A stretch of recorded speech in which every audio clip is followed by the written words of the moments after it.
Hey everyone, if you have already watched the course trailer, then this video will give you a complete overview of what to expect from this series and exactly what you will be learning. We are going to break down each category and its subcategory one by one. The course will be divided into multiple video parts so you can rewatch any video at any point of time for more clarity.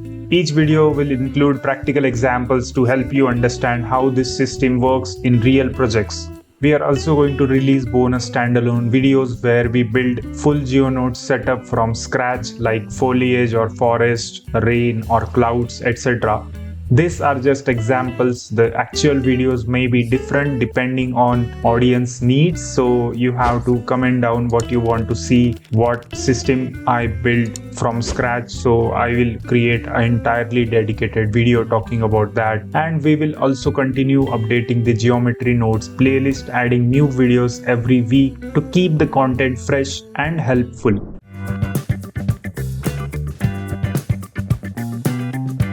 Alright, so before going ahead, let's understand the basics. What is geometry nodes? Geometry nodes is a procedural way of creating landscape or any kind of 3D object or animation or simulation, anything you can imagine in the 3D world. Now you may ask, what is exactly procedural way? Which means we are not actually going to destroy the geometry inside our 3D viewport, but actually going to modify it, which means we can modify anything at any point of time, and that is why geometry nodes is a much better approach. So let's talk about use cases. Now you can create any kind of GeoNode system. Let's just say a landscape with lots of foliage, or a forest scene, or a waterfall, or a building generator, anything which is procedural, which means we can modify, tweak at any point of time. And there are many use cases, as you can see on your screen. So many people sell their own geometry nodes on the Blender market, which is one of the biggest marketplace for Blender artists, and you can do it too. So when you understand geometry nodes in depth, you will able to create your own system and you can sell it online.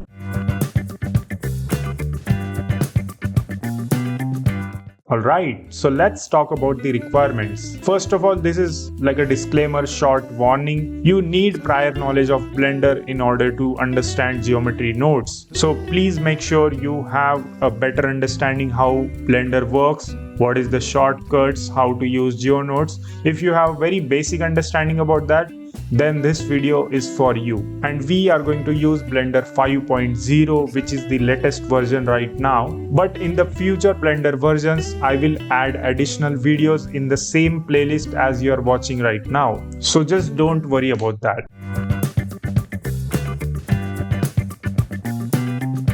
Alright, so technically this is our first video because we are starting from the first node. So let's open your Blender 5.0. Don't worry if your Blender doesn't look like this because I installed a new theme.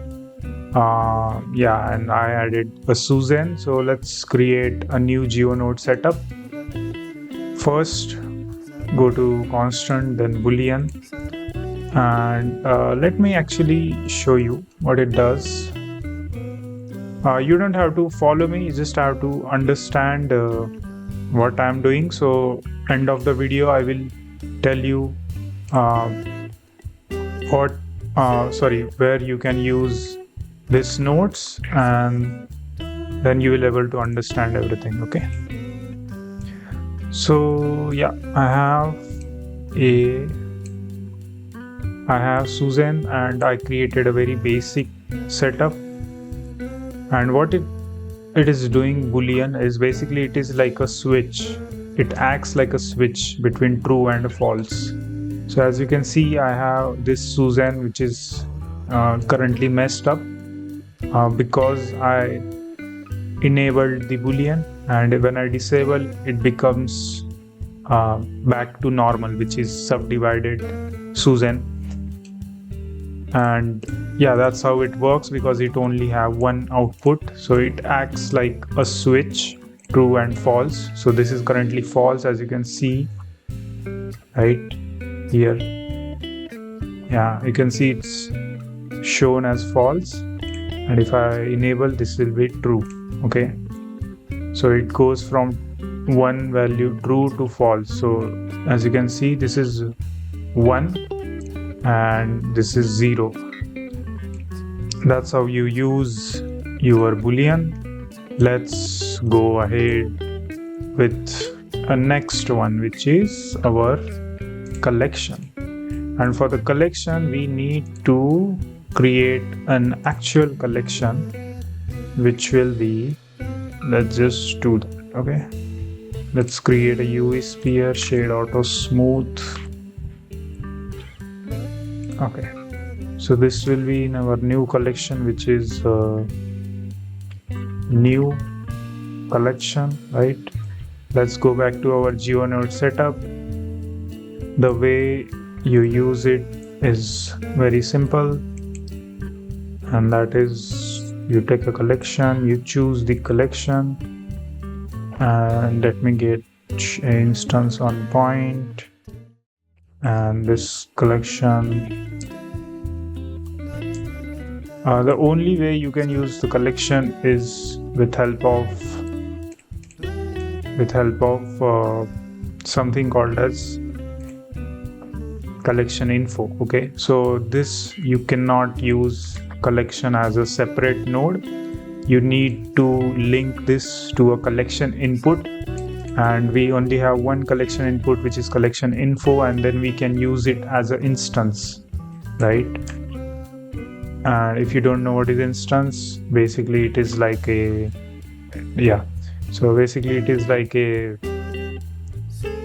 geometry reference, and the reference is currently this UV sphere. So whatever I do here, it will be modified in our main geometry. As you can see, that's how you use collection. Now let's take the same example. Actually, let's just remove it. Let's delete this, and let's just do that. Yeah, let's remove that. Okay, now the third node, which is color. So color, as it name says, it is just going to take the color values, and it is going to apply that color value in your geo setup. So let me take a cube. Let's go back to Susan, and you can just spin it here and take cube and take that geometry as an instance, 0.2, maybe 0.1. Yeah, so the color works something like this. Basically, if I take a rotation, and if I put my color in min or max, as you can see, as soon as I change my color value here, it changed the rotation of that. I guess you can directly link. No, you can't. So yeah, that it works like that. Maybe actually let's take this and let's take that. No, not that. Yeah, it works like that. And basically that's it. That's how it works. You can obviously use this color as normal color, means material as well. So let me actually take a material, but you need to create material, right? So the way you do it is, I don't think you can do it directly. Can you? No, you can't. You can't, basically. Let me check. Yeah, you can't. So you can use the values of the color as an input in order to get a desired look, but I don't think there is any more use of color. Yeah, you can't do that. Let me just give you a random value in the rotation. Yeah, let's just try this on scale. Yeah, so basically black represents 0 and white represents 1, and then you can just check what color works for your setup. That's how it works. And we have image. So image is very simple. It basically takes an image input. You can either create your own input. Let me create my own image. Let's just do img.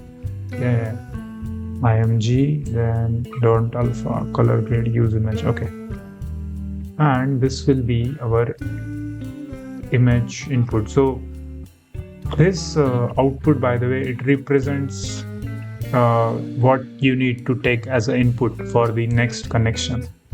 So you can always take that and then you can link it to your width or height or whatever you want to do with that. And if I go to my UV editing, where is my UV editing? In the shading, yeah. So UV image. So as you can see, I have this image right here, which I just created. So I can obviously then use that image in order to, create bunch of operations. There is not much use of this node right now because no one uses it that much. But if it is helpful for you, it will be helpful. So I will share the examples by the end of video, so don't worry. But yeah, basically that's what image node does. And for every node, we are going to take a look at their output. For example, take a Boolean. Now, as you can see, Boolean have Boolean output. So it will be only linked into a Boolean, right? Where we can do Boolean operation. It will not be linked to maybe, like a instance point. Yeah, as you can see, this connection is not supported because, it is not a valid connection. Okay, that's how it works. So wherever you get stuck, don't worry, you can just drag this and then you can just take the next input of that, and that way it works properly. But you don't have to actually worry about first few nodes as it doesn't have that much of use. For example, let's say integer. Integer is basically, as its name says, it is an integer. It doesn't do anything. It does so much things, but it is just an integer. It is just going to change the value of something which we are going to do manually. But obviously in this current example, I'm using it directly in the scale, and scale have x, y, and z value, and we are only representing it with one value. So if I do 1, you can see everything becomes 1, and you can still go into edit mode and you can check the current vertex are there. It is just applied on top and it looks like this. So yeah, that's what integer does. Then let's go to material, and as I said, this will only be linked to material.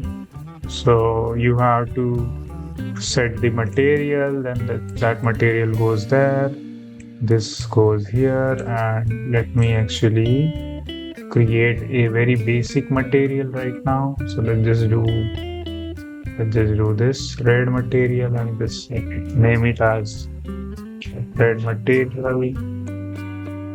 Okay, let's go there, and you can just choose the red material. I guess it is applied. Yeah, it is applied. So yeah, it doesn't do anything. It just choose the material. It works same from this as well, but this works when you have multiple set materials where you have to link only one material and you need to visually see what is happening. That's why it is helpful, right? Let's delete that. Let's go to object. Okay, great. So as its name says, it is going to take your object, and I guess it is going to just it is just going to do the object switching, I guess. So you need an object output which will be something like Okay, you have that, and let's actually switch it to instance.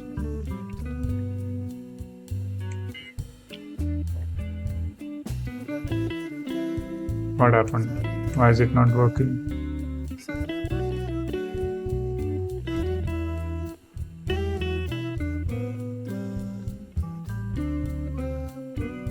Oh, because of this. Yeah. Okay, so the way it works is, I'll tell you. If, can you just not, yeah. Yeah. So the way it works is similar to instance on point. What it is doing basically, it is just taking an object input, in this case our cube, and it is overwriting the existing object with this object, and that is what it is doing right now. Currently it is very laggy because obviously I added bunch of nodes, and that's how it was basically works. Okay, great. That was object, and let me go rotation. Okay, great. So sorry, runs on body, and the instance will be your cube geometry instance. Great. So rotation, as it name says, it is just going to add rotation. So this is same like this. So if I do 3.7 here, let's just do 10. Let's actually close this, and let me actually add cavity both. Yeah. So it works same. Let's just say 25, and if I do this, and you can see it works the same. It is just the external control. So let's just say if you have multiple geo setup, and you need only one rotation value to control all the multiple setup, then you can link this rotation to, you know, all this instance on point, or maybe other nodes, and that way you can just control with only essential, like technically only with one rotation, and that's how it works. Okay, great. So have that. I deleted that accidentally. Okay, point. Okay, then we have string. Okay, string is actually very interesting because it technically doesn't do anything, because string output I don't think many people use. But what happen is it is going to output a return string. Basically, string means a return characters. For example, if I write here name, okay, and for the better understanding, let me actually open the string. Where is it? Here. Yeah. So the string input node creates single string. It can be connected to attribute name socket to make using the same attribute name in multiple places more convenient. Okay. So it is just going to give you the string output. It doesn't actually do anything. It just give you a written name there. So let me actually show you. Before that, I need to create a setup. Okay, so let me actually create a setup, and then I will meet you. Okay, let me just do that. It will take some time, and then I will directly show you what I mean by this. Okay.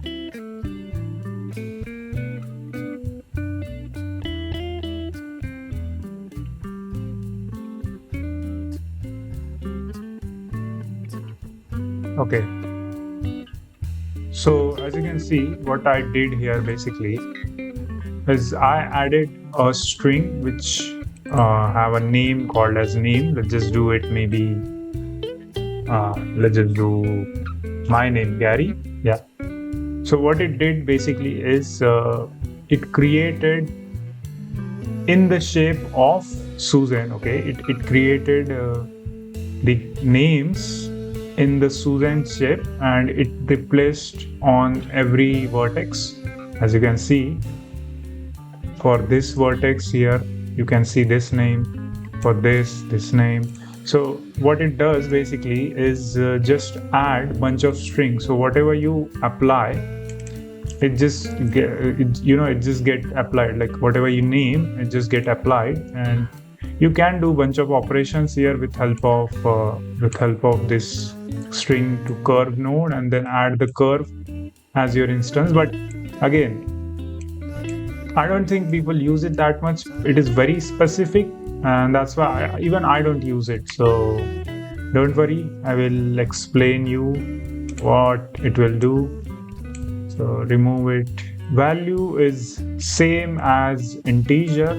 The only difference here is that, okay, let me add my cube first. Delete. Okay, so value is same as integer. The only difference right now is you get the decimal points. So for example, if I add an integer and if I do 0.030, it doesn't work. Integer works from 0 to 1, so there is no decimal point, there is no in between values. And by the way, if you don't know how you can access your geo setup, you can just do Shift A, right? And that's why I'm using this. But I like to just directly Shift A and search the name. So what I do, I just search it like directly like that. Okay. So yeah, integer and value is almost same. The only difference is the value have decimal points where you can specifically mention a value, and for integer it is just 0 to 1, so it doesn't have the decimal values. Okay, great. So we have next values done. Vector, yeah. So vector is, as its name says, it is same as rotation. The only difference is you can add vector to vector values, where you can specify certain values of x, y, and z separately, which is same like this. But again, you can link this to multiple instance if you want to control it only from one input for all the setup. Rotation doesn't work like that. Rotation don't have the capacity to scale this up properly, because yeah, this is a rotation value. It causes problem in very big GeoNode setup. That's why it is recommended to use proper node output. So for example, vector goes into vector, rotation goes into rotation, like that. It is not allowed to use vector to rotation or vector to rotation to vector. The only reason, obviously, it gets converted. So if you see here properly, this purple color getting transitioned into this pink color, so it shows that it is getting converted. But it is recommended to not use it for more clarity, and with bigger GeoNode setup, it is very, very hard to actually track what is happening, and that's why it is recommended to use proper input to proper outputs rather than using something like this, because you can see right now what is happening. So you are putting vector into rotation and rotation into vector, but if you connect this properly, it gives you different results. So again, it is recommended to use proper input and proper output. Now let's talk about the use cases, right? So again, Boolean, as I said, this works as a switch between true and false. Then collection is taking collection input. Then color taking color input, you can use it as a value, or material. Image taking image input, which is taking image as an input and outputting your image. Then integer, which is a value, as you know, integer. Material is taking the material and then putting it into material. Then we have object, taking as your object and then putting it inside an object. Then rotation, as we just saw, rotation taking rotation value, string taking any return string here. Then value is similar to integer, so value and integer are same. And our last, which is our vector, which is similar to rotation but taking a vector value. This is all mathematical operations. Use cases are very simple. Boolean, you need to switch when you have to switch between a different if you want to showcase a different true and false, which means before and after. If you want to create a before after video, you can use boolean as true or false. Then collection, taking collection input where you need to put a collection. Then color, use as a color, either value as a vector or as a proper value inside material. I don't think you can use it, but you can try yourself. Then integer and value, I explained, you can just modify one value, it will be reflected. Value have decimal value. Image takes a input image, whatever you created, and then output this into another image if you use a different GeoNode setup. Object, take your object, which in this case this, or you can use different object like Susan as well. Yeah, you can. Material, you can input material and then switch to material. String takes your name. Rotation, vector, as I explained, as 3 different values for X, Y, Z, and then connecting it to proper rotation or proper vector, right? So yeah, that's it for our first module, which is constant.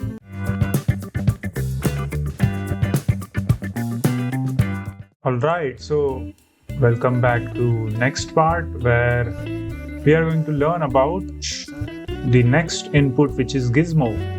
So we have this setup from last GeoNode video, and let's actually do 0.1 here. Yeah, this looks good, and maybe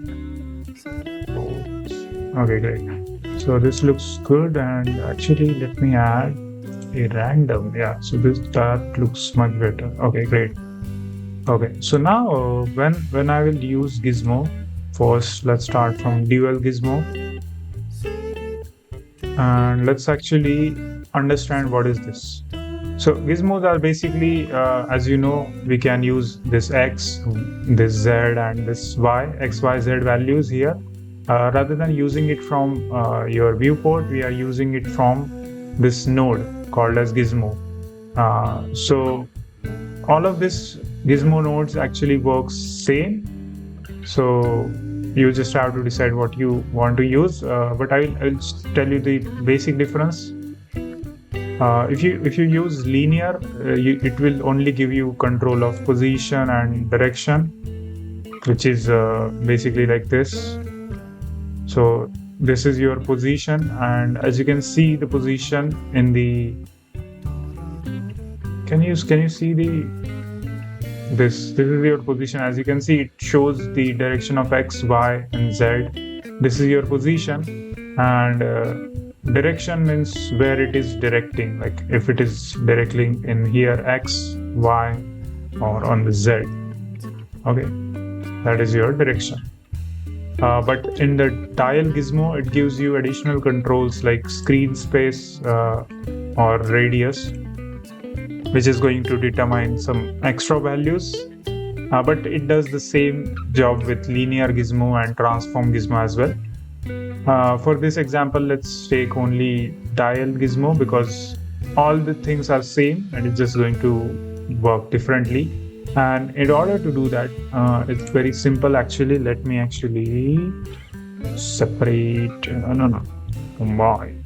Okay, great. So I need to differentiate this vector value, and the only reason I wanted to differentiate, so we can use this value as here, And for that I need to do this. Let me do this. Let me close this here.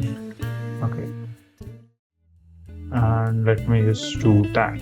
And as you can see, as soon as you do that, something happened here in our this direction. So it does the same thing because we added the group input.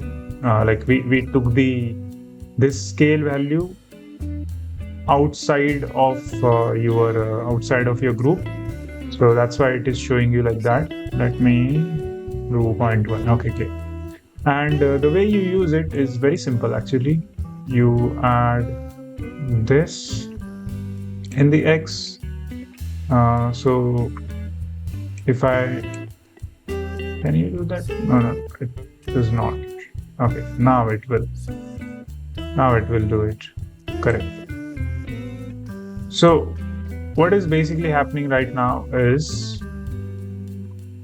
number one, it is modifying the properties, but it is not transforming it because we haven't connected this.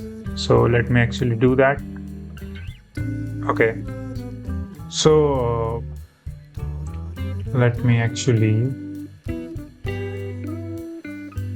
do this. So as you know, we connected our X, but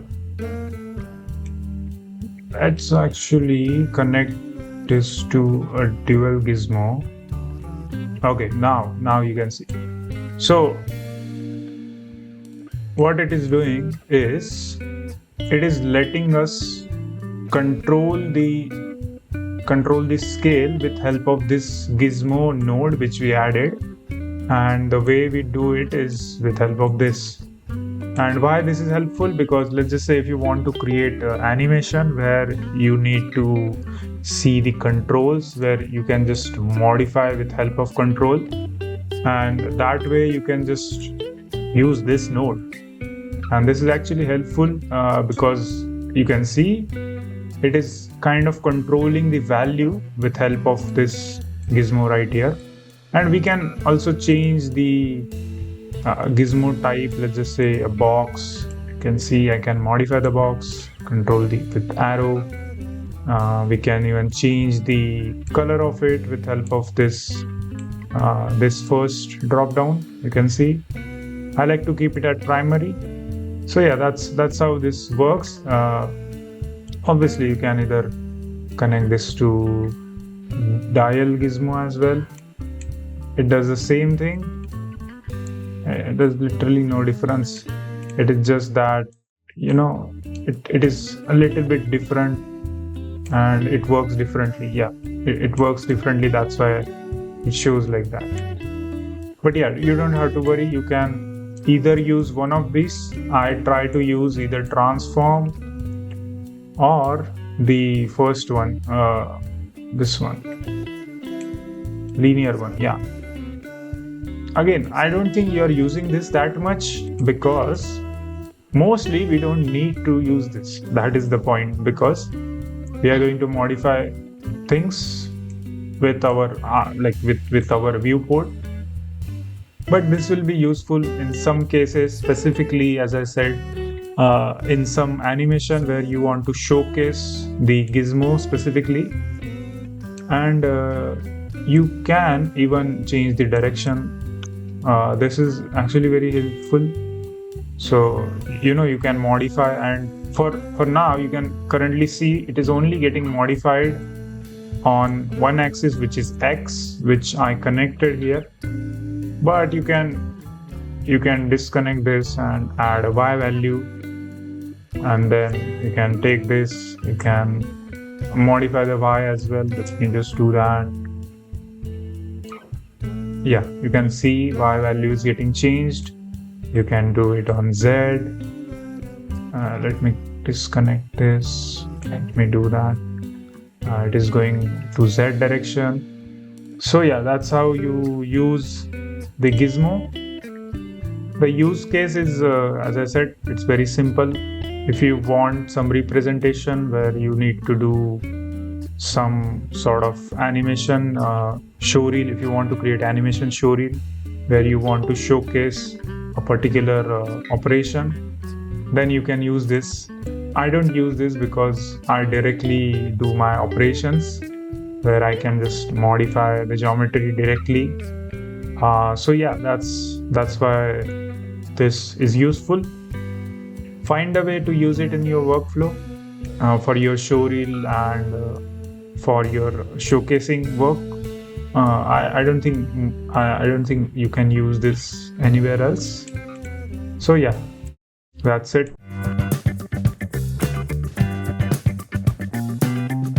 All right, welcome back again.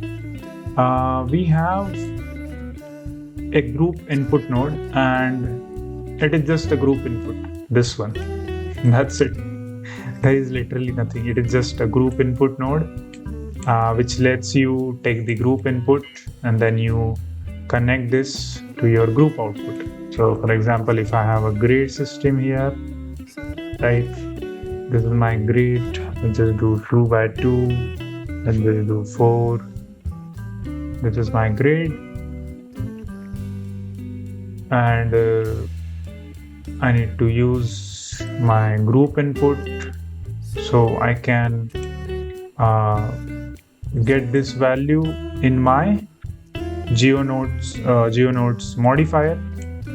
As you all know, GeoNodes is a modifier, so you can take the values of that grid into your group input, and you can use this multiple points. So for example, if I have instance on point, and if I add a group input here, as you can see, I can independently use this group input, so I don't have to connect this to rotation maybe, and I can just directly use it from here. The best use case for this is obviously when you have a very big node setup. That becomes a big problem. For example, let me show you a procedural cloud. Is it? Yeah. So this is a cloud setup, and you want to create I guess it is not a geo setup, but yeah, I don't think it is a geo setup. Filling test. No. So you get the point. So you can create multiple inputs. Let me actually get a cloud setup. Let's just free organic model. Let me just download this as a node. Okay, great.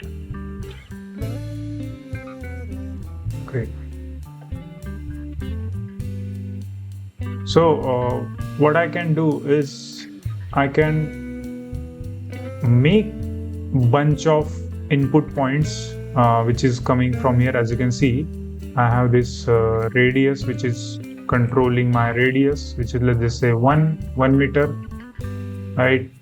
Now you can see better, but I want this radius to be controlled in outside of my group, and then I can just use it. And that's why it exists. And we can obviously define the default name as well. Default name, for example, the radius is known as balls area. So if I want, I can just change this name to radius, and it changes here. I can define the type, which is float. I can set the default value to 3, then min, max. Max, this is representing it as infinity. You get the point. So group input is used for taking bunch of nodes as an input. For example, if I wanted to change this voxel amount, I just take this and I just open this with N panel, and then I can also put this on very top, let's just say. Then I can just tweak this voxel amount. Yeah, you get the point. So that's how you use group input node. Okay.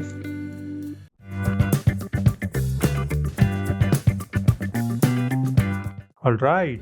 So welcome to our next episode. And in this, actually, we are going to learn about this import node, import module, whatever you say. So I already made something here, and let's actually understand what is happening. So you take any node, any object here, then create a geo setup, and now we have to use something called as CSV. Now try to understand what is CSV. CSV is a comma separated values, which means it is like a sheet, like an Excel sheet or anything which is created for data visualization. And what I mean by that is, let me actually create a new workspace and create a spreadsheet. So now you can see whatever I do, whatever actions I do here, it is modifying the data sheet. This is our data sheet, and it contains all of our information like vertex, edge, face, corners, curves. Currently it only have it does only have the vertex, edge and faces. That's why it is showing like that. But when you will have different objects, it will represent that. For example, a curve. As you can see, as soon as I spawn the curve, it created this curve properties here, so we can visualize it in form of our spreadsheet. And if I select my object, my Suzanne here, it shows me it show me the Suzanne properties like vertex, edges, faces of this object. Similarly, the curve is like that, and there are many different, like grease pencil as well. Where is grease pencil? Yeah, so if I do that, it shows me that grease pencil. Then there is a point cloud. So yeah, the point is, I'm trying to make everything we do here, we can also visualize it like a data, like a graph or like a curve, So that's why even in our 3D viewport, if you notice, let me actually delete this one. If you notice that we have our y-axis there, x here, and z like this. So if you want to visualize the z-axis, yeah, you can see this blue line here. This is our z. Let me actually clear this. So this is our z-axis. This red is our x, and this green is our y-axis. You can see it here as well in this little gizmo section. So that's how basically we are going to create a data visualization inside our Blender. Earlier we cannot do that. We need to use some sort of plugin like a CSV importer to do that. But from I guess 4.5, Blender 4.5, they added this feature where you can directly visualize in your Blender viewport.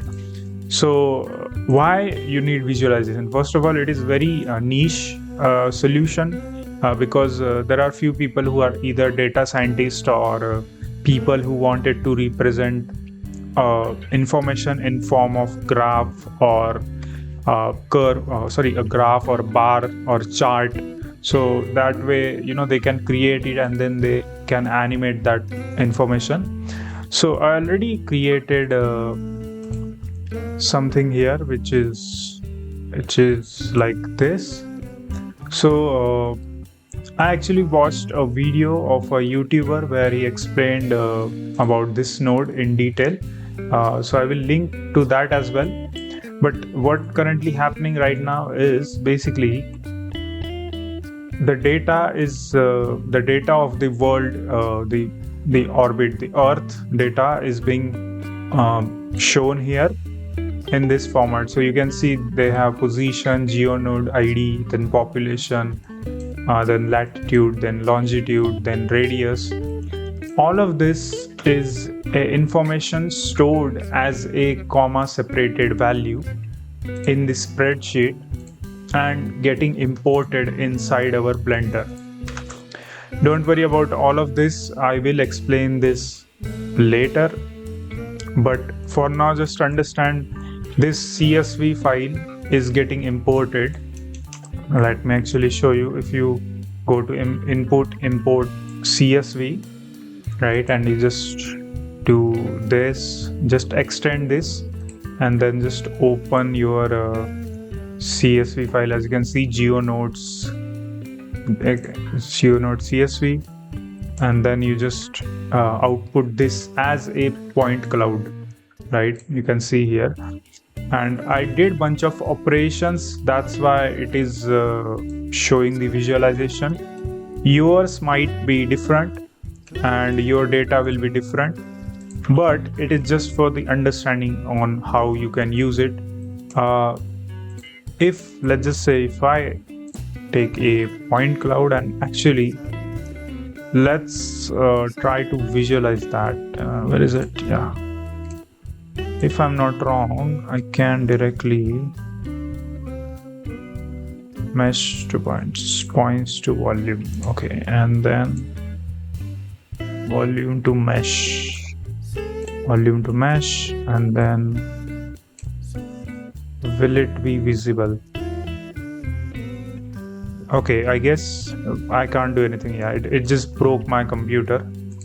Yeah, it just crashed because because the data is so much that it cannot handle it. So let me actually restart my Blender. And yeah, it happens sometimes because the data is so much. So let me actually end this and let me actually reopen my Blender, and this time I will not do that. So this is something you have to take care, because the information in the file is too much, and that's why it is very hard to just visualize it like that. That's why I did the operation off screen. But just for now, understand that you can visualize any Excel sheet data as a 3D object, and then you can do animation and whatnot. So you can even see all of these points are, like editable. You can add modifiers from this if you want to. I'm not going to do it because there are so many points here. Exactly 147k, which is like 147,043 points currently exist in my 3D viewport. That's why it will be very heavy on my system. But obviously if you have less data, you can just try with that. It is because I used the data of whole earth. But if you are creating a basic graph animation or anything, it will be much easier. So that's how you use CSV, which is going to import your comma separated values, and it will be used to visualize the data. There is a delimiter here which says what kind of project file is this. So currently it is a CSV, which means a comma separated value. But if you can use if you have a project file with a semicolon, and as you can see, we don't have any value of semicolon. It just shows directly a 00 because it doesn't exist. If you have value with, let's say, specifically, let's just say if I do like exclamation mark, you can use any sign basically, and that way you can visualize the data. It is not only compulsory to visualize with help of comma only. You can use the visualization with filtering it out. So this delimiter is like a filter which is going to tell what type of value is this, and that value is giving you the point cloud output. That is the explanation. So yeah, that's how it works. Now we don't need this, so I'm going to join this. Okay, and let me hide this, and then let me open another geo setup. So I have a next node, which is actually, let me actually show this. Okay, so let's actually take another Susan. Okay, this is our Susan. Then create geo setup here like this. Don't worry about this right now. So this is our geo setup, geometry setup currently. Now you need to import a wavefront, which is obj file, object file. So if you don't know what is object file, it is a 3D file which we can use directly as an instance. So I have this star shape here, and this one. Okay, so I have this star shape here right now, and I wanted to use this as a object, like as a different object, by exporting it first. So let me actually export this as obj, and then you just export as a star.obj, whatever you want to name, and then export. I already did that. So I wanted to use that file, so I have this file selected, and I just like to just open this up a little bit so I can see the name, but it's okay if you can just keep it like this. It will be fine, you don't have to worry, or you can even hide it. You can just press H to hide it. I like to keep it in front of me, that's why I like to do that. So if you do directly like this, I don't think you can see anything. Oh, you can see anything. Yeah, you can see directly like that. But let's actually use instance on point. Okay, and this will not work because this is our node, and then I need to use this as instance. So as you can see, because we used our instance on that Susan model, that's why it is giving you like this. And this will create a little bit of scaling issue because I exported that from not from origin but from different place, that's why. So yeah, that's how you use your object directly. And again, the use case is obviously if you have multiple,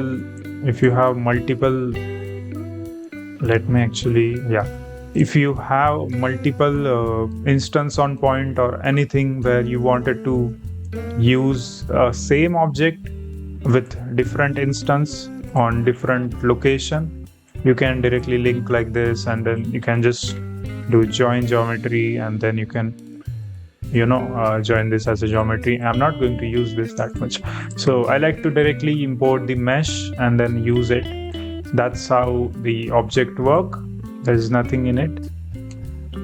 Then there is something called as PLY. So let me just do this again. Yeah. So what is PLY? PLY is another format which is known as Stanford PLY. Import a point cloud from PLY file. Yeah. So you can select your PLY, which is in this case another star which I created. Yeah. So this star is different than this one. So I have this star with a point on top, and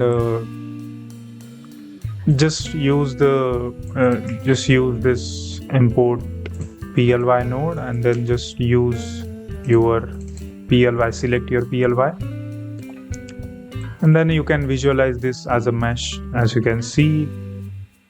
Wait. Okay. Yeah. So the problem happening right now is because of the orientation of that. The position of the star which I exported. That's why it is giving that output.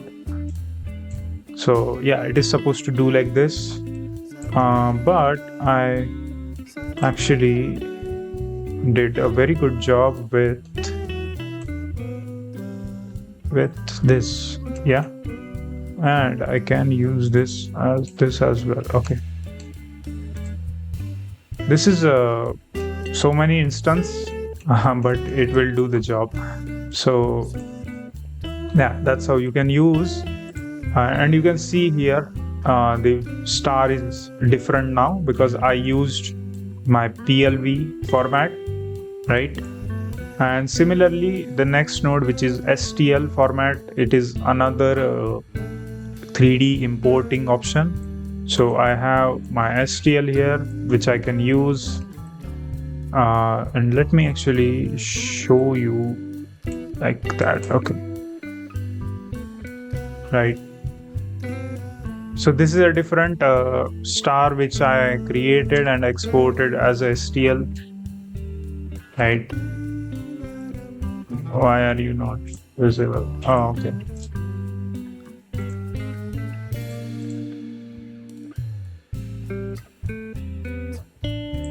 Right. So this is my another star which I created, and I then used it here. Let me actually do that. Yeah. Okay. So let me actually, yeah, there are so many things happening at the same time. That's why let me just clear this up a little bit. Okay. Now it is good. Okay, great. So now it is good. Import, not here. Here. Okay. Great. So let me use my STL. And as soon as I do that, you can see the change because the star is different there. The star in the STL is different, and obviously you can rotate. You can do all kind of operation. That way you can use it. You can replace the STL. You can change the location. So it is just a different version of 3D object, but it does the same operation. So don't worry about that. Let me actually do this 90. Just for your own clarity, you can just visualize like this. Okay, so that's how this object PLY STL works. It is actually very similar. You don't have to do anything new. Now comes a little, not difficult, but little complex stuff to understand, which is, let me actually get rid of that and that. So we have next node, which is in the import text. Okay. Let me actually disconnect this. So this text is basically a string. Okay. You need to choose a text file, which I already created, a text import file. So I'll just choose it. Okay. And now just check what is going to happen. Okay. Let me do this, and now let's just say what is going to happen is, as soon as I click this, you can see it replaced this name with a string which is stored inside my text file. So you need to create a text file before you link this, right? It works almost same like this string, but the only difference right now is you can use this import text from your project file, from your external text file, rather than creating a string here. So let me just show you string 1. So if I do this string 1 here, you can see immediately the string 1 is shown there. Let me actually make this more clear. String node. So as soon as I write string node, you can see the string node is getting placed in this string.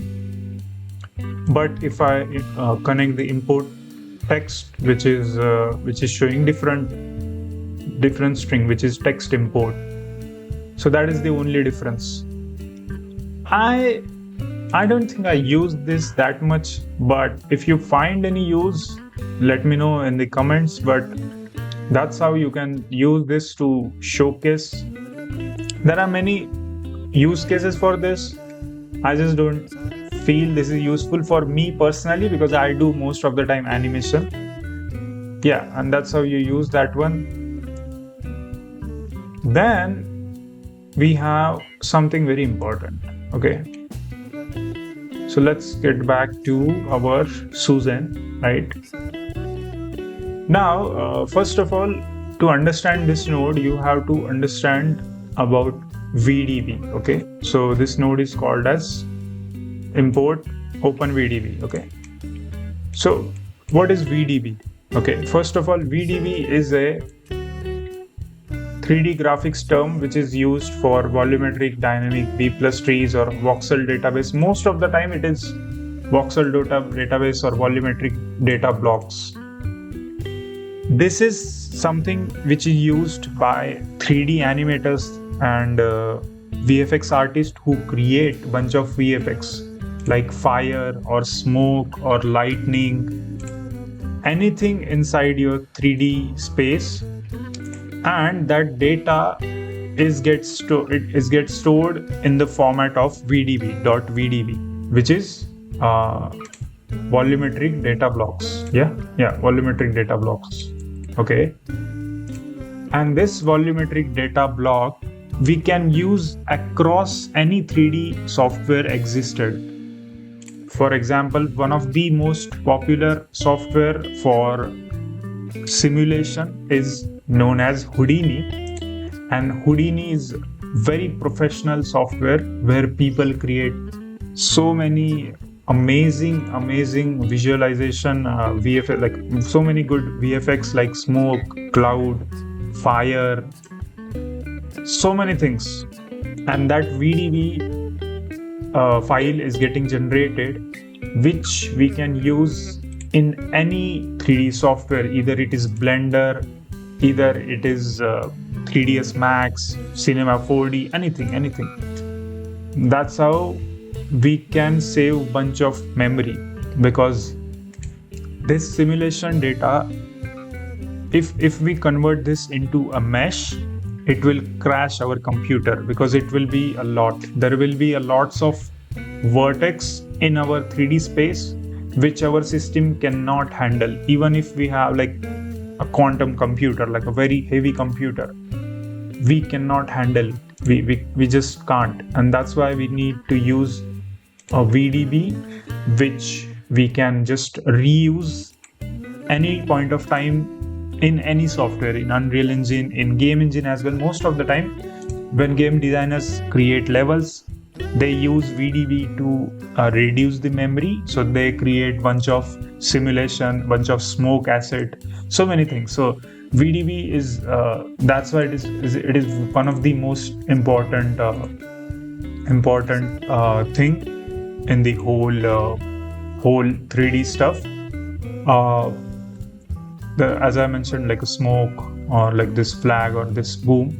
So I already downloaded this free VDB asset, Sonic Boom asset, which I can then link. If I have a spaceship, I can just link it to that, and then it creates a visually stunning look.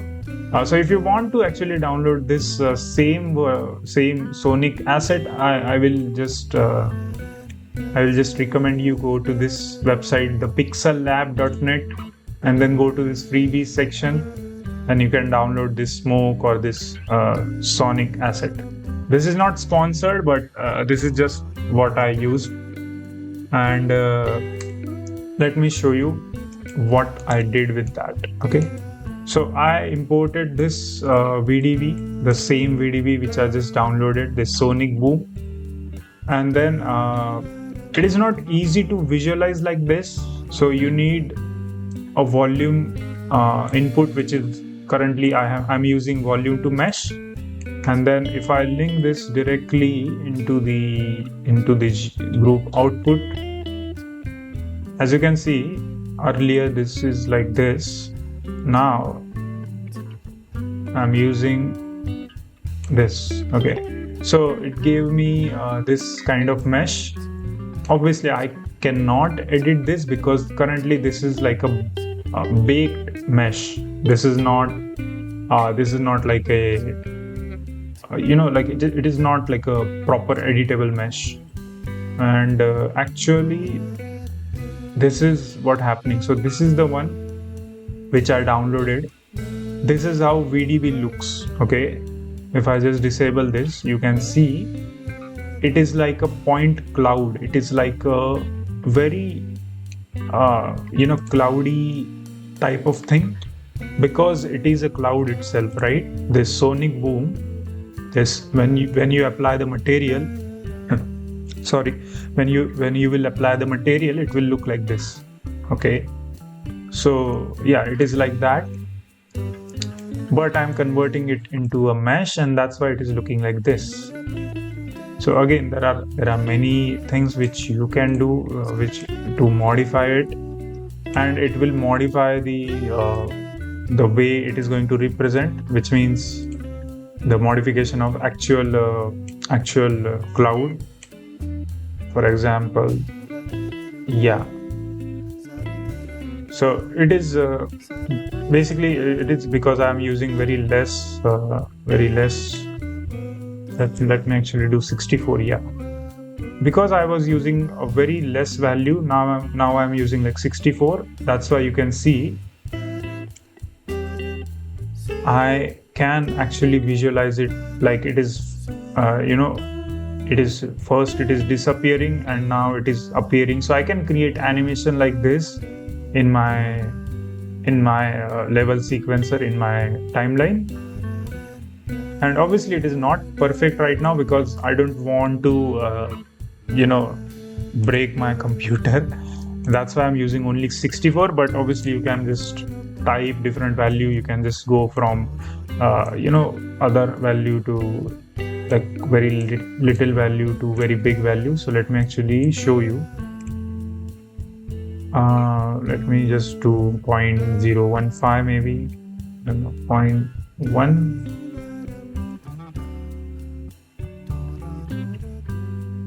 Yeah, okay. So 0.3. Okay. So if I do I here, is it visible here?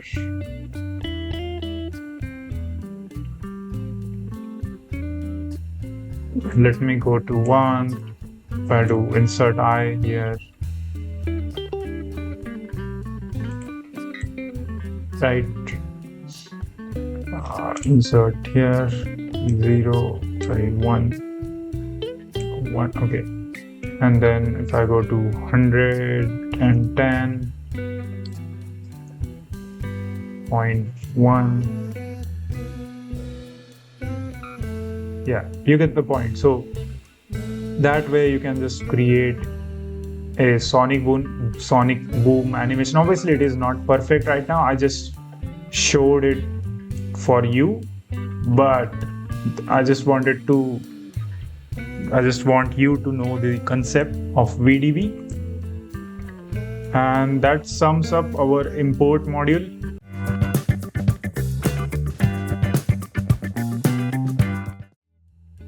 Alright, so welcome back to the next part. In this part, actually, we are going to take a look at input scene, okay, all these nodes. So let's start one by one, and I already made a setup here. The first node is this one, active camera node, okay. So what it is doing basically is it is just selecting the current active camera, which is right now I have this camera, and you can see this camera in this window, another window.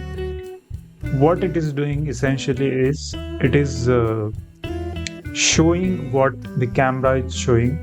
So there are so much operations going on here, and the thing I did here is known as culling, which what it does is just eliminate all the data outside of the camera viewport. So for example, if I show you directly, this is my grid, and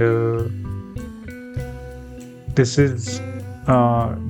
grid is replaced with all this Susan, but I don't want to see the outside of camera. So what it is essentially doing, it is just eliminating the other stuff. So let me actually hide this. Yeah, so what it is doing is it is only showing me this portion, all of this portion, all the stuff which is inside of this two angle. So this is creating some sort of angle here, and it is eliminating all the other stuff. So there is no stuff shown here, and also outside of this means all the background stuff. So that is what currently it is doing, but obviously it is a very heavy operation. I just did it for example, I just did it to show you. Yeah, and that is what exactly happening. So let me actually do this, and you can see it is because I only have currently one camera, that's why it is showing. And this is where active camera nodes come in. So it will in this my current setup, it will calculate what is my active camera, and it will show me that. So for example, if I take another camera,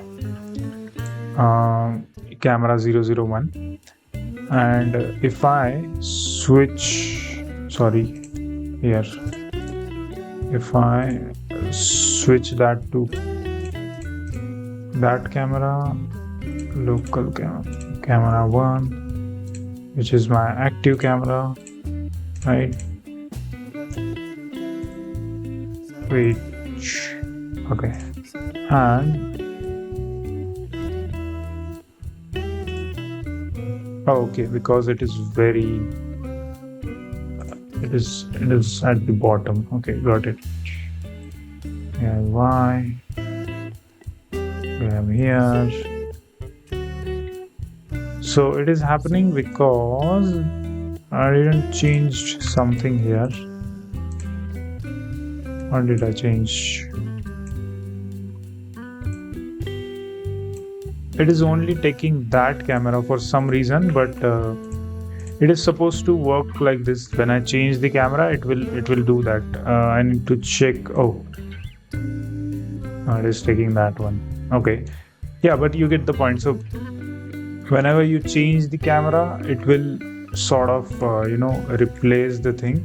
That is the reason why it is doing it, because I did not set up the thing. So let's just do Control B there, and I have that Control B there. Okay, but when I have this one, right, yes,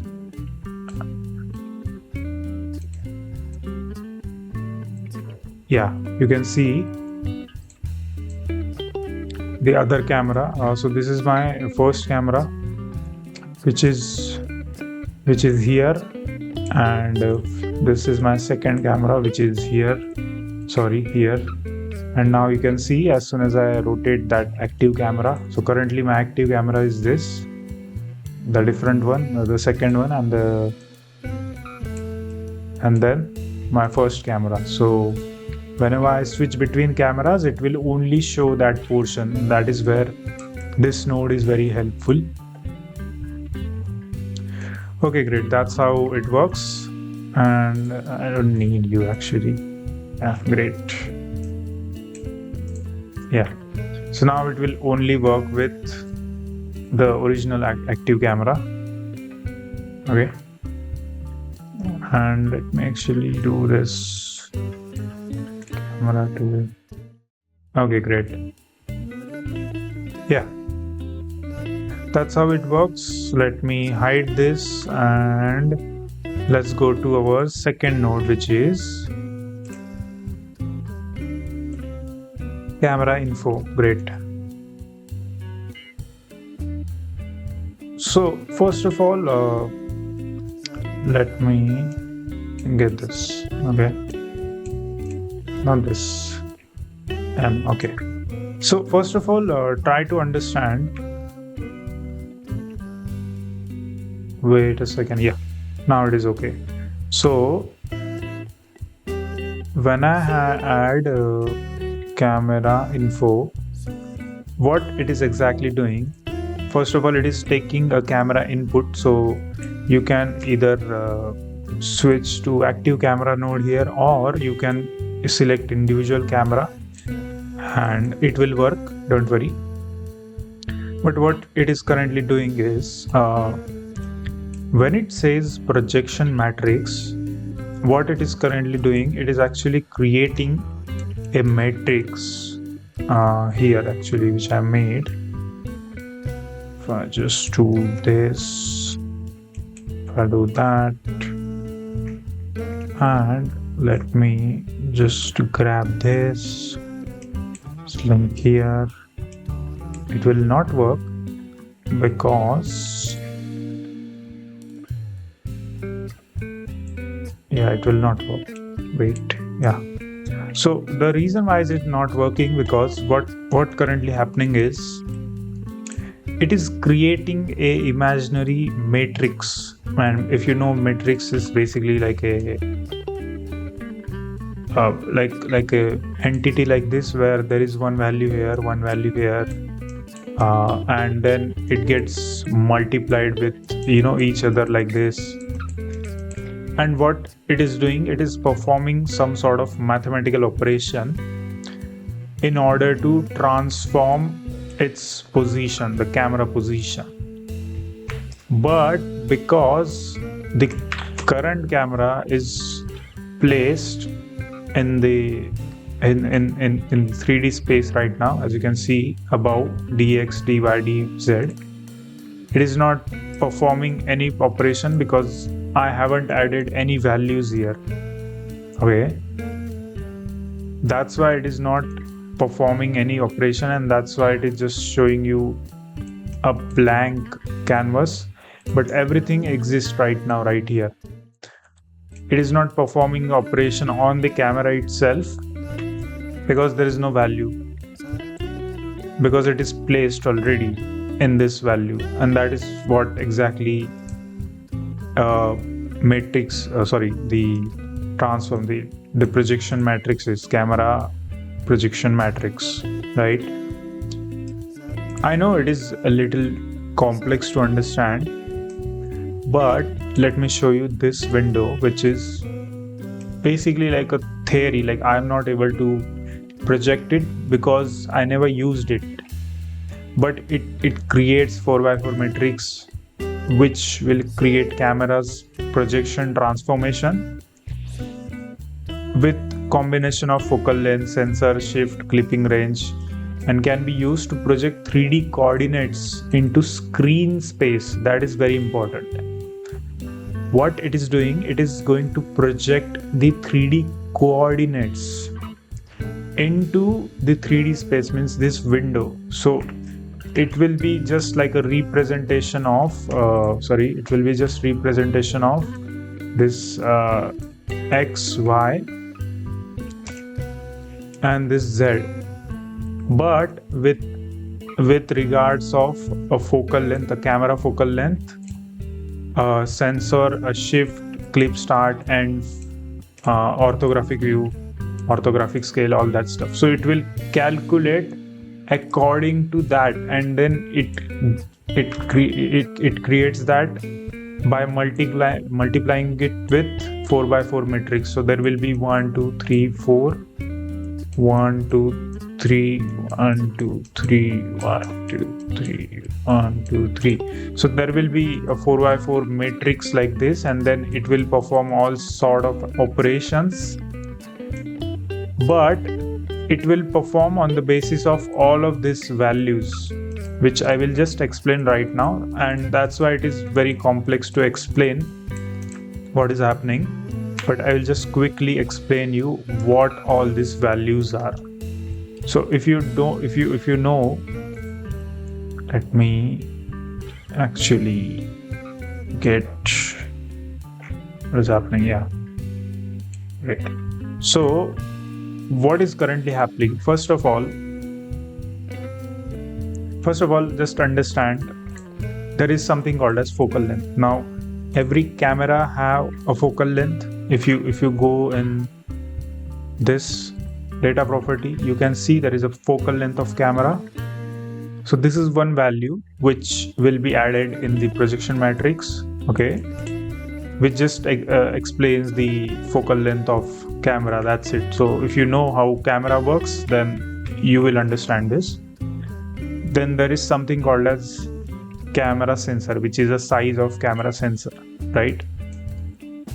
Which seems same as your focal length, but camera sensor means the actual sensor width of the camera, which is calculated in mm. All the things are in mm, but this is specifically because camera sensors can be different.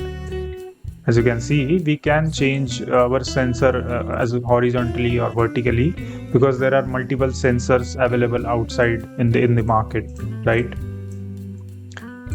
Focal length, on the other hand, it works on the basis of your lens. So what kind of lens you have, and even in my Blender's beginner course, I said this, that Blender's camera is like, it works like a realistic camera. So focal length is like adding that bunch of lenses on top, and then you can just modify it with help of that. Correct? That's how it works. Generally, if you set this on default, it is 36 and this is 50. So that is sensor and focal length. Shift is something you need to understand. What is shift? Basically, it is like offset value. So you can see the camera is kind of offsetting on the X and Y, and that is known as shift. Then there is a clip start. So what it is doing right now, the camera, if you notice this right here, can you wait? When you do annotation, I need a red color, bright red. Okay, so this value right here is known as 0. Okay, like 0 or 0.1, whatever. And this end value of the camera is known as no, wait. Oh yeah, right. This is known as 0. This is known as 1. But this 0 to 1 is going to capture from 0.1 meter to 1000 meters. What does it mean? It means this 0 to 1 never gets changed.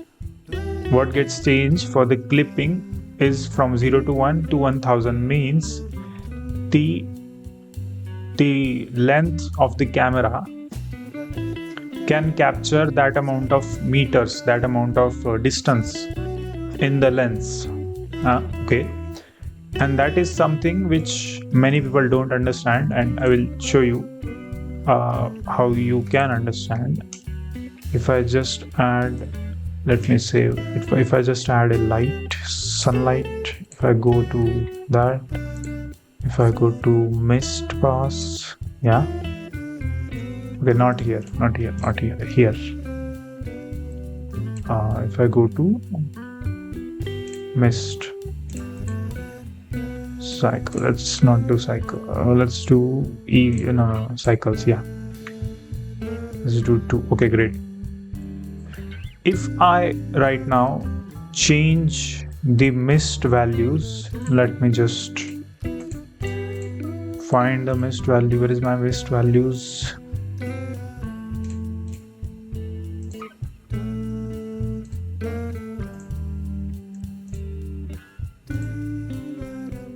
this one, okay, which I just enabled, but it will not change because you have to change this things, correct? So as you can see, I am currently changing the focal length and the sensor. What is happening is it is changing the values, changing the look entirely, but as I said, it is going from 0 to 1, so you can see something appeared in front of that, right? And the way you change it is this 0 to 1, this one. So if I do this, let's just say, I don't know, yeah, like this 10 meter, you can see it is shifting that plane, like virtual plane, not the real plane, but virtual plane in the 3D space. It is not shifting the camera, by the way. You can see the camera is still there, but it is just shifting from that moment. So which means the focus is going to start from, let's say, 10 meters to, let's just say, I don't know, 100 meters. Again, 100 is very low, but you can even do like 10,000 or 100,000. There is no limitation to that, depending on what kind of look you want. I like to keep it at default because I generally don't care. There are few cases where I need to change it, but I like to change directly the focal length and focus shift rather than, you know, doing this stuff. I don't use this node that much. Another thing which I wanted to mention is this this distance value, as I explained earlier, that this is your 0 and this is your 1. So even though this camera, whatever the camera size is, it will not change that 0 to 1 value, right? It will never change it. So that is what I wanted to explain. The only thing affect here is your focal length, your camera sensor size, and your shifting, and your shifting decides this clipping value, like what you wanted to see. As you can see, it is clipping the values outside of that, right? Outside of this. And if I increase this more, it will just vanish. So it is just going to clip, it is just going to define where you want to stop the limit, where is the limitation, how much it can capture in the camera sensor. And that is what it is currently doing. Again, it will be helpful in some cases where you wanted to create a big world, where you wanted to show so much, then you increase this end. I don't think I use this clipping. I use the viewport clipping which exists in here, this one. This is also same, but this is a viewport directly rather than you know, the camera. As you can see, currently everything is vanished, but if I add more and more 0, you can see I can just scale more and more, right? That's how it works. Again, don't get overwhelmed right now. It is easy.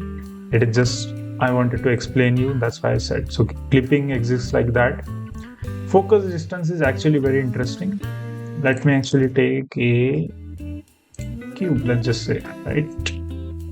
And let me do this. And now let's actually create a depth of field here. And let's add a camera depth of field. Sorry. Object. Cube. Great. Okay. And let me actually do N view to 3D camera. Yeah.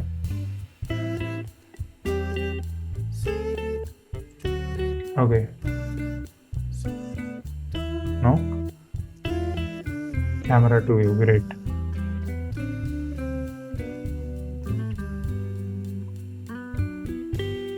And view, if I go to view,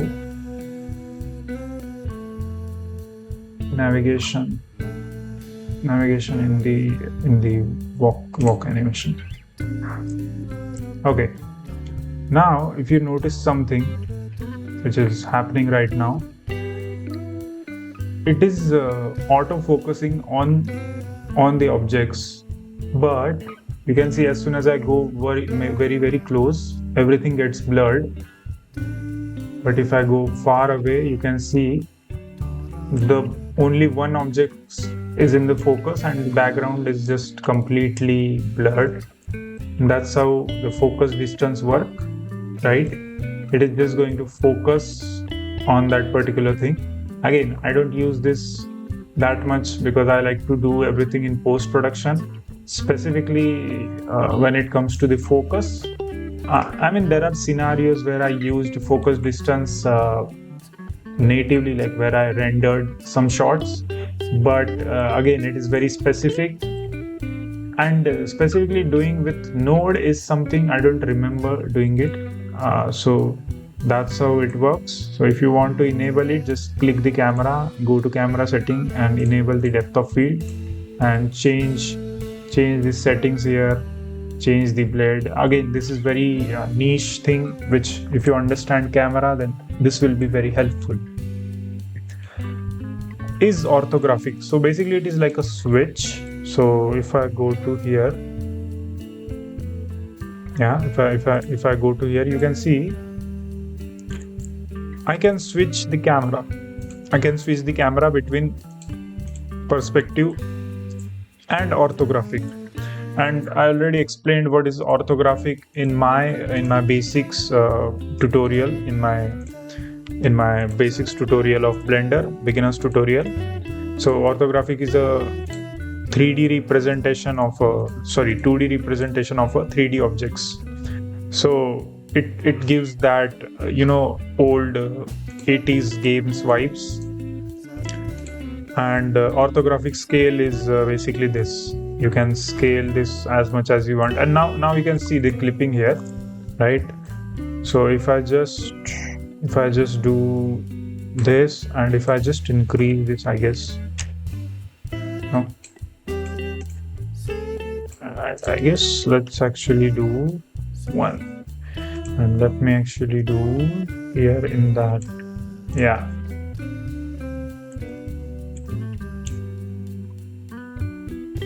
I guess there are limitations there. Yeah, because it is completely maxed out, so I can't do it. Yes. So you get the point. You can still do this. I just need to know the exact values. I don't know the exact values, but you get the point. You can clip it out. You can play with scale. You can play with this sensor. Yeah, you can see what sensor is doing. If I completely do it as a 0, as a 1, it will just completely just mess up with the object. And if I increase this sensor, this one, where is it? Yeah, this one. If I do it 1 and just mess up, it just makes everything blur. If I increase this, and also it works with help. It works very good with help of depth of field. So if you have depth of field enabled, your sensor works amazing. So there are few limitations. There are few things which you have to understand before you use the camera info node. Very specific use, but I will say don't use it directly. It is very complex for the beginners, so I don't use it that much. So don't worry about that. Okay. What else? Collection info. Great. So let me just make this mute. And by the way, I'm doing that mute with help of M. Okay, so if I just do M here, let me just take a grid. If I do that, so if I just do M, you can just mute this. Okay, M means mute, and just hit M again, it will be fine. Great. So what do you have? You have collection info. Great. Now when you have this geo setup instance on point, let me just do that. Collection info. Now I already have a collection, second collection, which is known as new collection. I can use that directly as my instance. Okay, but it will not work for some reason.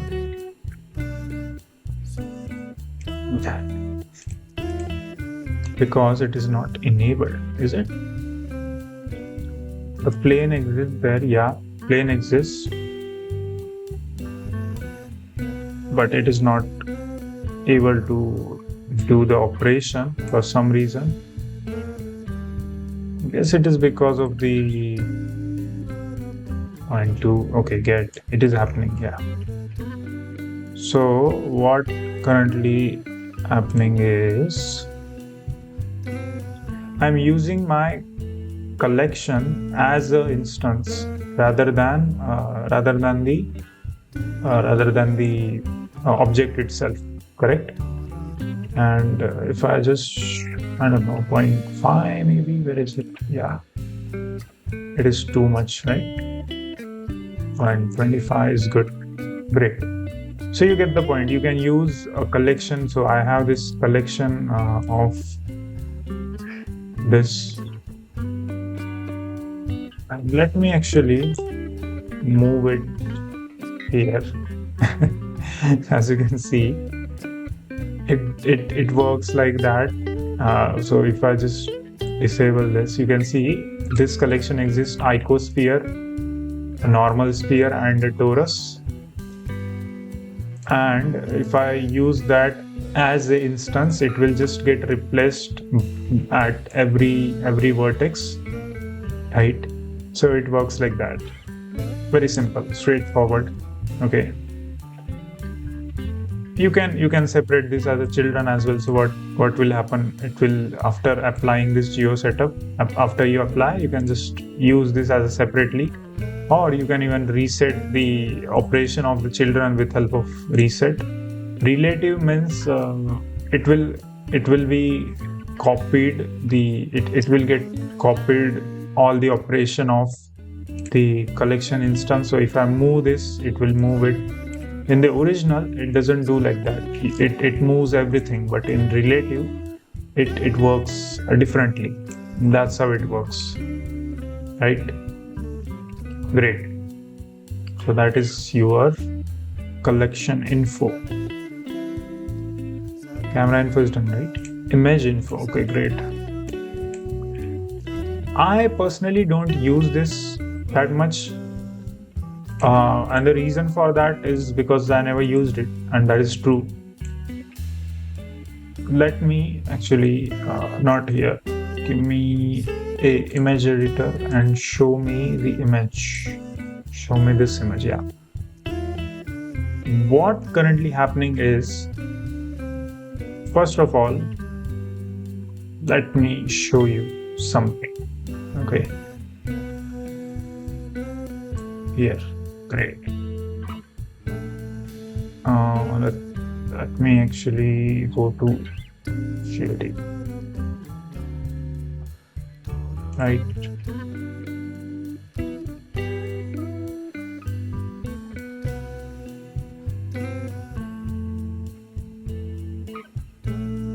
You will. Great.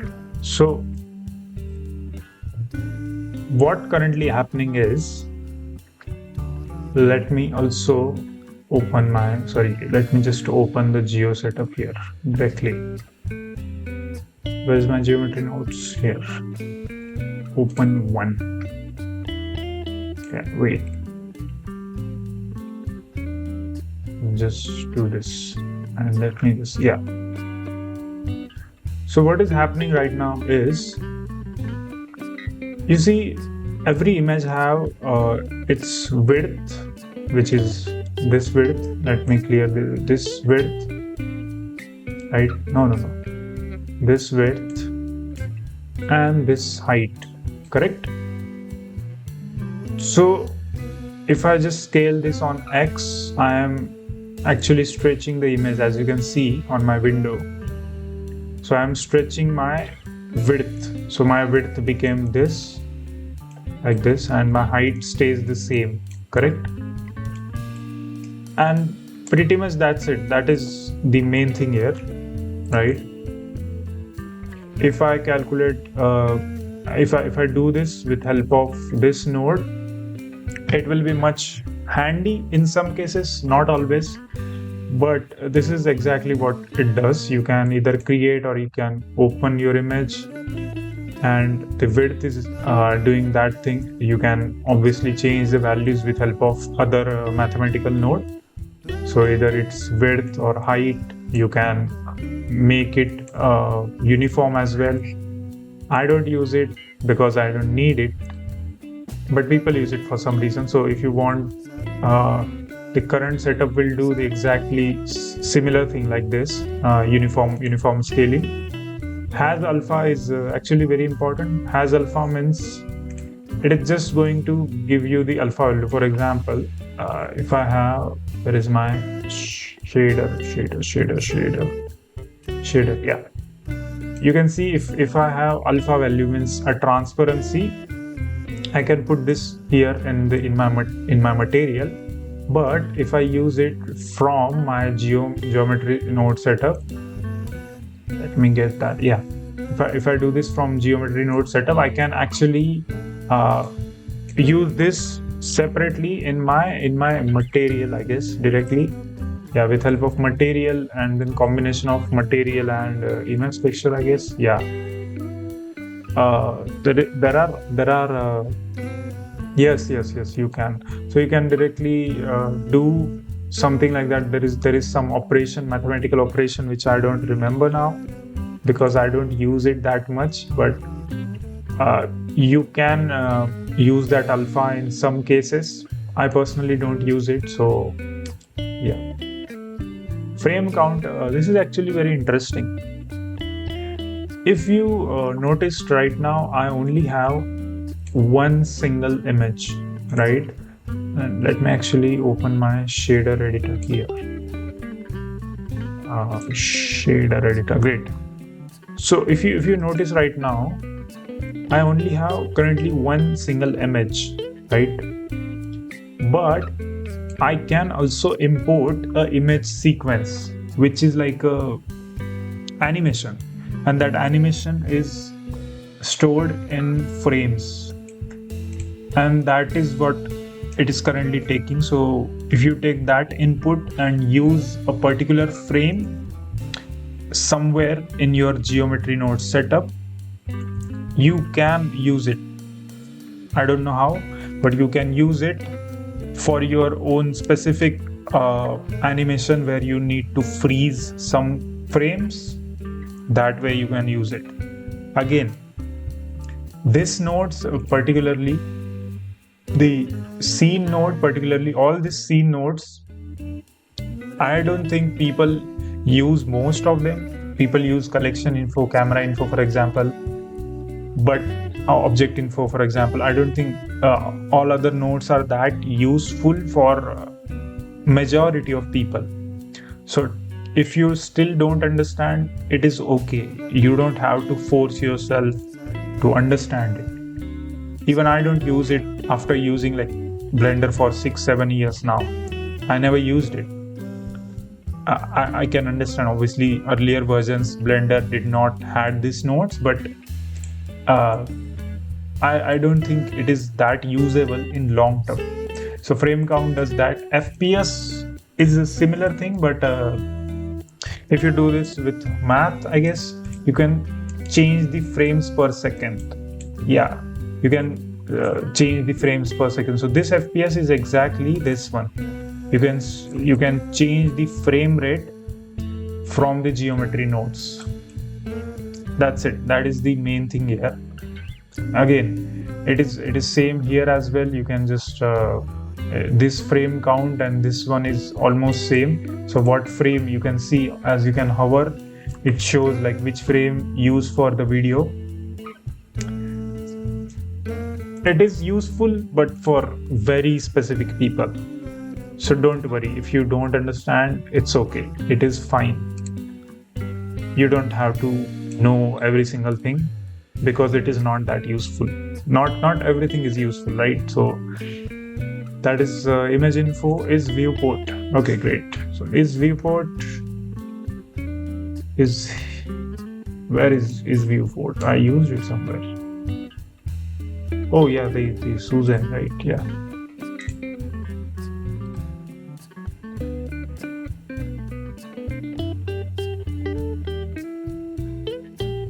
So I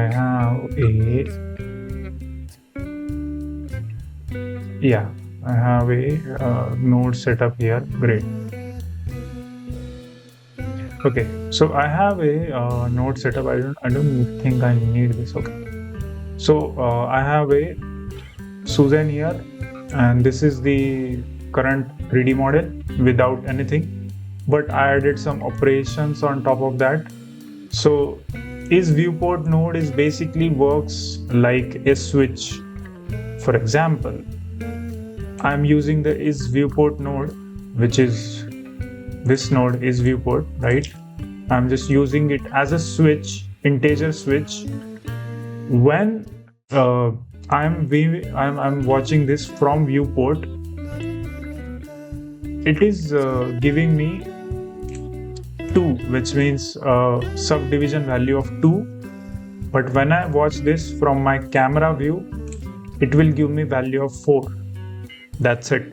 That is what exactly happening. So I don't think it is useful, but again, if you need it, you can use it. I like to directly use subdivision from here itself, so that's why I don't use it that much, but it is very useful when it comes to if there are many objects and where you need to limit your viewport uses, your RAM uses, so you can use a switch with is viewport.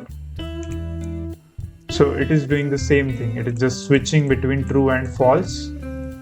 Basically, like a true means it is only visible in your camera, and false means only visible in your viewport.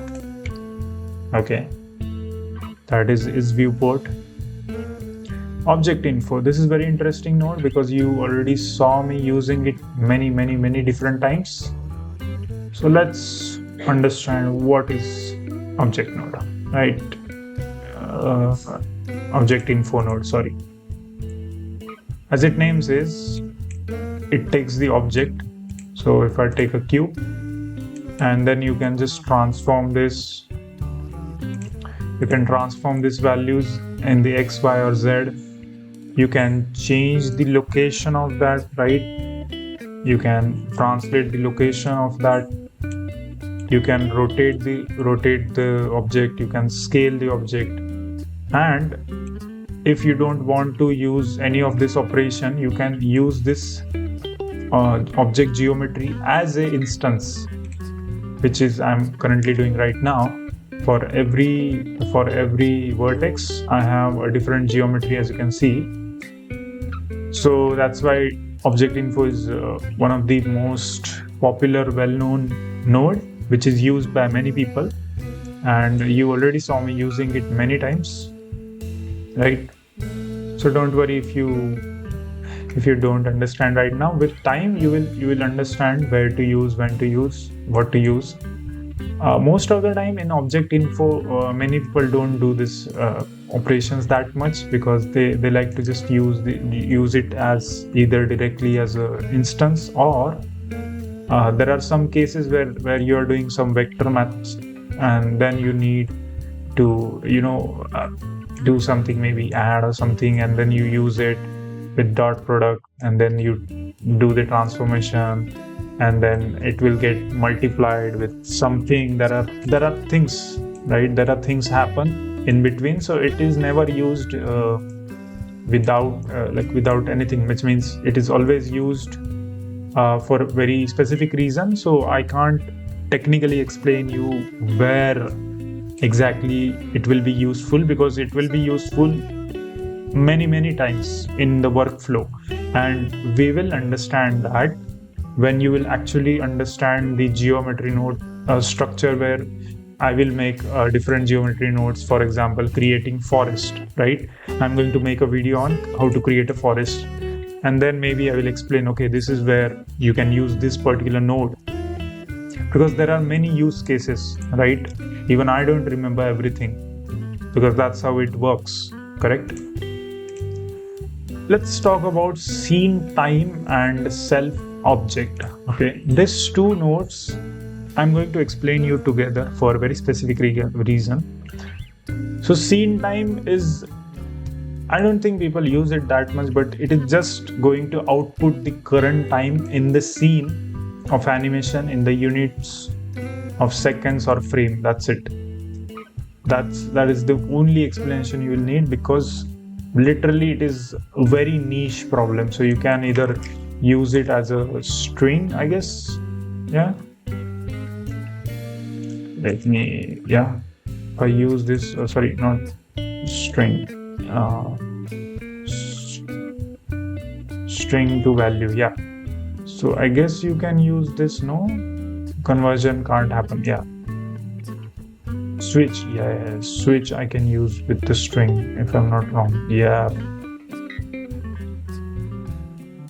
So yeah, you can basically use it to showcase a switching between a string, maybe replacing a word, or something like that. But I don't think I use it that much. So seconds and frame, it is just going to display the seconds and frame, and most of the times it will not be used. So don't worry about that. Self object is something which you have to understand.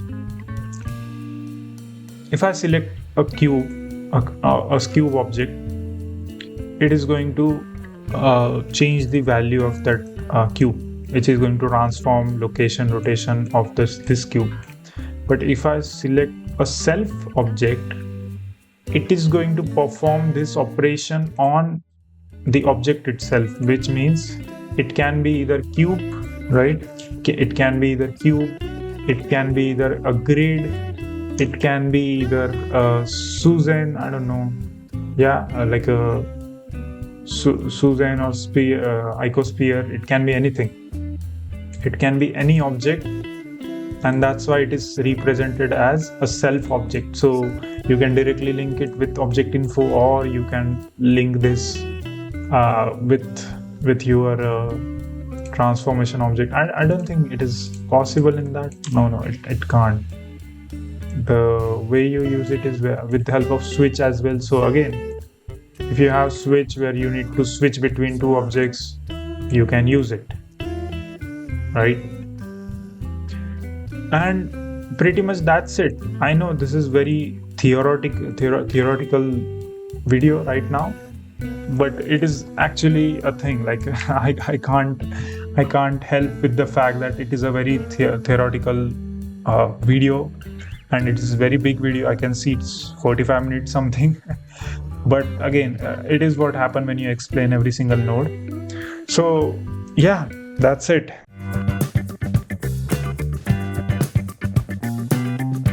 Alright, so we are starting from where we left exactly in the last node, and next one is our output node, and it have enable group viewer and warning.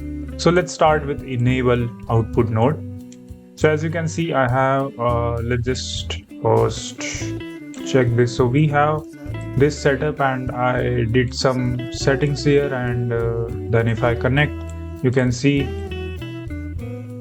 you can see here that I have this geometry setup.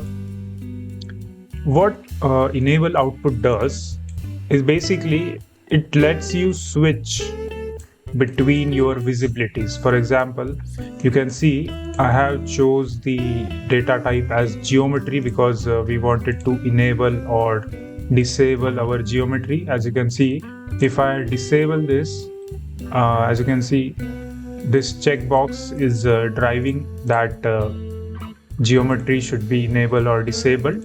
Again, this can be used for many instances. For example, you can just switch between, let's just say, maybe a vector, and you can add a math, not this actually, vector math. Let's do vector math, correct? And let's actually do subtract and then go here, and then you output this with another, yeah, let's take multiply, like this invalid output, like, okay, because of some reason, I don't know why, but you get the point. You can do all kind of operations from this enable output node, which is basically going to drive like a switch in between where you can just enable or disable.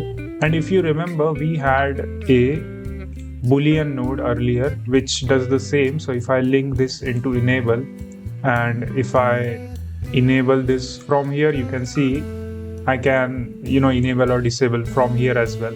So it does the same thing. It is just this switch is currently here, and you have to choose the proper type. Again, it will work properly once you understand what to link where. Obviously, if I switch this to string, it will not work. So you have to link the proper input and output for this node. Then we have group output, which, as its name says, it is a group output. So as you can see, we need input and output for our geo setup. For example, this one, this is our input, which is this plane, and it should output that plane after doing some operations. And that's why we are first processing it, and then we are just outputting this one. And that's why group output is very important. Again, like you can only use one group output because, as you can see, unused output. So always remember, whatever operations you must do, you should do it before your join geometry, like before your group output. Meaning, there will only be one group output. There will never be multiple group output, and it will never happen. I mean, even if you switch, even if you attach the input to output, you can see we can modify it from here. But again, it works because we already had a group output before.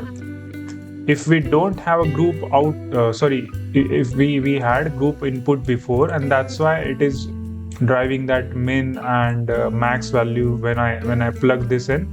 So if you don't have any group input first, then you will never have a group output.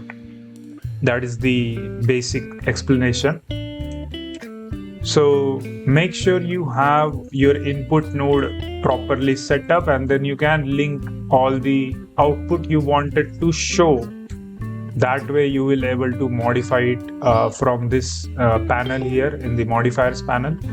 But most of the times you will only have one group output, which is your geometry, because all the things are going to be driven by your group input from here, which you have to link. And the way you do it is basically, I guess it's group, Control G, so you can create a group and then it will be driven from outside of the group.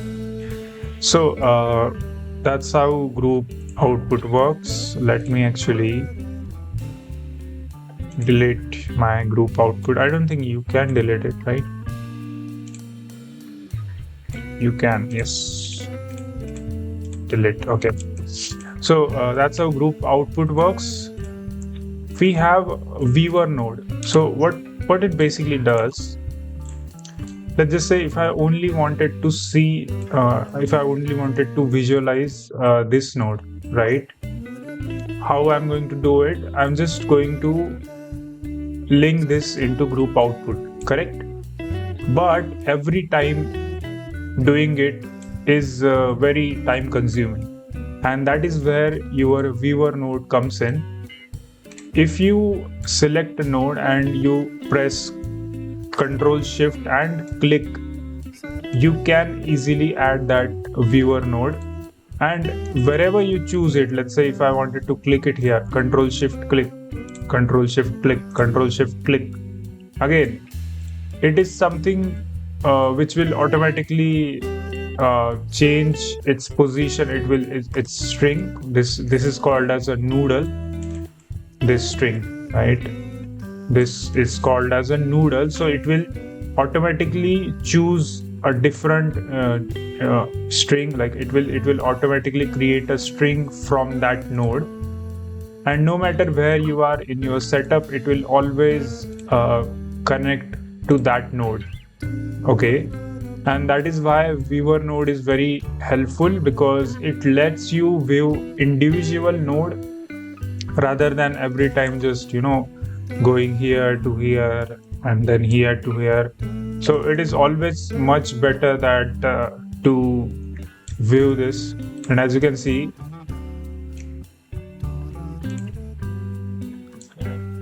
wait, okay, so as you can see, I can visualize this as a output, but I just wanted to see this primarily. Then I can just add a Control Shift click, or you can just keep a viewer node here as well, but you have to mute that up for a very specific reason. You can mute this up, right? Or yeah, you can do like this. There is a click, there is a button here, this is a button. You can just do that, or you can just mute. I don't think you can mute. Yeah, I guess this is the mute button. No, you can't do it. Okay, it's okay, it's fine, but you understand the point. So that is the main thing, and still it will work, by the way. If you do this, if you click this, it will, if you click this, it will automatically connect, but you cannot keep both of this node, and you cannot basically do both of this node. You have to disable one node in order to see the output or see the preview. So yeah, that's how it works. Then we have a warning node, and I actually wanted you to focus on this section right here. Okay, as soon as I add my warning node, you can see I got a window here, I got a panel here which says errors, right? Because I choose here error. But let's just say if I wanted to show information, so I just added a info, and you can see it's info, it's showing the info. Where it is useful, I will tell you. Okay, let's just add a boolean. Okay, and let's add a string. Boolean is enabled. Okay, if I connect this and if I connect this, you can see in this panel, in info panel, as soon as I disable this, the information just got hidden, like it just got hidden. And as soon as I click this back, the information is showed in this panel where it says Boolean is enabled. So it is helpful for visualization where you need to see exactly in which process what operation is happening, and this is where you use this node. I don't use it because I don't need it, but it is very helpful if you wanted to show a warning, and you can show a warning like Boolean is checked, right? You can see as soon as I change it, it just update here. So it shows me that Boolean is checked. If I disable, it automatically gets disabled. And really helpful actually. There is something called as error troubleshooting or file handling, where you need to showcase some errors, or you need to show some warning or information in your GeoNode setup, so you can exactly understand in which place, in which node, what exact operation is happening, and that's why it is helpful. uh, that's why I wanted to show you this particular example, so we can immediately see, okay, boolean is checked, right? So this information is giving, and you can switch the type, either it is an error or warning or info. It depends on you how you use it, where you use it. But I like to use it like this, and you can also visualize it with viewer node. But yeah, you get the point. And yeah, that was our output module.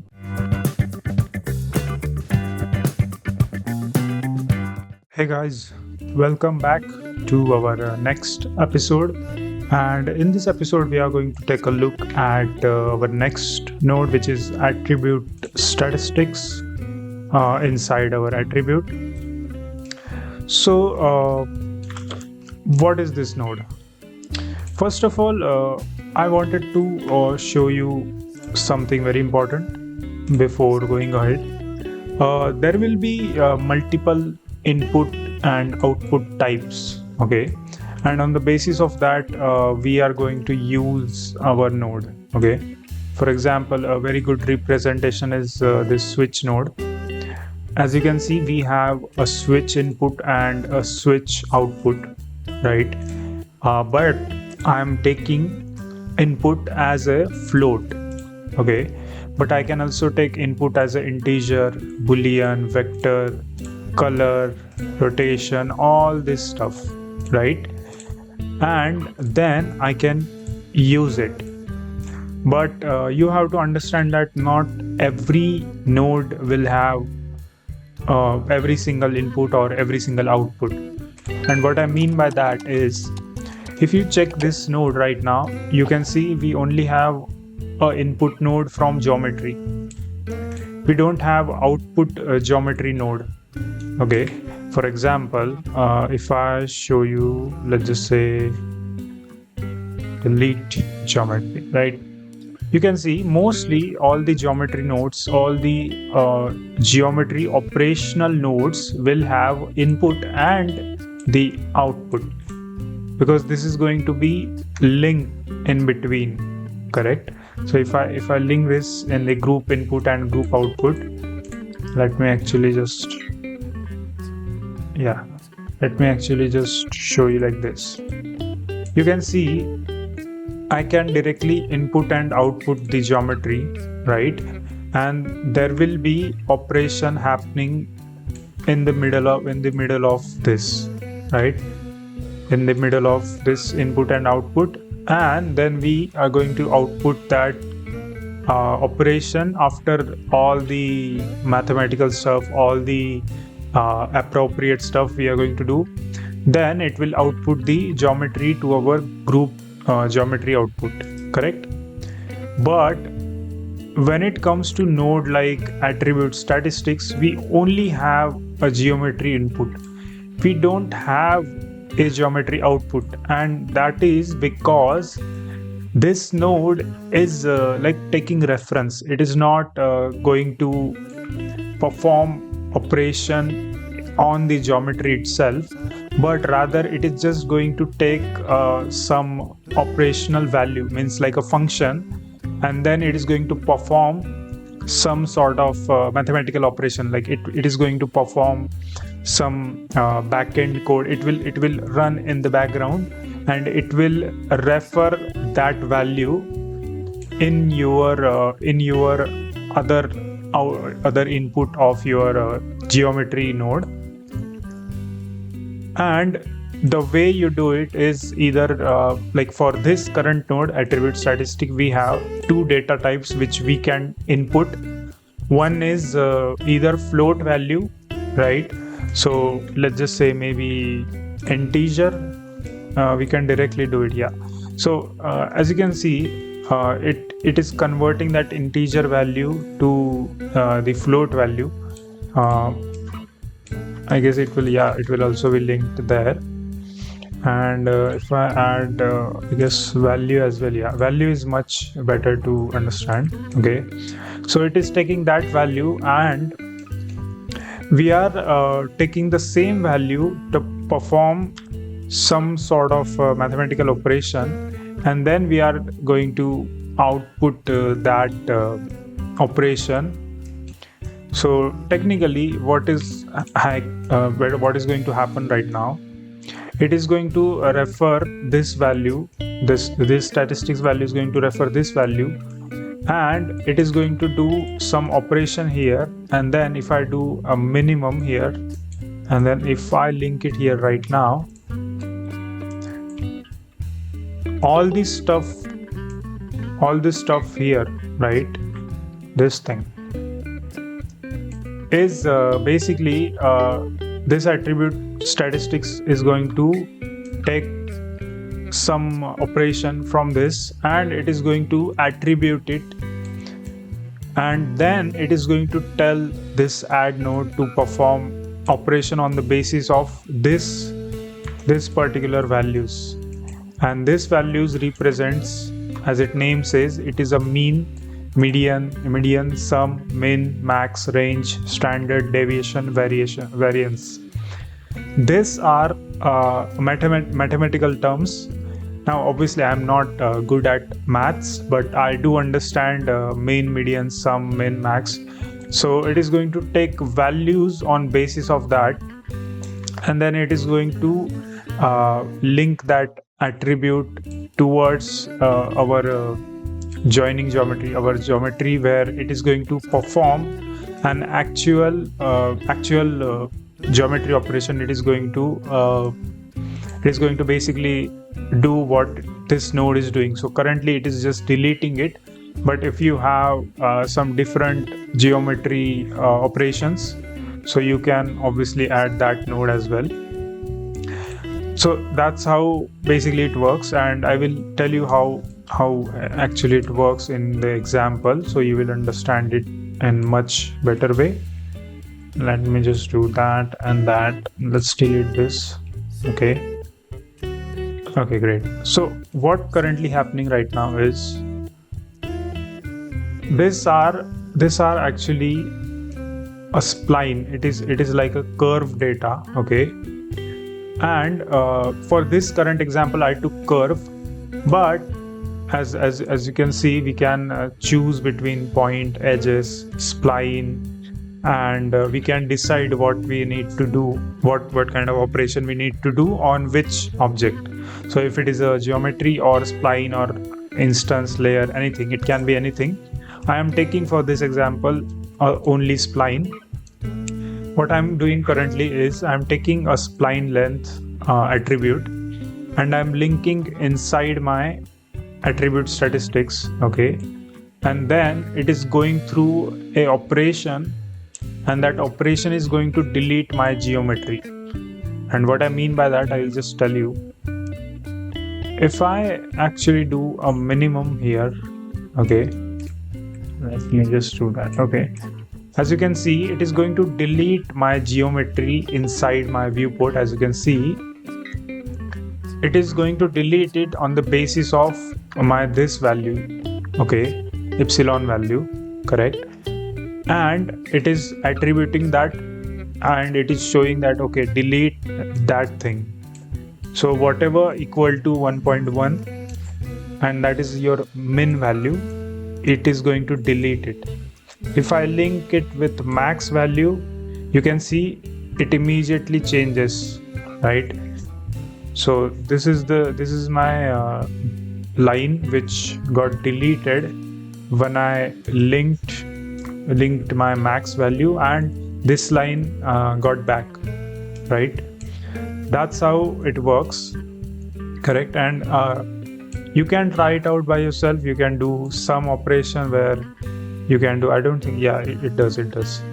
There is certain values you need to tweak, but it works in that way, correct? And the use cases is like there are so many use cases on various on the various geosystem. I watched it and specifically it is used to either do either min, max or range, but there are some cases where you can just do min and medium operations, and that way you can use it immediately. And again, this is same as, I guess, using float, but float actually takes the vector is same as float, but in the vector it takes vector input rather than float input. Currently it is taking a float input, that's why it is showing like that. But if you can add vector math, I guess, yeah, you can easily able to modify this. I guess there is a normal as well. If I can, yes, so if I do a vector, I can just link my normal attribute, and that normal I can just add minimum less than something, and then in that way it will be, it will work like that.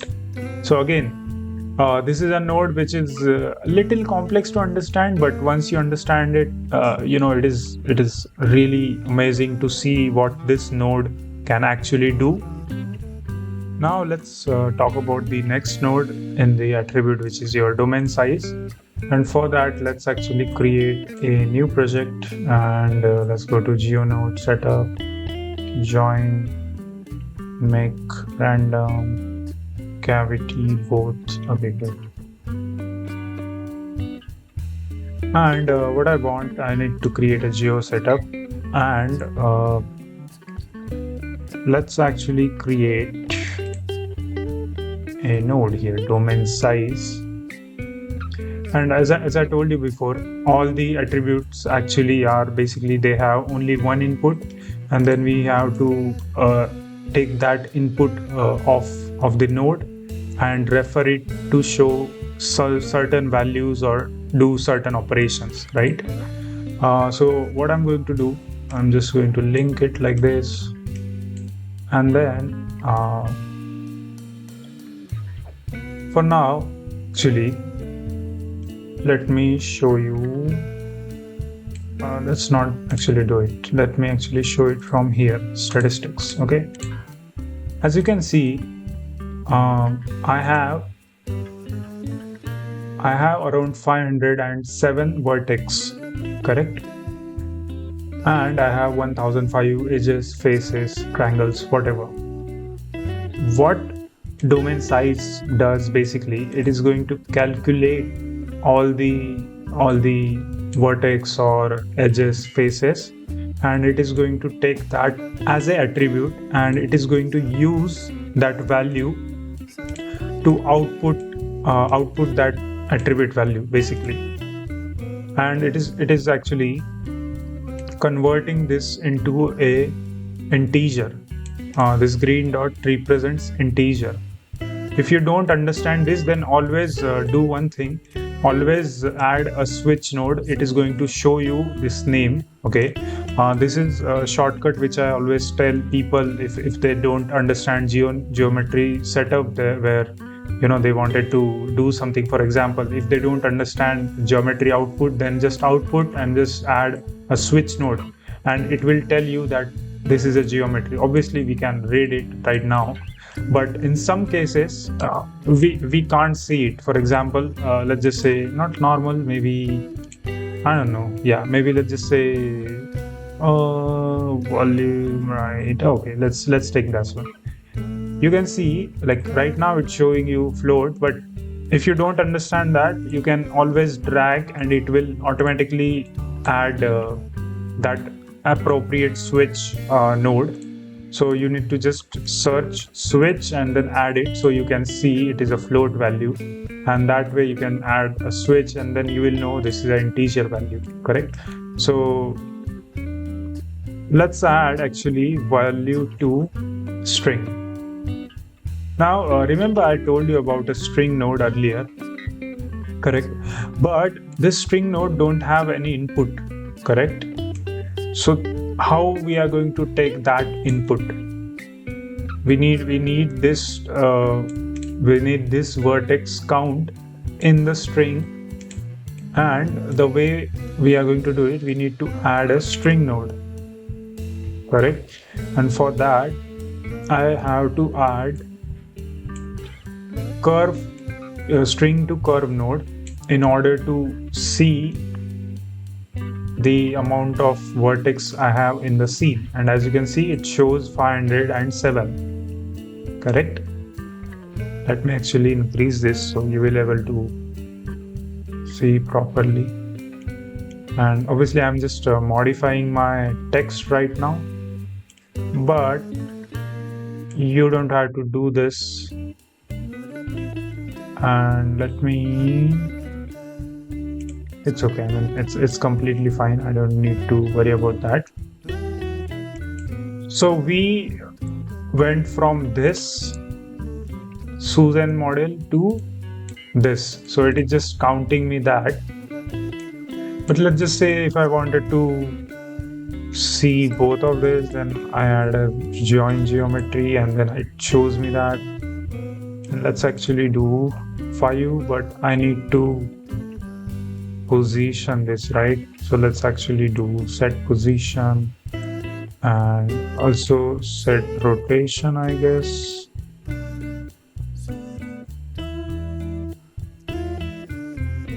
Not this rotation.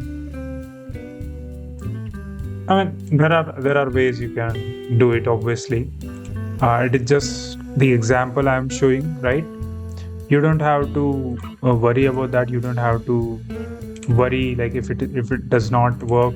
I guess it is a transform geometry. Yeah. So if I do this and if I do that, and just do this, then you do rotation 90, and then not this actually, but this, yeah, and then this. So you get the point. So point I'm trying to make is you can do that. If I switch to edge count, I can immediately show 1005. As you can see, we have that edges written there. If I wanted to show it as a face, I can show it as a face. So you get the point. It is going to give me that. And if you noticed domain size, it does have different input type. So currently, because Susan is a mesh, it is an object. That's why I took it as a mesh.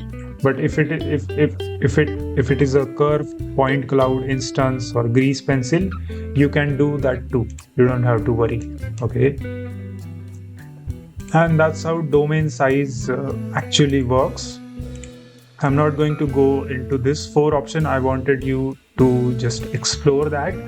But this is very helpful node for either visualization or to perform some operation. It is not necessary for you to use the value to string. It is just an example. You can obviously do a different mathematical operations here.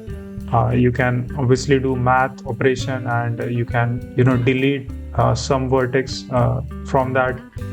You can also do that. So just say if I add that one, and you can see immediately I can, because of the math operation, I can immediately reduce the vertex and it is going to get updated. So again, it is because I'm representing this into my string value. That's why you are able to see this.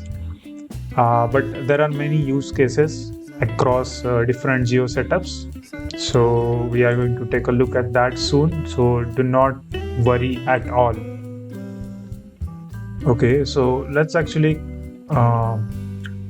start with the next node. Let me delete this and okay, and next node is blur attribute. Okay, now this is something which you have to understand. Basically, just like our I guess subdivision switch, it works like that. But let me actually first create my entire setup here.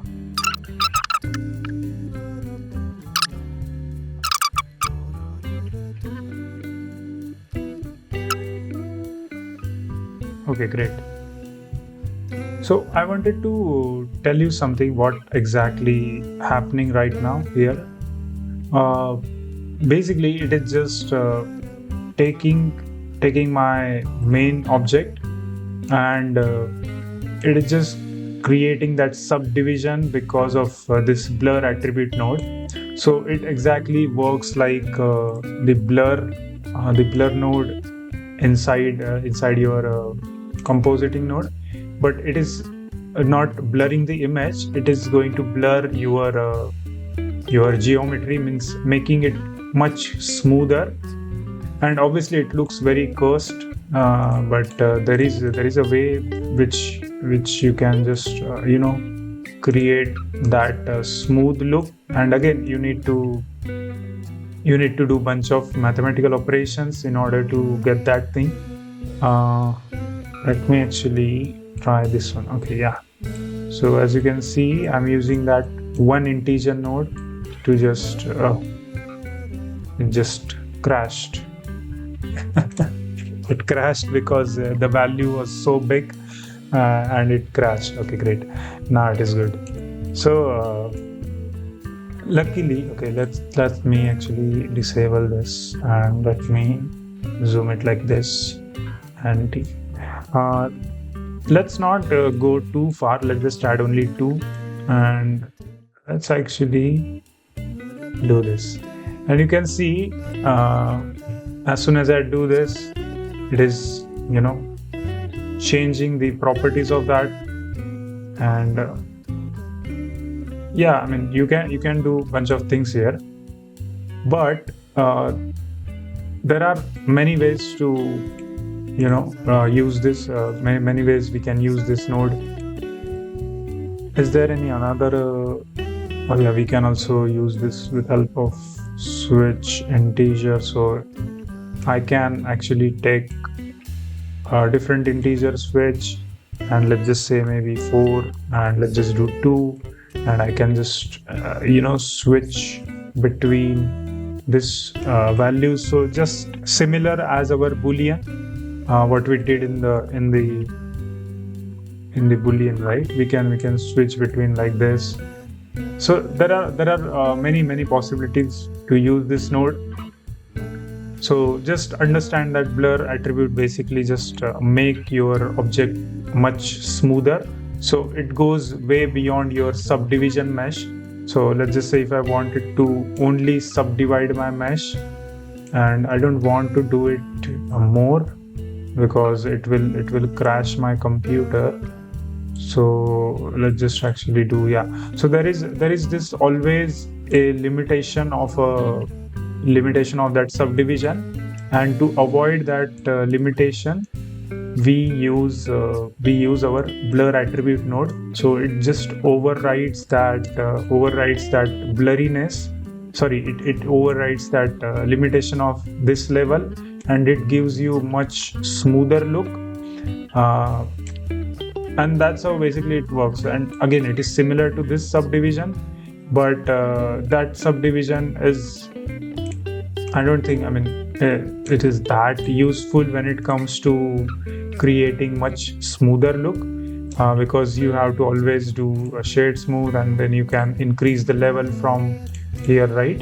But there is always a limitation, and that's why we need to use blur attribute to get rid of that limitation. But it also creates artifact like this, and that's why we need to set up some sort of mechanism where you just limit it out somewhere, but it lets us do that operation, right?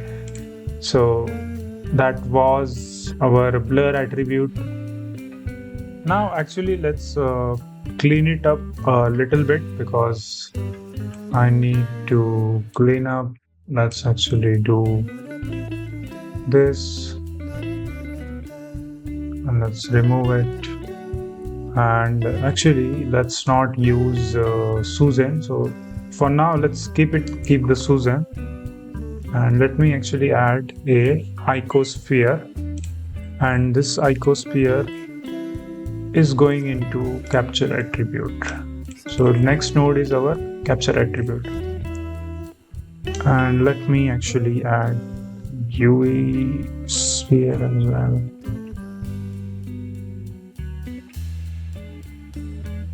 So there are lots of things happening right now. So let's actually understand what exactly is happening, and that way you will be able to understand. And let me actually set shade smooth. Okay, great. So number one, what is happening? So this is the icosphere which I created, and I'm just making sure it goes through my instance in point, and the instances are this sphere. So it is getting replaced. So every vertex inside my every vertex inside my this thing. Let me actually do this. Let me actually do. Okay. So every vertex in my icosphere is basically getting replaced with this cube, this UV sphere. Okay, there is so much sphere, and that's why it is causing me problem. But it is just basically changing it, and it is actually capturing the data of icosphere and letting Blender know to change the position. Means currently I took scale, but if I wanted to take maybe some different option, I can also take it. I just took a scale, and I'm actually driving it through my offset. So it is currently scaling on the basis of that normal offset of that vertex, and that normal is taken in my capture attribute. So my capture attribute is taking that normal value and feeding that normal into my instance on point, and then it is taking that scale value again. So it is producing two capture outputs, and it is giving me an offset on the basis of this scale. So capture attribute is basically like a capturing the attribute of an object, in this case icosphere, and then feeding that information to the next node. For me right now it is instance on point where I have UV sphere, right? But if I want, let's just say cube, and let's actually replace it with cube, as you can see, and it is going through my position, and the position is getting offset on the basis of my scale. So I hope you understood this one, capture attribute. So again, capture attribute is not that visible because people use different node rather than capture attribute, which is store named attribute, and I'm going to explain you that just in some time. So for now, just understand about capture attribute node. Okay, so before actually showing you remove name attribute, I wanted to show you store name attribute first, because once you will understand how to store the named attribute, then we can use our remove attribute. So let's actually start with store name attribute. And for this example, I'm just going to mute this, and I need to use this store name attribute, and just go here. So first of all, I wanted to explain you something which is very important. Number one is what is store name attribute? Okay, attribute means values. Okay, this means values. Okay, value. This value is named something. Okay, this value is named something, as you can see, and that's why we have this string here.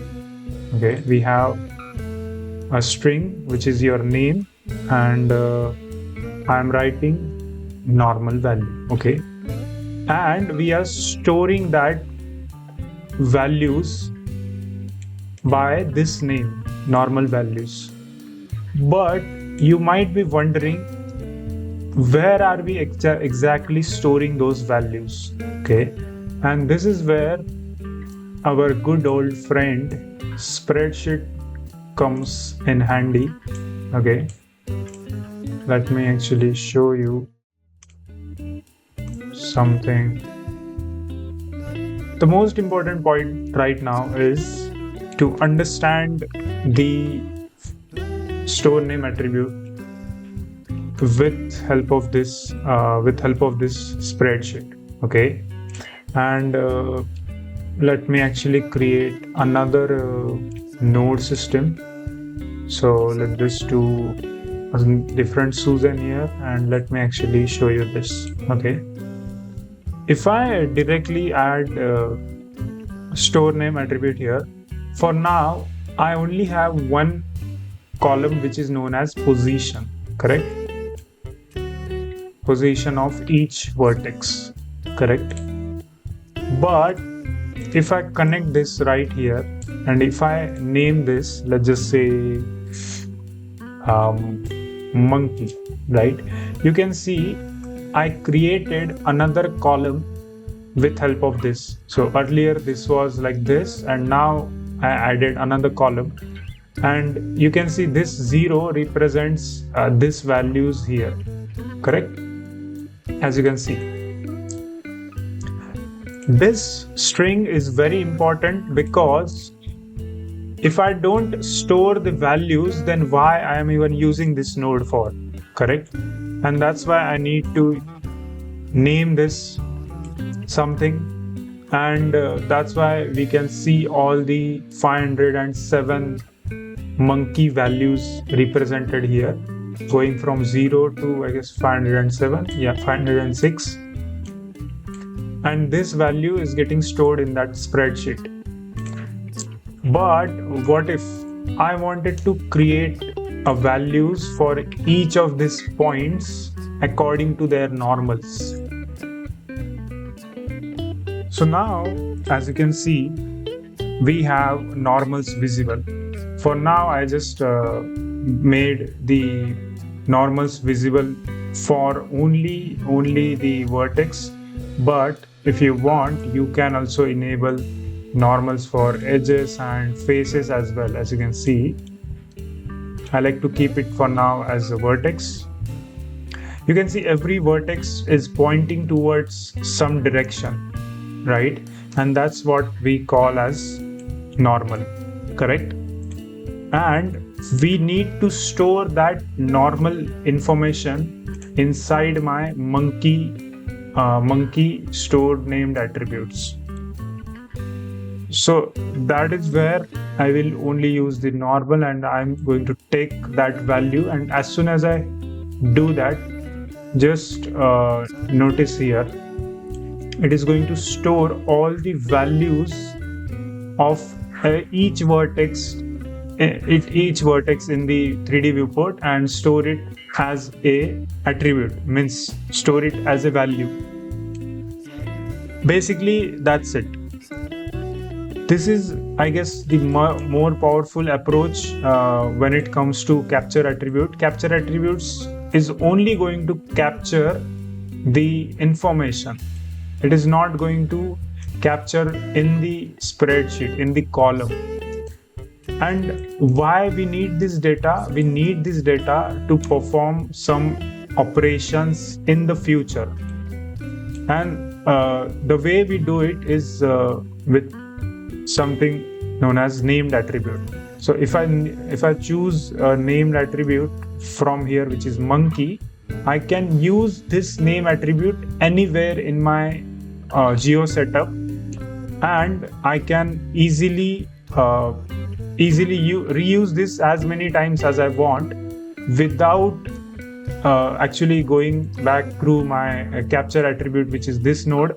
And that's why it is very tedious. If I show you in this particular setup, it is very tedious. If I just use this one capture attribute node, I literally have to use it here, then I need to use it in different nodes. So it will be very problematic in very big system, and that is why we use something known as store named attribute, which is not only going to give us a complete control over the column values, like each values, but also we can choose it. Like we can choose it on the basis of the input we have.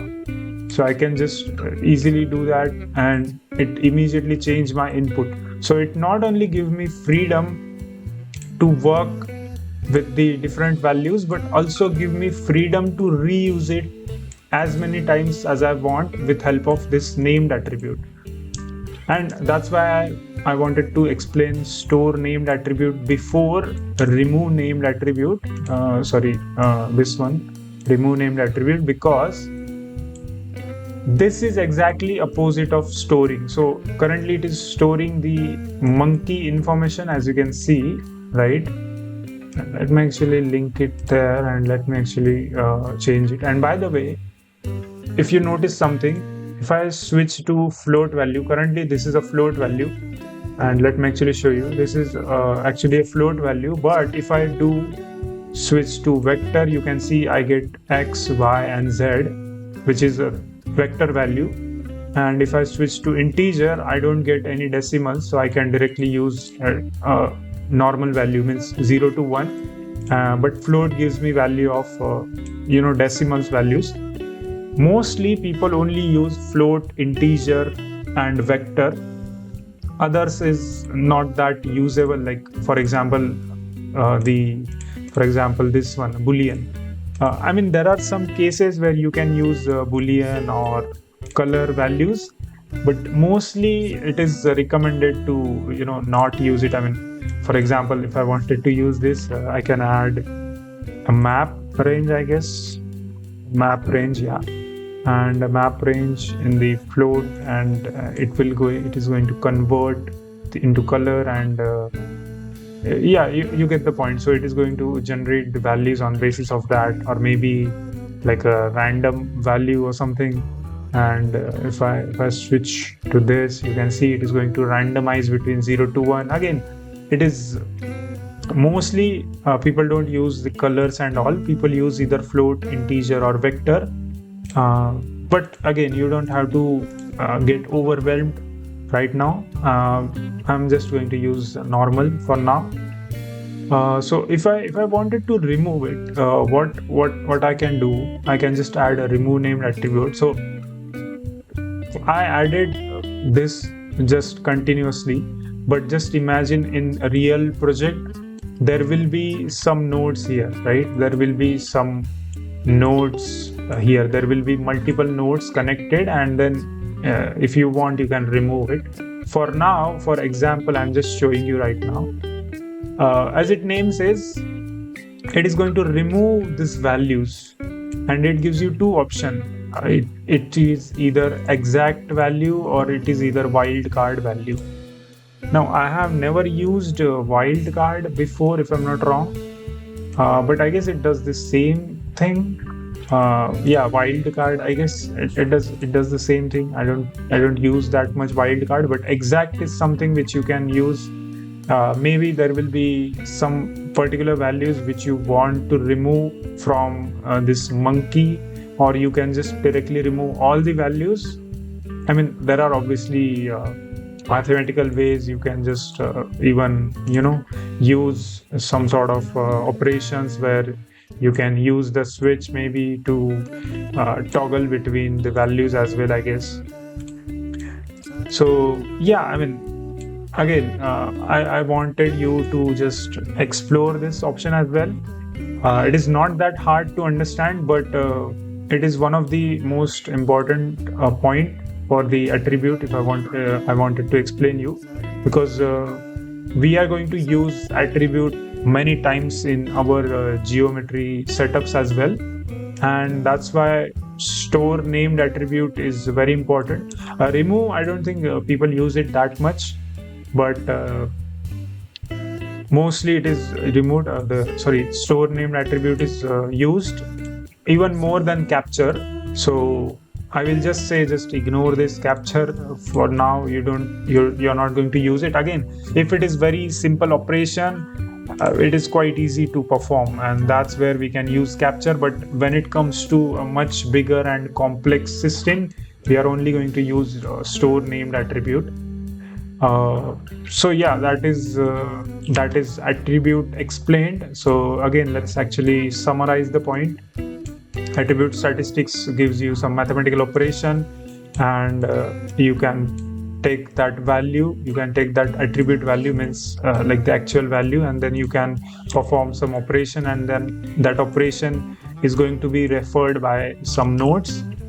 Then domain size is basically just going to count your edges, vertex, or anything in your viewport, and you can reference that somewhere and use it, do some mathematical operation.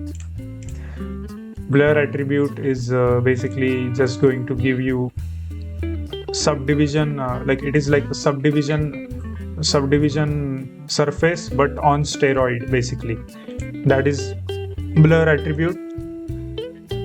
Capture attribute, as I said, it is going to capture the value of the points or whatever you wanted to feed, edges, face, whatever you want to feed, it is going to capture that value. Then before remove, the store name attribute is going to store the actual values in your spreadsheet, and remove is going to remove those values from your spreadsheet with 2 pattern modes, and that is attribute explained.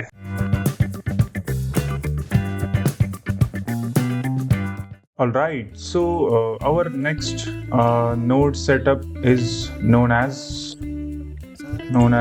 geometry. Wait, let me just create a geometry read, and inside the read we have ID and all these nodes. But before understanding these nodes, I actually wanted to explain you something very important, and that is the only way you can understand. So this is a object, right? This is our object. It can be either a mesh, it can be either a mesh, it can be either a spline, it can be either a point cloud, it can be either a grease pencil, right? It can be anything in the 3D world. Okay, currently this is a mesh, right? Every object in your scene, okay, have some kind of value. It is stored in some kind of value, just what we saw in our spreadsheet. As you can see, it is storing the value of its position, right? So if I move it, you can see the position value changes, correct? So let me actually introduce you to a concept of get and set. Okay, let me actually create, let me hide this and let me add it text get set. Okay, got it. And this is a play. So this value is stored, and we need to fetch this value. The way we are going to fetch this information is with help of this get. Okay, and we need to modify this value. Let me actually okay, it's not happening. Okay, great. So let me actually do this. We need to modify this value, and the way we do it is with help of set. Okay, so get is the stored value. Okay, let me do this. Get is stored value. Okay, and set is modified value. So get is the original value of that object, and set is something which we modify. with help of mathematical operations and all that stuff, correct? And the way we are going to use this get and set is something with help of this geo specific geometry nodes, and these geometry nodes are available inside their appropriate categories. As you can see, if I add inside my geometry, there is something called as read. This read means getting, it is just getting the value, right? And this, there is something called as write. If you notice here, it is known as set. As I explained, read and write represents get and set, okay? And there is obviously in between operations like sampling materials, adding operations, all that stuff. You will see this pattern in curves as well. You can see in the curves as well, there is a read, write, sample. Grease pencil also read and write. Mesh, read and write. So the point I'm trying to make is this read is going to appear in multiple places, and you need to choose the appropriate node according to your mesh type, your object type. Currently for me it is a mesh, it is a 3D mesh, which is an object. So in this case I can just use, if I wanted to do some operation, I will use read and write for the geometry, not for the curve. This node will not work for this object, okay? So you have to understand this before we go into later module, because after this point, after this geometry, we are going to encounter this read, write and sample multiple times. So I don't want you to get confused. That's why I'm explaining you right now. So make sure you choose appropriate node, then it will be proper.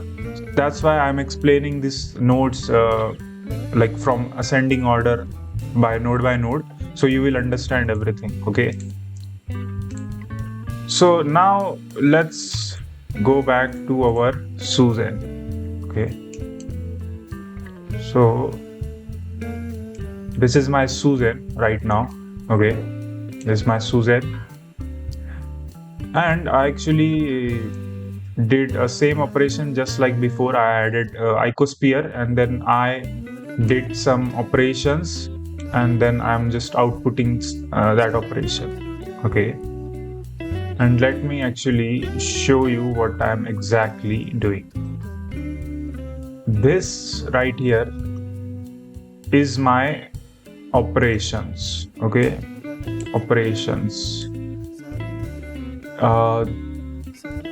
This is where I am setting my operation value, and this is where I am getting my my geometry operation value, okay? Whatever you do inside of this block, obviously this can be bigger, is going to output after this set operation, right? After this. So if I disconnect this, whatever I do inside, it will be output, right? So this is very important for you to understand this before we actually try to use these nodes. And this is where our important node comes in handy, which is known as ID, okay? So first node is inside geometry read ID, it's called as ID. Just like our last node, let me actually get this, okay? After adding icosphere, after adding this icosphere, we have a spreadsheet which contains some information, right? And this information is getting stored according to some values, some unique values. So that is exactly what we are currently doing. We are currently storing information inside a name called as ID, and that ID is getting stored in my spreadsheet, correct?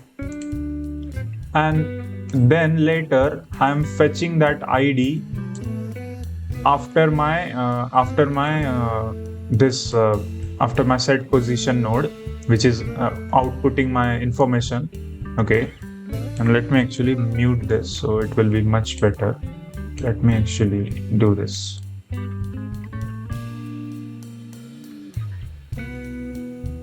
So as this ID says, this is an integer output, and I already told you the shortcut if you watched my last video. I told you whatever, if you don't understand this output, just add a switch so you will able to know what this node is. So this is an integer, so we need to switch to integer in store named attribute, which is storing our value, right?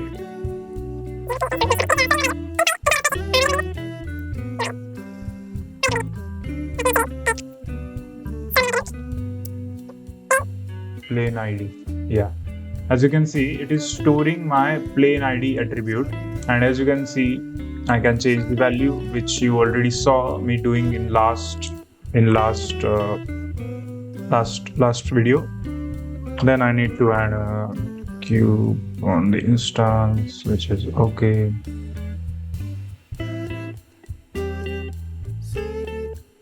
This is placing my plain ID here, right? And let's actually add geometry ID here, which is your plain ID. And if I add it, you can see it immediately change the value here, and that is exactly what it is currently doing. Okay, and let me actually connect my plain ID, my instance here, and as soon as I do that, you can see it did something, it did some operation.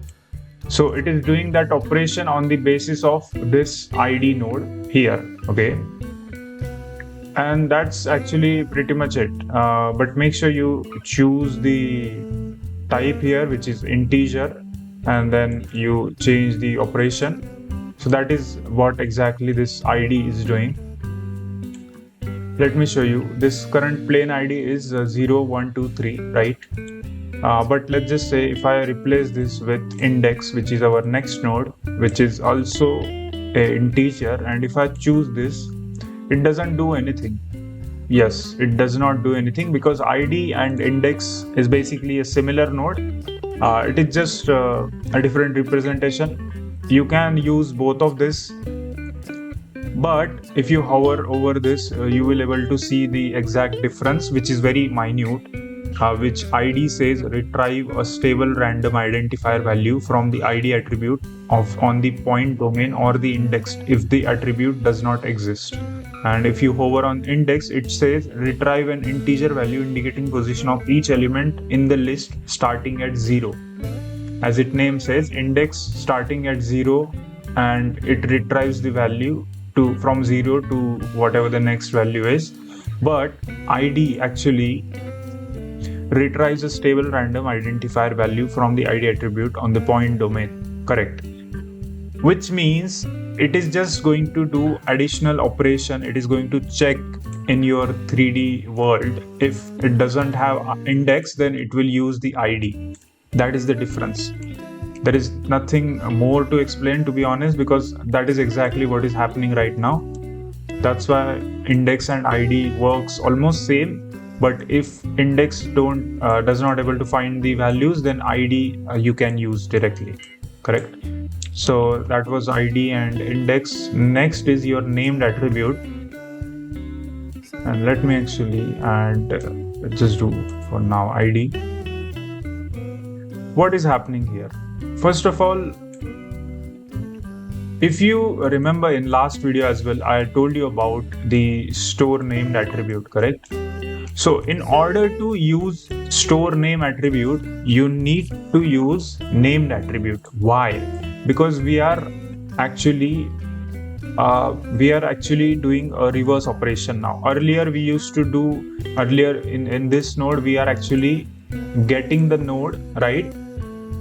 And we are setting a value to that node so we can perform this operation. So if I move this, you can see this is modifying the geometry. But currently what we are doing, we are first setting this store name attribute inside our spreadsheet, which you can see here inside our spreadsheet here, right? but we just set that, we just stored it right now, not setting but storing. But we need to fetch that information here, fetch, correct?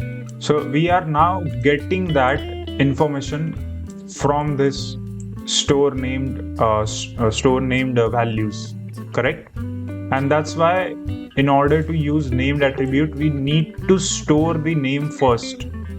It is not compulsory always, because there are like default values like your UV map, which is your default value, your position, which is your default value, and sharp face, which is your default value.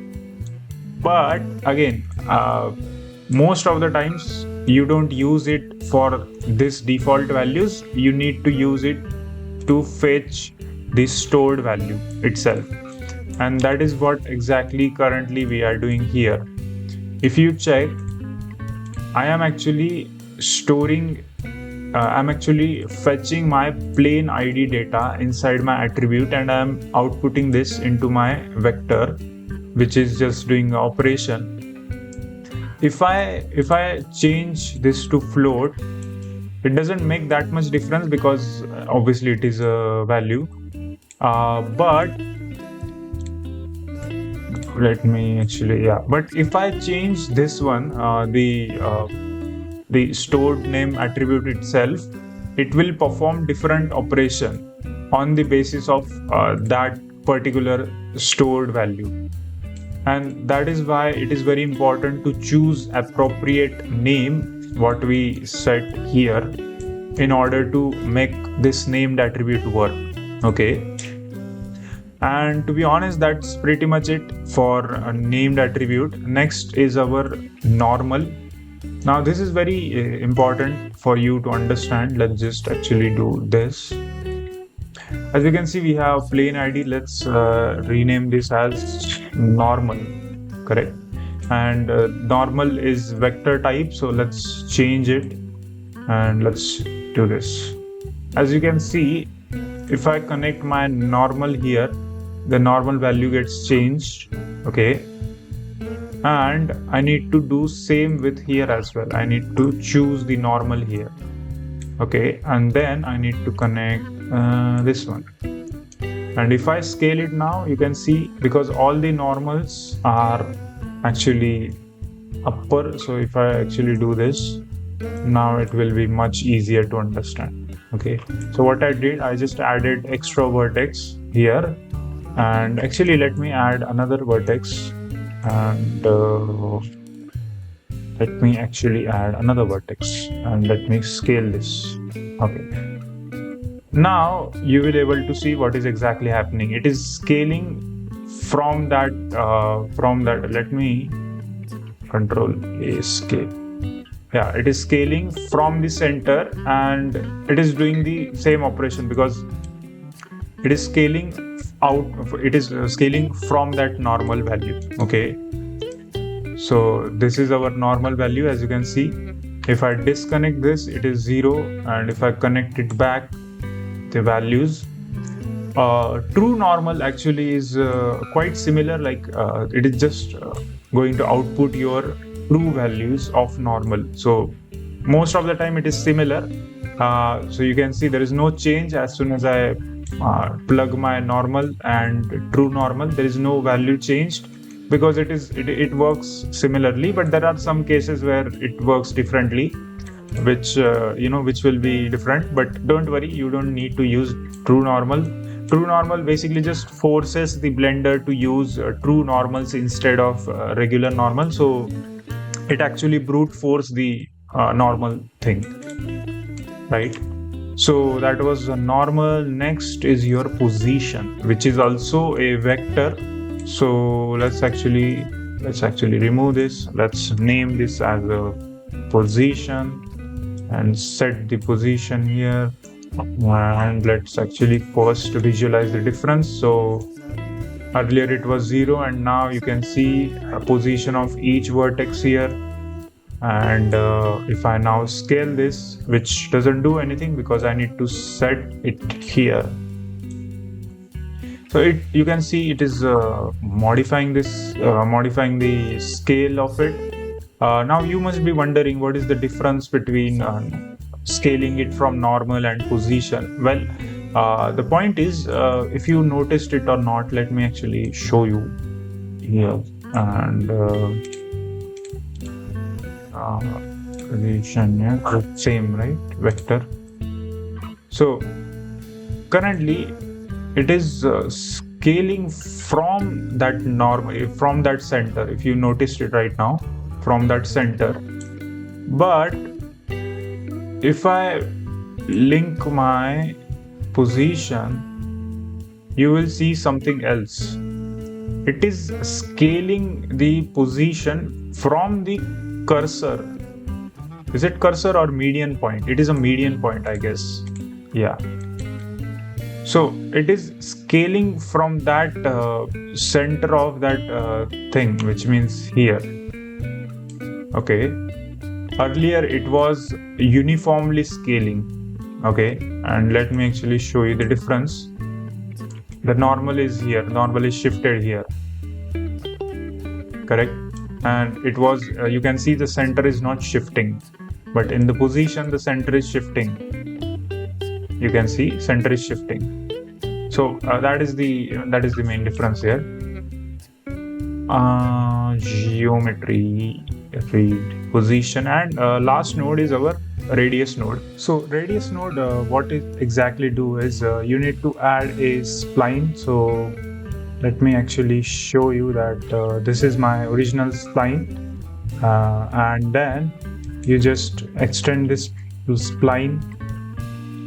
You can see I extended it, and then you do operation, and what it currently is doing, it's just taking the radius value and it is modifying individual vertex radius. So you can see I can now individually scale any vertex in the geometry setup thing. That's how the radius works. Let's actually do a little brief summary what exactly happened here. So geometry read ID takes your ID, which is a more superior option than index, because index is also gives some sort of ID, some sort of unique value. But sometimes when index fail, you can use directly ID. And this both also can be used together in some of the node setup. Name attribute fetch your stored name attribute, which is whatever you said before. Then normals, then there is a normal. Yeah, so normals take your normal value and true normal value. True normal is basically like a forced version of normal. Position takes your position value, and geometry read radius takes individual radius of your vertex exist in your spline, and then it can output that, and we can tweak it, we can make it look like a tree branch, and that's how it works.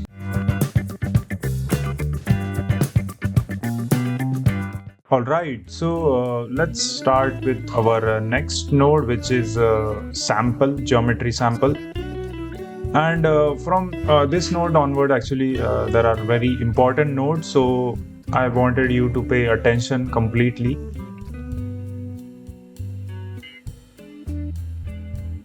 Okay, so what geometry proximity is doing, if you notice here, and let me actually do this, yeah.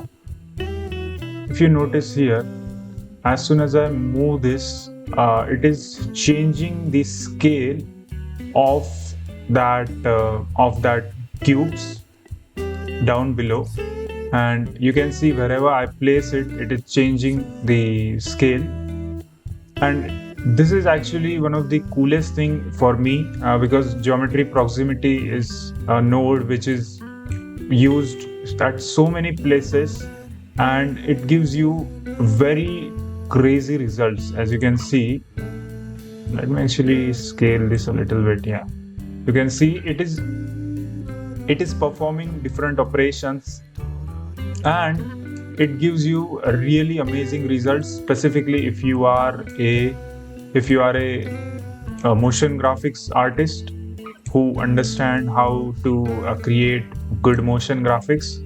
Then this node is really made for you, because there are so many things which you can do, and we will see how you can do it, specifically inside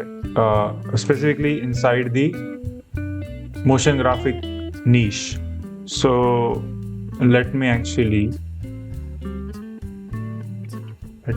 show you some example. So if you go on YouTube, right, Ducky 3D is one of the artists who really explained this in much better way. But there are so many use cases and there are so many tutorials specifically to create this motion graphics, and you can use this node. So that's why it is one of the most powerful node, and you can see the example I just showed you. And obviously you can also you can also delete the geometry with help of this geometry proximity. So you can just add a delete geometry where you need to take a reference of this, correct? Let's just say this one. Let's not add that one.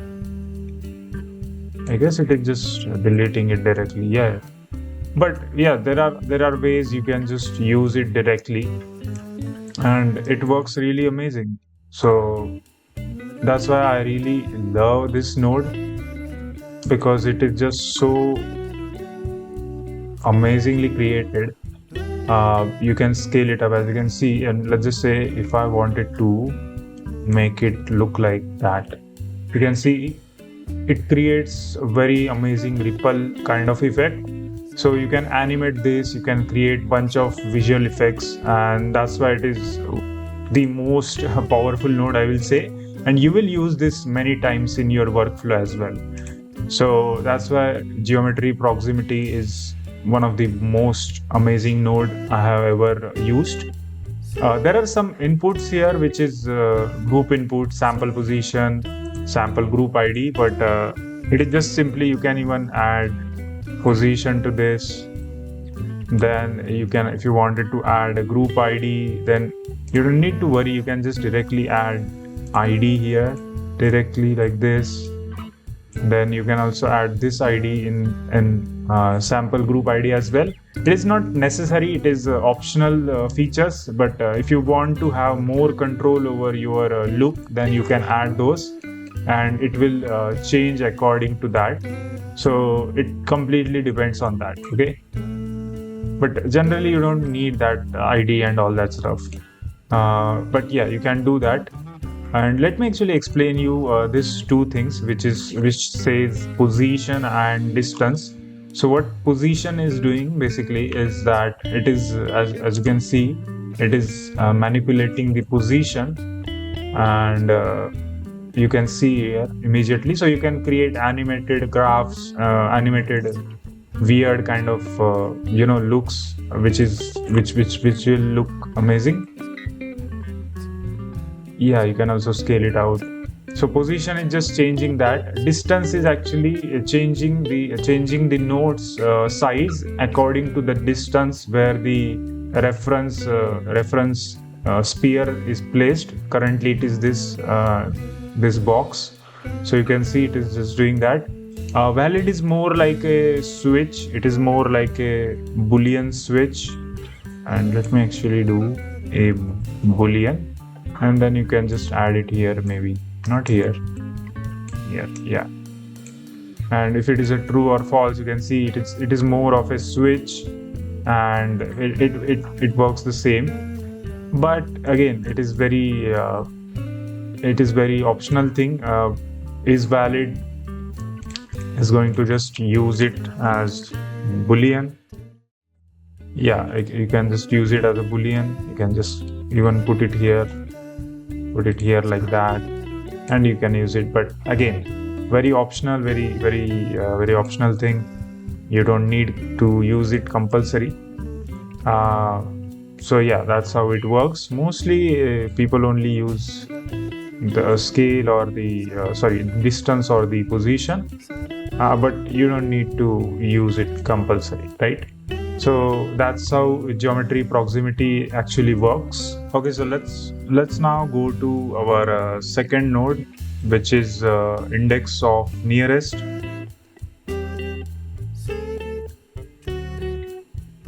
So let me actually show you what exactly happening right now. If I take index of nearest, what I wanted to do is, let's just say there is this circle and there is this second circle. What I want is, I want this the radius of this circle, the end point of this circle to form a tangent. So I don't want them to form here. I want them to create like a tangent, which means touch both of this together. So now I can obviously increase or decrease until they meet here, but that will be very inaccurate, right? So to do that, I use index of nearest, and let me actually do some operations.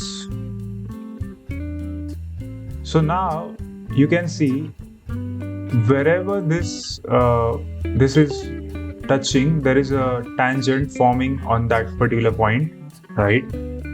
And it happened because I used that index of nearest. So it is calculating that nearest index from that point, which in this case, this is the point, and as soon as I link this, you can see it is connecting that dots.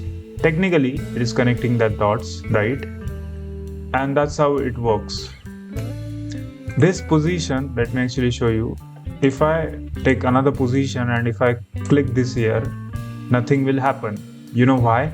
Because I'm already using this position in the second node. I'm already evaluating at that index point.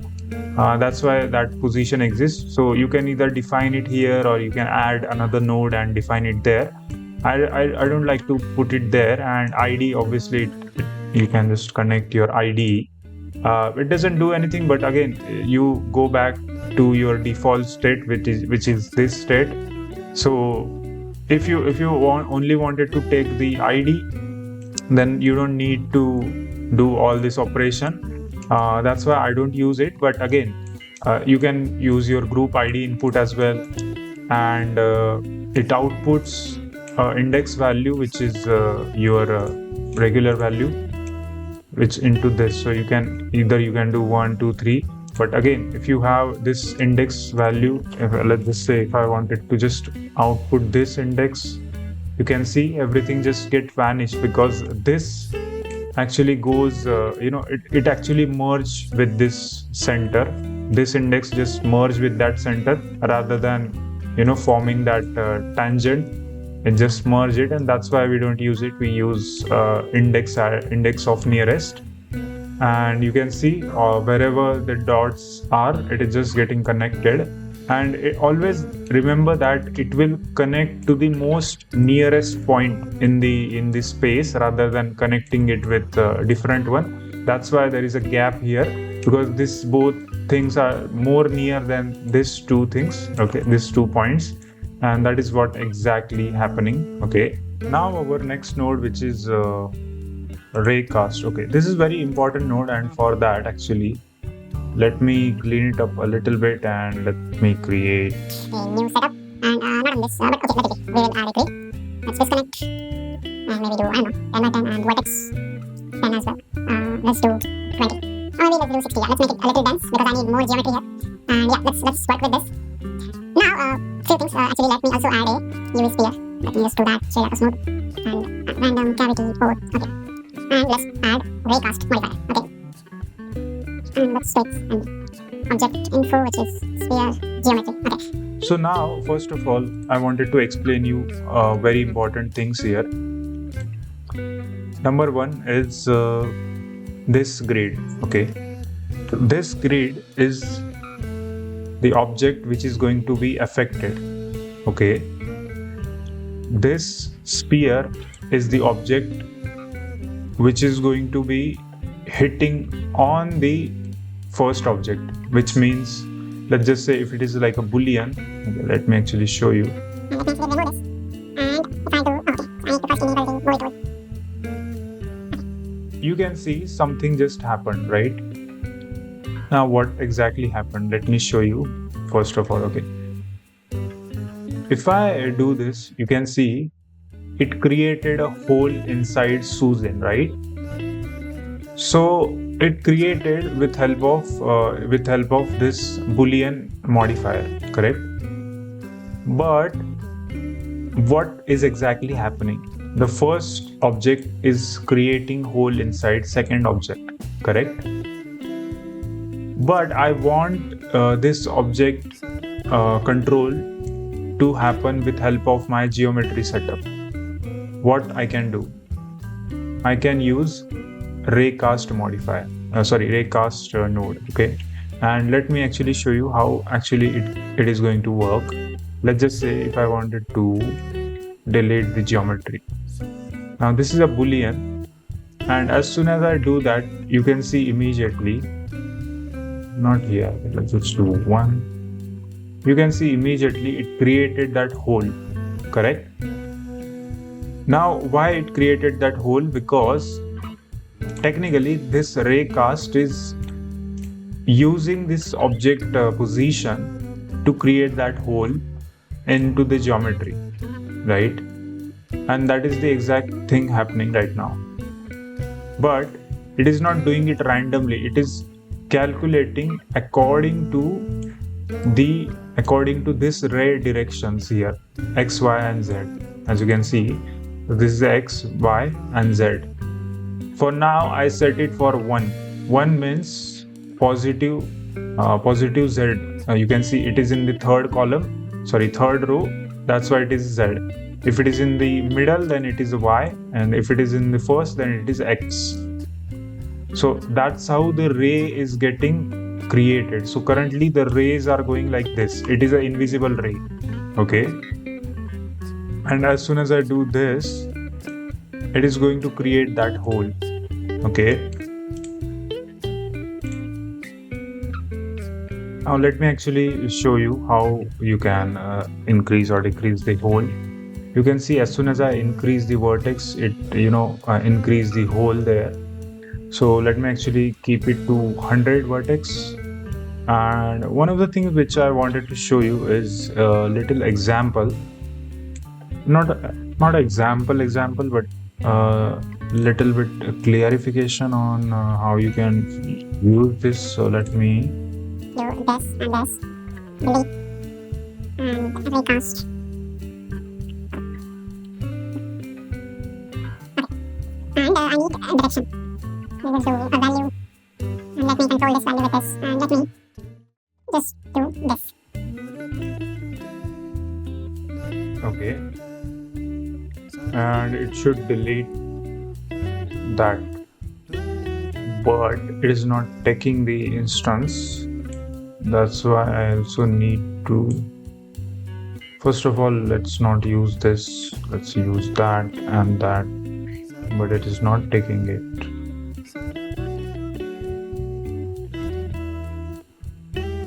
And it is getting more. Let me put this, then change the direction. Yeah.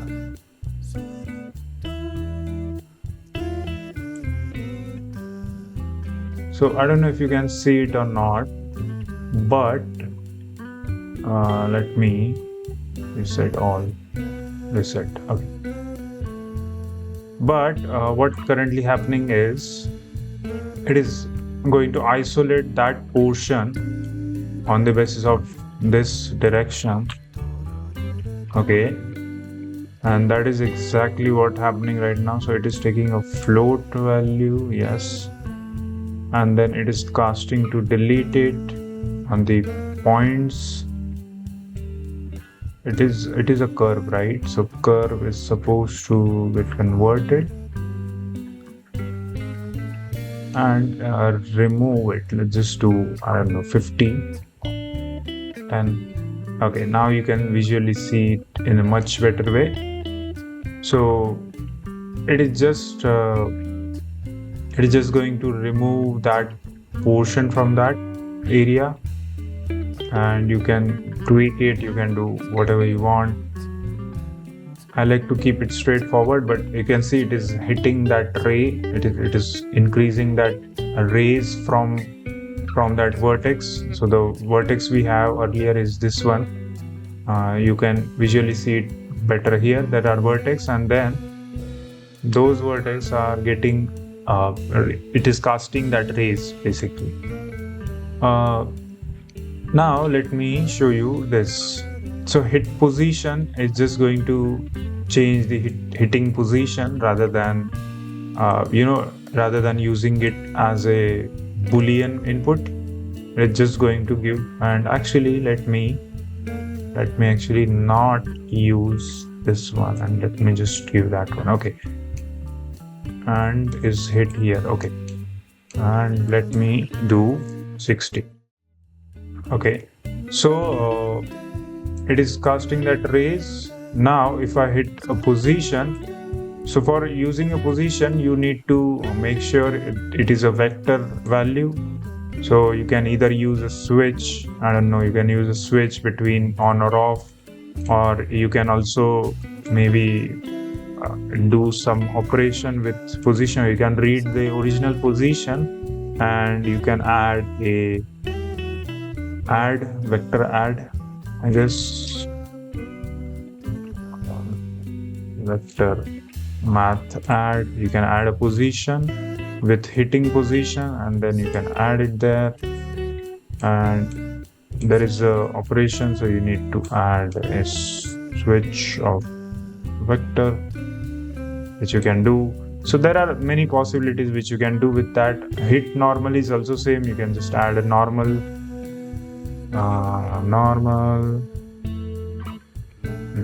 add a normal, and then you can add on the basis of normals. You can either remove it. Distance, this distance actually is similar to this one. So hit distance is actually similar to that, but it is just you need to add a Boolean switch and it works the same. So again, you can either switch it in between, or you can use something else, and you can also use a attribute node. Sorry, not that. Named attribute. Yes, named attribute, and you can combine this with attribute. You can either add a capture attribute as well, and you can combine this with existence, and then you can add a second one, then you can do some operations. So there are many possibilities which you can do. I just showed you the basics of that, but you get the point, right? You get the point. And even in input as well, you can define this as a named attribute, store name attribute, or if you wanted to capture an attribute, you can just add it. This one, you can just add this here. You can set the value here, and you can group this out. You can do multiple things. So as you can see, I stored my ID attribute, and then I'm outputting that one. So again, there are many things which you can do here. You need to explore this a little bit, and there are some options like interpolated or nearest. Also the data type, depending on your data type, you can change it. The source position, you can directly add your original position, or you can change it if you want to. I don't use it that much. Ray direction as well, you can add your own ray direction. Let's just say if I add a vector, math, and if I wanted to change my direction, I can change it with help of adding maybe position and normals and doing some operations. So that's why it exists. You will see this node in use when I will make a video talking about how you can make a portal inside your Geo setup. and then you will understand raycast in more depth. So don't worry about that. Now let's actually understand the next node, and for that I don't need all of that. And this is okay. Okay, great. Great. So next node is, this is right? Next node is known as geometry sample index.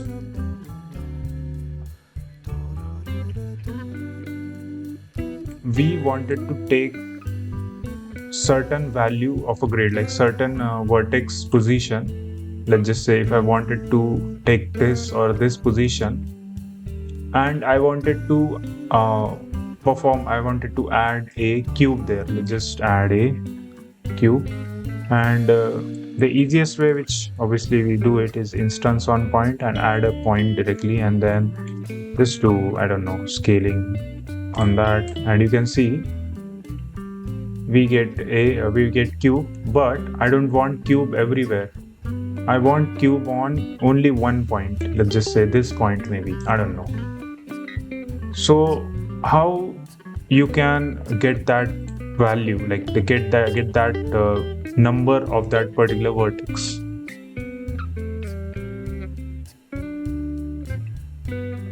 Okay, the way we get this is index, and I wanted to show my index here in this. Okay, and let's just say if I wanted to only add cube on this 306 number vertex. Okay, and by the way, this is the same which is stored in our spreadsheet. So at 306, and this 306, where is it? This one, right? So 306 position is this one, 2.895 minus 1842000. Now try to understand what I wanted to do. I don't wanted to spam, I don't wanted to spam the cube on every single direction. Let me actually disable. Yeah, I don't want it to have a cube on every single thing. Rather, I only want the remove this, and this one. Okay, I wanted to get that value at 306, and I wanted to only add cube there, right?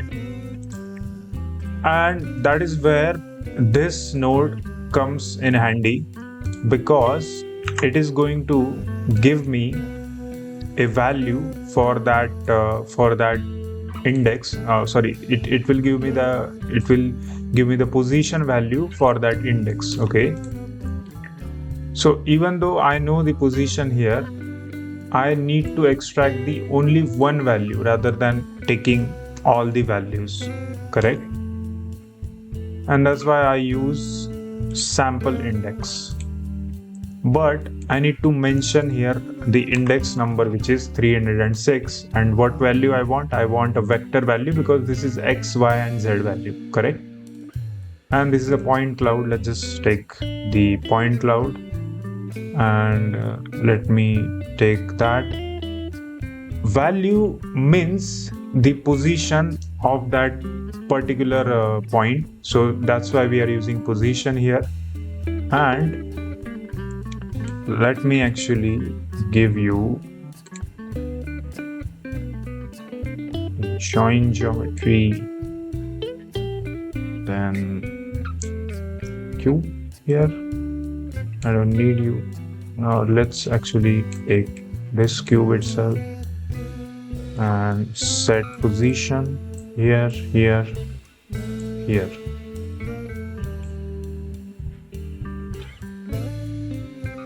And this is where we use this sample index, because now it have a value of 306 positioned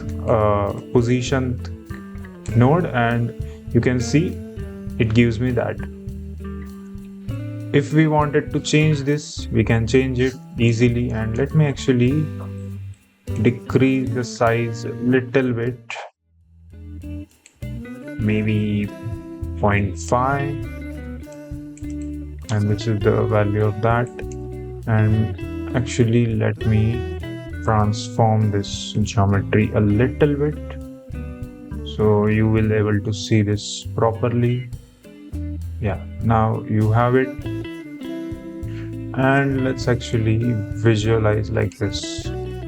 So what it is exactly doing, it is taking the position of 306, this one, where is it? Yeah, 306, this one, 2.368, this one, and it is feeding that value to your sample index, and I am only adding that cube on that particular sample, on that particular vertex.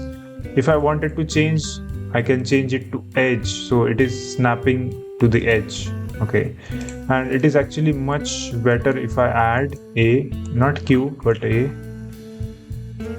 sphere. Okay, and let me add a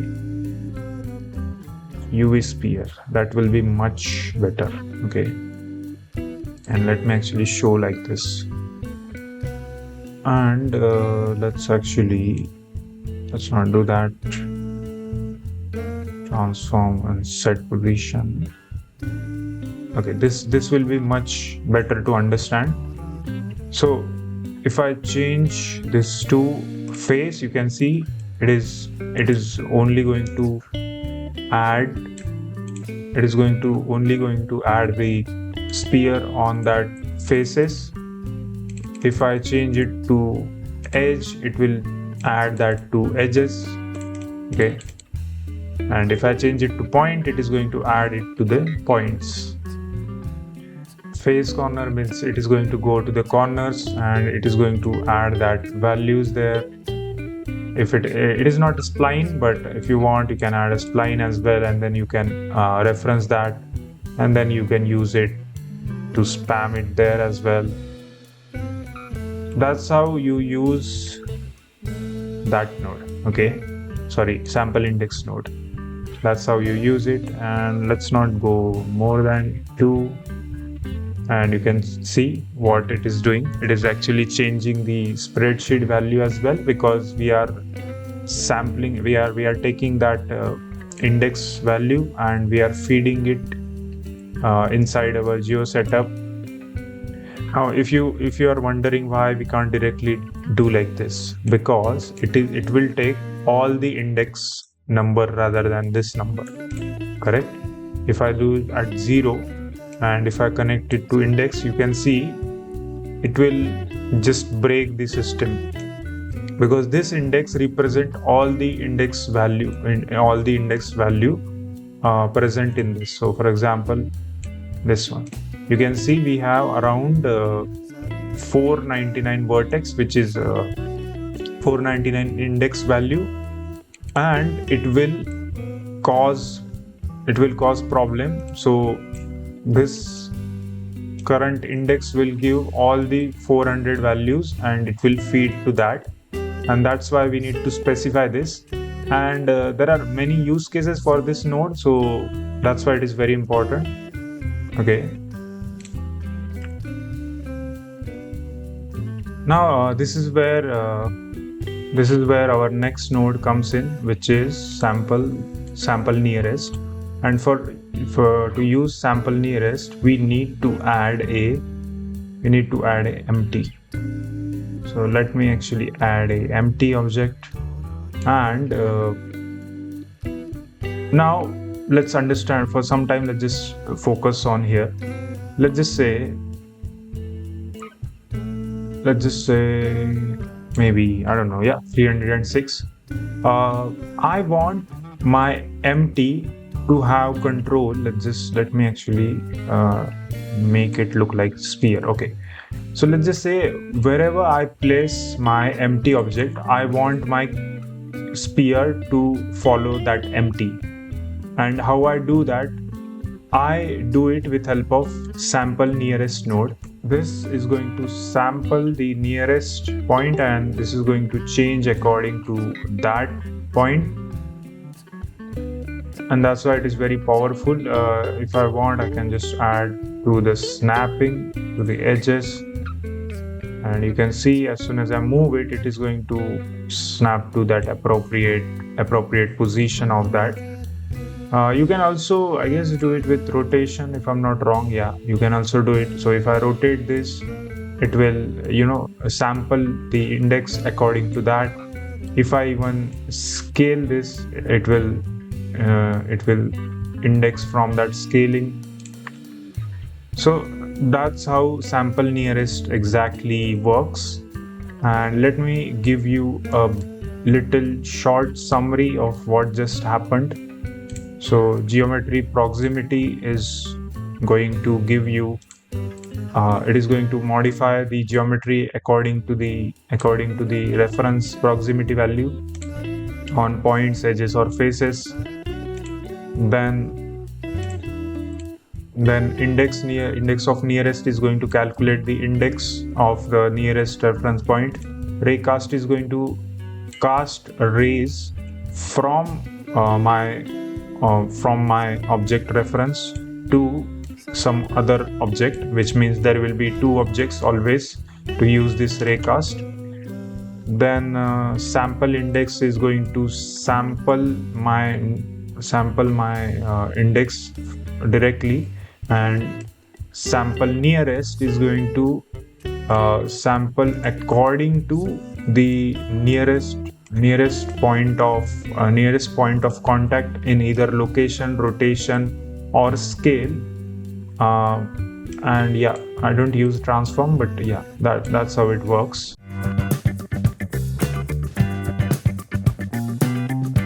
All right, so we are here for next node, which is geometry right node, and we have set geometry nodes. So first of all, before doing that, let me add a grid here, and let's not actually add a grid. Let's just connect it. Okay, let's keep the Susan, and let's add this node in between. Okay. Now, what this set geometry node does is basically you just have to focus in this section here. Okay, this geometry section. If I name this monkey, yeah, you can see the name is changed here in the spreadsheet, and basically that's it. You can reference that monkey from this spreadsheet to anywhere in the geometry node setup, and that's how you use this. I don't use this, but yeah, that is basically it. You can, as you can see, if I named it as cube, it changed it to cube. And to be honest, basically that's it. There is nothing new in that. Now let's start with set ID. And as soon as I drag this, you can see immediately in this spreadsheet, it created a column of new IDs. Now you must be wondering that this ID is similar to this one. This 0 represent this 0, which means the ID is just going to represent it with help of index. So this ID is just this index which already have here, and that is what it is doing. But if you want more control, then obviously you can just use it. As you can see, whether or not to change for the selection one, whether or not to change the value on each point or instance. True value means the value will be changed. False value means the value will remain the same. So basically the point it's trying to make is, let's just say, let me actually add a switch with boolean. Okay, as soon as I do that, you can see all the IDs are came back to 0, and if I click this false, it goes back to the original ID, the index, right? And pretty much that's it. That's what it does. It just takes the value and you can either do some mathematical operation in between if you want to do it. I'm not going to do it, but if you want, you can do all sort of mathematical operation, and then that way you can change the values from here directly, as you can see. So that is pretty much it for this node as well. Now we have geometry right set position. You already saw me using set position. So what it does, it just going to change the position on X, Y, and Z, as you can see, and it also change in our spreadsheet. Okay, that's how it works. But you can obviously add a bunch of operations here, and it can change your output and input depending on what you do here. You can also add the different input. Where is it now? It just vanished for some reason. So you get the point. We can do bunch of operations even in the position as well. If I wanted to add in the normal, you can see it kind of gave me this weird look, which is basically it just contracted itself into its normal position, and that's why it gave you this sort of result. But yeah, basically that is the exact thing you can do. You can also offset this. So if you want to create let's just say if I do a scale, and let's just say if you want to create some sort of morphing animation, and let me actually add a blur attribute somewhere, and this blur attribute will go in the selection, and let me actually add a set shade smooth, and let's just try doing this. Will it work or not work?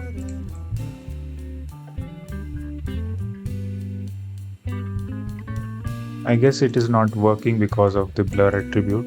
Oh, because it is not vector. Wait, it is not working with that. Okay, so yeah, you can see we can do bunch of operations. We can add bunch of things, and that way we can easily tweak this out pretty easy. So yeah, that way you can use this. So let me just give you a brief summary about this. Set geometry is going to change the name of geometry. Then set ID is going to just give you the ID output in separate column, which you can use. You can also modify it with different values. And set position is just going to change the position.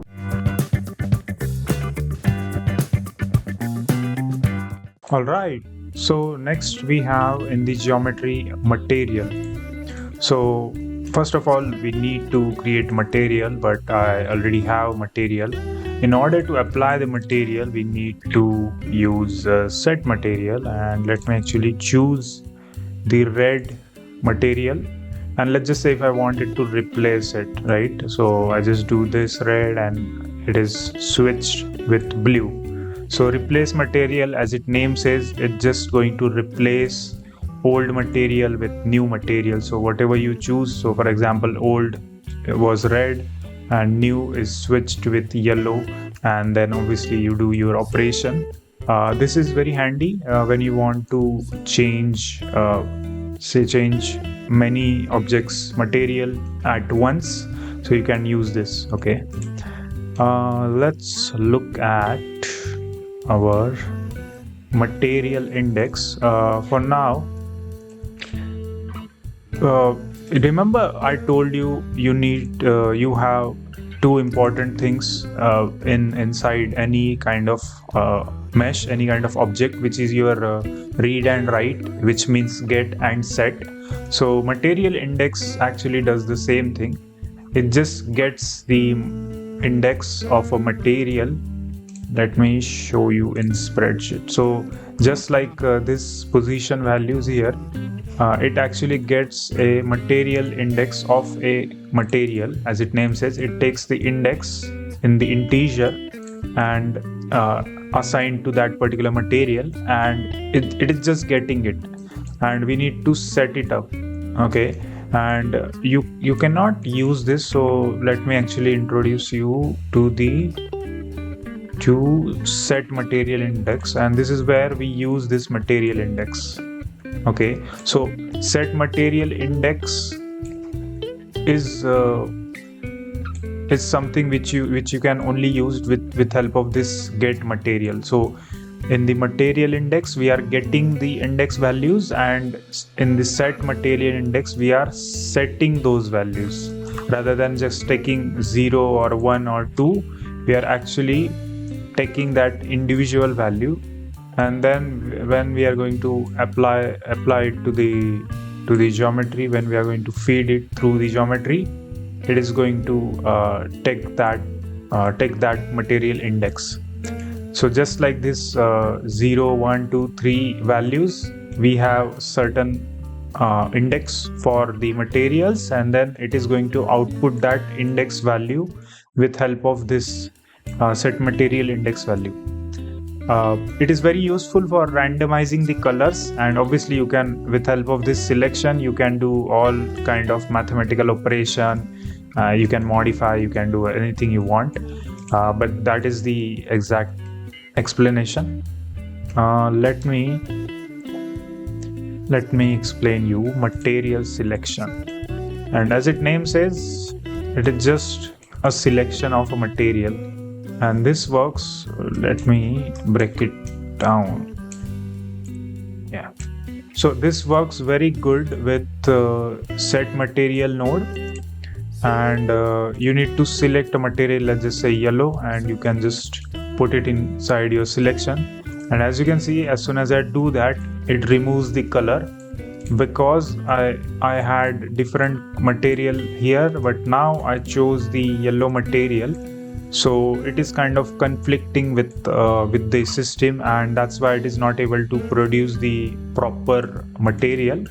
But again, as I said, if you use this with this, that will be much better. So let me show you that. And let me get rid of that. Okay, so as you can see, it is still not producing the material. Why? Because even though we selected the material and the material index inside set material index, we are not telling Blender to give us that material. We are just selecting it here. This is just for selection. We are just selecting that material. We are not using it, and that is very important to understand. Selecting that material does not mean the usability. To use, we still need to use this select material, and as you can see, as soon as I link that, it immediately able to use it. Then you will ask, then why we even need this material selection, material index, and this node? The number one reason for this is because sometimes you need material selection and index to do some operations on set material index, and then we can, after that operation, we can add this with help of maybe color node or something, and then we can just mix it. So there are ways we can use this, and that way we can get certain desired look. But again, most of the times you're just going to use set material, so you don't have to worry about these things. And this will be for randomizing the colors, so don't worry about that. Set material, as I explained, set material is basically just going to set your material immediately, and that is what it is doing right now. So basically that's the main explanation, and let me actually give you a short summary. Replace material replaces your material. No matter what you had earlier, it will just replace it, means overriding it. Then material index is going to take index value of that particular material. Material selection, we can just select the material. It is just going to select the material. Again, it is not going to use it, it is just going to select it. Then we have get a set material, which again, as I said, you can set the material. Then geometry, we have set material index, which is going to set the index of material, and then we can output that value, the index value of material, and we can use it to perform some mathematical operation.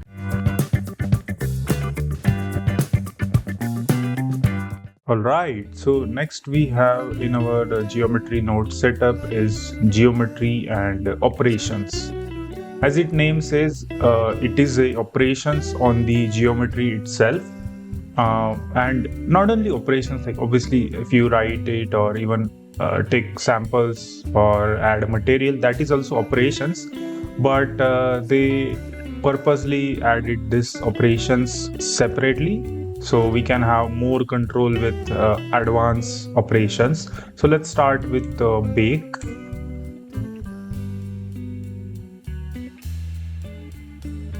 First of all, just understand that all these things are actually modifying the geometry, right? And when we will have more blocks like this, which means there will be operations here as well, here, and then after a point it is going to get linked, correct? So there will be like multiple modification going on in our geometry, right? So what this bake node does is basically preserve a data at that point. For example, let me clear everything and let me show you an example. Let's just say if I wanted to, let's just say mesh to curve. Okay, great. So now as you can see, it is converting the mesh to curves, correct? If I modify this geometry, if I modify this, it is going to change the entire modification, and it is going to apply on that instances, right? But if I do baking, what is going to happen? Even if I scale it, and I guess this is not a proper thing, and I guess I need to change it. So let me actually delete this. So if I modify this, as you can see, the sphere on the edges, on the vertex are moving, correct? And let me just for visualization, you will understand. You can see it is moving, but as soon as I do bake, even if I move my vertex, it is never going to move. And whatever operations I do after that, it is going to get applied. So what this bake did is just going to lock. It is just going to lock this state at this point. So this is like a lock. So whatever happened till here, it is getting locked at this node. And no matter how much I modify this from the edit mode, it is never going to change the position of that sphere on that vertex.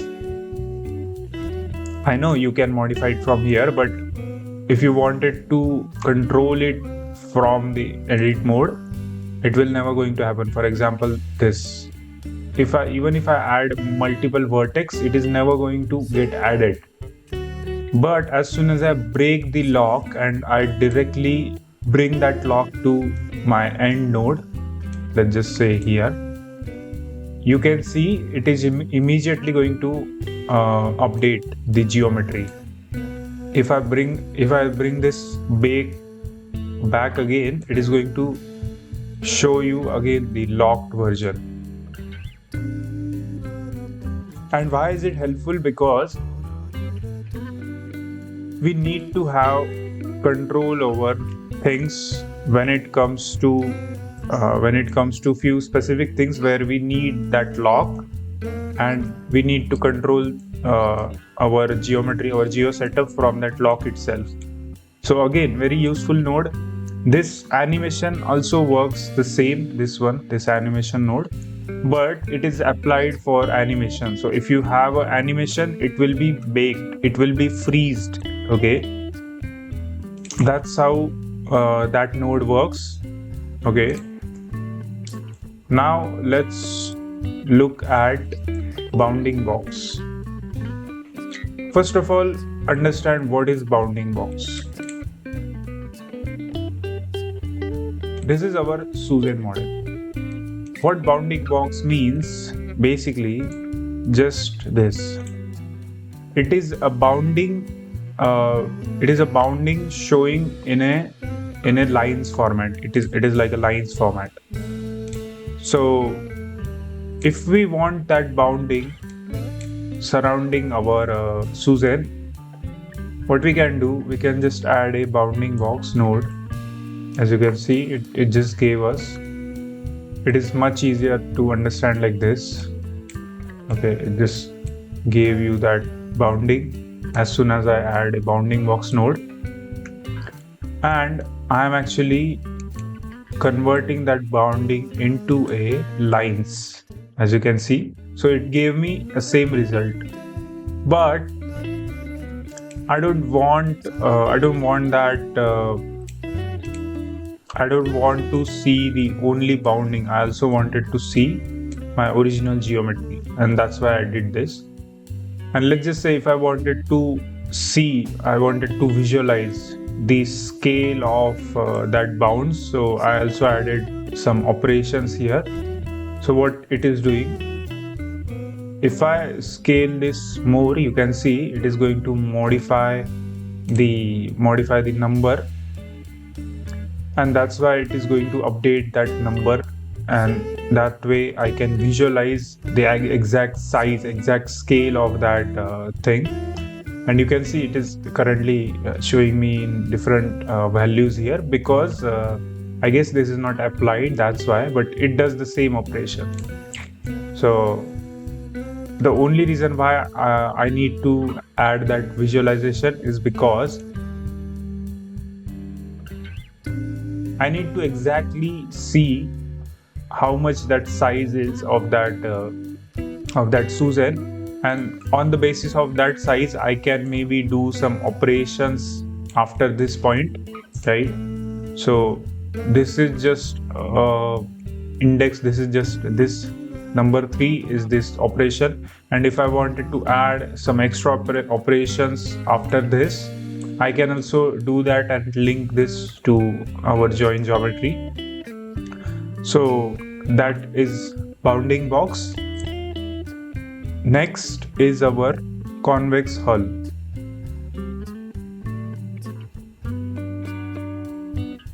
And as soon as I link my convex hull, you can see something happened, and this kind of result is very cool. What is exactly happening right now is it is joining every single vertex outside of that mesh. So you can see this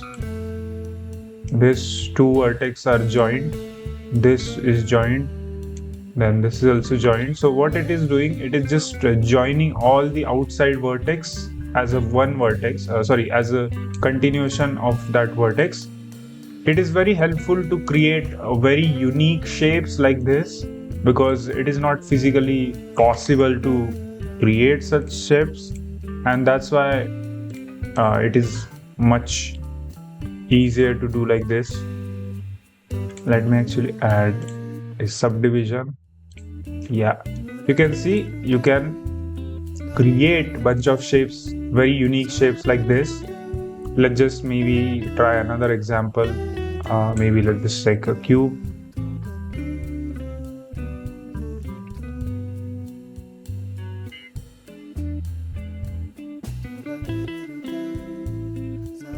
if I add a convex hull and let's add that, you can see it always give you a different operation on the basis of your geometry. And you can see generally if you do this generally you do this, you have a different shape, you have a shape very solid, very differently. But if you add a convex hull, it gets attached, so every single face outside is just getting attached with extra vertex. And that is something which maybe sometimes people want, where they wanted to create a very unique shapes, and that's how you do it. And very useful node, you can use it anywhere. As you can see, it created that bounce, and that's why it is called as convex hull. Okay, next node we have delete geometry.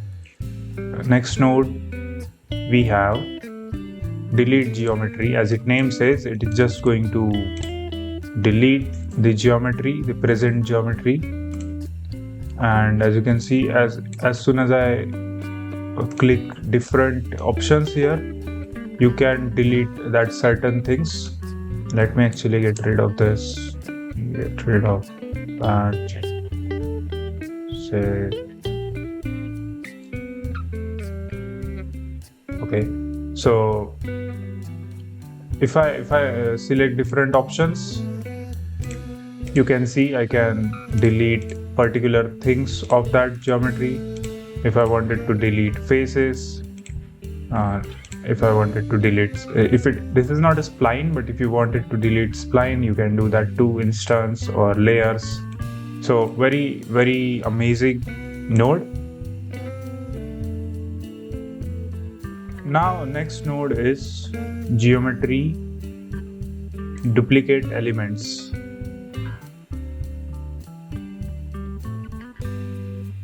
So as you can see, as soon as I do that, it immediately created like the offset. But if I want a full control, what I can do, I can just delete that. I can just do this, and I can still, I guess, do, let's say, vector math.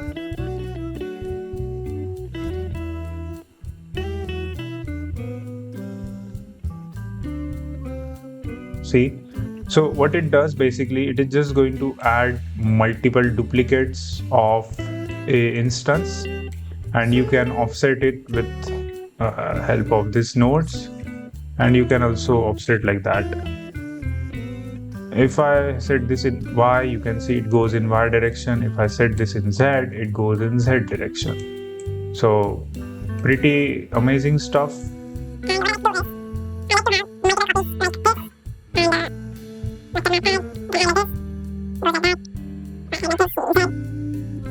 So you get the point. So it just going to duplicate your instance according to the number you set. That's how duplicate elements work.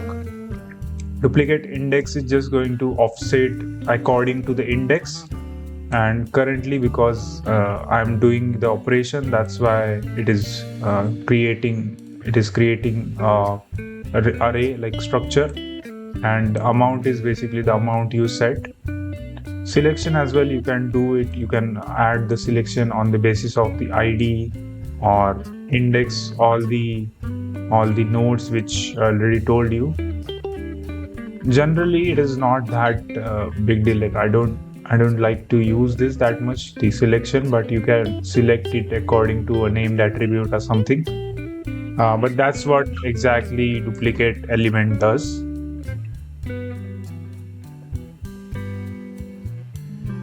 Merge by distance. Okay, as its name says, it is going to merge the vertex according to the distance, and you can also set with either all merging all the vertex or just connected vertex. and you can merge them according to their distance in the 3D world. So I like to merge them, let's just say on the basis of index, and you can see it is just going to merge differently.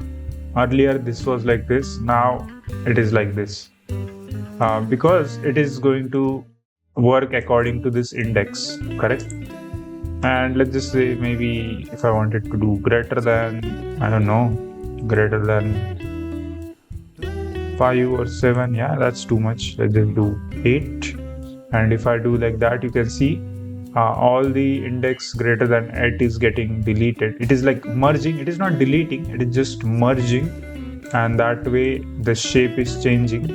Very helpful node if you wanted to create some different unique look where you need to do some operation like maybe creating different kind of trees where you can merge them by distance and you can create different tree branches or something like that.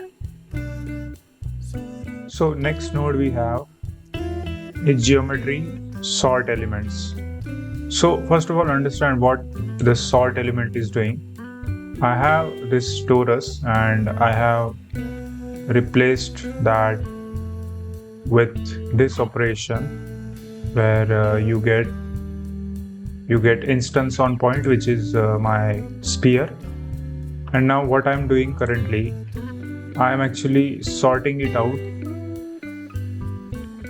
I'm doing some operations, but I am also sorting it out on the basis of the index, and the index value is changed from my random value. So what I mean by that is, if I do this and if I add this, you can see if I disconnect my random value, the index changes, and that is important because it is going to change my output value, output index, and then it is going to do some operations. So if I disconnect this, you can see the current operation is like this because it is calculating from regular edges. But now, as soon as I change my index in my sorting, it is going to change. So why you need to use a sort element node? Because you need to do some operations where it is very specific, where you need to you need to change the index of certain vertex in your 3D world, and that is why we need to use this sort element. And obviously you can change it like from point, edges, face, spline, or instance. If you want to even add name attribute or any selection, let's just say selection on the basis of index as well, you can do it. And as soon as I do it, you can see something happens here. You can also select it according to your ID, or maybe even like normal. So there are many ways you can connect it. You can sort the weight. Weight means their geometry weight means the vertex they have in the scene. Currently we have only one vertex for each vertex. We have only one object which is defined by here in this UV sphere. So you can do that too, but very helpful node. So next node we have, let's just actually delete everything. Next node we have geometry operations, transform geometry. So as it names is, it just transforms the geometry. So you can move it on X, Y, Z. You can rotate on X, Y, Z. You can scale it on X, Y, Z. So next node we have is in the geometry operations separate components. So as it names is, whatever components we have in our scene, in our 3D world, it is going to separate it out. So for example, I have torus, I have UV sphere, and I have cube.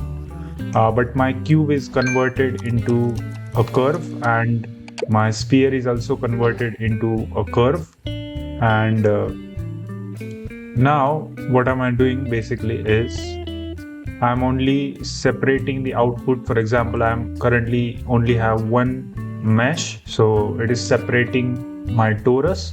But if I output my curve, I can separately output my torus curve, sorry, my sphere and cube curve object. That way you can use it. So again, obviously I don't have grease pencil or point cloud or volume or instance, but you can do that too. Okay, so that's how separate component actually work. So next node we have in geometry operations is separate geometry. And as its name says, it is going to separate our geometry in different pieces. So for example, let me show you. So we have currently our index set on that particular vertex, which is 0, 1, 2, 3, 4, whatever. And what I wanted to do is I wanted to separate my geometry on the basis of that index. So currently, as you can see, as soon as I flick through my index number, I can shift the plane, like not shifting, but actually making the planes appear. And it is very helpful when it comes to a very complex geometry setup where you need to do some operations individually on individual faces. So you can obviously separate it out, and you can also invert this out. So for example, if I invert this and if I select a particular index of that face, I can use the inverted mesh as well. So very helpful. You can also do it with edges. For example, let's not take inverted. You can see I selected the edge and it is shifting through that edge. You can select a point, you can shift it through points, or even spline. I don't have spline right now, but instance spline layer, it works the same, right? And obviously you can do these operations over and over again. For example, if I shift it to 2 and if I do a join geometry, you can see I have two different faces, and I can still modify the value of second face, and I can still perform multiple operations. So next node we have is in the geometry operation split to instance. Okay, and we have a cube, and I'm doing some operations, and what it is currently doing, it is actually splitting my cube according to the value I set. So let me actually show you what exactly is happening here. So it is just splitting this cube with the value I set in my splitting selection. So selection is basically going to let us know what to select in which portion if you want to select, and it is taking the reference from my index. So if I even add a ID, it is going to change according to my change the values according to my ID. Currently I'm taking it as an index, and I can split my edges by selecting edges here, and it does the same operation but on the edges. If I select on point, it will do it on points, right? So if I select face, it will do on face, and this is not a spline, but you can do spline instance layer as well. So that's how this node works. So next node we have is displace geometry. Inside geometry operations, displace geometry. So as its name says, it is going to displace our geometry. So this is my primary plane, and then I'm doing some operations, and as soon as I go into my displace geometry node, I can tweak the values here. I can change it, and that way it can change the displacement. Again, this works around similar like our displace node here, and let's just do clouds, and because it does not have, yeah, so it works same like this, but you get control from your geometry nodes, and obviously you can select it according to your ID or something like that. As you can see, as soon as I do it, it changes the value. So you can add maybe scales, you can add operations where it just changes. You can add ID, curve ID, or anything, and that way you can change it. You can even add a vector input where you do some vector operations, and it modifies the geometry according to that. Yeah, that's basically it. This substep option actually, this substep option is just like an integer option. So if you want, you can just add an integer, or maybe you can add according to your index value, sample index value. It is like that. Then this is a closure. I don't use this option because I don't need to, but you can also do some operation from here as well.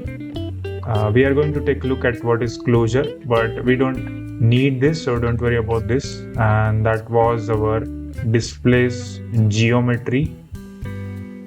Then there is a smooth geometry. As its name says, it is going to smoothen out your original geometry. So I'm applying after my displace, that's why it is going to smoothen out my displacement. And you can obviously change and tweak the options here, right? So basically that's it. And obviously, yeah, there is a selection. You can add selection according to that, maybe selection according to your ID or something like that. I don't use that, but this is very helpful. This is very important. This iterations and wait.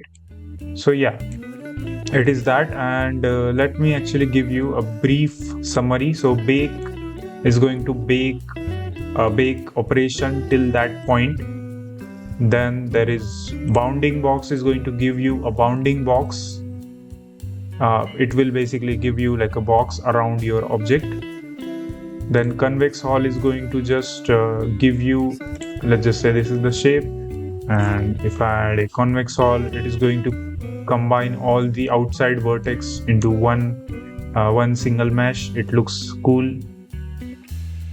Then there is a delete geometry, which is going to delete your geometry. Obviously, very self-explanatory. Duplicate elements is going to duplicate elements according to your selection. So if it is edges or if it is faces, and you can obviously offset it with help of ID or index, anything. Okay. Then we have merge by distance, which is going to merge according to your distance of ID or your any index or anything like that. Then we have sort element, which is going to sort according to your index or ID or anything like that in your edges, faces, all that stuff. Then you have transform geometry, which is going to again transform your geometry inside a 3D world. Then you have separate component, which is going to separate out the component which you have in your scene. Currently I only have a mesh, that's why it is giving me mesh. But if you have curve, grease pencil, it is going to separately give you the output. Then we have separate geometry. Again, as I said, it is going to give you a separate geometry on the basis of index or ID, anything like that. So that is how it works. Surface. Then you have split to instance, which is going to split your instance according to your ID and selection of ID. Then you have displace geometry. As I said, it is going to displace your geometry, right? It is going to displace your geometry here. And smooth geometry is going to smoothen out your geometry.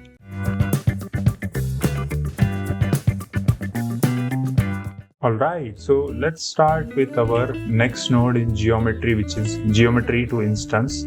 So just connect it here.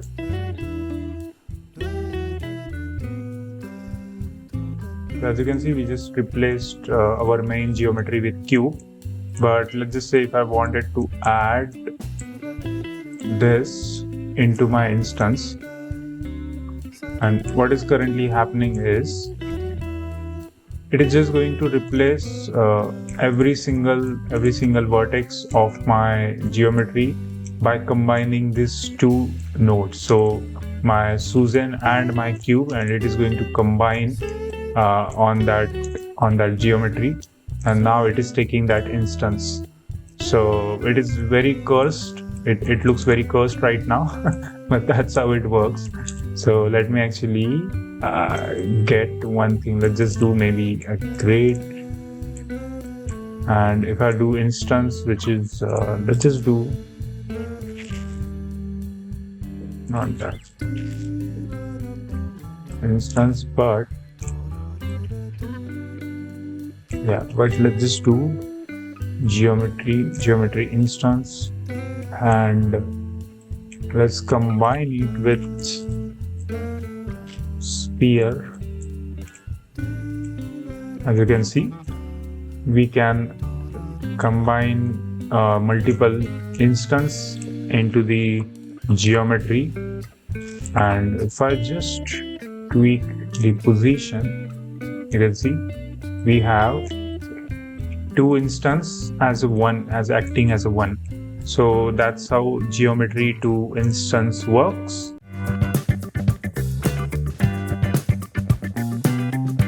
Right, so our next node is in the geometry, join geometry.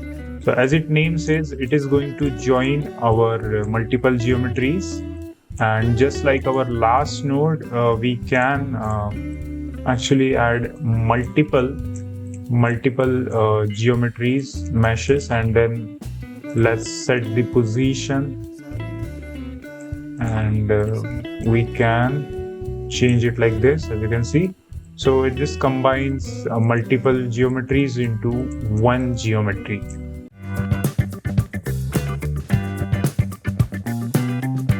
Right, so our next node is inside geometry is geometry input, and as soon as I put this into my input, let's actually select this cube, and you can see I can add that cube inside my geometry setup. It is much better if we use this with instance on point.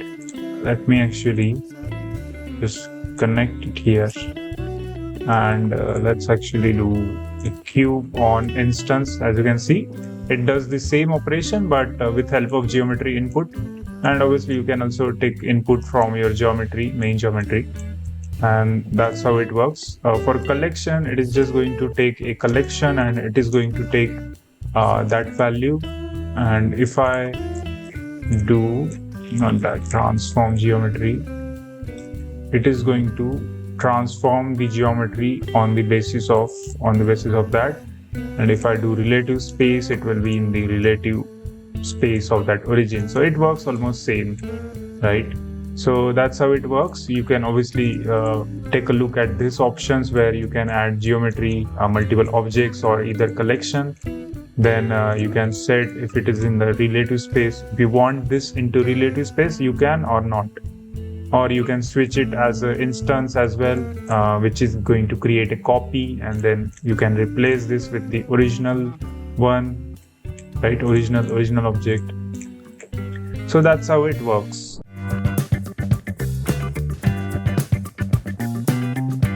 Alright, so our next node is geometry selection, which contains some node.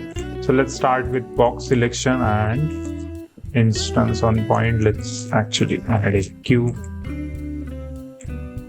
and let me do a point bar, maybe too far. Okay. If I select this, so what currently is happening, you can see this kind of selection gizmo. So it is only going to select from that box size, like it is going to create an invisible box like this, and it is going to select according to that. So you can see, you can scale it up or down.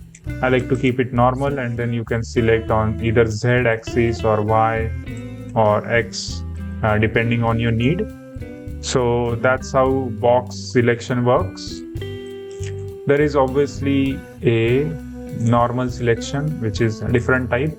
It is going to select according to your normal. So let me actually increase my threshold, and 1 means Z, positive Z, and -1 means negative Z. So now it is showing backwards. So let's actually keep this 0, and y means positive y. Then -1 is negative y, like this. So it selects according to that. That's how this selection works. Then we have a sphere selection, which is similar to our cube selection. It is going to create a invisible sphere, and you can tweak the radius from here, and then you can switch in the angles like Z, X, or Y depending on your need. So that's how it works. And let me give you a short summary. So box selection, create an invisible box, and then you can do operations here according to that box. Then we have normal selection, which is going to select according to the normals of the object. Then we have a sphere selection, which is going to select the geometry according to the sphere, and that's it.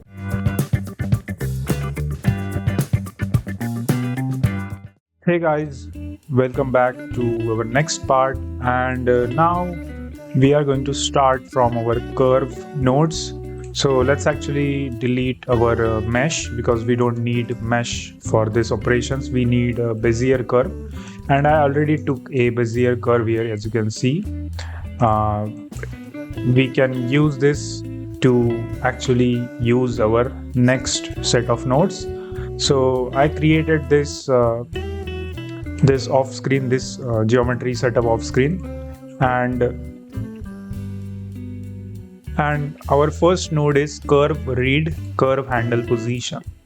So what does curve handle position does? As its name says, it is going to set our curve handles to that particular position. In this case, we have left. So if I set this to left, it will go to left. And for some reason, if you cannot see what is happening, so just focus here. This is the left, and this is the right. And if I select relative, and now if I do that, you can see my curve is snapped to that left side, and if I set this to right, you can see it is snapped to my right side. And to be honest, that's pretty much it. This relative, what this is doing basically, let's just say this curve have a center here, correct? So if I select this into left, the center is going to shift here. So it is going to shift to that point. And if I select this to right, my center is going to shift to here at this point at right side. So it is just going to move that, and that's pretty much it. And it depends what you want to use. I like to use this as a relative, and obviously it is not a singular node. You need to perform multiple operation, and it will do the job on the basis of your geo setup. But for this node, basically that's it. So next node we have is curve read curve length. And as I told you in earlier examples as well, if you don't know what this is, then you can always take this and put a switch, and it will show you this is a float value, which means I can either directly put this into resolution. It doesn't matter, it will convert into that integer value. But let's actually do some operations so you will understand what exactly is happening. So let me actually disconnect. You can see my shape is like this now, but as soon as I hit curve length, I can add in between operations here, and then I can perform some mathematical operation in order to get a desired look. And you can obviously change this, and you can test what works for you, what does not works for you, right? So if I do -5, you can see it is because it is subtracting, it is going backwards. So there are lots of use cases which you can do. And yeah, basically that is what curve length does. So next node we have in curve read is curve tangent node. And before actually understanding this node, let's actually look at what is exactly happening. So I have this kind of curve, and I'm actually creating a geometry on that. As you can see, it's like a stair like structure, and I am actually even extending it. You can see it is happening, and let me just get rid of this. You can see it is kind of creating a stair like structure, but let's just say I don't want all these objects, all these individual stairs to just be flat. Let's just say I wanted to create like a tangent, like a curvature shape. How I'm going to do it? I'm going to do it with help of this curve tangent node. Okay, and let me actually get rid of this first for more clarification. So what exactly is happening, you can see immediately this curve tangent node is actually creating that curvature, and you can immediately create a bridge kind of structure. So let's just say now I don't want a stairs. What I want is I want like a bridge kind of structure. So I can immediately do that, as you can see, and let me actually just do this, and let's do that, and you can see it actually gave me a really good result.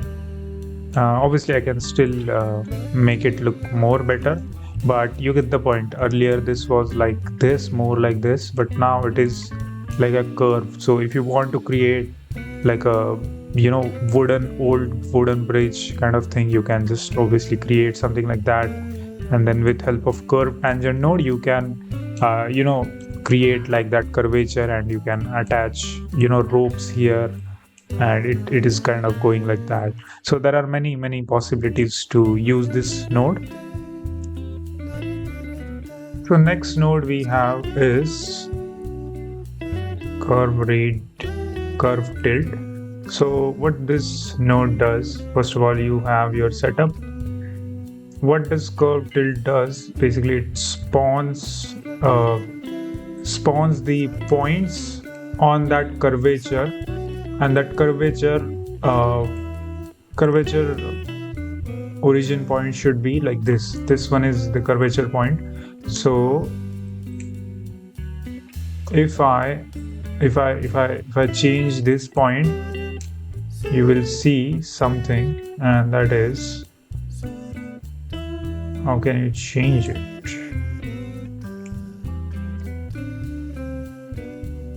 Set the origin to 3D cursor. You can see as soon as I change it, it immediately moves to that place, and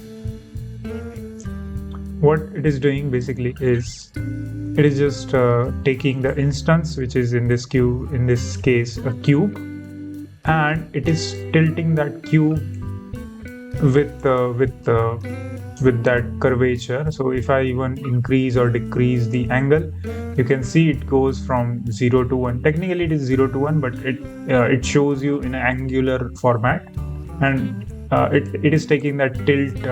I guess it is a float, if I'm not wrong. Yeah, this is a float. It is taking that float input. Can you do that? Yes, you can do that. So if you want to add additional mathematical operation, you can either do that. And what it is going to do, it is going to help you create a very specific look, and then after you can obviously modify that. Let's just say if I wanted to rotate this on angle of that, if I wanted to do any kind of operation, I can do that. And obviously you can increase or decrease the count, and it also depends on the curvature resolution. So if you have very less resolution, as you can see, it might not look good. So you need to change some operations, you need to tweak some settings in order to get the desired look. I don't use it that much because I don't need it, But this is very helpful node, and there are many different tutorials online where you can see how it gets used anywhere. And obviously it not only lets you use it like in curve, also it is very helpful in inside mesh. As you can see, as soon as I do some operation, it is going to give me different look. So I encourage you to check this out. This is really amazing, really cool node. So yeah, so next node we have in curve read is endpoint selection, and let me actually show you what it exactly does. So I have a setup here, and let me actually plug this inside my selection. And by default it does have value of 1 and 1. As it name says, on the start size it is 1 and end size it is 1 as well. So let me actually do start size as 0, and as soon as I increase my end size, you can see it immediately make appear the other cubes available on my instance, and vice versa for start size. If I make appear from start, it will started to appear the cubes from the start. And quite helpful node if you wanted to animate some very specific things. For example, if I wanted to animate this, I can just add an insert keyframe. I can do that, but don't try to do like this, because obviously this is also a unique animation, but it will start from both start location here in this portion and end location here. So very helpful node. So next node we have is curve read handle type selection, and as soon as you drag this, you will have left and right both selected, but you have to choose one, and now you can tweak in between different handle types. So if you don't know what is handle type, so if I select my curve, and if I select one point and I hit V, and I can choose my handle type, let's just say vector, you can see it is changed. And if I select a different handle type, you can see currently, because I already have a auto curve applied here, it is showing me the auto. And if I select my vector, it is going to switch between the vector. So this currently 2 cubes are my vector handle types, and 2 are my auto handle types. Again, I don't use this that much, but very useful when you wanted to exclude or include a very specific vertex of your curvature in your geometry setup. So you have to make sure you set your vector points, your curvature type to proper handle type, and that way you can obviously use this node. Now let's start with our next node, which is, let me actually connect this. Yeah, so next node curve read is spline cyclic. So what this does, it is just going to ask Blender that if this is a cyclic, then switch it. If it is not, then just keep it as it is. Again, if you wanted to switch between cyclic or acyclic, if it is okay, if it is not, then it is not that of use. And let me actually create a cyclic example so you will understand this in much better way. And let me do this.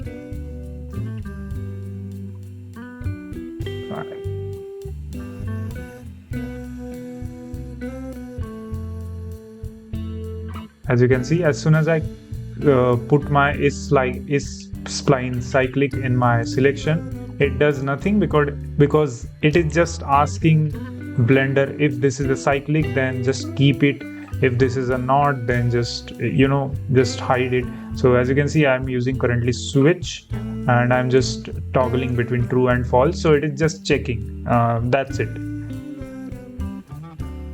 So let's now continue with our next node, which is curve read spline length node. And now you have a spline, like if I consider you have a spline, And let me actually join this with my original spline so I can see. Okay, now as soon as I put my length into scale, immediately whatever size I have for my spline, it is getting scaled according to that. So it says what it says with the name length. It is increasing the length, but obviously you can tweak this, you can change it according to your value, but it does the same job as your normal scale. So length operation is really helpful. And obviously you can also put this in rotation if you want. You can do some operation. For scale, it is just going to automatically scale every single point to 1 by default, and you can change it. Okay, but if I set this to point count, as you can see, something happened. It is same, but now something really important happened. Let me actually do this. And now if I add additional point in between, you can immediately see it adds the extra point, and also it scales from that point itself. So let's just say if I add another point, you can see it scaled automatically. So because currently I'm using this into scale, but you can obviously use this into rotation as well if you want, but you get the point, right? So if I do even like this subdivision, you can see it will add that spline length onto the cube. But one thing which I like to tell is that when you scale this, it will not change the scale of that cubes. Rather, it is just going to expand this spline. But if you put this into length, it is surely going to scale according to your size of spline. As you can see, currently it is way smaller, but if I hit maybe 0 or maybe, I don't know, minus 10, you can see as soon as I scale this down or up, it is auto scaling the cubes. So that is a spline length. So let's start with our next node, which is curve read and spline parameter. So just like our spline length, it is almost similar, but in spline length, it is only taking the length of a spline rather than taking multiple parameters. So let me actually show you what I mean by that. Let me also take a math node and put this into scale. As you can see, as soon as I do that, this becomes smaller and it is gradually increasing till this point. So it is going cyclic like this. It is the path of that. Because I have add, if I do subtract, it will go backwards like that. Okay, but let's keep on add, and you can see if I scale this, it will scale gradually from this and then all the way cyclic to this point till this, right? So this is what factor is doing. It is taking the factor, means the first, it is taking the first vertex of that spline and putting it into my value, and that way it is scaling. If I just directly put this into my scale, you can see it became 0 here, and this 0, and this is actually 1. So this is calculating from 0, then maybe 0.5, 0. I don't know, 0.1, 2, 3, something, and then this is a 1. Okay, and that is what factor is doing. Length actually does almost similar operation, but it actually going to work according to the length of my spline. So for now I have this spline, and rather than taking from the first index value, first factor value, it is finding that middle value because I gave that middle value here, and it is scaling from that. But I cannot give first or last value because it will, it will be not visible. If you can see, let's just say maybe 1, you can see it is also gradually scaling from that first vertex, but it is scaling on the extreme level. because the length of that spline is affecting that. So if I increase my length, you can see it is going to follow my length of my spline, and that is what exactly the spline parameter doing. I like to keep it in the middle, and then I like to animate this on the basis of that. Let's just say minus, I don't know, minus 10 or something. I like to keep this inside middle. I like to also scale it down little bit to match this middle point, and then I like to always animate this. It also gives you very good freedom to use motion graphic elements, and you can use that. This index is similar to our other index. It does the same operation. If I just select this, you can see it does the same operation. It is just this index we use it for our mesh, and this direct index we use it for spline parameter. So rather than taking multiple nodes here, let's just say index or maybe curve length here, we only take a spline parameter which contains 3 options, and we can obviously take that rather than taking 2 output from 2 different nodes. So it also saves you memory, but also gives you valid operation points where you can do bunch of crazy things. Again, this is just example, but you can mostly use these nodes inside your motion graphics, specifically the curve nodes, because it will be very, very helpful there. Now let's continue with our final node in our curve read node, which is spline resolution. So just take a look what will happen if I directly put this in scale. You can see it is going to scale every single cube on my vertex. So it is doing similar operation as the curve length, but there are more freedom here, because now I can obviously add multiple nodes in between, and I can tweak this. I can do anything I want here. But this resolution is the actual resolution of the vertex, means every point. This is never going to change, and if I wanted to change, obviously I need to add different nodes in between. But this is the original spline resolution. So just like our spreadsheet, which takes the original default values here, it is going to take that spline resolution, and it is going to put this inside my scale operation. So it is doing that just like index, right? It's just like taking index value from spreadsheet and putting it to use inside geometry setup. So this is what this spline resolution is doing. And let me actually give you a very short summary. So curve handle position, switch between the handle positions of left and right, from curve position from left to right or right to left, vice versa. And you can obviously switch it to relative to follow the local space values of your spline. Then you have curve length, which obviously sets your length according to your curve and according to a different operation. Curve tangent is going to follow the tangent value, means if this is going like this, every object on that particular vertex is going to rotate along that tangent like that. Very helpful node. Then you have curve tilt, again similar to tangent. It is going to tilt your every vertex in your spline. Then your endpoint selection is going to select your either first point or end point. So if I select it from here, either if I can select from start to end or end to start, right? Very amazing node. Then we have handle type selection, which is going to select your handle type according to what you set inside your edit mode of your spline.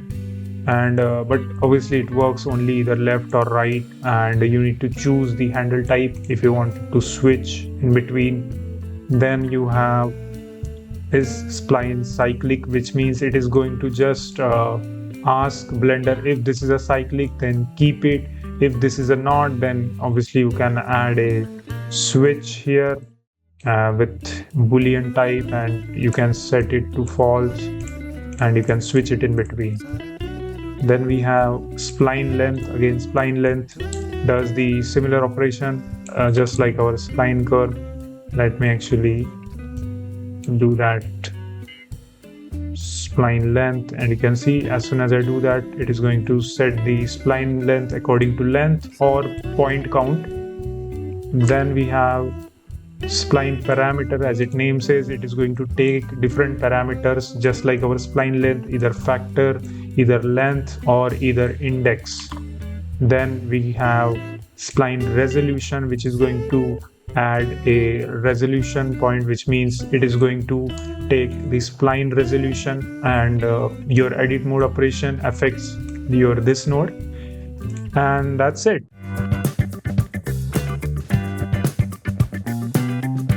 All right, so let's start with our next curve node inside our curve sample, which is a sample curve. So I already have a setup, and what this sample curve is doing, basically we have a spiral here, and let me actually show you like this. We have a spiral, and why is it not selecting? Okay, great. So we have a spiral here, and sample curve, what it is doing, we have first of all a few inputs and few output, and as its name says, it is sampling the curve. So current curve I have is my sample, and it is taking that input and putting it in my input value, and it is going to shift my sphere. This sphere I have, it is going to shift my sphere on the starting position of that spiral, and as soon as I increase my factor, it is going to just change the position of that sphere on that spiral. So very helpful node, but obviously we can do with help of value as well. So if you wanted to add a custom value here, there is a mathematical operation goes inside this value where it takes ID or index, and that way you can shift it, but I don't like to use that. Factor is something which I obviously use, so if I even add a value, you can immediately switch in between values, you can animate. Curve index, as its name says, it is going to just input the index of the curve, and to be honest, that's it. It does not do any operation because it just captures the index value, and it makes sure that that moves with according to the index. But as soon as you link it, it does not perform the operation, because currently we are taking multiple index point, which means we have this many points on this spiral. That's why it is taking multiple points, and that's why it is not changing the position of that. So again, I don't use that. I only use factor. Factor means basically going from 0 to 1. So in every geosystem, this value goes from either it is 0 and this is a 1. It calculates on the basis of that. You can see 0 to 1. And length is basically just going to change the actual length. So you can see, even if I go beyond that, it is not going to go further because it is going to change the length itself. I don't like to use that length feature that much because to be honest, I don't really use that much. The factor is the only one which I use, and obviously you can also input everything as an integer or boolean, or maybe like a vector, color, matrix, anything. So depending on what look you want, you can change the value here, so change the data type and change this factor value here, and this is changing my position. But if I wanted to change it according to my tangent, I can do that. And if I just switch it, you can see nothing happens because it is actually rotating on itself. You can see it is rotated. Earlier this was like this. It is pointing towards upwards, but if I set this to rotation, it's just going to rotate that according to the curve length. So if I even move this, you can see it is rotating according to the tangent of that curve. So it is actually very useful when it comes to motion graphics, certain motion graphic element. So you can see it is actually spinning on the spiral going down, but it is also moving in its own tangent value as well. So really helpful. You should obviously make sure how the different feature works. Normal, as its name says, it is just going to change the value according to the normal of that spiral. So currently spiral only have a normal value which is just going upwards. So there is a certain limitation, it is just going till there because it is locked. Technically it is locked there because the spiral origin is there, and that's why it is calculating values on the z and minus z direction. So this is minus and this is plus z direction. It is going from 0 to 1, as its name says, it is going up. Now if I go to almost like in middle, you can see it goes up, it goes bottom. So it works like that. Again, I encourage you to check this option out. You can also obviously change the value of output value of this according to your operations. I like to keep it normal, but obviously you can change it. As you can see, it is going in different direction now according to value. So you can obviously create multiple looks. You can see currently it is rotating. So if I even do this, you can't see this rotation like this, but it is rotating on the basis of that. So really helpful node. So let me give you a very short summary. So again, takes the factor value. Let me delete this. Let me do that. So let's just take a factor or length value, and you can animate this according to that curve index. Take multiple input value, and you can do some mathematical operation to perform it on your next node. Position changes position, tangent basically self-rotate itself.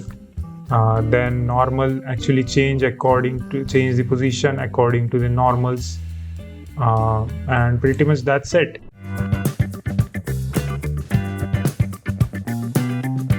Alright, so let's start with our next node inside our curve, then right. And we have few options here, so let's actually explore first set curve normal. In order to use this node, actually we need to create a setup, which I already did, and let me actually show you what exactly happening. Let's do 0. So this is my current setup, which is basically spawning a cubes on the spiral. And what set curve normal node does is very simple. It basically lets you change the normals according to the curve, and because the cubes are spawned on top of the normals, it is also going to change the rotation of that cube. So currently, because I have a set curve normal node here, and what it is doing, it is showing about Z up. Currently the mode is Z up, which means it is calculating my Z in upward direction. But because this is a spiral, right? This is a spiral like this. The spiral is basically, let me actually show you like this. Yeah. So this is a spiral, and because it is a spiral, it is on every single point, it is calculating the Z position, the normal Z position on each vertex available on the spiral, and according to that it is rotating, correct? So that is exactly what is happening. Let me actually delete this, and let me show you. If I change the mode, which is if I do a minimum twist, what it is going to do, it is going to twist my cubes, but at a very minimum rotation. It is not extreme like my Z up, because as you can see, it is completely just extremely changing. But if I do minimum twist, it is just going to twist it very slightly, and from any angle you can see, it looks almost like similar, like all the cubes look very similar to each other, because it is not rotating it that much. But if I do Z up, it is going to change every single cube according to the normals of each vertex. But I like to use this free option.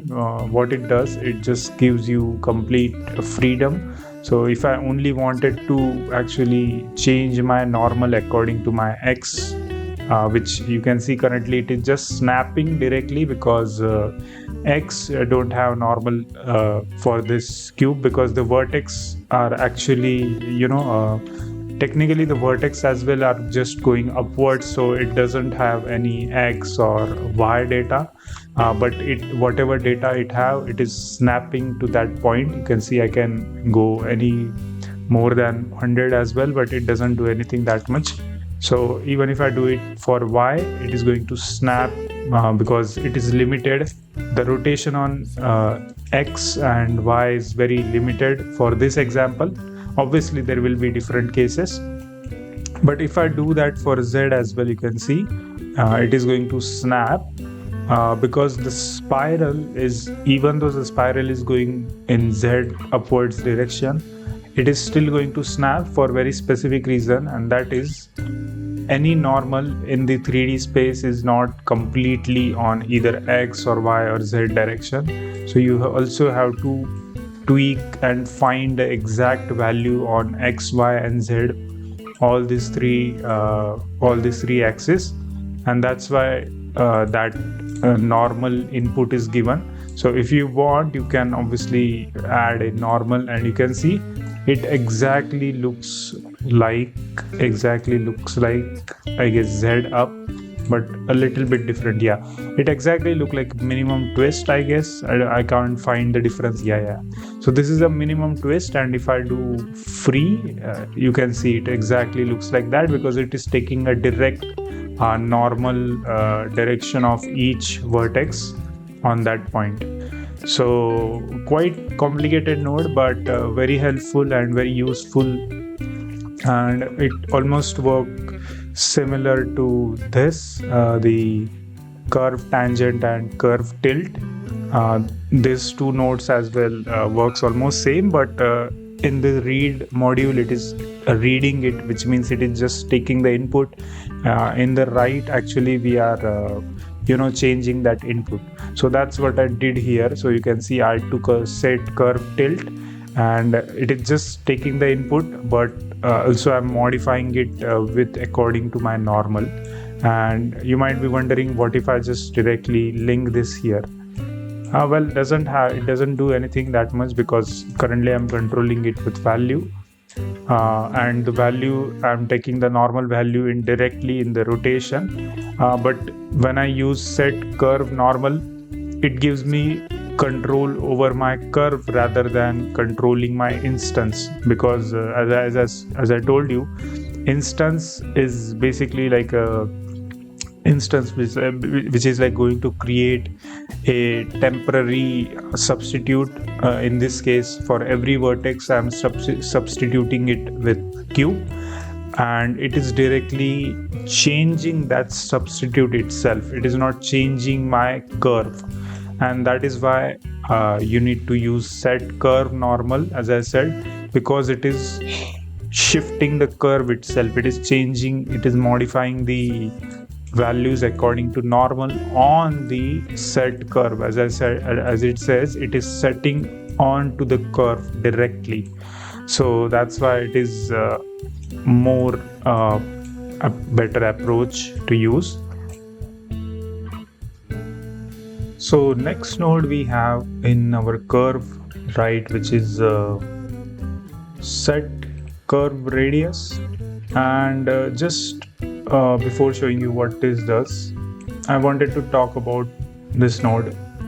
First of all, this node should not exist in Blender 5.0, because in this version in Blender 5.0, We have curve to mesh where we can directly scale our radius, and pretty much that's it. What this radius does, what this set curve radius does, it actually only gives us additional selection option, and it controls the radius, which now you can directly do in curve to mesh. So technically you don't need this set curve radius, because even if I plug in, it doesn't do anything, because it takes the final output value of curve to mesh. Technically that is the main thing here. So set curve radius is still useful if you want to take a different selection here and you wanted to modify some values, but I like not to use it because I already have a different value, the final value here. So that is the reason. But again, maybe they will remove this node in future, I don't know, or they will add a different option here to set curve radius as here. So there is a chance we will get this set curve radius option written here rather than scale. So basically that's what it does. Okay, so next node we have is curve right, set curve tilt. So again we came back to our old setup. So what this set curve tilt doing, it actually gives you extra control over tilt of that set curve normal which we did earlier. So if I do minimum twist, I can actually have more control, which is actually going to tilt around itself, tilt around the normal, and that is something which I really like to create when I'm going to create motion graphics. When I actually create motion graphic videos, I like to use this node. So again, very helpful node. You can use this to create stunning motion graphics, and you can animate this with help of this tilt angle. Really trippy kind of node. So next node we have in curve right, which is set handle position, as you can see here. Now what this node does, as its name says, it sets the handle position. So let's just do for right side position. It is going to change the handle position there individually. So you can see it is kind of modifying my curve. So just like my, let's just say, this curve, this is your handle, and it is going to set this handle on that position. But rather than modifying it from edit mode, which is obviously a destructive way, because yes, we can go back to what we started, where we started, but it is much better to control this with help of a geometry setup. So we can tweak this at any point of time and create much better look and with much freedom. So really amazing node, and even you can do it on left side, right side, it depends what you want to create. So yeah, I encourage you again to check this out, to experiment this out. And obviously we also have a selection node, so you can just modify this according to your selection, which is you can take index or you can take ID, and you can modify according to that, and it will affect your result, it will affect your final result. So that is the case. Then obviously we can choose position as well here. Then if I wanted to offset according to my ID, or maybe let's just do offset with according to my normal, that will be much better. Yeah, so that way you can obviously tweak this out. So yeah, very amazing node. It lets you control your individual control handles inside your geo setup. So next node we have is our curve right set handle type. So as we already saw in our curve read handle type selection like this.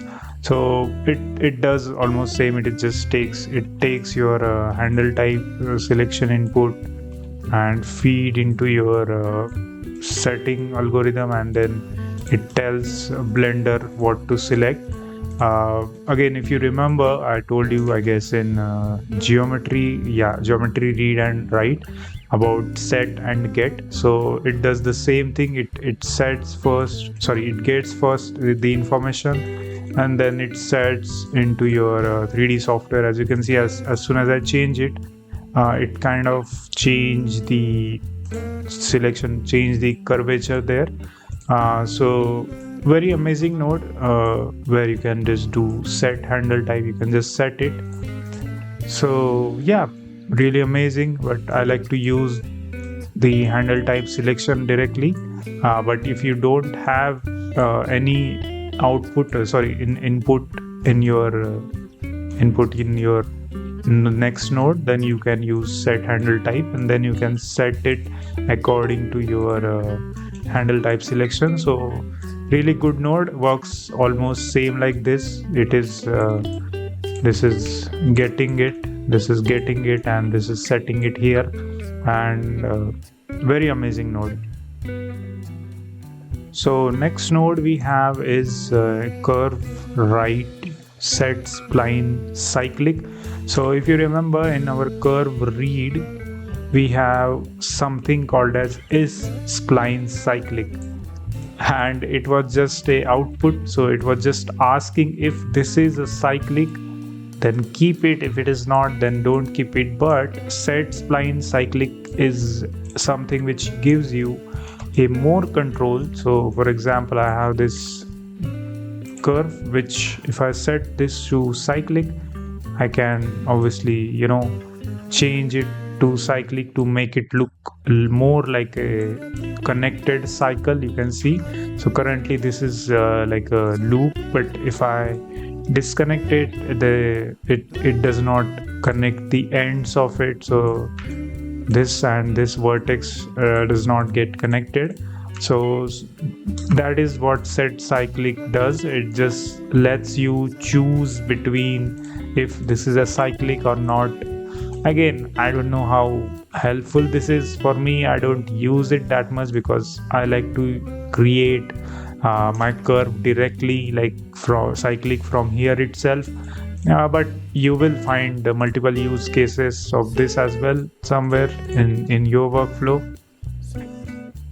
So next node we have is curve right set spline resolution, and actually let's put it here, and let me actually show you what is happening. So currently it is a 0, and let's get rid of this. I don't need you. So what it does basically, it sets the resolution of your spline. So let's just say currently I have 4, but let me crank this up. Maybe, I don't know, 32 is really good. So yeah, it does almost same thing, just like what we can set here. But again, it is a special node. It is a separate node, so you can anytime override all of your spline. So let's just say if you have like a join geometry where you will have multiple instances of different spline, and then you can put it through spline resolution, and then you can crank this up, or maybe create a standard, let's just say 12 resolution. So it completely gives you a freedom to use it. Again, it also have a selection where you can add any value, normal or ID or index. So any input, it takes any kind of input, and yeah, pretty much that's it for this node. So next node we have in curve right. This is, I guess, the last node. Yeah, so it is a set spline type. So if I just put it here, and you can see something happened in our 3D viewport. So what this does, it lets us choose the spline type. So let's just say currently I need a Bezier spline, So Bezier is like this. If I put it NURBS, it will change the type. So it is similar to this. If you right click, if you do Shift A and add a curve, you can see we have Bezier, circle, NURBS, path. So it does the same thing. It is just in a node format, so you can maybe do this according to your ID. So as you can see, because my Bezier segment is a Bezier and it is taking the ID from that spreadsheet. If you remember, we have a spreadsheet, sorry, spreadsheet. So we can take that ID, so it will auto calculate, and even if you change it, it will not change the curve type because it is a Bezier, right? So pretty much that's it for this node as well. Let me put back to Bezier and let me do 24. And let me actually give you a very short summary. So set curve normal, just give you a normal value of curve, and on the every vertex of that curve is set to the normal direction from this mode. Then we have set curve radius. It does the same thing. It just takes the radius and just put it just like this. So I don't use that. So set curve radius is not that much of use for now, but you can just increase the radius directly. Then we have curve tilt. Again, it just lets you tilt between the normal. So if you use this is the only way you can use this node, by the way. You can tilt between the normal values, so it kind of rotate on its own normal axis. Very helpful. Then we have set handle position. So it lets us choose the handle position of left and right vertex individually, and we can offset it out, and we can select or set the position according to the position or something like that. Really amazing. Then we have set handle type. So it lets us choose between different handle types of our curve. For example, automatic, vector, aligned, free, obviously on both left and right side.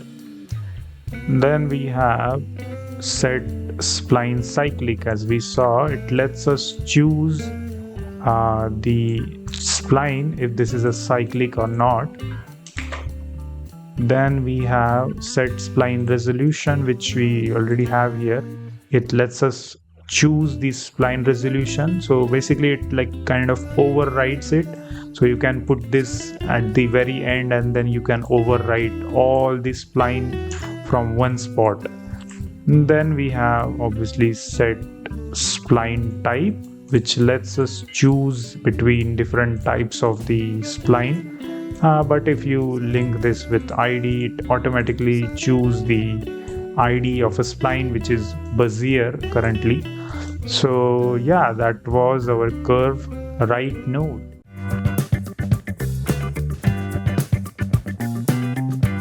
All right, so we have curve operations. So now we are actually diving into the operational part of curves, correct?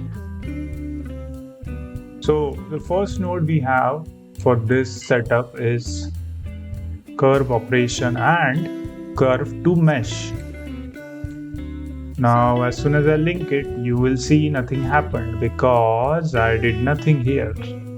And let me show what is exactly happening. So it is converting my curve into a mesh, and now I am taking a profile curve, which is a circle, and I'm putting it so I can actually visually see the mesh. Because now remember, this is a curve to mesh. As it name says, every single node, as it name says, it does the same operation.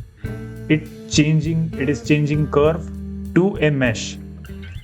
So now because it is changing a curve into a mesh, I also need a additional profile curve, which means like a reference curve, and in this case I have a circle. So it is showing me a circular spiral, correct? And now I also have additional option. As I said, we have a radius, sorry, the scale. The only reason why I'm saying this as a radius, because we have set curve radius, which is basically the same thing as this scale. I don't know why Blender still calling this a scale. Maybe they should add set curve radius name there. But it's okay, it doesn't matter. You know, because you're following this series from a long time, so you watched earlier video about curve, so you know how this works.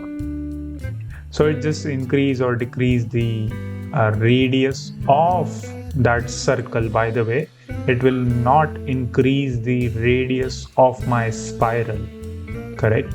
Because it is controlled from different option here.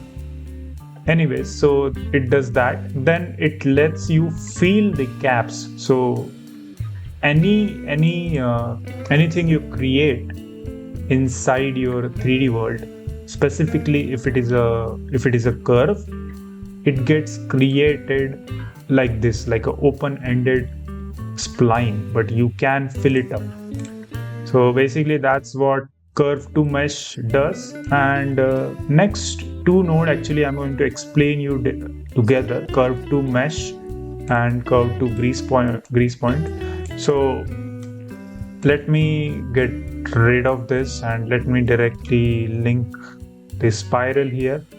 And if I put curve to point inside, you can see something happened. It actually adds points on that curve, you can see, and I am controlling it with help of this count here. But I can change it to length. So if I change it to length, according to the spiral length, it is going to change the points values, correct? So if I obviously change the length here, let's just do, I don't know, 5. Let me actually, this is the height. Yeah, let me actually increase or decrease the rotation. So you can see the less I have, it is actually deleting the points. You cannot see because it is in the motion, but the more rotation I will add, it adds actually more points, and the less length I have, it is going to decrease it. So that is exactly what happening. So length does that. Evaluated is basically like a average point. It is not calculated. It is just an average point according to my resolution. So if I tweak my resolution, it increase or decrease the point. Very amazing. Let me actually show you next operation node, which is curve to grease pencil, and this is very interesting node. As you can't see anything here because so what is grease pencil? First of all, if you are not familiar from the background of grease pencil, so what this does basically, it is like a art, like a 2D or 3D, like a painting art. So this is currently converting that curve into a grease pencil line, which means this is like a sketch. It will create like a sketch. So let me actually open a 2D animation window and let me actually show you. Maybe this is not a good. Let me Let me actually create entirely new setup. Okay, great. So what this is doing, it is letting me open my grease pencil. As you can see, this is my canvas, and whatever I do here, this is a stroke. This is also known as stroke. You can see this is a stroke saved here. And this is what I mean by grease pencil. So this is getting stored as a grease pencil format. So just like our 3D model, 3D object, there is a separate object known as grease pencil, and it is basically just converting into that object. I know this can be a little confusing, but it is what exactly happening. So let me actually show you again.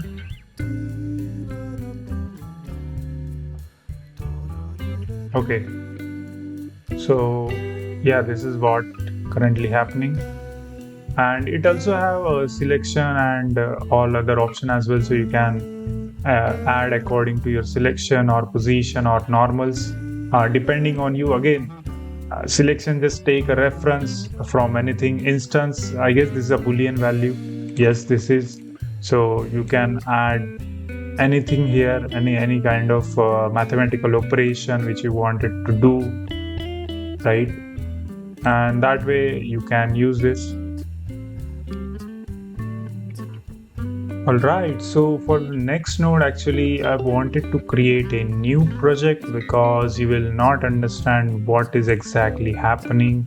So we have again our Susan, our favorite Susan, and let me do shade smooth. And for next node, this is something which you have to understand in our curves, right? Which is operation, which is deform curves on surface. This is not something you can directly use. Technically, you need to create some sort of hair system. So currently, I'm taking curves empty hair, and as soon as I take it, it automatically creates the geo setup here, which is by default added as deform curves on surface, which is our next node, which is this node, and this is by default. And you will see nothing has happened here yet, right? Because we took empty hairs, right? There is no hair right now, so we need to add hairs. So just imagine we are adding hairs here. Yeah, I know this does not look like hairs, but still just imagine for some time. This is just for example, because this only works with hair, because it is actually deforming the curves from that mesh, from that surface. So that's why I said this only works from here. As you can see, I have so many curves. And let me go back to my regular mode. Now you don't need it. And let's just say if I wanted to animate this, and let me actually give you a very short animation. And as you can see, let me actually, and I don't want too much. Yeah. So what this is doing, it is deforming my curves according to my mesh animation.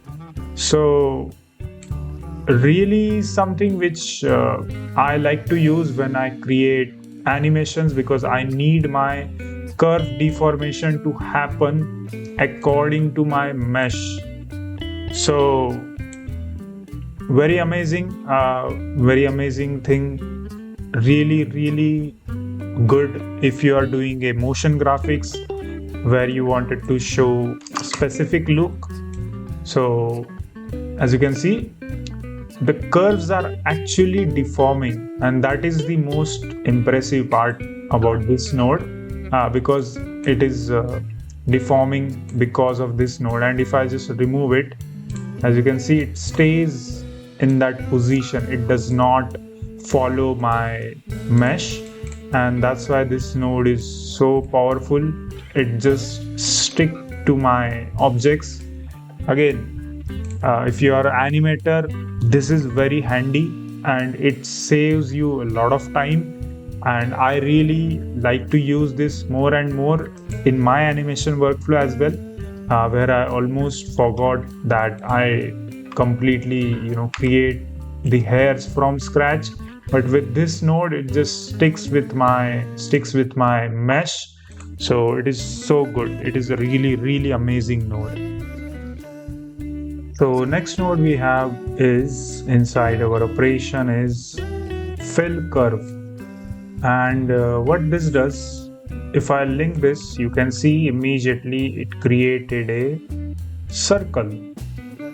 And why this circle, you may ask? Well, currently, because my starting point is this, let me actually show you this one, right? And ending point is this. So what it is doing, it is just directly filling the starting and ending points to my normals, which means currently my ground at 0, 0, 0. So basically it is just filling that. And to be honest, that's it. There are two modes, which is like triangles and n-gons, which obviously you can't see what is happening because it does almost similar operations, but n-gons are actually going to fill your start and end position, and triangles are actually going to fill the position as well, but it is going to calculate according to the triangular format. That's it. And obviously you have id input, where you can select, you can modify according to the index or id, anything. I don't like to use it because I just need to fill it directly, and that is what fill does. And let me actually show you my next node in operation, which is a fillet curve. And this is very interesting node, by the way. So if I do this, let's just actually do this, and let me show you something very cool. You can see very amazing kind of shape getting created with this fillet curve.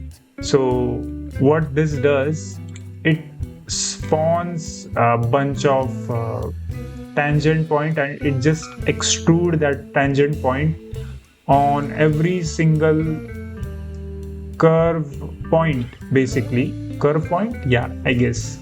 And it creates this trippy kind of look, which looks cool for me. And obviously we can switch between our poly and bezier mode. I like to keep like limitless, so it is currently limiting, which I don't like to use. But if you remove the limitation and if you increase it, then you start to get a really amazing look. And obviously you can add this with different nodes, which gives you more interesting look and more interesting results. Really, really helpful for motion graphics. You can see it just creates very trippy kind of visual. And to be honest, this is one of my favorite fillet curve. This is one of my favorite node in GeoSetup because it lets us create very unique shapes, unique visualization. So if you can add a sci-fi material on top of this, it will be crazy. So yeah, very, very amazing node. So next node we have in curve operations is interpolate curves. So let me actually show you what is happening here first, and then let's talk about this. Okay, so we have a Susan with exactly 3 hair strands on top of that. So we have this Susan and we have 3 hair strands exactly. Let me actually show you here. You can see this one, this second, and there is a third one at the bottom. And What this is going to do, it is going to create in between hairs by taking these three values. So it is going to generate average shape of in between hair strands according to this three hair strands we have. So as you can see, after this is going to look like this because we have those hair strands. Let me actually modify this hair strand so you will understand in much better. So let me actually add another hair strand here, maybe only one. But if I modify this, right, and let me get out of this, and if I show you now, you can immediately see that it changes the average hair strands in between, average hair strand shapes. So that's how it works. But actually let me explain you properly like how it is affecting it. So what this does, it takes first of all input, which is your hair strand input, right? Currently I have 4 hair strands. Then this is a guide up, which is basically it is taking the normal values of that positions, and it is telling the interpolate curve to go outwards, and it is taking normal values according to my operations which I did on this sample UV surface, right? And it is just doing that. As you can see, the hairs are still there, it is just inwards. So currently it is showing now outwards. That is what guide up does. Guide group ID basically takes ID, so you can put your own ID, but I like to keep it a regular one, like normal IDs. And then it is taking the it is taking the distribute point on face, which means it is going to distribute different points on my face, and it is taking that as my value. It is what this point is doing. Obviously you can also add cube as your points, but it is just taking a normal points and it is just distributing that. Then it is taking for point up, this is taking up points, which means a normals of my points. You can see I have my point normals, and it is taking those let me actually show you. Yeah, it is taking those normal values and then it is feeding into my interpolate curves, and that's why it is able to create those hair strands, and it is showing that it is coming out from those point normals, right? Then we also have point group ID. Again, we don't need point group ID. It is very optional because it is literally going to feed the point groups ID, and that ID is going to stored in this point group ID. I don't like to use it, so I don't use it, but if you want you can use it. Then we have a max neighbors value. So what this does, it basically asks user that how much it should calculate, like what is the exact calculation point. For example, currently I have 4 strands. If you remember, let's actually go back. I have 4 strands, right? 1 2 3 4. What this does is basically ask user that, hey, what is the closest point if you want that to be, which means if it wanted to create in between hair strands, what is the maximum neighbors is supposed to be. Let's just say for only 1, it will create almost every hair strand look like only one neighbor, which means only one point. If I do it to 2, it is going to take average value of 2 hair strands rather than 1. So 2, if I put 3, it will do 3, and if I do 4, it will do 4, but I can't go beyond 4 because there is no more than 4 strands. So this max neighbor value is completely dependent on the original hair strands you have. So if you wanted to create randomness, you need multiple instance here. Let's just say, maybe if I just add a normal hair strand, and let me get out of this and let me delete this, and let me actually add a fifth one, so it will calculate that.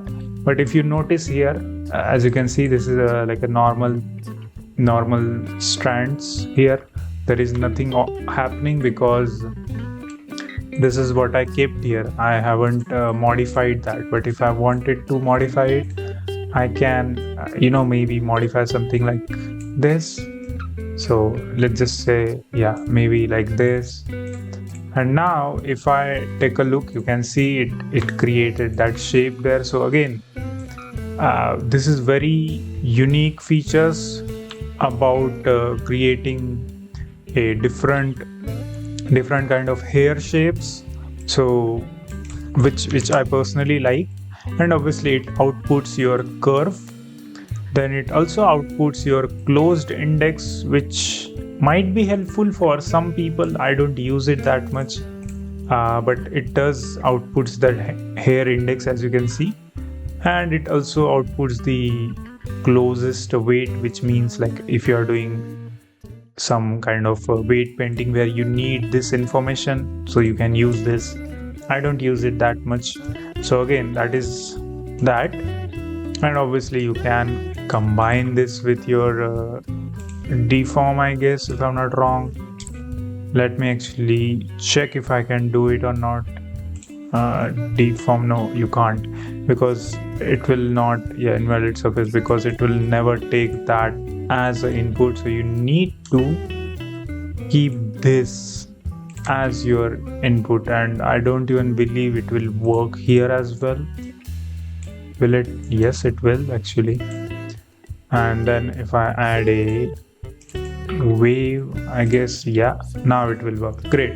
So it is working. So again, very amazing tool, which I like to use. Very, very good tool. Okay, so next node we have inside our curves operation is resample curves. So as its name says, it is going to resample your curves according to either evaluated value or counting or either length. I like to use only count because it gives me freedom, obviously. So you can see, as soon as I tweak my sampling, it is going to give me a different result, which is obviously resampling it. Sometimes I also like to use length because it makes more sense to use according to length. Just keep it 1, which is your standard, but if you want, you can increase or decrease. Let's not go more than 0, maybe 0.1 or something. So length and count is something which I use personally most of the time. Evaluated is basically just going to depends on like what you wanted to use. If you want the computer to evaluate according to the shape of the curve, then it is very handy tool. As you can see, it is automatically calculated, but I like to use it normally. So yeah. Alright, so next node we have in curve operations, which is the reverse curve node. And as its name says, it just reverses the curve. So currently my starting point is at the bottom and ending point at the top. And if I just show you, this is my starting and this is my ending point. But if I use reverse curve node, nothing actually happens because it just flips the point. And let me actually show you what I mean by that. So you can see as soon as I increase this from the start position, it starts from the bottom, which is my primary point here. But if I do a reverse curve, it is going to start from the top because it just flipped my curve. Like, it does not change the shape of the curve, it is just going to flip the points. And basically that is it for the reverse curve. If I don't use it, you can see, and if I use it, it will start from the top. So it's just going to flip it, and that is exactly what is happening with the reverse curve. Then we have a subdivision curve, and as its name says, it creates subdivision inside. For example, if I have a 16 resolution curve, which is this spiral, but if I add a subdivision, I can have a more geometry inside my curve. So basically that is what exactly subdivision does. It just adds extra subdivision inside your regular curve. So it is like that. Then we have, in the continuation, we have trim curve. And as its name says, it trims the curve. So let's just say start from factor. If I start, it is going to start from the bottom. If I end, it is going to start from the end. And if you have a length, you can start from the length. I like to start here. So again, really handy tool. And you can also add selection, any kind of selection you can put here. So yeah, that's how it works. Really handy tool. And let me give you a very short summary of operations. So curve to mesh, obviously convert your curve into mesh. Then curve to points, convert your curves into points.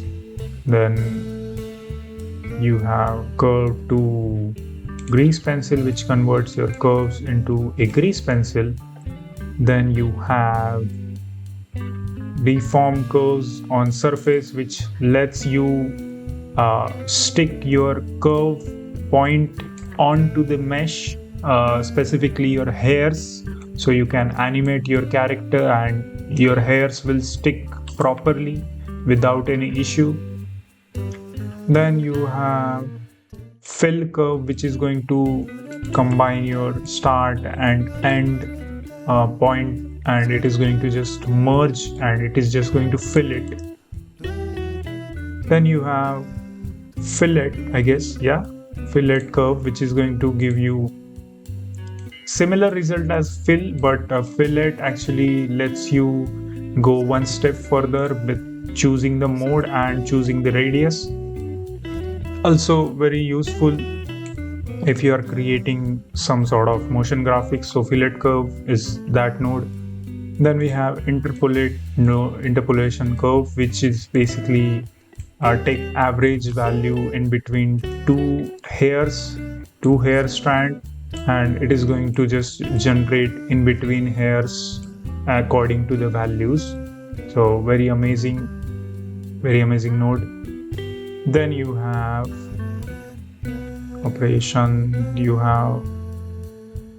resample curve, which lets you resample your curve. So you can choose any sample here, you can set the resolution basically. Then you have reverse curve, which lets you reverse your starting and ending point without changing the shape. That is very important, without changing the shape. Then you have a subdivide curve, which lets you actually add a subdivision onto your normal mesh, right? So then you have a trim curve, which lets you trim the curve from either starting or ending position according to your factor or length. And pretty much that's it.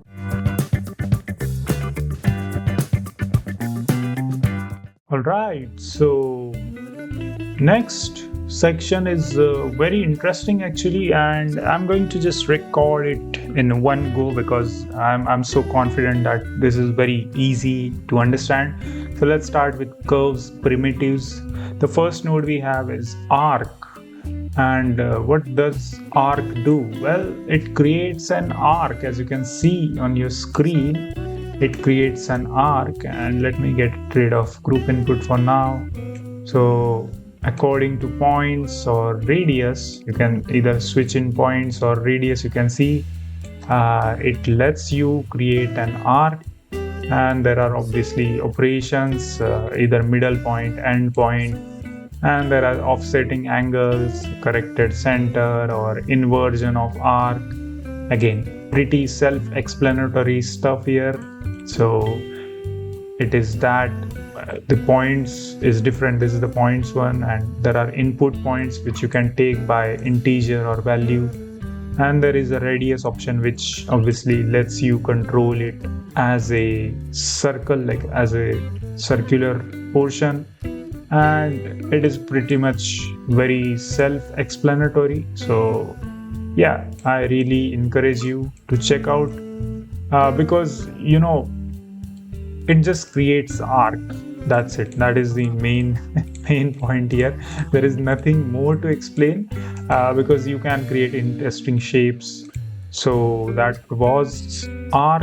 Then we have next segment, which is Bezier segment. And you already saw me working with Bezier segment. What this does, it lets you control your Bezier curve line inside your geo setup, and really interesting thing, by the way. So you can have a complete control over your Bezier curve, and you can tweak bunch of settings. So again, position, offset, almost similar options. You just have to tweak it. You just have to tweak the starting and ending points. But what this does is it gives you extra control over starting handles. So you can anyways switch the handles and you can make it work. You can see the handles is something which you get control with this node. So that was your Bezier segment. Then next we have is curve circle, and this is very interesting node because I'm already using a curve circle node. How crazy, right? So what this does is it lets you create a circular shape around your curve. So currently I have this curve. It lets you add a circle on top of the curve. So if I modify this, let's just say and if I move this, if I do anything here, it will always stay in that circular shape. And obviously I can increase the radius of circle, I can tweak the resolution. I like to keep it at default generally, so I just like to keep it that. And you can obviously tweak the radius from here as well, but it also scales that up, so just keep it normal for now. So it is a curve circle. Then we have curve line. As it name says, it just gives you a line, and you can increase it, you can modify it, you can also modify the starting ending position. So really amazing node. Just modify, you can put it anywhere in your 3D space. Really amazing node. Then we have a spiral, which you already saw me using it. So it creates a spiral kind of shape, and let me actually do this so you will understand in much better way. So currently it is creating that spiral kind of shape. But if I increase the rotation, it increases the density of the rotation, and I can tweak the starting radius, ending radius, and overall height of the spring. So you can create a really amazing spring-like structure. You can tweak the resolution from here. Amazing node. So And also you can do the reverse as well. So you can create a reverse spring kind of look if you wanted to have it. Again, I don't know why you want the reverse spring, but really amazing node. Then you have quadratic bezier. Really interesting. So quadratic bezier actually works almost similar to your bezier segment. The only difference you have is you get starting, middle, and ending 3 points. There is no handles. So if you want to have only control over 3 points, you can just use this node. And I don't know why I will use quadratic bezier than bezier segment, because obviously I can have control over handles as well. But if you want, you can combine this with quadratic bezier, and then you can control the middle point as well. So quite interesting node actually. And next we have quadrilateral. Wow. And as the name says, it creates a quadrilateral shape. And that is exactly what's happening right now. And it lets you choose the dimension of that quadrilateral. So currently it is a rectangular shape, but you can switch between a parallelogram, that's how you pronounce it, right? And it gives you additional control. Then you switch between trapezoid, which is a mathematical shape, which obviously I don't understand. Then you get a kite kind of shape, where you can maybe create a diamond shape as well. Yeah, I can. And then obviously I can increase this as well if I want to. Then it creates a points on top of your curve, but it lets you control each point separately. So it is similar to trapezoid, but it lets you control all the 4 points. So however you want to use the 4 points, you can use this. And yeah, that's pretty much it with the quadrilateral. A really cool node, by the way. Then you have a star node. Very, very cool node. As its name says, it creates a star. And you can increase as many as points as you want. I like to keep maybe 5 or 6. And obviously it lets you increase the inner radius. You can see I can create a very unique shape, outer radius, very cool. And twist means basically like a twist of that angle of that radius. So you can actually create some ninja star or something like that. I don't know. Just tweak, just figure out, just experiment. This is one of my favorite section of curve, which is primitive. Again, very, very amazing node setup. So let's actually do a short summary. So arc actually lets you create arc kind of shape, and you can tweak between different shapes in the arc. Then bezier segment actually lets you create a bezier curve, but it gives you control over start, ending, and their handles respectively. Then you have a curve circle, which you already saw me using it. So it actually creates a circle on top of the existing curve you have. So that is curve circle. Then I guess you have curve line, if I'm not wrong. Where is it? In the curve, primitive curve line, yeah. Then you have curve line, which add a curve line. That's it. That is the curve line. Then you have a spiral, which is very interesting because it adds a spiral, and you can create a spring-like structure. Very amazing. Then you have quadratic bezier, which have a little extra control, which is like starting and middle and ending point. So it gives you a middle point, and then obviously you can tweak the resolution as well. Very cool. Then you have quadrilateral, which is a big deal because you can create different kind of shapes, parallelogram, trapezoid, kite, and it also gives you a custom control over points. So if you want to create a very unique and very unseen kind of look, which is very uneven kind of look, then you can use quadrilateral. And obviously our last and my favorite is star, which lets you create very unique star like shapes, and we can twist it. We can maybe create something like this. I don't know, I like to use with even three. With the three you can create that and Naruto eye kind of thing. It's really cool, it's really cool. So yeah, that's it.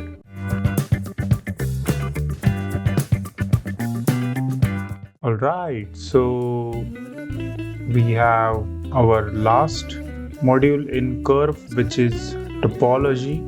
So let me actually explain you everything in this together, because it will be much better to explain like that.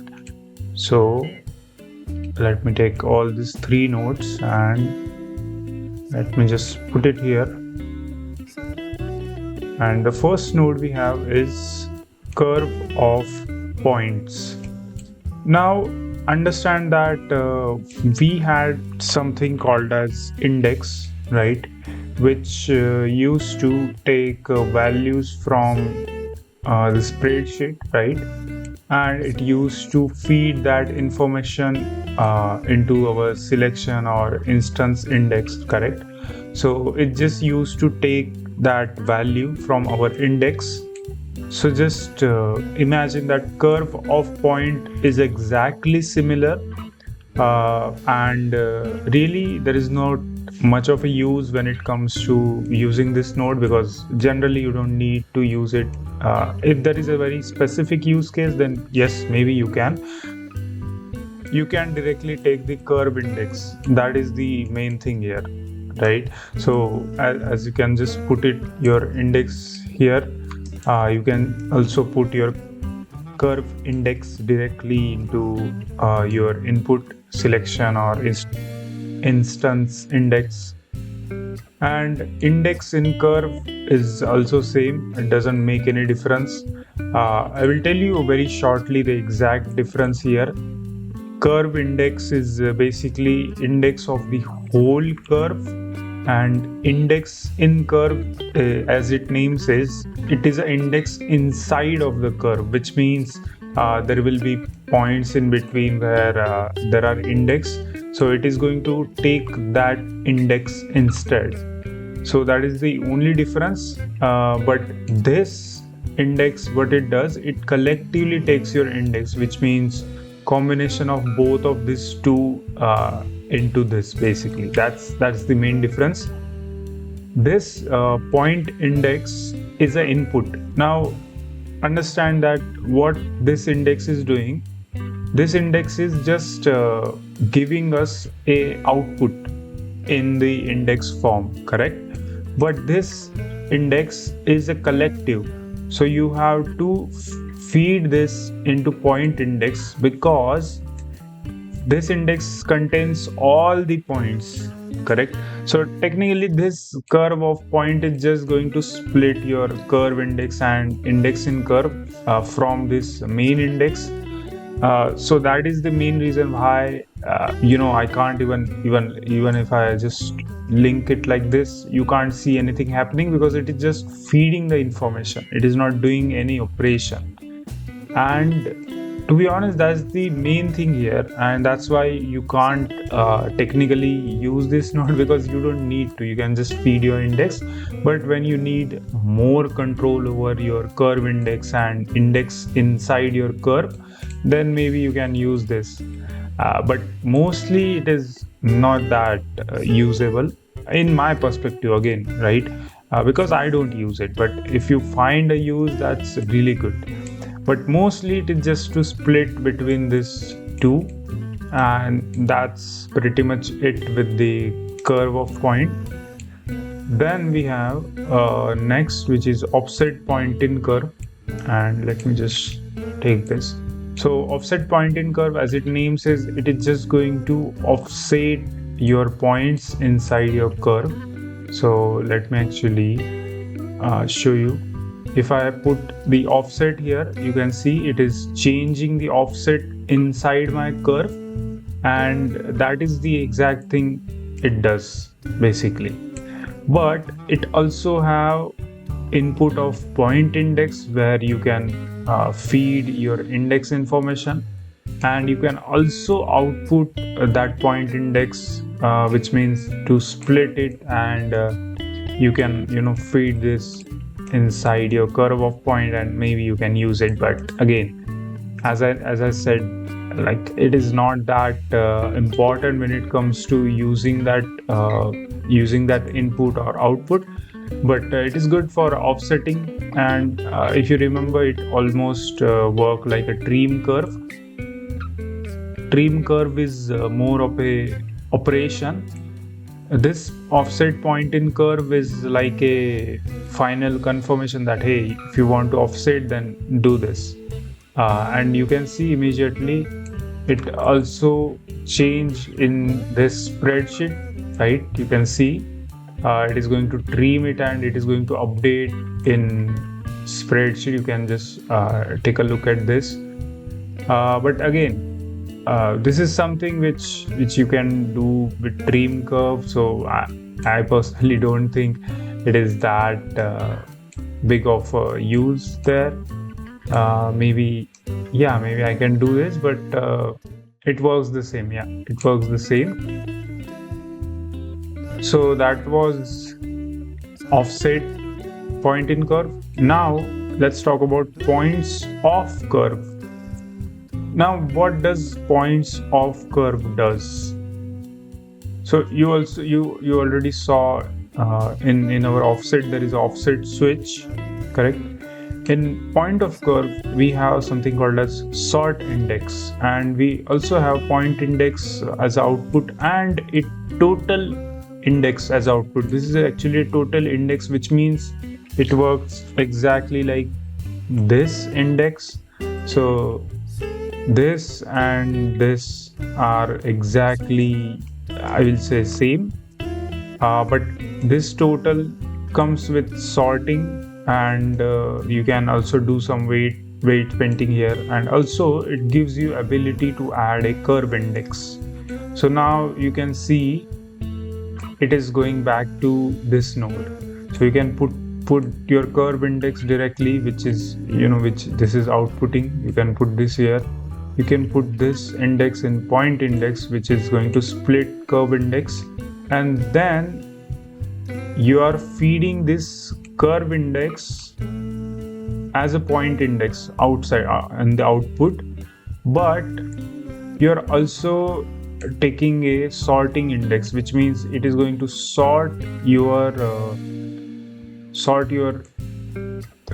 curve inside on the basis of that index. So it is hard to explain, but it does basically just similar thing. Like, it's just going to do what it names is. It is just going to add that pointing, you can see, and you can just feed it even like total as well, which doesn't make any sense here in the spiral, but it is changing, it is doing the job.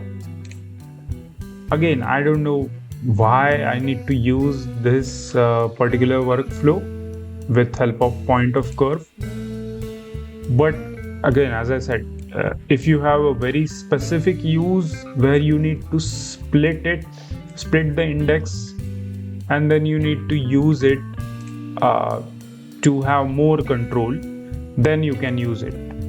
I personally don't use it because I don't think it is that much of useful, but basically that's it. That is the main point here. So let me just give you a very short summary. So these nodes are like this, and I don't need index.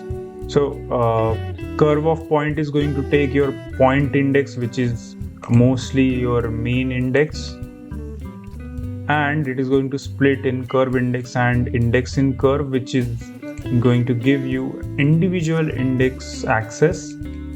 Then offset points in curve is just going to take point index input, and it is also going to offset your curve, and it will change the value in the spreadsheet as well. And it is going to ask you two things. If this is a valid, so this is a boolean value. If this is a valid offset or not, it is just going to ask you. You can also feed it here, right? And it also going to give you a point index output. So it is going to take the point index, and also it is going to output the point index, but with help of offset and the boolean value. And now points of curve, which is going to input your curve index, which we can split from curve of point. But it also gives you more freedom to add extra weights in here.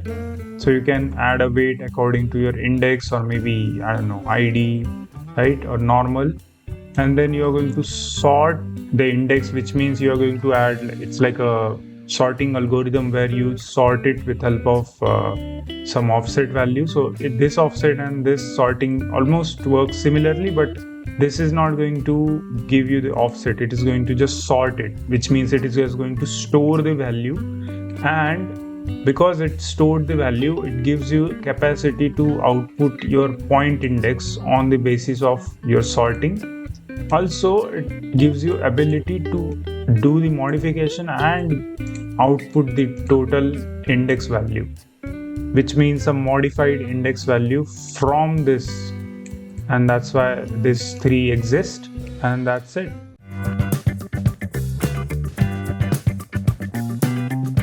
Alright, so let's actually start with our grease pencil module. But before starting that out, we need to add a grease pencil. So I already have a grease pencil here, and I already explained you what is exactly grease pencil. So grease pencil is basically like an outline structure created from this grease pencil node, where if you can do shift A and do grease pencil, where you can add a grease pencil directly. And let me actually enable this, and you can see we have a grease pencil. And just one note, you can only visibly see a grease pencil from your camera perspective. That's why I added a camera. But if you go out of camera, you can see it breaks the illusion, because it is like a fake outline surrounded on top of your 3D model, correct? So that's how it works. And let me actually give you the first module, which is read, and we have named layer selection. Now understand something about grease pencil, that grease pencil works on the basis of layers. Okay, so you can see we have object data property, we have our layer, and let's actually name it base layer, correct? And let me enable this because it is just vanishing for some reason. Okay, so we have base layer, which contains some which obviously contains some operations. Here you can see I can do some opacity, I can add a mask, I can transform this. So there are some operations inside that layer, and it works differently obviously, but because if I add a different layer, and let's actually add a new layer, and new layer is going to be different. Let's just say maybe, I don't know, multiply blending mode, right? And let's actually do some translation maybe on X and Y 1 and let's do Susan, right? So it works like that. But you can see currently both of these layers is enable, but if I disable one layer, you can see it is disabling the second. Means if I disable one layer, it will only keep the one which is enabled. Now why am I telling you about the layers? Because named layer selection works exactly like that. It lets you choose between the names of layer in your panel, and it will not work like this. So let me get rid of this and let me add a named layer selection here. So you can see it shows me the layers but inside my geo setup, and it can be helpful if you ask me, because you can add this to feed the information, to use the information, and you can select this like that. So currently, because I had my original grease pencil, and if you can't see it properly, let me actually just modify it a little bit.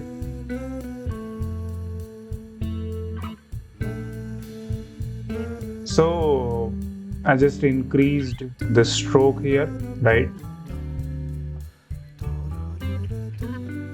Basically that's what I'm doing. I'm just taking my name layer here and I'm just feeding that inside my Suzanne, correct? So that is the exact thing happening right now. But it lets you basically choose the name layer, and obviously you have a string input, so you can also put something here in the string and you can just input it.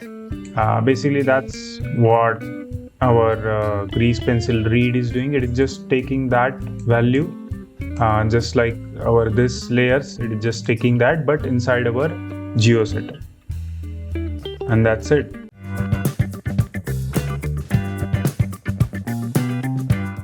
We are in the next module, and let me actually show you what we are going to do. We are going to take our write module, grease pencil write module. So we have some option here, and I'm going to just explain you all this together because it is going to be very easy. First of all, what is these options? So if you remember, even in geometry and curve, I talk about read and write, which is get and set, right? So in our grease pencil, we already get our named layer, but we have to set some operations on the basis of that, correct? Not operations, but yeah, sort of operations. We are setting it and we are changing some values.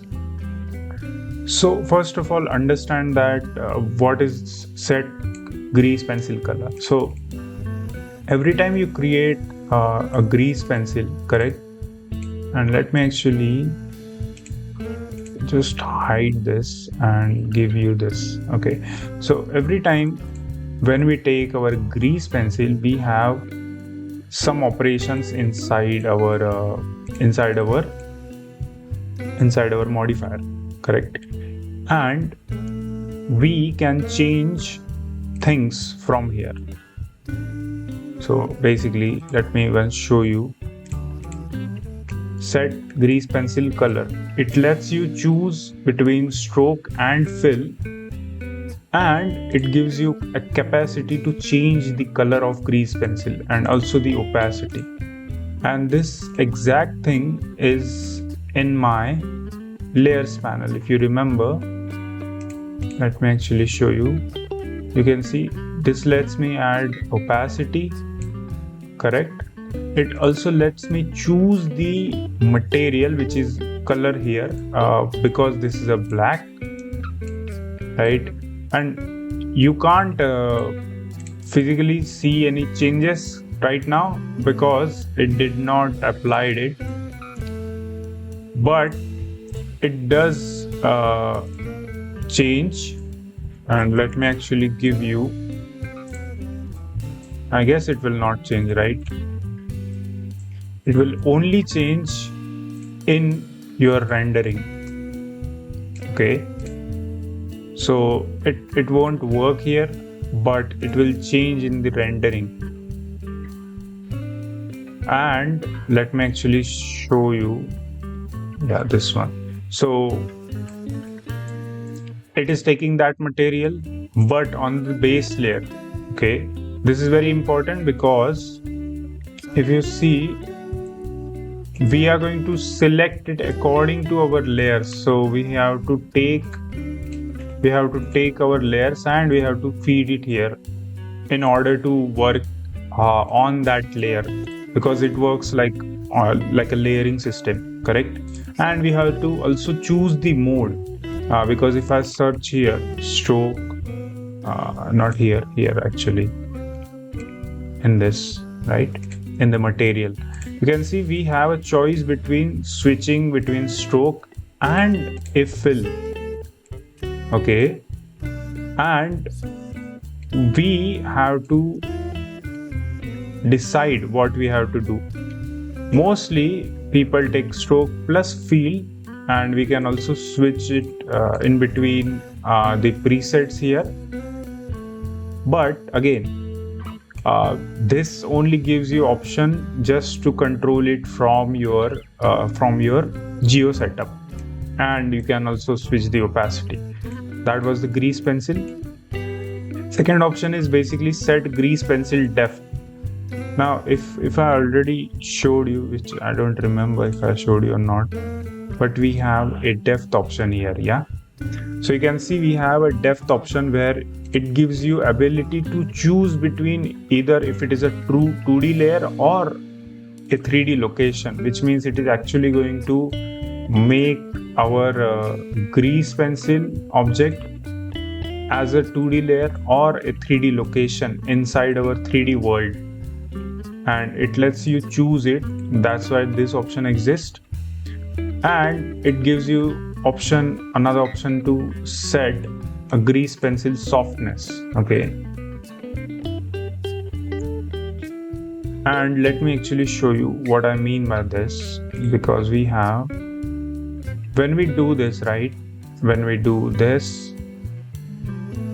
let me put it here, it lets you just add a contours, what do you say, contours, like a bevel around the edge, and it makes it very smooth.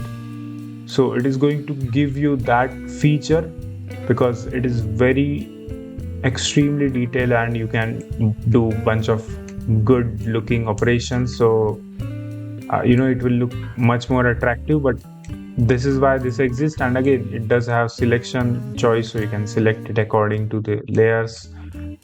But basically that's the main thing here. Grease pencil color lets you choose the color of a grease pencil according to according to your node. Mostly it is chosen from this. I like to choose from here, but if you want, you can change it from here as well, and you have to choose between stroke and fill. This depth feature is going to let you choose the depth between 2D layer and 3D location in your node setup. And set grease pencil softness is going to give you a softness, like a soft edges. You can see it was very sharp here, but now you can make it much more softer. And if you combine it with a transparency in your camera, actually, do we have camera? Yes. If you go to, and it will not work because this transparency, and let me actually show you. Yep. So if you make it transparent, you can see it gives you much better result, and you can now see the color because the color is changed right now. And let me actually add a sun, so you will see it in a much better way. And let me change my Suzanne rendering, which is very important. I don't want to see the Suzanne, but let's actually change the color here so you can see what I mean by that.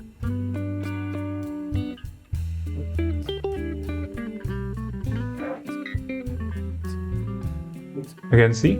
So this is what I said when I said we can change the color.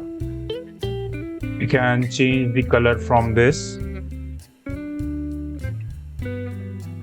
and that's how it works. If I do fill,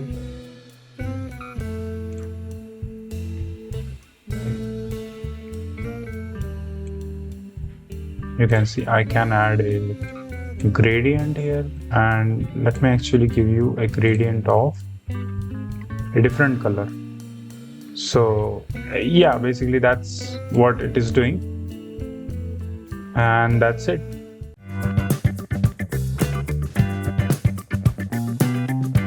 All right, so we are starting from where we left in our grease pencil, which is operations. Sorry, we did complete it, right? Now we are doing operations. Now we have first node, which is grease pencil to curve. As its name says, it is going to convert our grease pencil into curve. And I know we can't see anything, because let me actually add something here, maybe points. Yeah, so what it does, maybe not points, but a sphere. Yeah, what it does, it just basically converts our grease pencil into a curvature. Okay, so this is a curve now. Earlier it was a grease pencil, right, like this, but now it is a curve. Basically that's what it does, and that's how it works. So that was grease pencil to curve, and we have option of merge layer. Okay. Now first of all, understand what is this merge layer. This basically means, let's just say we have multiple grease pencil, and let's actually create a new grease pencil. Let's just say this, and let me actually name this GP1. Okay,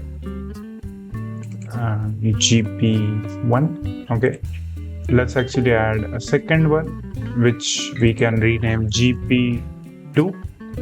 GP2. Okay, so what this exactly is doing, we have 1 and 2, grease pencil 1 and grease pencil 2. We have two layers of grease pencil, not two layers but two instance, but this two instance have layer named as layer. So let me actually name it as layer name here. Okay, and this exact layer is present inside my GP2, which means grease pencil 2 and grease pencil 1 both have same named layer. Okay, so when we have same named layer, we can merge them by their name, and we can just output it as a grease pencil. So it is just taking that layers from GP1 and GP2, and it is taking that layers and merging it as a one layer. So if you are familiar from designing background, there are going to be layers when you're going to draw something. If you're a digital artist, you know what I mean by that. You need to draw something, and that's why there will be a point where you need to merge some layer.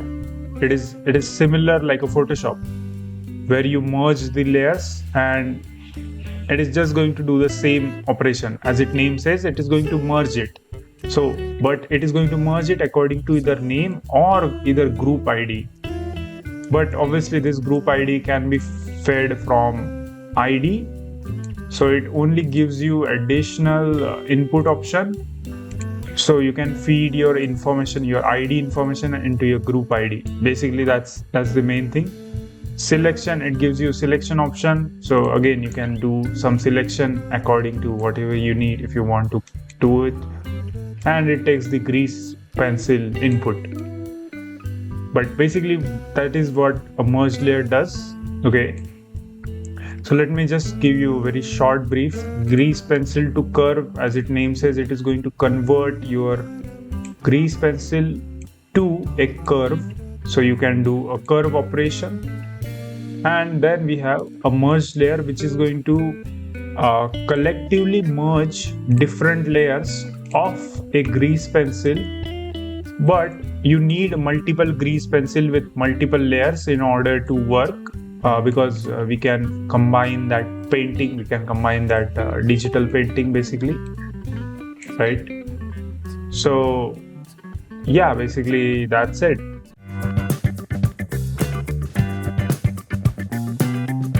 All right, so let's actually start with our next module, which is instances. Okay, so let's start with first node, which is instance on point.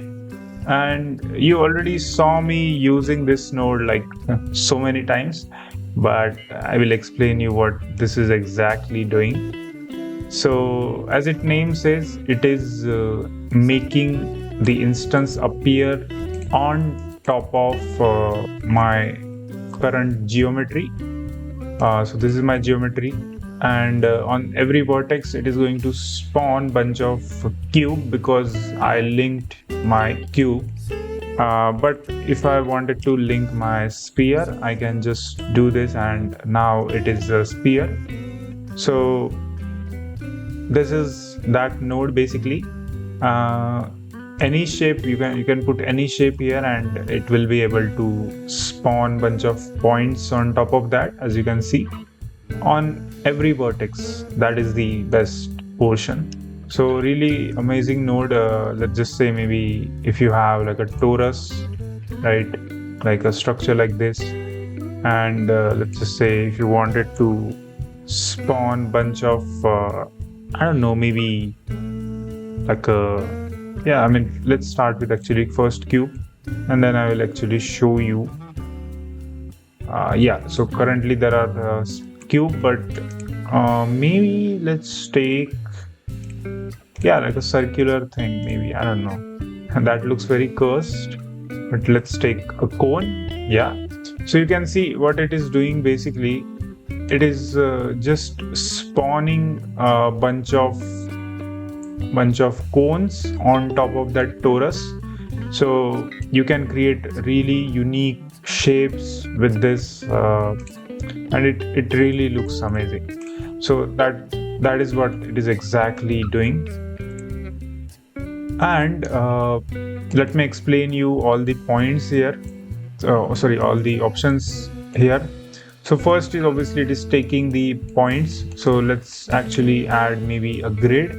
So it will take the grid point. So currently it is a grid, and that's why it is converting it into that. But if I increase my vertex count here, and you can see it from my wireframe, it is increasing the grid vertex. So let me actually do this and this. Yeah, now you can immediately see I am adding bunch of vertex inside, and that's why it is going to increase the points, and that is exactly what is happening right now.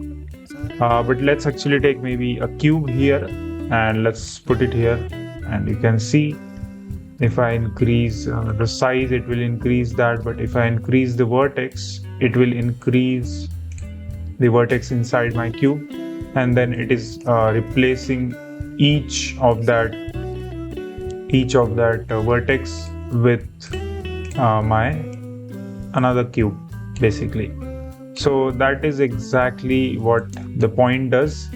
Selection, as its name says, it is going to select geometry on the basis of any input value, maybe an index, ID, or integer, or position, anything. There are very limited use cases for this selection, because mostly people don't use it that much. But if I wanted to maybe I will say sorting, if I wanted to sort, or maybe just to trim it, you can trim it basis on that. But it is good. Like you can do bunch of selection operation, you can add a boolean, anything. But it's okay, it's optional, like you don't have to do it every time. But this is very important because you have to pick instances, and you have to pick the instance. Currently it is taking my cube, right? But as I showed, you can add maybe I don't know, icosphere, Yeah, every time you can see icosphere is replaced, you can increase the radius, subdivision, all that stuff. So make sure, but when you add that, it will increase your RAM uses. So you have to make sure about that. This pick instance actually is not that used by me, at least, because it is going to just make all the instances separate. Technically not separate, but it is going to ask the blender like if this is a separate geometry or not, and that's why this checkbox exists. Mostly it is not mostly it is not a separate geometry, that's why it is doing that picking. But we are going to take a look and how to actually make all the cubes work separately. But it is just going to ask blender that, hey, is this a separate geometry, like all the cubes are separate or not? And that's why it is currently giving me error, because it is not a separate cubes on top of the Susan. Instance index, as it name says, it takes index value, so you can put any index value here. I don't like to use this because I never use this, but you can do it, it's okay. So rotation, as it name says, it is going to rotate your instance on top of your vertex, so you can rotate that. Scale, it is going to scale on X, Y, and Z, as it name says. So it is quite easy to understand, correct? So must try. Make sure you keep it 1. Yeah, and it creates very unique kind of shape. So you can obviously merge this later and you can create a very unique sort of shape, right? So that was instance on point. Now actually, because we are in here, let's actually take second node, which is instance 2 points, and as it name says, it is going to convert all the instance to a point. And point actually looks something like this. So you can even see in our spreadsheet in here, the point cloud contains 507 points, but earlier it was 507 geometry. So earlier it was a geometry, but we are converting it into a points. And this can be helpful in when we are going to use point operation. So we have a separate module here which is called point. So it can be helpful in this point module. That's why we need to convert our instances to point. And we obviously have a radius option, which is going to let us increase the scale of the points. You can also select it according to whatever you want. You can also set a position according to position. I don't know how useful that is, but it obviously does change your values here. So if I remove, maybe let's add actually point, and let's add index here, you can see the values get changed. So that is instance to point. Then we have a realize instance. Now this is what I said when I said about pick instance. So what the pick instance is doing, it is basically choosing the instance from instance input at each point instead of instancing the entire geometry, which means it is not taking the entire geometry as an instance. It is asking individually on each of this point. But as we already saw, this is not working because this is not supposed to work here in this manner. You have to first get that instance data, and then you have to convert that data to separate points, and this is where actual stuff happened. Okay, now I'll just show you the before and after. If you check the spreadsheet, we have 507 technically points, like geometry points, not actual point cloud. But if I convert my geometry into realized instance and make all the points separate, it is going to give me a bunch of different columns here. with vertex, edge, face, and face corner. So what this is doing, it is actually converting my original geometry into a separate geometry, which means all this 507 cube exist here is separated now at this moment, but you cannot see it visually. That's why I'm showing you in the Excel sheet. But if you want to use it, how you use it is with help of this depth and this selection. So what this does, it is going to let us select some portion of geometry, and it is going to be modified with help of this depth option as well. And it is giving us this same pick instance option here as well. So it says pick instance here, it says realize all.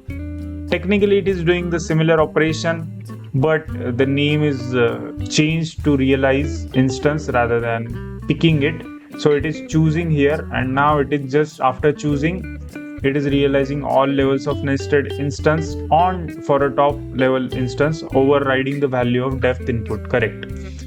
So because we had this final output, right, it is now realizing it after switching this to this, and we are obviously adding a depth as well. And because this is an integer value, it is working from 0 to 1 to 3, whatever. So you can maybe animate this with help of some selection. So you can animate some portion going from one side to another side with help of this node. So very amazing node. Then we have a rotate instance, and as its name says, it is going to rotate our instance. And it also have a point of pivot point, which is going to change our pivot point of that instance, and it is going to ask us about if this is a local space or a global space. So you can see it is doing the same operation, but it is going to do it on the global space instead of local space. And if I switch it back to local, it is going to just do it locally. So if you don't know what is the difference between local and global space, local means its own center of origin. It is going to take that, and global means this world origin. So this is our local, okay, local LO, and this is our global, okay, this one. So that is a current difference. I mean, obviously we can change our global and local axis as well according to what we need. So if I wanted to change my world space, I can change it here, maybe, I don't know. So yeah, there are ways you can change your center of origin as well, right? So it is just example, don't take it extremely serious, correct? But you can change it, basically. That's the main thing. So that was rotate instance. Then we have, I guess, scale. Yeah, scale instance, as its name says, it is going to scale X, Y, and Z. It also have a center value which is similar to pivot value, and also it does have a local and global space values. So really amazing. It creates a different looks, as you can see, and it feels good, man. Also it does have selection value, so if you want to select it, you can do that, right? That was scale. Now we have a translate instance, and as its name says, it is just going to translate it, and that is what it is doing. I don't know why is it helpful and why they do have 3 separate node for that operation, but it does a good job. Set instance transform is a very exciting node. It does all the things which you already saw in the rotate, scale, and translate, but it does with help of matrix. So this is not a good time to explain you about what is matrix, but basically it is like a unified operational system. Okay, so what this is doing, it is asking to set the instance transformation according to my matrix transformation. And this is where it gets little complicated, because when I link it, you see my output, instance output, was converted to a cube, and now I can transform that cube, rotate that cube, scale that cube. So it is giving me same option here, but it is combining all that stuff as a one thing, and that is something which is very odd to understand in the first place, but I will try to make it easier. But first, let me actually add maybe a sphere here. Okay, so what this is doing, it is taking the instance value and it is changing it, it is transforming it, correct? But it is not taking all the instance values, it is only taking one instance and then it is transforming that. Now when we have this thing here, we know we can already rotate and scale, right? And also we can obviously add a transformation as well after in this translate instance, and we can also modify that as well. We know that. But why we need this particular node here? Okay, we need that because it can individually rotate that instance basically, and after doing that individual operation, we can do the same operation again, right? And it will, I guess, it will do the same operation on top of that basically, but it is doing according to this cube, because this is doing on top of this. It is very complex to understand, but currently just understand that it is taking one instance, okay? It is converting that instance, rotating and doing the scaling, translation, all that stuff, and it is giving that value, but we are also overriding that value with a second cube. So maybe if I just add a sphere, you can see it will override that value with a sphere instead. So I don't know how much you understood, but it is basically just going to give us a really different output with help of this matrix operation. So I don't know how much you understood, but I hope you understood as well. So it is just going to give us a different output with a matrix with a matrix operation, and that is basically it. But I don't know how how you're going to use this, because to be honest, I don't use this. Like, it is like eating with eating like a normal person, and also using set instance transform means eating with same eating in the mouth, but from taking your hand from outside of your neck, like from around your neck, and then you eat from behind. So this node is like eating from behind basically. You're eating it, you're putting that food in your mouth, but you're doing it like around your neck from behind. So I don't know why you need to use this, but I don't use it. If you find any use, again, I don't know how much time I said this, but use this. Do make good use of it. Okay, this is a really crazy node, and let me show you what this is doing. So we have an instance, correct? And it is giving us output. If you remember, we had a node called bounding box, correct?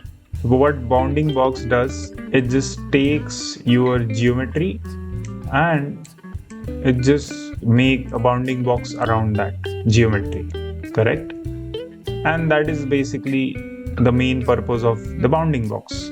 But it also gives us ability to convert it to actually export additional information like min and max values of it, and also use a radius. This instance bounds is exactly same. There is no difference. But the only difference right now is the geometry input is not present there, which means you can directly link it and you can use the min, max and use radius option directly to a operation. So it is a direct operation rather than a bounding box, like a separate instance of the bounding box. So that is the main difference here. It works same as bounding box, but without the geometry input and output. Okay. Then we have instance transform, and this is where you can link. You can just input just like our index value. We have a instance transform value stored inside our transform value. You can't see this, but it is taking that value basically. Okay, it is just taking that. That's the main thing here. Then we also have instance rotation, which is going to just take a rotation value. So if you don't want to rotate this from here, you can just put an instance rotation, which is again, it is going to take this instance rotation, current rotation, and it is just going to feed that information. Basically, that's the instance rotation. Then we have instance scale. Again, the scale of this instance, it is just going to take it here. So now it is vanished because technically we don't have any size in here, even if we increase or decrease it. But in the beginning, it is just by default it is a 0. The value is 0. But yeah, it is doing that thing. That's why it is just vanished. But it is taking that value directly. It doesn't do anything. It is just taking it. Correct? Then we have instance on element. This is very interesting node actually. And first of all, give me a 0.5. Okay, great. So what this is doing, we are adding additional instance on top of this instance. And the best way to actually show this is a sphere. And let me actually decrease my sphere value, and yeah, let's do that.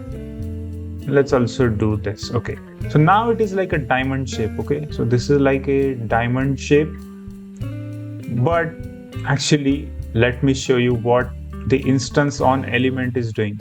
So remember we had a torus, correct? So if I take the torus and if I put it here, you see something interesting happened, because it is going to take additional instance and it is going to keep on top of that, like it is going to add it on top of that. So you can see on every single let me actually show this. Yeah, on every single instance we have additional instance, which is our torus, and that is why this node is really interesting, because it lets us add that, and that is very amazing. And obviously we can change it according to our face, corners, points. Really unique node. And we can also, by the way, increase or decrease our mean size, which will result into that operation. And also we can also increase our sphere segment, all that stuff, in order to get a completely unique and different result. So One of my favorite node because it lets us add additional instance on top of instance. So basically it is that node and you can choose according to your edges, faces or corners, whatever points. And you can also get option to trim basically. So they call it a mask, but it is like a trimming, like which portion you want to keep in your geometry.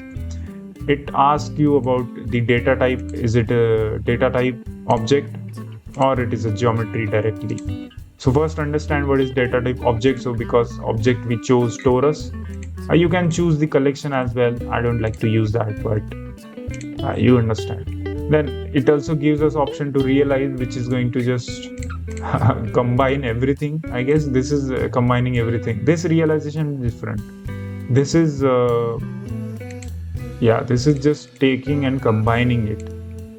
And this is also asking if you want to keep the surface or not. Let's just say if I wanted to hide it, now it is just hidden. But if you want, you can keep it. You can change the seed, and I guess seed don't work here because does it work? No, it will not work. You know why? Because we don't have enough geometry here.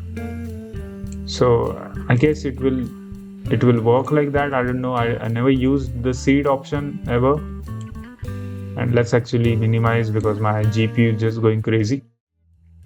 Surface offset, as its name says, it is just going to offset our surface, so you can go up or down. That's pretty good. It also asks you amazing option, which is aligning the rotation. So let's just say if I keep the surface and if I don't align the rotation, all the torus is just flat, right? But I guess if I just modify this, will it modify? No, it will not modify. Right? I don't know why you don't need to use align. Align rotation is good option because, and scaling. So scaling is that option. So let's talk about this geometry option. What this geometry option does, it's just going to give you option to just add a geometry on top of that, but it is not doing something. Why is it not doing something? Because you don't have an input, correct? So you need to pick an instance now. You have to pick that. So maybe if I just add a cube, you can see it added a cube because now it is taking the instance rather than data block. I never use this, but again, if you want, you can use this. I never use this, but if you want, you can do that. Quite helpful option if you ask. Let's put it on points. Yeah, it looks cursed, but it's okay. But really, one of the amazing node I ever used. Then we have randomized transform, and as its name says, it randomized the transform. Correct. So it is going to offset on X, Y, Z, right? Then it is also going to rotate randomized, like it is going to rotate it very randomly on X, Y, Z. Then you can scale. Is it? Yeah, it is doing the shrinking animation, so you can scale it. And you can scale on the basis of axis as well, like X, Y, and Z. So this is X, Y, and Z values. You can flip this as well if you want. I don't like to flip it, right? So you can do that. You can change the seed. It gives you different result. One use case for this is obviously to animate with help of X, Y, and Z, and then you can just at the end you can just do 0, 0. Really amazing node. So let me actually give you a very short summary. Instance on point, as you can see, spawn instances on top of points. Okay, on top of points. Okay. Then instance to point, convert all the instance to points. Then realize instance actually gives us a separate object for each of the vertex. Basically, that is what it is doing. Then rotate instance, going to rotate your instances. Then scale instance is going to scale your instances. Then translate instance is going to just translate on X, Y, and Z according to local or global space. Then we have set instance transform, which is going to take a matrix transform input and it is going to modify it according to that. Then we have instance bound, which is similar to a bounding box option but without a geometry input. Okay, then we have instance transform, instance rotation, and a instance scale, which is just taking the values, so you can feed it somewhere you want. If you want this here, if you want that here, if you want that here, so it is doing that operation.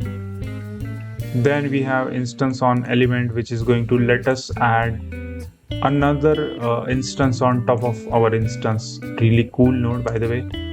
And then obviously we have a randomized transform, which we are already using, so which lets us randomize our instances, which can create a really cool sort of looking animation. So yeah, that's it.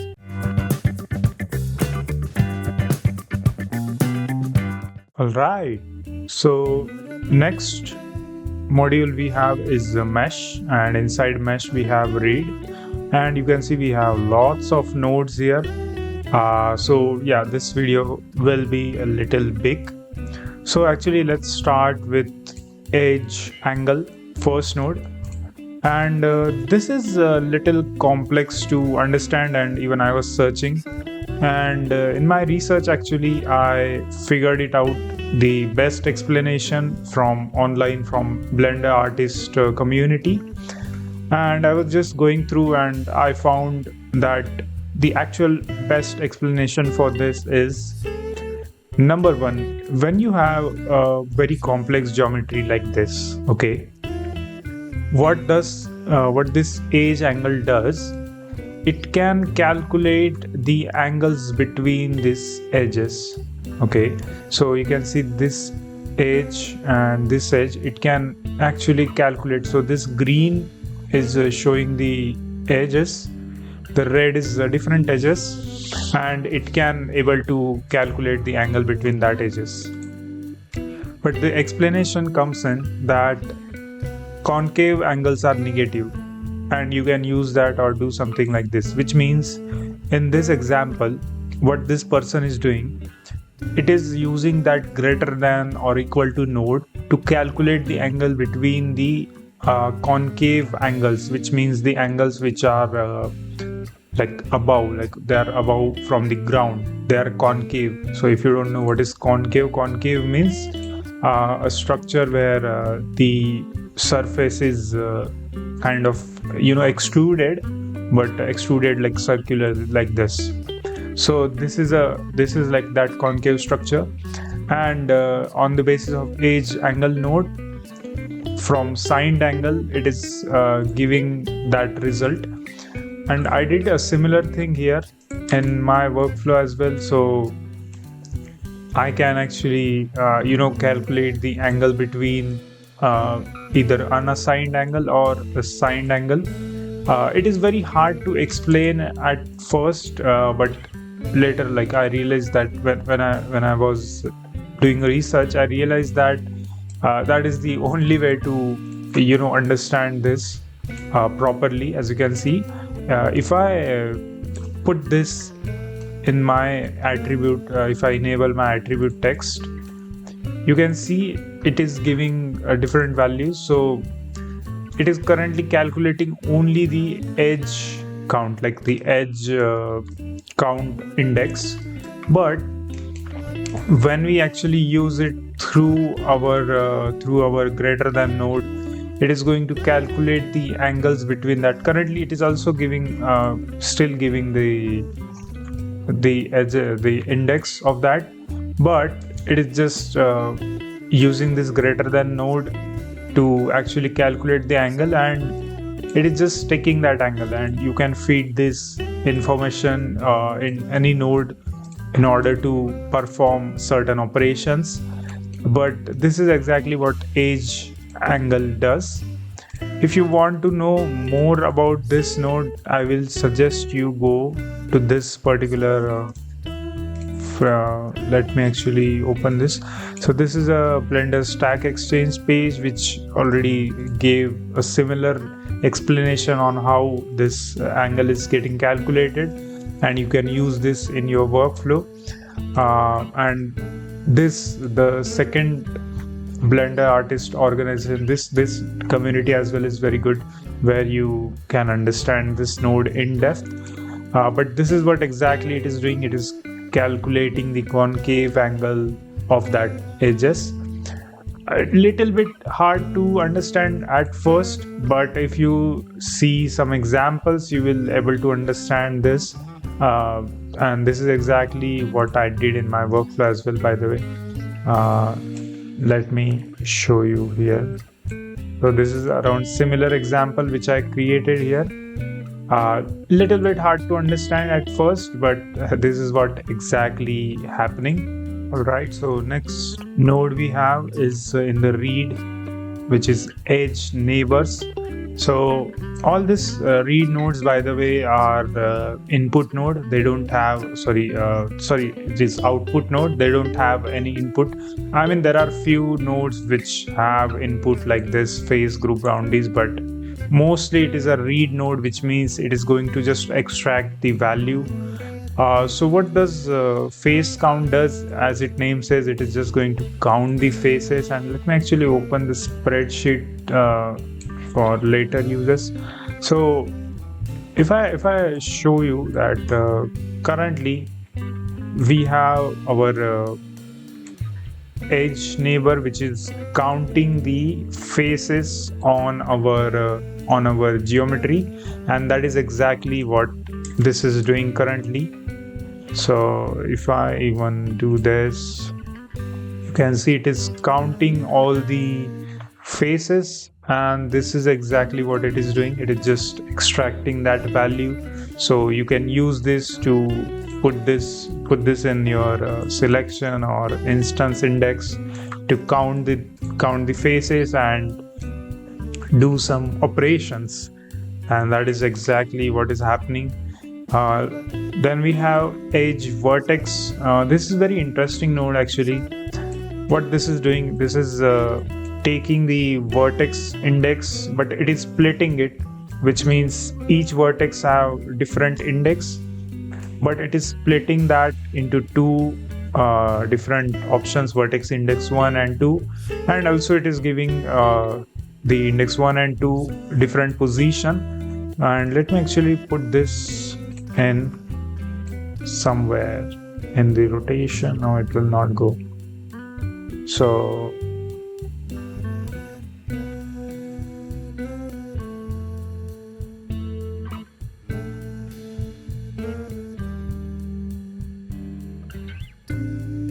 if I put this vertex index here, you can see it is giving the vertex index 1, which is different at this moment.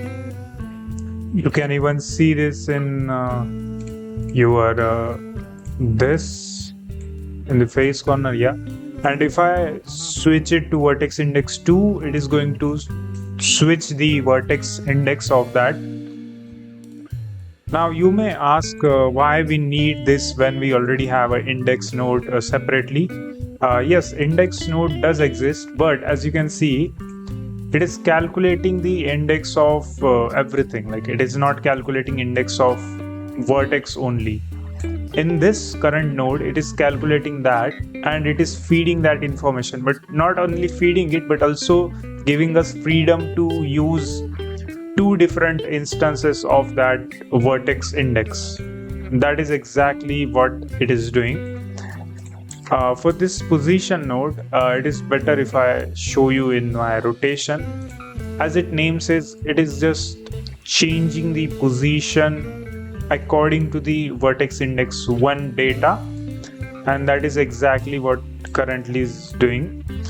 And obviously if I change it to position 2, it is going to give us a different result because the second vertex index have different values.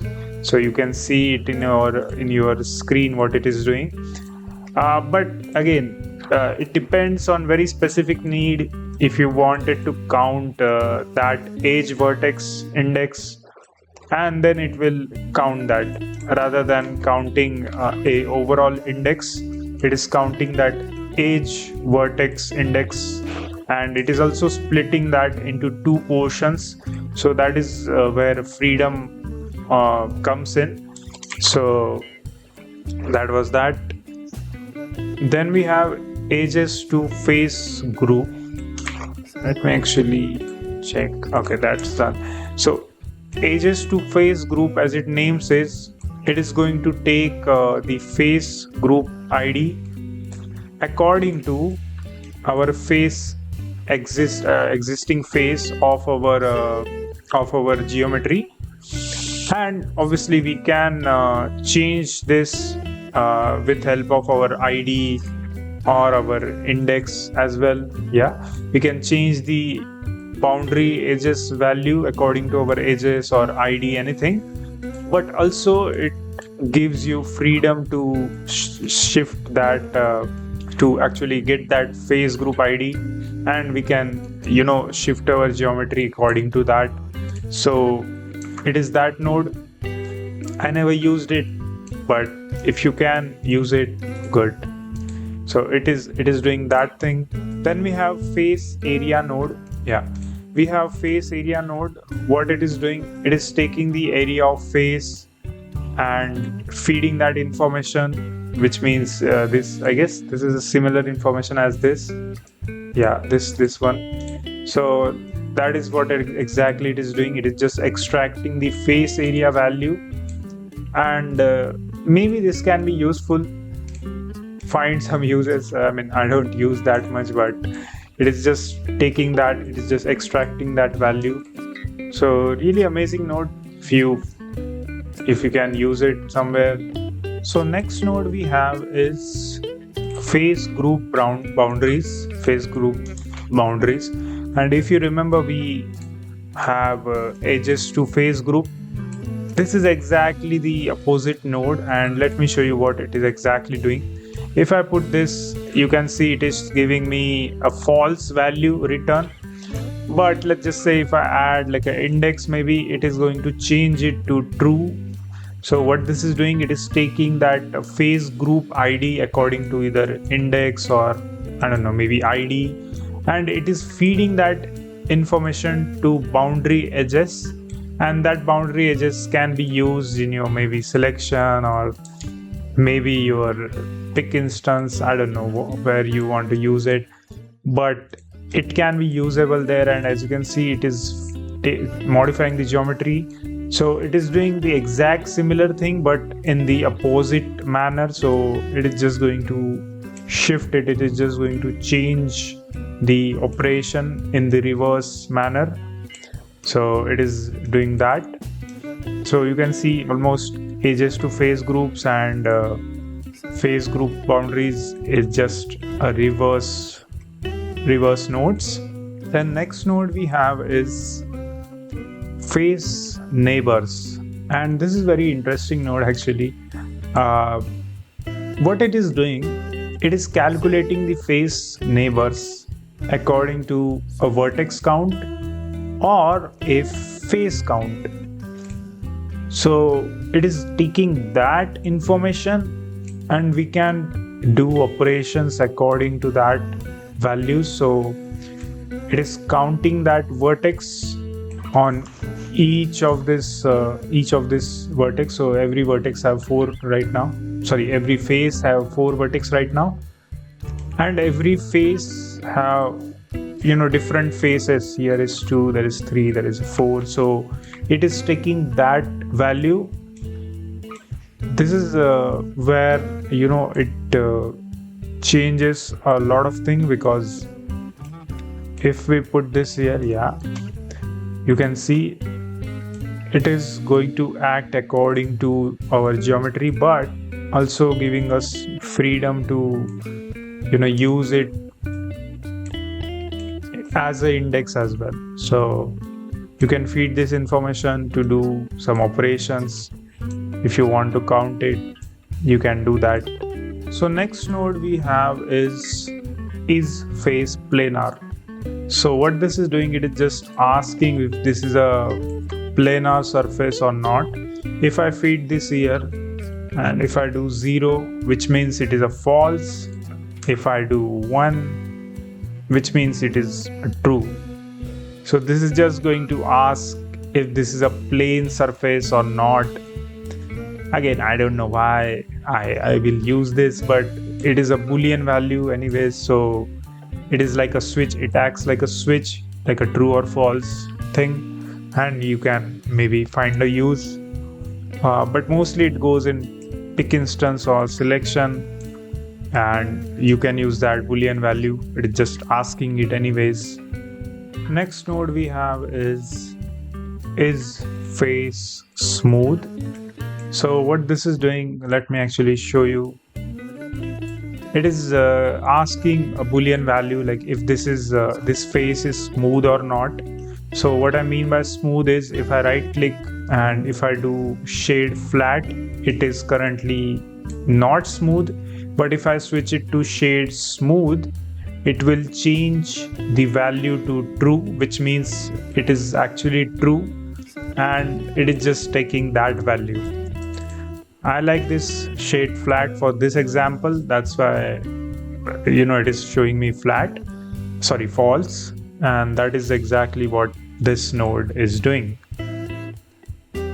So next node we have is edge smooth. So let me actually show you what this is doing. We have this geometry, and in this geometry we have all these faces and edges and all that stuff. Let me actually select this edges and let's mark it as a sharp. So this blue edges represent as a sharp edges, and let's check what it is doing. So you can see wherever it was marked as a sharp, and I don't know if you can see it, but let me, yeah. Okay. So wherever it is marked as a sharp, it is giving us false, and wherever there is there's no sharpening, it is a smooth edge, so it is giving us true values. So this all is false, and this is all other are true. Even you can see it here, this here as well. This is false, then this is false, and the rest of the things are just smooth, which is exactly what is happening here. This is all false, including this, and yeah, you can see this is also false. So it is exactly what it is doing. It is just taking that information and feeding it to check if this is a smooth edge or a sharp edge. That's the main thing. So next node we have is mesh island node.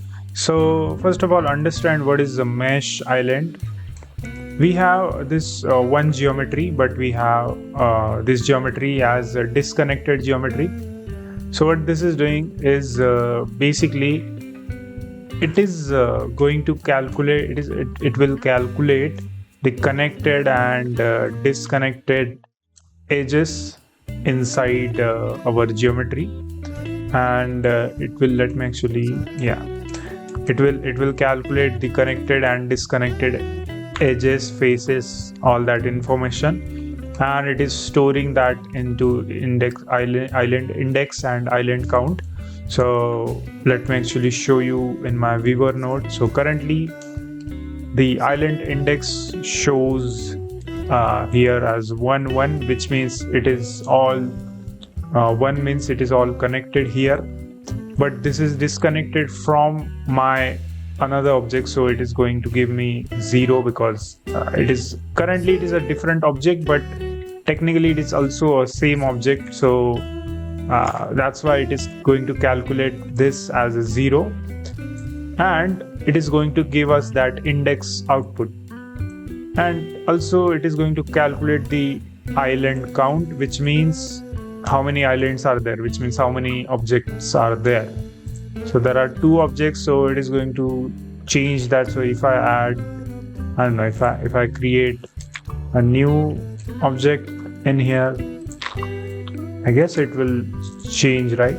So let me check. Yeah, it is going to change to 3. So it is just going to do that. So it is going to count the object and it is going to give us the island index. So starting from 0, 1, 2, it is going to count that index values. So it is doing that. Okay, so next node we have in our mesh read, which is shortest edge paths. And let me actually explain you what exactly is happening. So currently we have a icosphere, correct? And we have index of that icosphere. So on each index we have different values, as you can see. So what this is doing, it is taking that index value and it is spawning an edge, additional edge, which is our curve, on top of that edge. But all that is happening by calculating a shortest path. So from this index to, let me actually, okay. So from this index to this index, what this is doing, it is giving us a shortest path curve. And this is exactly what this shortest edge paths is doing.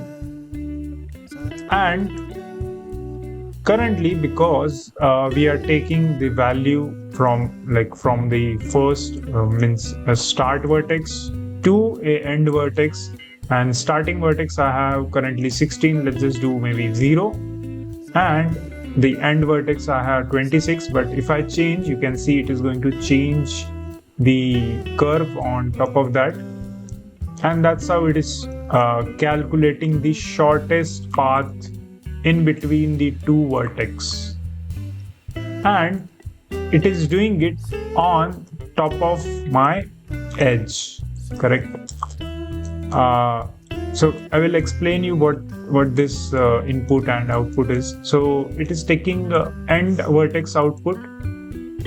In this case, it is taking 30, okay, and it is also taking an age cost. I will explain you what this does later, but first understand what this is giving output.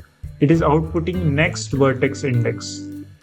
So because we did some operations, it is going to change the vertex index according to my end vertex and my age cost value, and it is going to change it to give me that next vertex value, and it is feeding that into my edge paths to curve, which is going to calculate my starting vertex index and end, like the next vertex index, and it is going to calculate the shortest edge path according to that.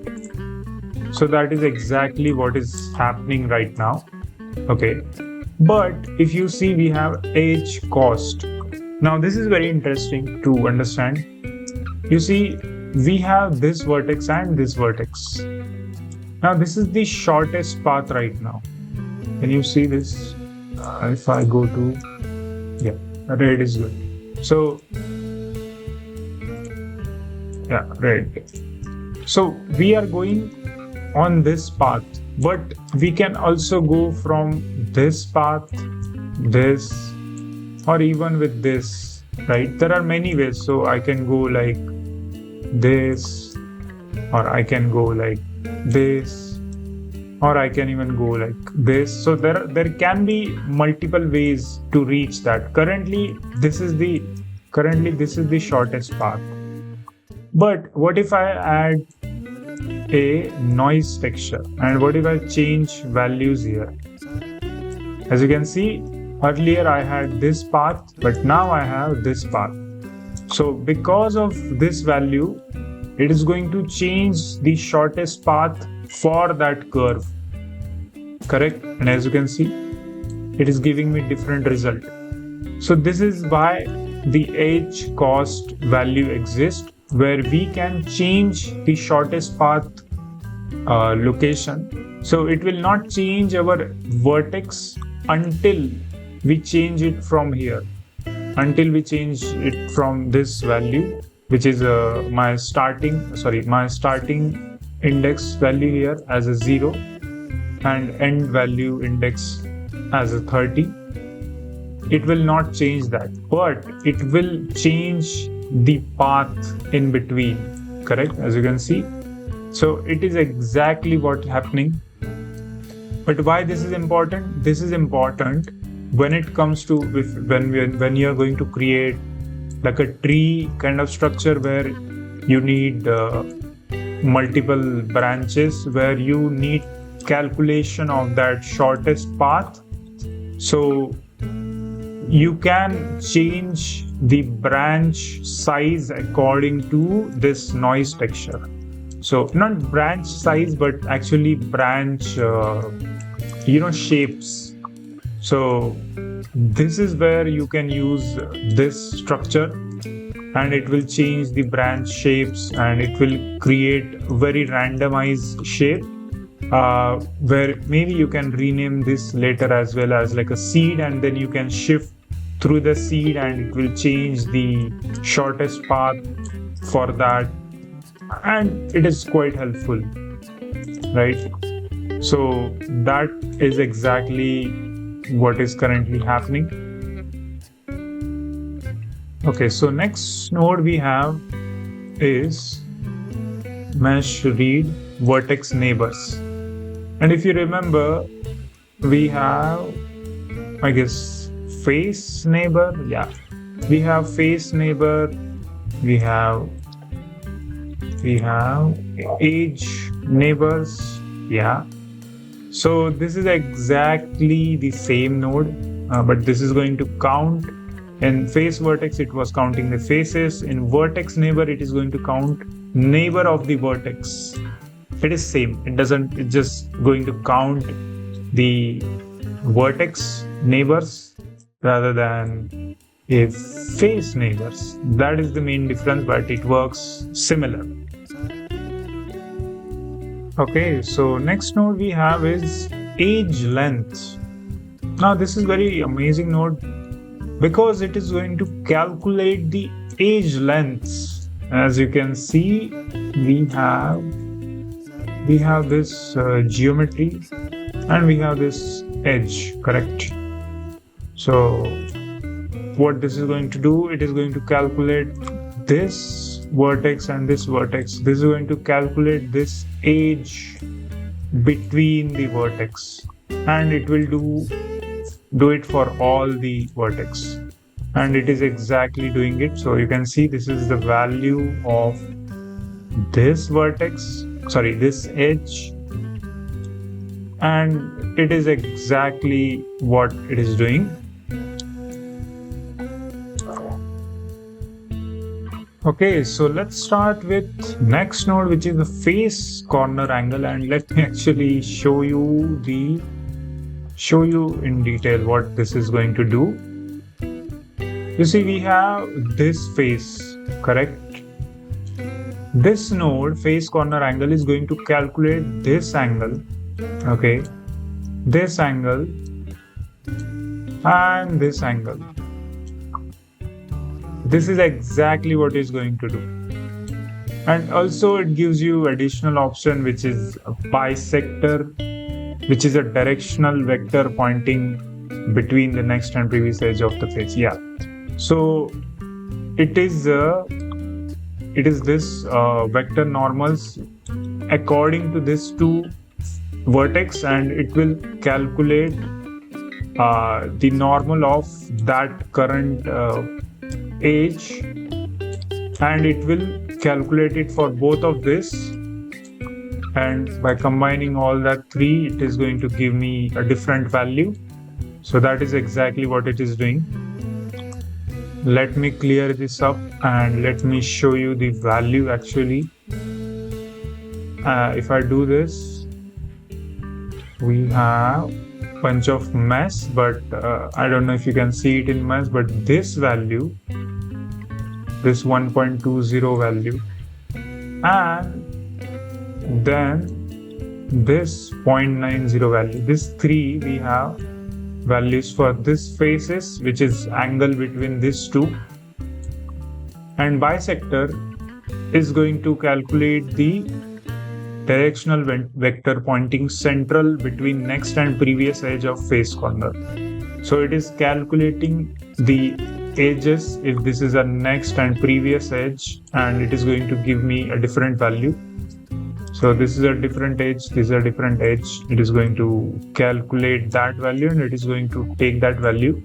Helpful for procedural effect based on your corner geometry. So if you wanted to particularly do some operation in this angle where you need to spawn some objects, you can do it. Where you need to, maybe do additional operation procedurally in between this, you can do that in the angle. So it is that node. Alright, so for the next node, what I did, I actually added a hole here because this is very important to understand. It is a edge boundary node. What this is going to do, we have a geometry with a hole, right? So edge boundary is going to calculate the Boolean value, which is true and false, according to my geometry.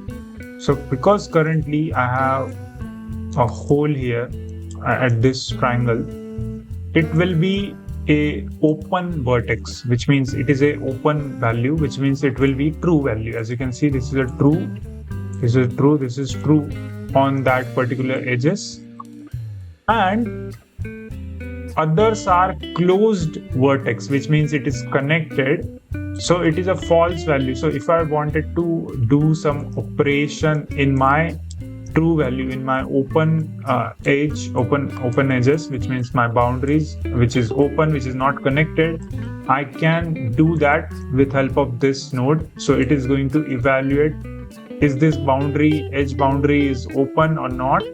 If it is open, then do operations. If it is not open, then don't do any operation. So it is that node. Okay, so next node we have in mesh read, which is edge loose.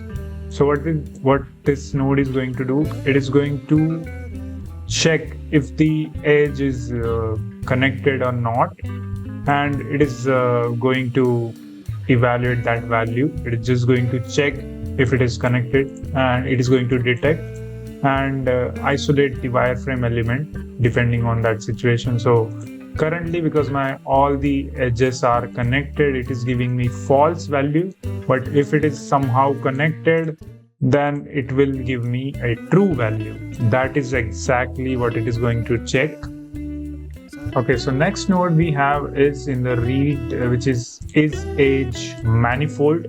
And what this node is exactly doing, it is checking if the node is continuous or not, and is it checking the manifold operation of that node, which means if I, let's just say, add a new face here, and if I extrude this, and if I do it again, but if I do it with extrude manifold, which means a connected face to that, it is going to give me a value of true. But if it is not connected somehow, it is going to give me a value of false.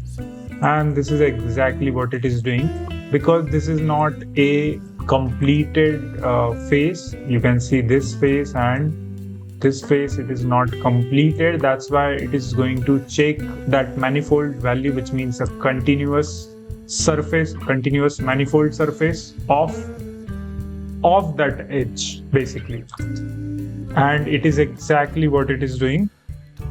Okay, so next node we have is UV split node.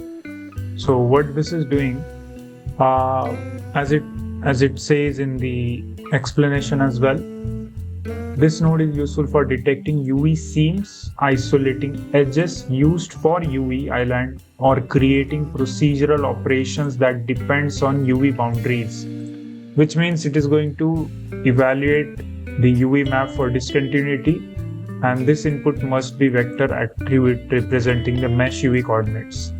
So if I do this, if I pack this island, what this is doing, it is going to store my UVs, but my UV split is going to get calculated according to a vector input, and it will say if this is a false value or true value, which means it is going to calculate that. And as you can see, this says false, and I will tell you why this says false, because this phase right here is exactly this phase, which is a disconnected phase, which means it is going to calculate the connectivity of the UV map. So currently, because this is a disconnected phase, which is this phase right here, it is going to calculate that boolean value as a false, and rest, which is a true, on the basis of my normal, on the basis of my my vector value. So currently I'm taking the normal vector value, and it is asking, is my UV split? If it is yes, then give me two different output, which means this is a different false output and the rest is a true output. So it is exactly what it is doing. Okay. For this video, I am not going to explain the summary because there are 19 nodes, and it was very hard for me personally to actually make this particular video, because it was so overwhelming for me as well, because mesh read is one of the most quite difficult topic to understand. So if you want to know this summary, you can rewatch this whole video again, but basically it is just going to take you additional 30-35 minutes, but it will be fine for you, because for me, like I don't even remember what I told you in age neighbors. Like I know what I told you, but it is so difficult for me to make this particular video because there are so many input options, like so many read nodes here. So yes, I apologize for that, but you can rewatch this video for summary. Okay, and that's it.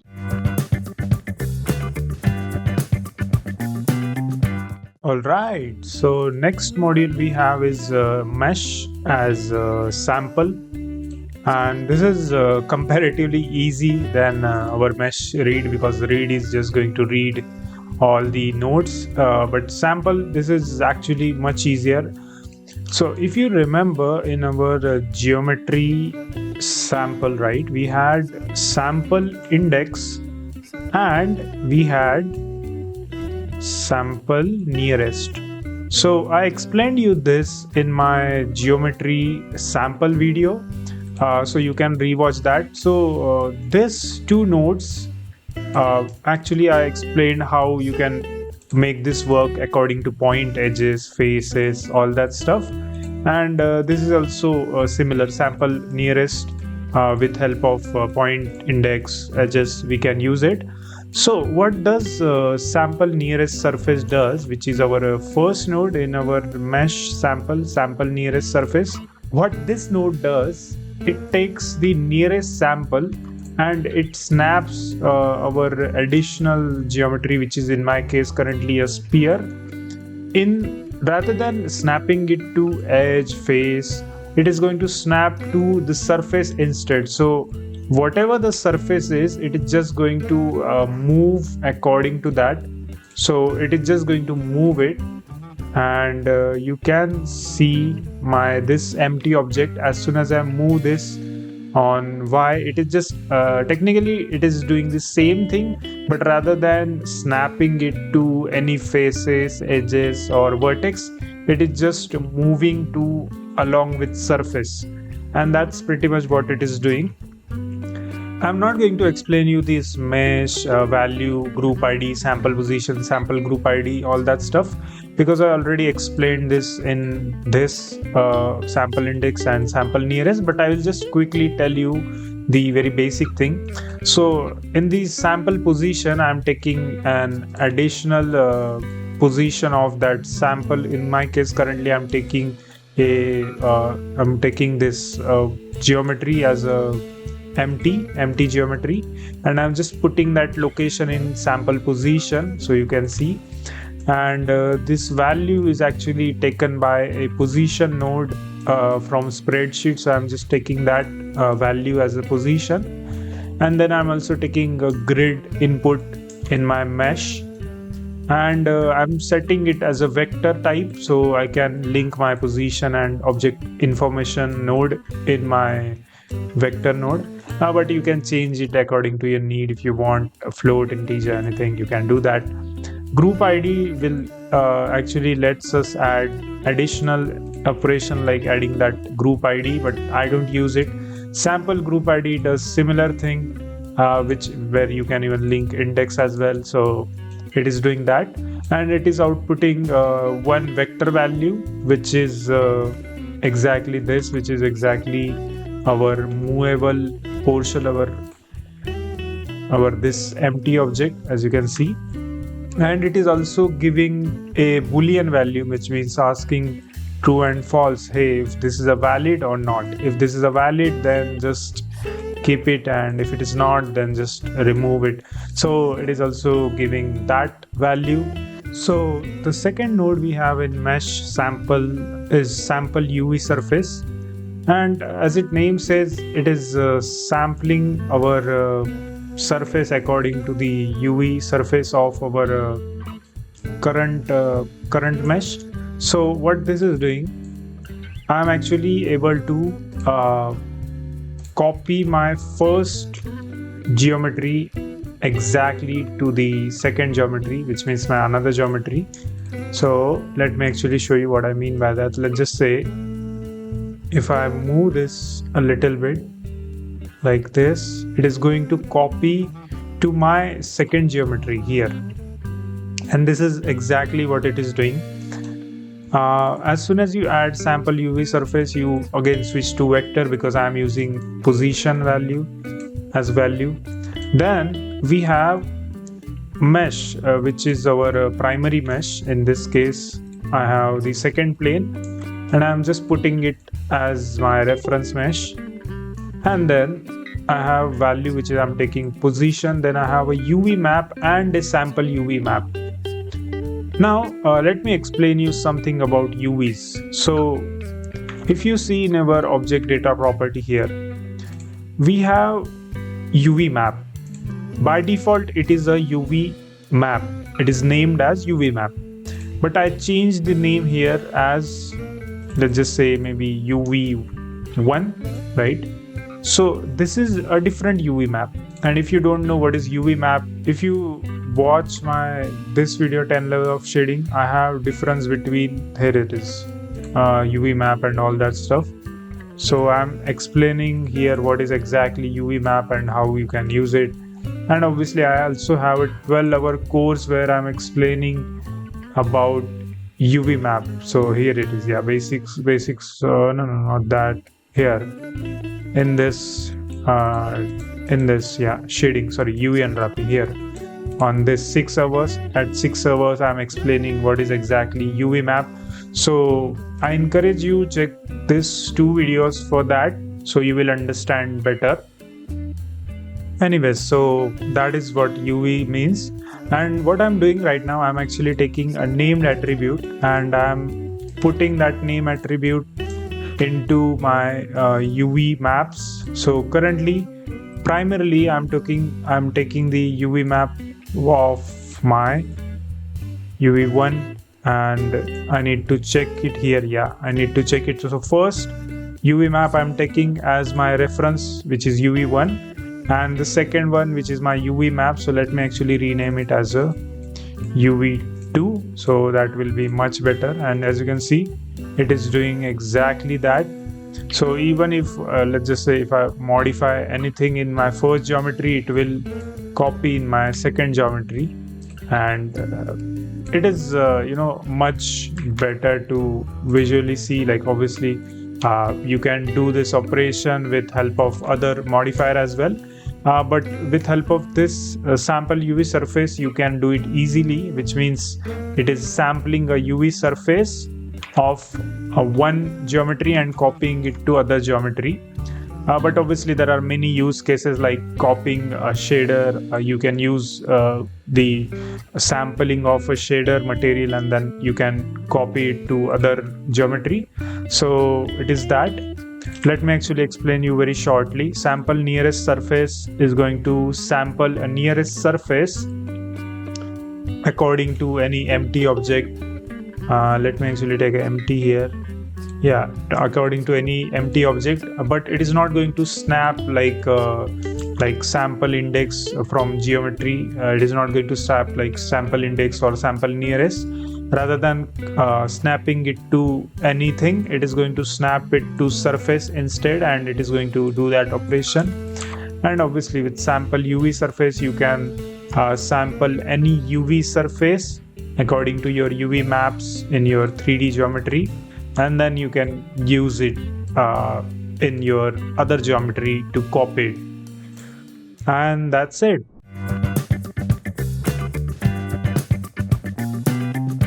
All right, so next stuff we have is right, which is probably the easiest module in mesh. So let's start with set mesh normal. So what this does, as soon as I link it, it is going to make my geometry smoother. But currently, because this is set to sharpness and remove custom, it is making it as a smooth geometry. But if I add edge sharpness, it is going to make it look like a sharper, which is what we already had. And face sharpness also does the same thing, but let me actually give you another. Yeah, if I shade smooth this out, and if I link it, and I can actually remove it or I can add a sharpness. So it does the similar thing. Face sharpness, edge sharpness almost does similar thing, but it is actually sharpening either faces or edges, and that is what sharpness mode does. Then we have a free mode, which is going to let us choose if you want to sharpen out if you want to set the mesh normal to point or to faces. Again, it is going to do the sharpness, and also it gives you another option to sharpen out the face corner. I don't think is there any difference between point and face corner. It looks same, but it acts little different. And obviously we have a custom normal option where you want to put your normal or anything where you need to normally make it look sharp according to some custom values. So again, I don't use that, but quite helpful. And then we have a tangent space option, which is just going to do nothing. Basically, it's just going to keep it like that. But you can still add your custom normal here, and you can change the value or anything to make it look much sharper. I like to just keep it like this, edge sharpness or sometimes smooth. So that is a set mesh normal. Then next node we have in right is set shade smooth, and as its name says, it is just going to set our shading as a smooth. And let me actually give you the before and after. So this is my current flat thing, which you can see. But if I set shade smooth here, it will make it very smooth. And obviously you can shift it from either edge or faces, and obviously you can select according to some index. And you can see if I switch to index, it will change something there. If I wanted to add ID, it will change it. So you can perform that operations. I don't like to do that. This works much better if we have subdivision. So if I have a subdivision here, let me actually give you 4, and you can see it works quite well. So you can create a subdivided look, which will help you a lot in geometry. I like to use directly a modifier here. If you don't know, we have a subdivision surface modifier, and we can obviously shade smooth or shade auto smooth directly by right clicking it. So I use that. But yeah, that's it.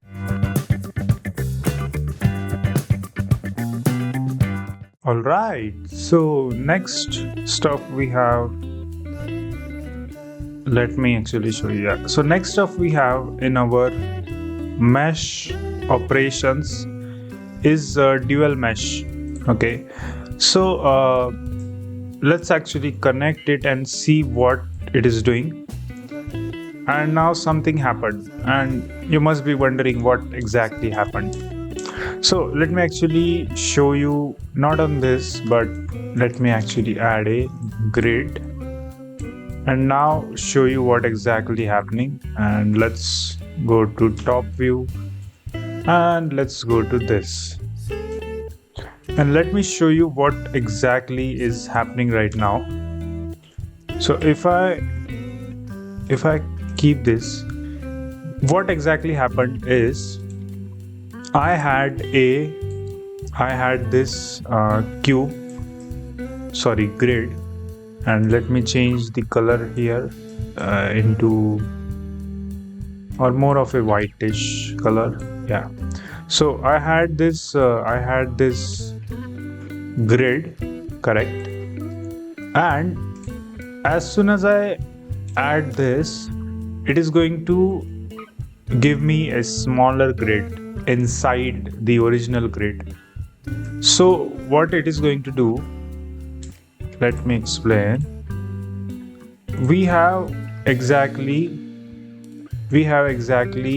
this 4 section here, right? In this section we have this. We have 4 faces on this grid because we added that we have 3 vertex on each point, which means 1, 2 and 3 vertex for each faces. So that's why we have this one face, then that, then this one and this one. So 1, 2, 3, 4, correct? And every face have a middle point on top of that, like this. So what exactly is happening? It is taking that middle points and it is just combining it together. And that's why we get a geometry like this. Okay. And this is exactly what is happening right now. Okay. But let me actually show you a very good example with maybe cube, right? So let's say we have this cube right here. And now if I link this, you will see something like this. You will see a structure like this. Now you must be wondering, like, why is it just looking like this? It is because it is taking middle point of that faces, right? And let's just say the middle point of this is this. So it is taking that middle faces and it is creating a structure like this. And this is exactly what this is doing. As you can see, it is creating that structure like a diamond like structure, and it is giving me like this. If I keep the boundaries, it is just going to keep the boundaries of the main thing, which is cube. Let me actually add more vertex here. You will see it will change the shape in very weird way, because it is just taking all the nearby faces and it is taking their center points and it is converting that. And this is very helpful for many use cases, because you can create a very unique shape. Let's just say a cone, where you just create a different shape. uh, Cone is maybe not that good option to show, but maybe like a icosphere. Yeah, so you can see currently the icosphere is like this, but if I enable this, where is it? Okay, so if I enable this, you will see it kind of gave us a very unique shape, which is not very easy to make. Now you can see this looks almost like a soccer ball or football, if you want to say. This is the original shape, and this is after the modification. So really interesting node, and we can do bunch of operations. We can create multiple shapes, and you can see even we can create a different shape. Let me actually set a position here, so you can see currently I have two shapes from only one shape, and that is my icosphere. So that is very interesting, and obviously I can even add more dual mesh.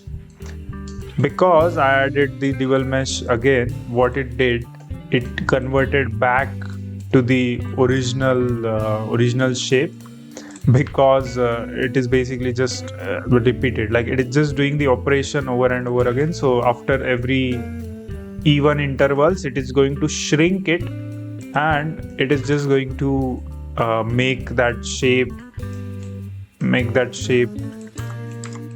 what we had earlier. So you can see the ball is kind of shrinking, but this is just doing multiple operations here. So quite interesting node. Okay, so next node we have is in our mesh operations, edge paths to curves. Now let me explain what is exactly happening here. So we have a cube, and if we connect the final output, we get something. Now what is something? So what this is doing, this is actually making our edge paths. Okay, as its name says, it is making our edge paths. So currently we have vertex, right? And let me actually change it to more bluish. Yeah, so we have our vertex, right? And what this is doing, it is creating edge paths from those vertex. As its name says, it is making edge paths. Okay, and it is not only making, but it is converting it to curve.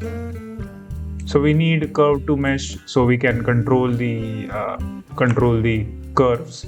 So that is exactly what currently it is doing. Okay, and it is not only taking the mesh, but also it is taking start and end vertex, which means like currently I'm using a random value, so I'm putting it into a start, and I'm putting my next vertex, which is currently it is a end vertex, and we are taking that from 0 to like min, max, and we can change the value.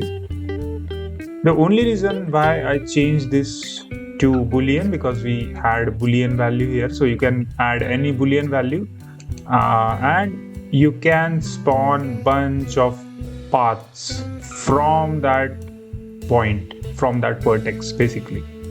So it is exactly what it is doing. I like to keep it normal, like minimum for this for now, and let's actually increase our maximum, and then you will see something like this, which looks very cursed. But when you increase the edges in between, you will see a very unique shape, not a shape but like unique curves basically. And let's actually increase this more. Let's increase the probability a little bit, or maybe just decrease it. Yeah, just decrease it so we can see what exactly it is doing. And obviously we can change our min and max values here, so we can change the vertex. Let's actually keep it like this. Yeah, this looks okay. But one of the coolest thing you can do with this is, let me actually show you. if I add a trim curve here, okay, and now just take a look. Whoa, what is happening? So we can animate very cool looking shapes, like very cool looking edges, and maybe we can add like a, like a lightning material on top of this, and that will look extremely amazing. Like it will just look so good. And we can obviously change the merging here for now. Let's actually do that, and you can see how cool it looks. Yeah, maybe we can create a look like this, and then we can just animate, animate the end position, which will just look extremely amazing, like a sci-fi kind of look. I like to keep I like to use this like a length in the length mode, because it can spawn something like this. But let's actually do it at 0 for now, and yeah, 0.1 for now. So it looks extremely cool. So this is few things which you can do. Again, I love this node for that reason. So you can convert the vertex, like you can convert your points into edges, like you can create multiple paths. And with help of this seed node, actually, let me show you. If I change the seed value, it changes the shape. So we can make very unique shapes, which is just going to be amazing if we animate something like this. All the paths are just going crazy. So obviously it is not only limited to our cube. We can change our shape.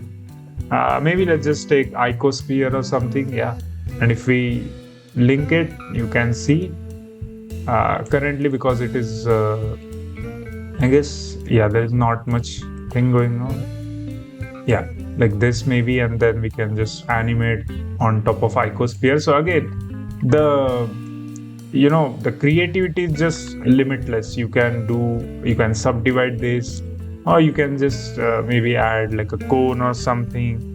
I don't know. Yeah, you can just change the shape, and then you can create, like, the possibilities are just endless, right? And we can also even merge this. Let's just say maybe if we take a cube, and let's just actually take a dual mesh which we just used earlier, and then we can maybe check what it is doing. So it is converting the dual mesh from our cube, and then we are animating it. So again, the creativity is up to you. What you want to do with this node, it's up to you. Okay, so next node we have in our mesh operations, which is edge paths to selection. Okay, so let me actually show you edge path to curve and edge path to selection difference. So edge paths to curve have mesh input and curves output, but edge paths to selection only have the other options like start vertex, next, and selection output, which is boolean. So you can see the similarities here, but rather than having edge paths like the mesh and curve input output, we don't have anything here. Okay, so that is what exactly happening right now at this moment. So let me actually delete this. What I'm doing, I'm actually taking edge paths to selection values, which is the start vertex here at this moment, and the end vertex, which means my here, this one, shortest edge path from this, and I'm deleting geometry on the basis of my selection. Okay, so I have a cube, and I'm taking two different vertex value, which is my first one and the second one, and then I'm deleting that with help of selection. So if my vertex value is not that value, then delete the geometry. That is exactly what is happening. So if you can see, if I change my value here, it is going to tweak through that, and then if I change my end value here, it will tweak through that as well. So it is doing this similar operation as my this one, edge paths to curve, but rather than making the edge paths and converting it into curves, it is just taking the values here, and then because I added that if this is not the value, then just delete the geometry, and that is what exactly I'm doing. And that was edge paths to selection. Okay, so next we have in our mesh operations, which is extrude mesh, and as its name says, it is going to extrude our mesh. So if I connect it, it will extrude my mesh, and I can do offset here, as you can see, which is going to just add additional things. And it gives us option to either extrude from vertex, from edges, or from faces. I like to keep it at face, and then it also gives you option of asking if you want to scale it individually or just scale everything at once. I like to keep it individual. It also asks you about offsetting the extrusion according to your position, offset, or index. As you can see, it is changing it according to that, and you can also select according to your index or your edges, anything. So you can do that. Another thing which you might have noticed is the top and side option here. So let me actually add a instance on point, and let's add maybe, I don't know, a grid instance on top of that. Not grid, let's just actually add a sphere actually, or maybe let's add actually a cube. And let's remove this and add a grid on top of this, and just increase this. So what currently is happening, it is extruding my grid mesh, but because I added my cube instance, and that's why it is showing like it is, a cube is kind of moving, but it is exactly doing. But if I choose my top value, top side, you can see it only kept my top side, which is just going to remove the bottom portion.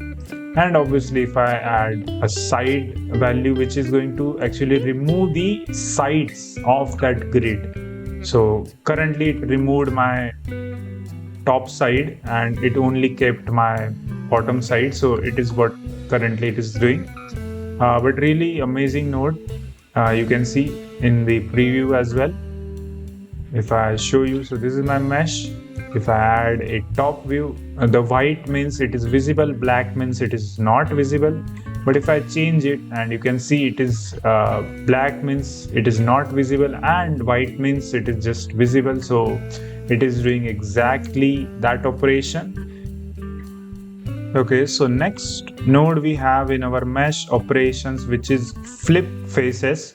But in order to understand this, we need to go in our overlays and enable our face orientation. So if you don't know what is face orientation, I already explained this in my 12-hour Blender tutorial.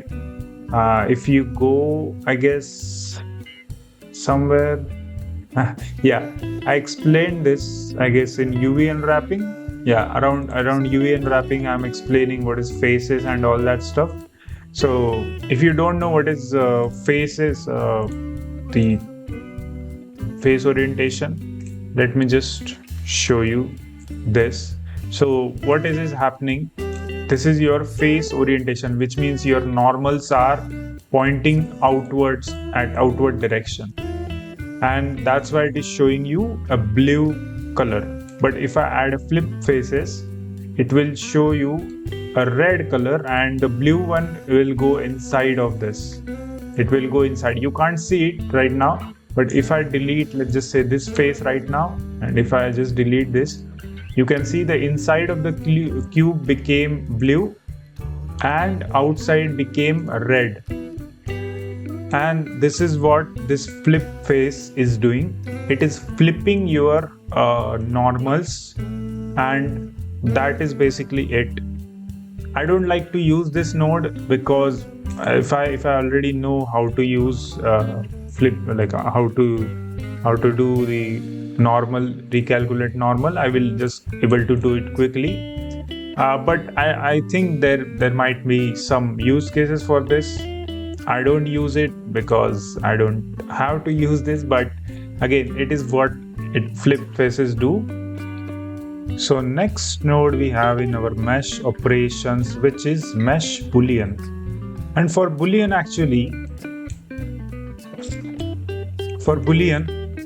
we actually need two mesh. So for that, let me actually add a cylinder here. Okay, so this is a cylinder and this is our cube. And let's add mesh 1 as my cube and mesh 2 as my cylinder. And you see something happened here. Okay, and what exactly happened is because the cylinder was spawned on my world origin, it is cutting it through directly. So let's just say if I add like a transform geometry node, and if I move it, you can see the boolean is kind of moving. So it exactly works like my boolean modifier from our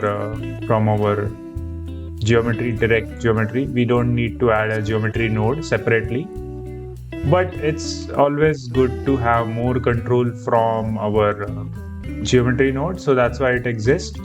And we have different operations here, so we can either do intersection, which is quite odd. Then we have union, which is also a little bit different. If I just show you, yeah, let's remove it, and actually let's add okay, yeah. So if we do something like that, like it is going to change according to these values. So you can, obviously change the shape. You can, let me remove it and let me actually add it. So currently, because this got combined, that's why it is doing it. But let me actually add, yeah. So just let's keep it at float rather than changing it, and then just change it from here. And let's do 0, and you can see the difference. Do that intersection, just intersect with mesh, then union, just combine it together, and then difference we already saw, and difference what it does. But we also have a solver, which means if I choose exact, which means it is going to just hole, like just add exact hole on top. Float actually is going to give me a different operation, because it is calculating the nearest edge, and it's just combining it. And then we also have a manifold, which is a similar operation like exact, but in exact we have self intersection and hole tolerance. So manifolds don't give me that option. So that is exactly what mesh boolean does. We also have intersection output, which just, I don't know what it does, but it only exists in our exact and manifold option. But it, I guess, gives us additional selection option where we can do some operations. So I don't know, I never used it, but I use float, or maybe, I don't know, intersection or union. But to be very honest, like when I wanted to do any kind of boolean, I just take two different geometry from here directly, and I just use my boolean operation. So if I add a boolean directly here in the boolean modifier, and I just pick it from here, so again it gives me a similar operation, as you can see. So that is the main thing here. So next node we have in mesh operation is mesh to curve, and that's it. That's what it is doing. It is just changing our mesh into our curves. So we can do, I don't know, curve to mesh, and then we can increase this. We can add a circle, maybe, I don't know, yeah, mesh circle. And it is not giving me output, but again it just do that. You can convert your mesh to curve, and that is what exactly it is doing. Okay, so next node we have in our mesh operations, which is mesh to density grid. And this is very interesting node actually, and let me show you what I mean by this. So currently we have a cube and I already have a setup here. So let me actually link my final output to my my output. Now you can see something happened. So I already took a icosphere and then I added a mesh to density grid, and let me actually just reset everything here so you will understand in a much better way. So what this is doing, it is taking my icosphere and it is adding bunch of geometry, like bunch of density on top of that. So if you don't know what is density, what it is doing, it is basically just creating sub portion of my original geometry. It is creating like a portion, different small portion of current geometry, and this voxel size is a way we can control it. Maybe if I just do 2, you can see it created like additional portion, so like a subdivision modifier basically. And voxel size is going to just give me, either if you want to make it make that voxel size extremely large or extremely small.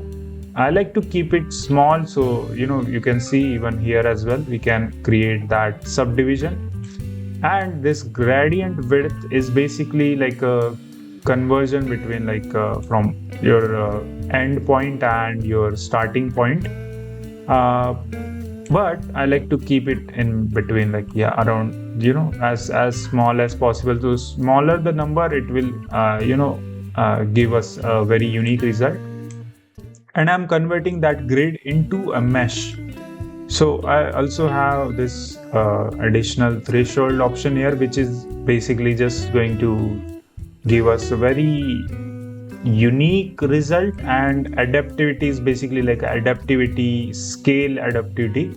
So it is kind of scaling it up. So currently 0 means very extremely scaled up version, but if I add 1, which means it is a completely like 0 scale, which means like a very minimum scale. So 1 means minimum scale and 0 means maximum scale, like maximum resolution. So that is adaptivity. It is like adaptive resolution type thing. But the main use for this is for this voxel size. You can take that and you can animate this threshold, and that is exactly what it is doing. It is converting our mesh into a density grid. So as you can see, this also create that grid kind of shape on top of our mesh, because it is actually creating that grid type structure. And if you want, you can subdivide this to make it more unique, but it will not change that much because it is just adding a subdivision in between, okay, rather than making it add anything. But if you can add like if you can add like a smooth geometry operation, maybe, I don't know, it will work.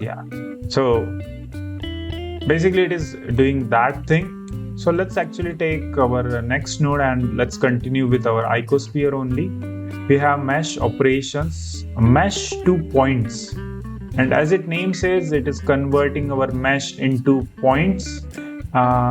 Let's actually increase the subdivision here so you will understand. So currently we have this icosphere, and it's good if I just add a cube maybe, so it will be much better to add. So on top of our cube, on each vertex, it is just spawning our points, and that is exactly what it is doing.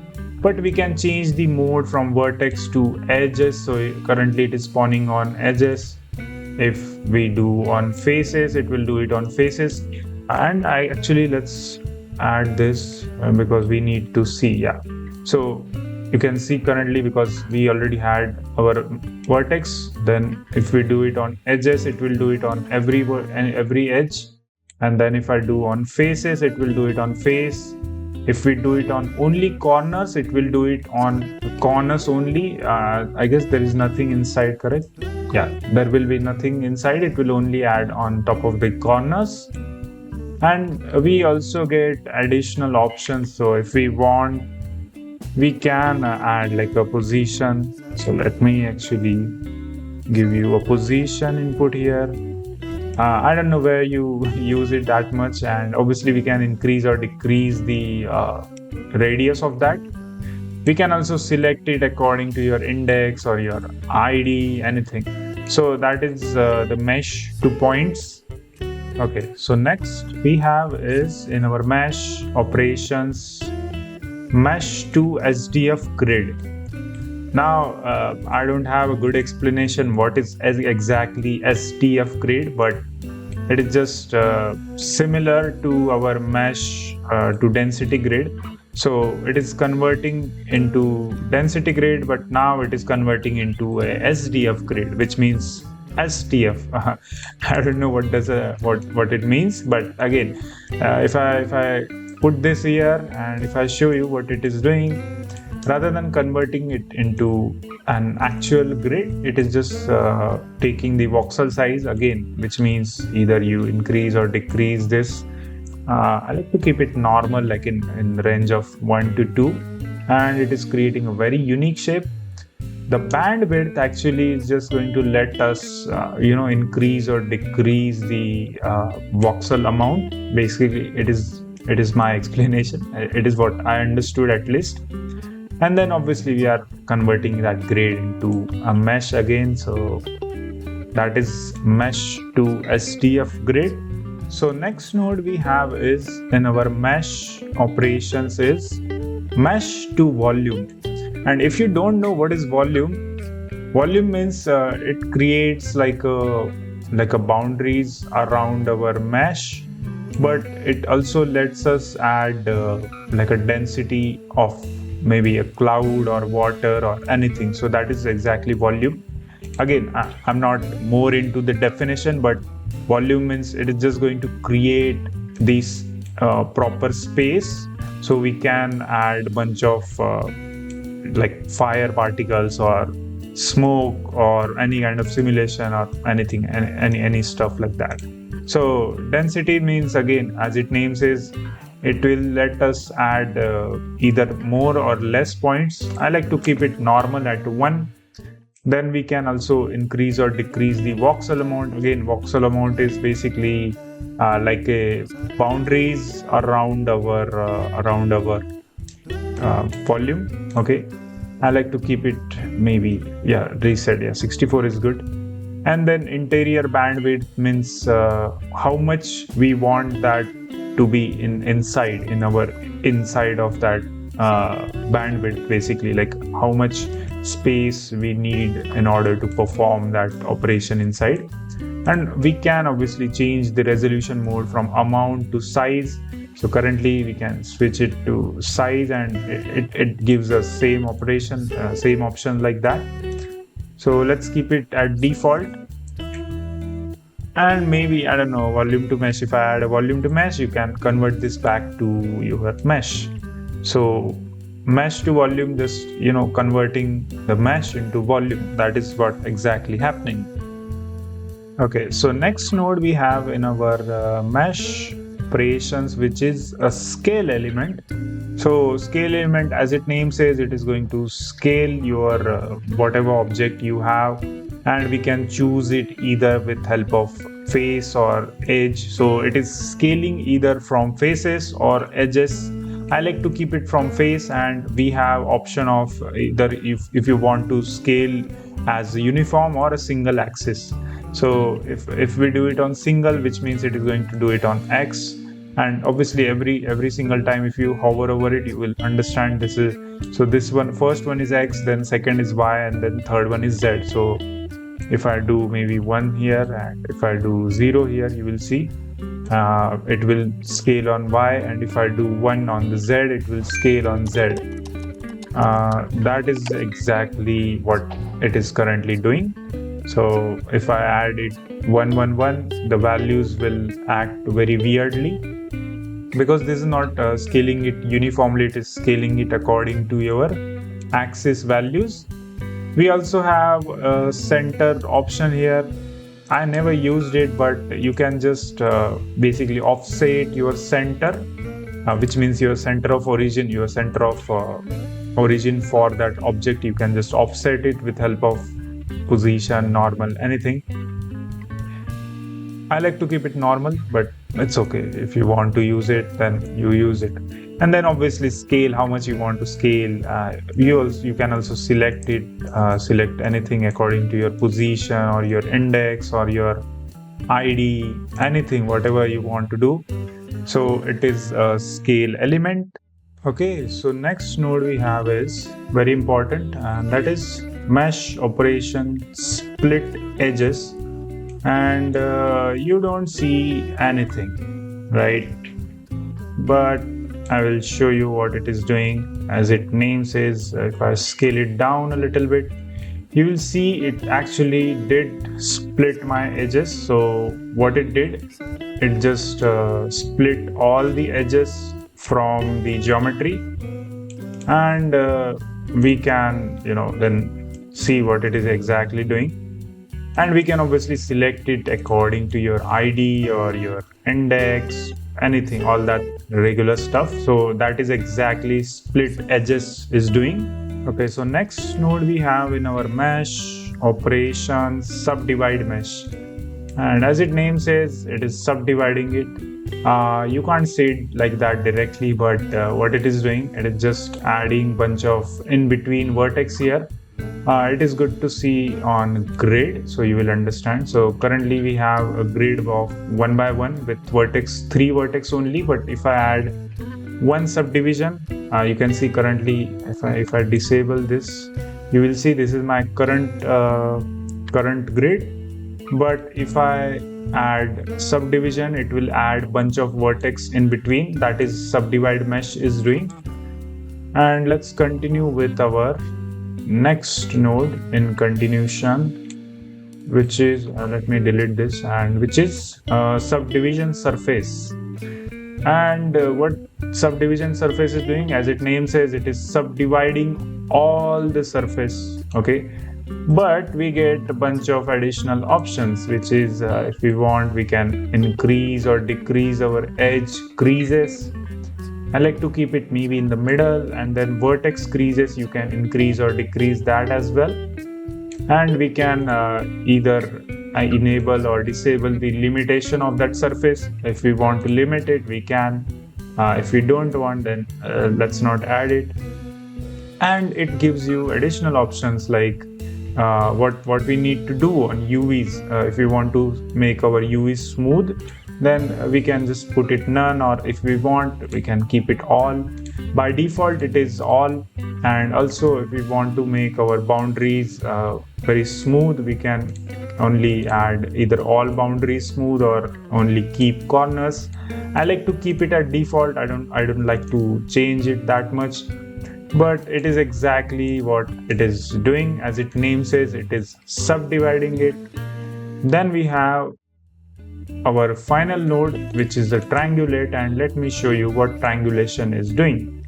As its name says, it is triangulating it, which means we will have, let's just say maybe a grid, and let's just say this is my grid, and let me remove that, increase this to 2, and maybe vertex of 4, or maybe let's just add 5. And if I add a triangulation, you will see it adds a triangulated mesh, and this is exactly what it is doing.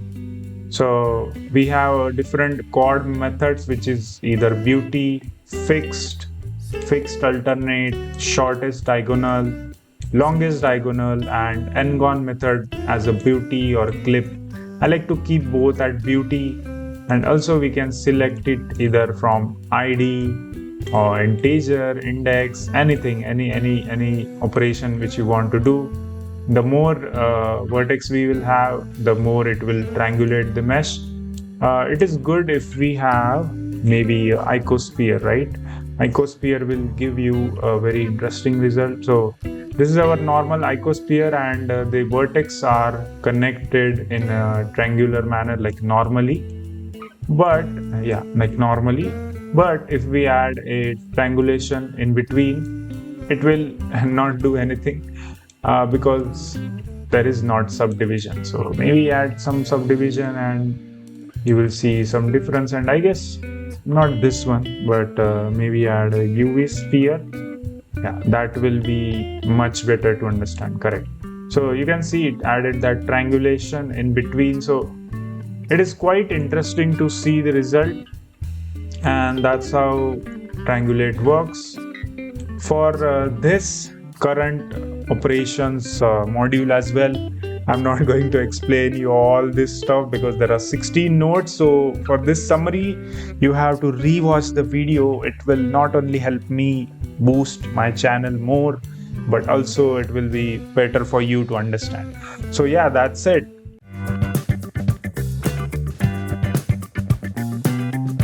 All right. So next module we have in our mesh, which is primitives, and one of the easiest of all that. So let's take first node, which is cone, and let's remove our group input because we don't need it. So what this does, this obviously spawn a cone, and it gives us bunch of option to either change the cone size, the segment, the radius, up, bottom, depth, all that stuff.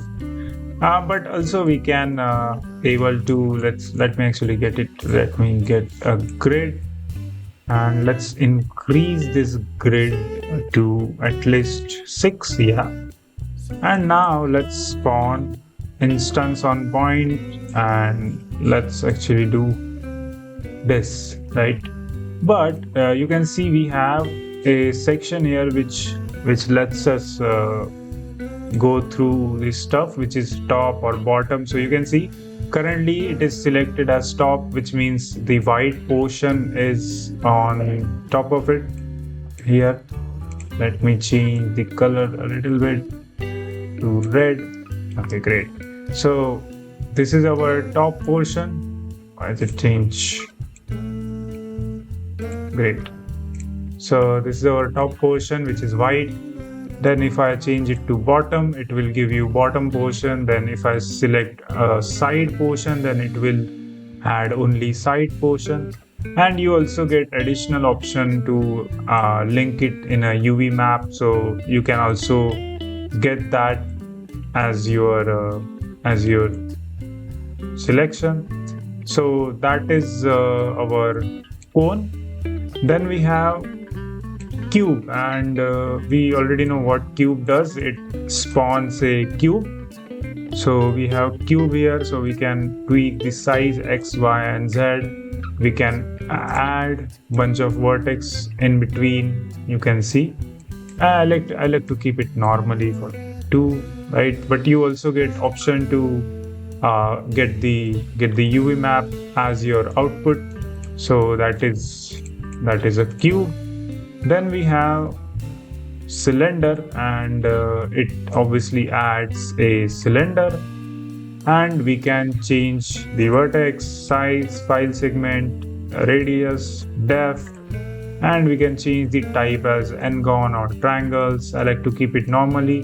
And then we also got this top, side, bottom UV map portion, which lets us choose individual things. Then we have grid, which is simple. It spawns a bunch of grid on our instance on point. So if we increase our grid size, we can see what it is doing. We can add a bunch of vertex. It also lets us choose the UV map as an output. So that was grid. Then we have icosphere, and as its name says, it spawns icosphere. And you can change the radius, subdivision.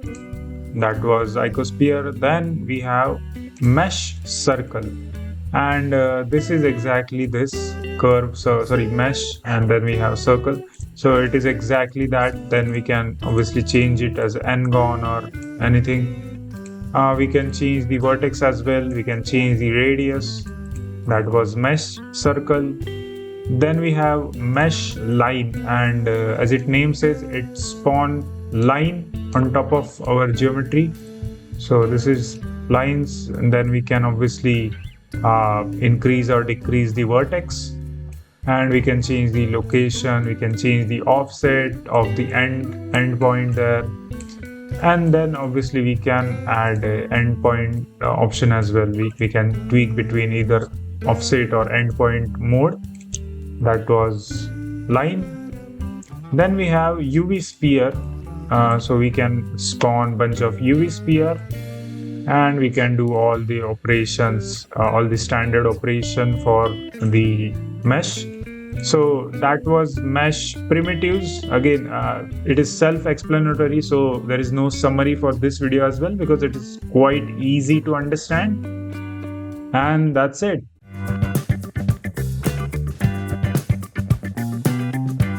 All right. So next module we have in mesh, which is a topology. And let's start with corners of edge. And let me actually tell you something about this topology section. This almost works similar to our read, which means we can only take the values. We are not actually modifying our geometry, but actually just taking the values. And this is where topology becomes little complex to understand, because these are some special input nodes which retrieves certain data which cannot possible with help of only a read node, and that's why it is given in topology. So if you get confused, don't worry, you can always go to the appropriate Blender manual and you can check what each thing does. For this video, I'm not going to explain you about the manual. I will just explain you the node itself with normal explanation, like how you can use it. So let's start with this example. So I have a grid, and what does corners of edge does? Let me actually show you. So if you can see, we have this grid, and every vertex actually in our geometry, every vertex, we have certain wait, let me just change the color. Let me just, yeah. All right. So we have vertex, correct? And because of this vertex, the face get created. But the face, if you don't know, is made up of vertex, right? Let me clear it. It's made up of vertex. It is made up of edges, right? And it is connected in such a way to form a face, correct? And what this corners of edge does, on every edge, right? On every edge of our geometry, it is going to calculate corners, okay? And that's how it is going to give us certain index values. So in this case, we have this edge, this edge, this edge, all these edges, right, have some corners, which means like this is a corner, this is a corner, this is a corner. So this angle itself is a corner, and because we have this special node, corners of edge, it is going to calculate the both like connected values here, both edges here, and it will give us a different unique vertex, a different unique corner index value, which is the output to our operation, okay? So if I change this to a total value, you will see the value gets changed, right? and if I do a corner index, then we get our appropriate value. But this corner index also have some inputs. So we also have input of edge index. So we need to take index of edge. For example, I'm showing you this, but we need to take index of edge, which currently is not doing anything because it is a complete index. It is a total index. I'm not actually doing anything there. But just to show you, I'm showing you that. Which what it does, it's just going to pick it is just going to index the edge, right? It will take the edge index. Currently it is index, but we can change it. And then we can obviously add values according to our different operations. So if we want to if you want to calculate the weight of the corner in the geometry, we can do some operation, maybe, I don't know, math, and then we can do some operations with multiplying something. It will still not modify anything because we are not sorting with help of other index values. So it will take all this input values in account before changing the values, changing the corner index values. And obviously we can sort it, which means we can sort the corner to the output. This is where confusion begins, because most of the times you only need to use this node in very specific case, in very special case where you need a certain value of corner. So that's why it is a very special node, as they are given in Blender manual as well. So that is my basic explanation there. But if you want to, do something with this, I will suggest you first just understand with index and ID, all that stuff first. You have to, make sure whatever you are doing, let's just say if you are creating a lightning geometry node setup. So you need to know that if you really need this angle, and in order to get this angle, do you really need to use this node? So you have to study first about index, about some ID, all that nodes, which I already explained. But this is why it gets little complex, because it is very specific use case. This will not be used in universally. No, like not everyone is going to use this node all the time, right? So that's why it is very special node, because it comes in very special occasion like this if you want to calculate that. And I will just continue with the same point in our next node, which is corners of face. As its name says, just similar to our corners of edges, it is going to calculate corners of faces, right? So as you know, we have 4 faces right now. So it is going to calculate the corners of face, which means this on this. So let's just assume this is like a normal going above like this, and that is a corner of that. So just imagine like this is happening in the 3D space. So it is going to calculate that, and it will calculate for all the faces, all the vertex belonging to that face. So this face belongs to all this 4 vertex, and that's why it is giving me that value 8, right? And obviously we can change it to total value, which is going to be a 4, because we have 4 vertex connected. So again, it is very easy to understand if you are following this entire series properly.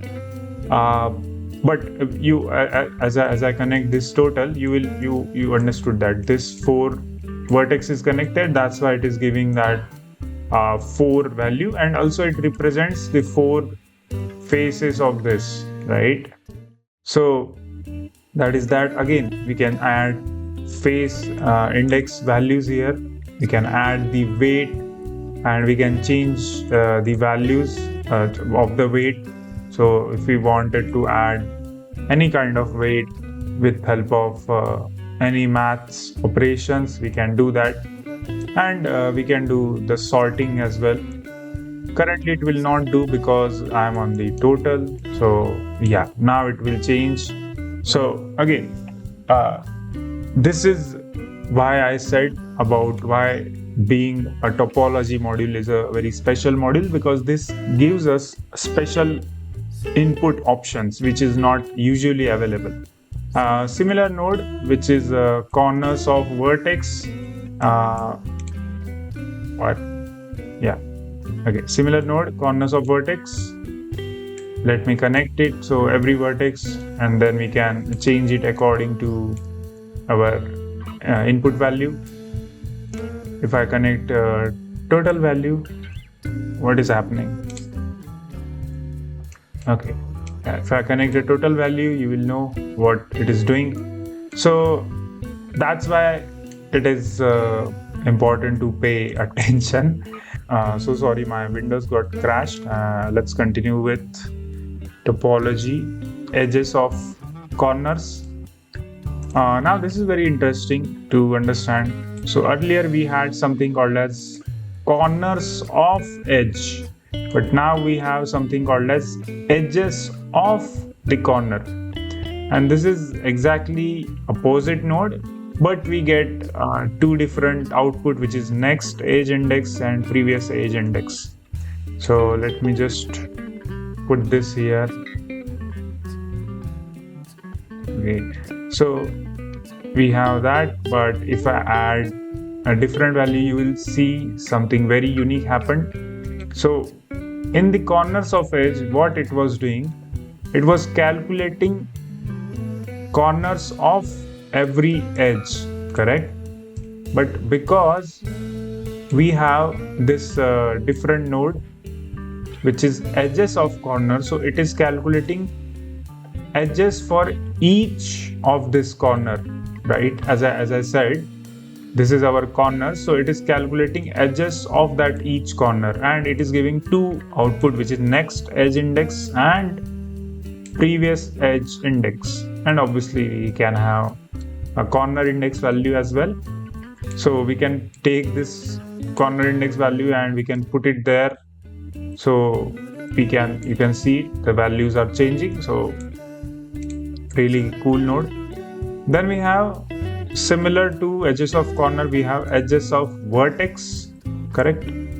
So let me just also add edges of vertex, so corners of edges, and let me delete that. So we have corner index, and now if I take edge index, if I put it here, you will see the values are completely different. And because we are taking the edges of the vertex, correct? So it is that. Then we have face of corners, which is again similar to corners of face. We have face of corner, and then face of corner gives us corners of each faces, right? And we can change it to index in space or face index linked with my corner of face, all that stuff. Then we have offset corner in face. This is interesting because mesh, if I take corners of face, okay, and if I link this here and this corner index in my output, I can actually offset my corners of face values from my offset corner in face. So these two nodes always go together, because if you want to offset, you can do it always, right? If I even put it at 0, as you can see, currently it is taking corner index, but if I change it, if I wanted to do the in offset you can do it. But what this node is doing, this is calculating the corners according to the faces, but it is also taking this input value because we have this options here, so we need to output that corner index accordingly, and that's why it is offsetting it. So that is exactly what is happening. And then we have vertex of corner, and vertex of corner is similar to corner of vertex here, right? This is the one. So not similar, but opposite. Similar means opposite. So yeah, that is the main thing here. So if I put it here, I link it here, let's do delete this, and then we can sort it, we can add weights, we can do all that stuff, and it will change it accordingly. So let me just quickly give you a very short summary here. Topology is a very special type of input node where it does very different kind of operations which cannot be done normally. It is divided mainly into corners of edge, face, and vertex. Then edge of corners, vertex, and face of corner, which is opposite to each other. And then we have offset corner in face, which is going to offset the corners of the face, and then vertex of a corner, which is opposite of corners of vertex. So this 8 nodes are a special type of nodes which obviously you can use when you only need to calculate the edges or faces of the corners. So this is only and completely dependent on the corner operations of your mesh. So right here or right there, any corner of your edge, face, or vertex, this is where you can use this node. So yeah, if you don't understand still, then I will still suggest you to go on Blender organization manual. But to be honest, you will not, I don't think you will find that amount of tutorial for this node as well. It is not complex, but it is a little bit specific, and that's why there is not much tutorials for this node as well online. So don't worry about this particular module. It's okay if you haven't understood anything in this module. It's okay, it's fine. You will only use this when there is a very specific need, or else you don't need it. So don't worry, okay? And yeah, that's it.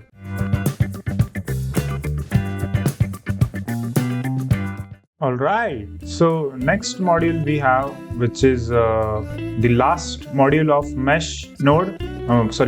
The last sub module of mesh module we have is UV, and let's start with pack UV islands. And let me actually show you what it is exactly doing. So because this is a pack node, I'll just show you what do you mean by pack UV island. So what it is exactly doing, if I go into my UVs and if I do let's just say this, and let me just hide this. So if you still don't know what is UVs, again I suggest you go and watch my 12-hour long YouTube video. So we have UVs, and let's just say if I wanted to pack this, which means I need to collect this properly, what I will do, I will go to UV option, and there is option of pack islands. Okay, if I click this, okay, now you will see something on your screen, this one. I have option here, right, which is the exact option of this, which is bounding shape, which is convex, or concave, which is exact shape. And then I have option of scale, rotation, and then rotation method, any method. And then we need to select the margin. Let me actually add a margin of I don't know, 0.0 0.005, right? And then if I hit pack, it is going to pack my islands, and now you can see my UV shapes is in the square format, but it is packed inside my image, right? And that is exactly what this node does.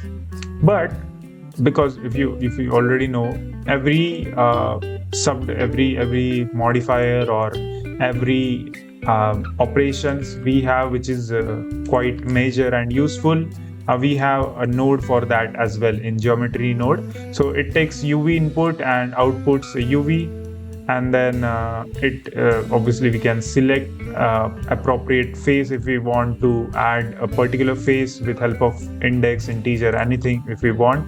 Then again, we already saw the margin option in this, so we can change the margins as a scale, addition and fraction, whatever method.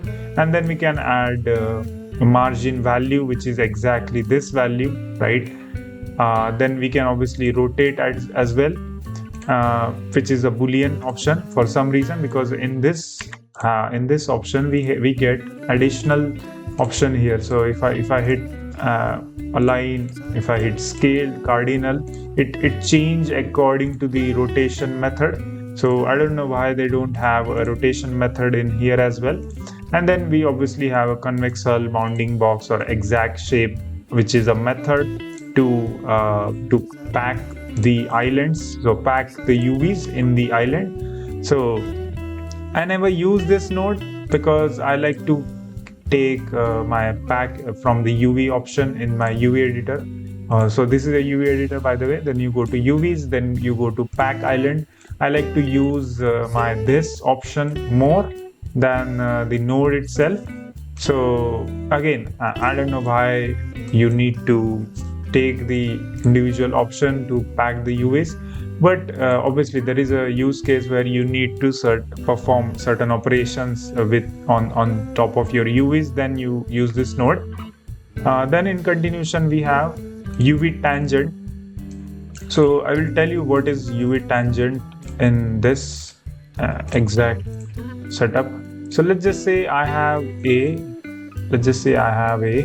edge, let's just say here selected, maybe this one, and let me just show you like this. Yeah, so I have this two edges selected, and if I hit right click, if I do either mark seam or mark sharp, what it is going to do, let's just actually start with your mark seam. So what this is going to do in the mark seam, and if I hit UV unwrap, it is going to unwrap from that seam, correct, from that boundary. So what this UV tangent does, it does almost similar thing, but it creates a tangent from that seam rather than creating a boundary. So it does a similar operation to that. So this is my edge, right? Let me just, yeah. So this is my edge. So this edge technically becomes a tangent, like a seam in my geometry setup, and it gives me two options if it is exact or fast. And then I can shift my U's and V's on X and Y, and then it outputs that as a tangent. So again, this is also similar. So if I go to my this, you will able to see I can shift my UVs on either X, this is my X, and this is my Y. But I also had that seam which is tangent in this, not sharp actually. I said this mistakenly, this is not sharp, but you need to mark it as a seam in order to make it work like a tangent, and it does the same operation. It does the same operation like that. And then the final node we have is UV unwrap. Now UV unwrap you already know. If you don't know, I'll tell you. So every single UV, which means every single face, we have some texture assigned to that inside our UV editor, which means you can see the G2 there is just modifying in my geometry. So every face is assigned to a value in our texture, in our 2D texture. Which again, I explained this in a much better way in my 12-hour long tutorial, but if you want to know, I will just quickly tell you. There are methods in order to unwrap this UVs, and we have this method which is angle based. As you can see, we have angle based and conformal. In this node, we get less option for some reason. I don't know why. They should have more options, but if I hit U here, you will able to see I can unwrap with help of angle, and which looks something like this, which looks very cursed to me at least. So yeah, if I do that, you can see. If I hit unwrap conformal, and again we also get additional subdivision, all that option in this here as well. But I like to use I like to use the UV until it looks good, maybe or cube projection or smart UV and wrap projection. So it gives me a different option. This is the best option, smart UV unwrap, where you can select the angle, you can do scaling, all that stuff, and then you unwrap this, and it unwraps properly. Then we also have this different option, as you can see, this packed it light pack. So there are many ways to unwrap this. Then we can either follow as well, but we need active face must be chord. Yeah, so we need that chord, which means we need to change it. I don't like to change it. So this is a cube projection. Then we have cylinder projection. So there are types of projection, as I told you. Then sphere projection, quite good. Project from view, which is just going to project from view, so we get something like this. Then project from view, but which one? Bounds. Yeah, so it will snap to the bound. Then we can mark seam as well. I don't like to use the mark seam option from there. And then we can clear the seam as well and then reset it. So I like to use smart UV, and I guess that is this freedom which I don't get in this node. That's why I don't use this, but it does the same thing. So let me just quickly show you what happened. So pack UV islands, pack the UVs from this. So if you go to UV editor, pack island, it does the same thing. Then we have UV tangent, which is basically just going to select edge and convert to mark seam. And then when you actually make a projection, it will be creating that boundary. So that is exactly the tangent. And then we have a UV unwrap, which is we just saw. If we select, then we can choose the unwrapping according to different options. But I don't use all these 3 UV nodes because I like to have more control in my geometry. So that's why this is how I use it. And that's it.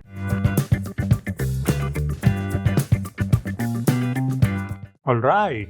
So next module we have is point. After mesh, we have point. So let's start with first node, which is distribute points in volume. And for this node, actually, we first need to create a volume. So let's actually create a volume here. And let's get rid of this. And let's put it here. So what this is doing, we have this volume, and it is converting, it is taking the points and putting it on top of the volume, and we can increase the density, and we can change the seed. And we have 2 modes, which is random and grid. So what grid does, it actually spawn points on on very linear manner on top of that, like in a grid manner. So it is quite interesting to see the result. So that is what distribute points in volume does. Then we have a second node, which is distribute points in grid. So what this is doing, first of all, we need a grid input. So mesh to, let's just say, density grid, and let's remove this and then link it here. And as its name says, it is going to spawn bunch of points on top of the grid. This is also very similar node to distribute points in volume. It works similarly, but rather than taking a volume input, it is taking a grid input, and it is doing the same thing as its name says. It is spawning points on top of that grid. So it is that. Then we have distribute points on faces. So let's actually take this and take that. As its name says, it is going to spawn points on top of the faces. So whatever face we have in our scene, it is going to spawn points on top of that. Then we also get distribution method, which is random and Poisson disk. So it only gives us extra options like distance minimum, distance maximum, like how much points we want, and it also gives us a density factor, so we can animate this as well. And we get option of seed to tweak around. The additional option it have is we can output the normal values, and we can also output the rotation values. So if you want to do some specific operations using normal and rotation after using this node, after distribute points on faces, then you can take those values and do the operations. So it is that. Then we have points node, and let me actually enable this, and let's actually do instance on points. So rather than having a different instance, we just directly add points node. So what it does, as its name says, it adds point. So it is currently on count 1. You can change the position on X, Y, Z, and also you can tweak the radius of points. So you can see it is doing that. Then we have points to curves, and as its name says, it is converting everything into curves. But let me actually show you how it is doing.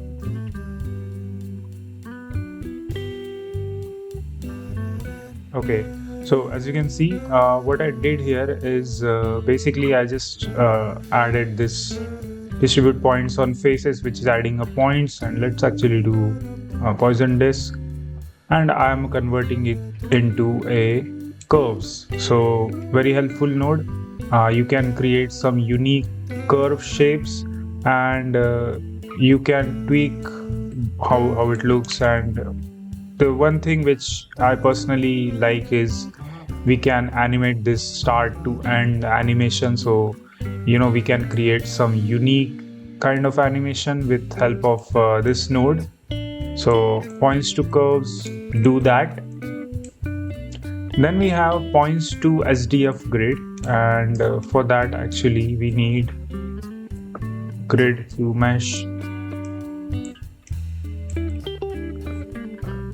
Okay, so as its name says, what it is doing, it is taking the geometry and it is converting that geometry into SDF grid, and then we are converting that grid to a mesh. That's why it looks like this.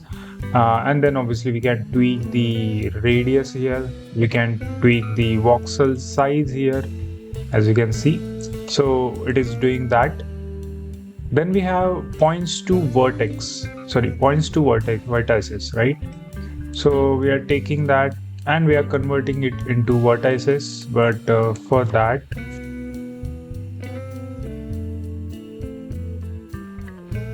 okay, so what it is doing, it is taking the points and converting it into actual vertex, which we can use. So this is converted everything into a vertices, and you get an additional selection option here. So we can select vertex according to ID index or any selection method you want, and that way we can use those vertices to do certain operations. Then we have points to volume. And let me just get rid of everything. So we have points to volume, and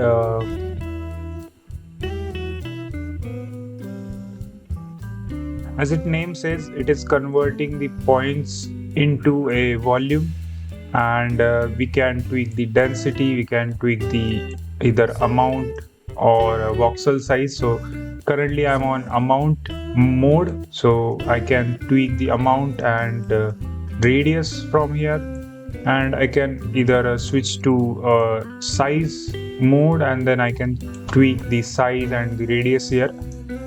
So it is doing that. Then we have set point radius.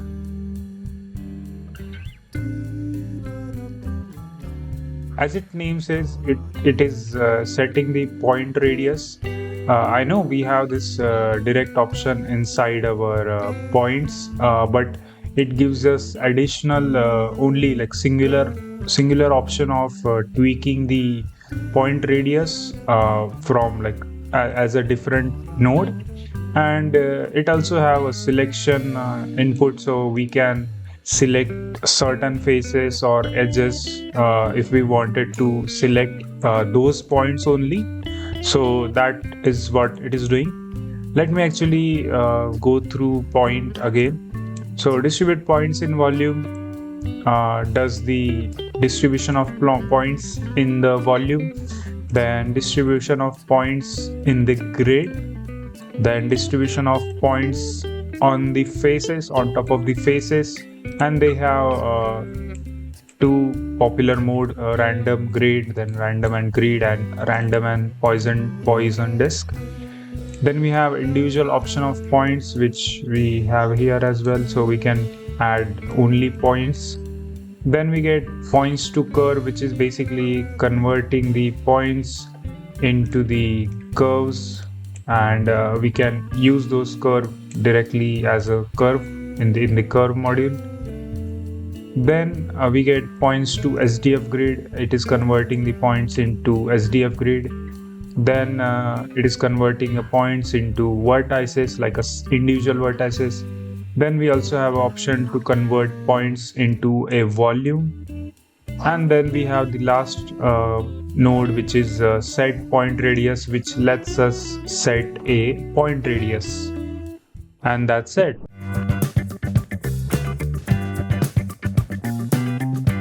Alright, so next module we have after point is volume, and in the volume we have read, and the first node we have is get named grid. Okay, so let me explain you what is get named grid. So we, let's just say, have any geometry. For now, let's just take Susan. Okay, so we have this geometry inside our geometry node setup, and we need to take certain values, like certain named values, which we can later use to perform some operations. So just like our grease pencil, let's just say named layer selection, or maybe curve read, where we are reading the curve value, it works the same. So only difference here is it takes volume named grid, which means the input will be volume, and we still need to put our string here. So whatever string you put here, which if we set in our geo setup, we can input it here, and then we can output volume and grid. So we have two output option. So it is exactly what currently is doing. We are converting our mesh into a volume because we need a volume input. But if you already created any sort of volume from here, if you do Shift A and if you create a volume from here, that also works. But I converted that, so I did that, and then I'm actually taking the volume's density, which is a float value. As you can see, data type float. But if I take, let's just say, maybe like a vector, So I need to set a vector value here. Generally it is integer, but it works like that. But you can see if the data type will if the data type is different, it will give us this warning message. So make sure you select appropriate name. And currently, because I converted my volume, my mesh into volume, and that volume is driven by this density name, so that's why it is giving me a density amount here. So that I'm taking, so I'm actually taking this value here, and I'm feeding that to distribute points on my grid.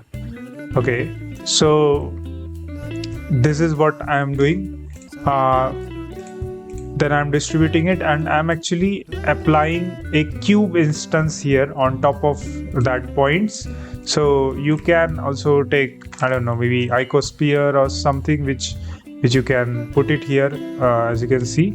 So that is exactly what I am doing. And because I have this density, let's just say if I remove this, you don't see anything. If I add a vector, so it immediately give us a no supported grid found, because we already have a density, because we have this mesh to volume node, and that's why I'm using that density. So get named grid basically just takes that value, and as you can see, it immediately give us the error if we try to change it. So make sure you use appropriate value, then put a string here, and it's a boolean option if you want to remove it or not. I don't like to use it, but that is exactly what is happening. And if you try to connect this, you will see nothing happens, because we need to take the final distribution of that grid, and that is exactly what is happening in get named grid. So the second node we have in our volume read is grid information, grid info. So let me actually explain to you what this node does. So grid info, as it says, it takes the grid information and it just put it in here. But more than that, understand that we have this current volume here, right? We have this volume set, and we have some voxel amount and interior bandwidth. So this is a volume. What does grid info does? We have this grid information set in our volume grid, right? In our inside our spreadsheet, correct?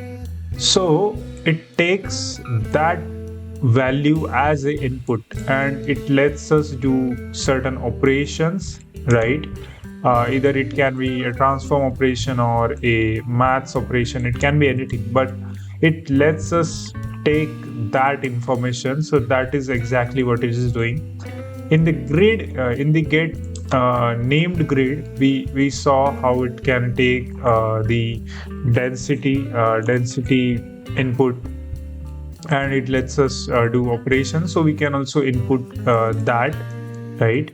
So grid information just take that value, this value from your Excel sheet, and that's basically what exactly it is doing. Then we have voxel index. Okay, now understand what is voxel index doing. So we have a voxel amount here which lets us modify. Let me actually do this. Remove the color. Yeah. So this is our current voxel, which means our boundary of that density, correct? But if I modify this, you can see it is getting changed, right? So this is what the voxel index is doing. We are taking index value, like just like our normal index input values, we are taking that voxel value for x, y, and z, and as soon as we change our this voxel amount, it is going to take this it is going to modify this voxel index according to that, and it is going to give us that index value. Okay, so this is what I mean by that voxel value. And let me actually just do very important thing, and that is that. And if I do index, if I do that, and let's actually take a grid, right? So it will be much better to visually see. Okay, so we have this index value, as you can see, correct?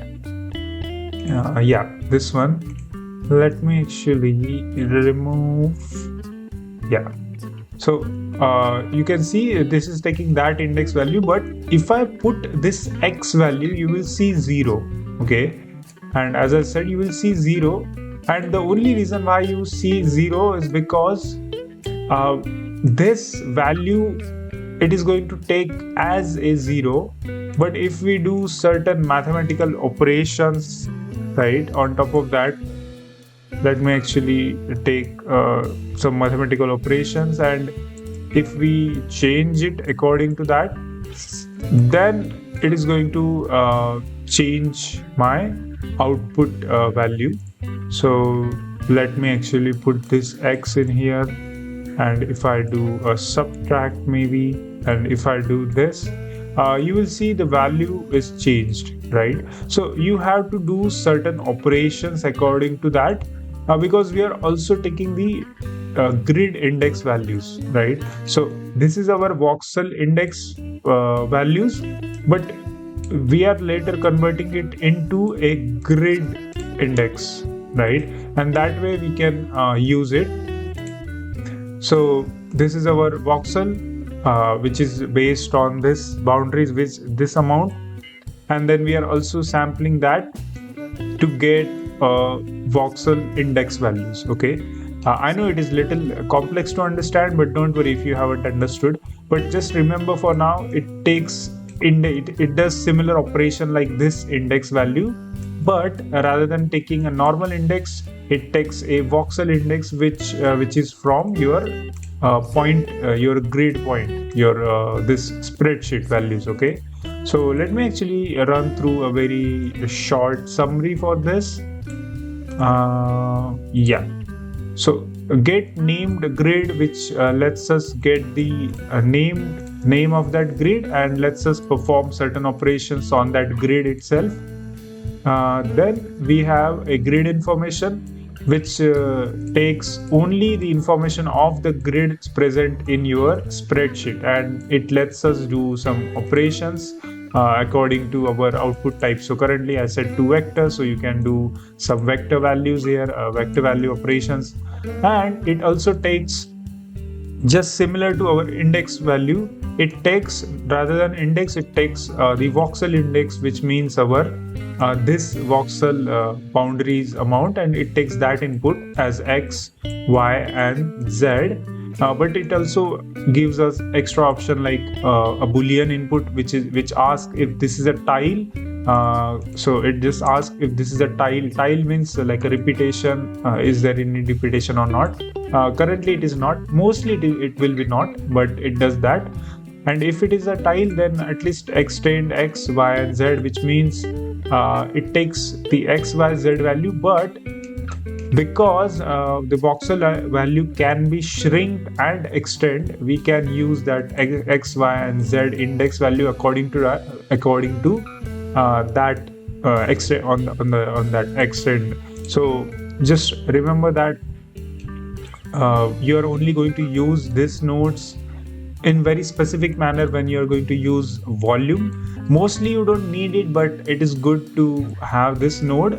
It is newer node in our Blender 5.0, but mostly people don't use that much, but don't worry. Yeah, and that's it.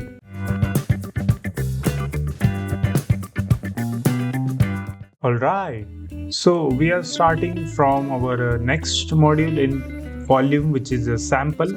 But before understanding that, I need to explain you a concept of grid, right? A grid volume. So let me explain to you what exactly is grid. And in the past, actually, I told you in, I guess, in the points, yeah, about SDF grid and all, but it was not that good explanation, and I wanted to explain this here in volume, so I will explain you very shortly. So first of all, understand that we have, let me actually change my colors first. Okay, great. That okay. So we have a grid, right, in our 3D world, but this grid is divided into three main parts. So first is this X, right? So all of these lines are going in X direction, correct? And then we also have some lines going in Y direction. So let me actually draw this. So this is our plane. So this is X, this is Y, and also we have some lines going in Z direction. So if we form that structure, we will get something like this, right?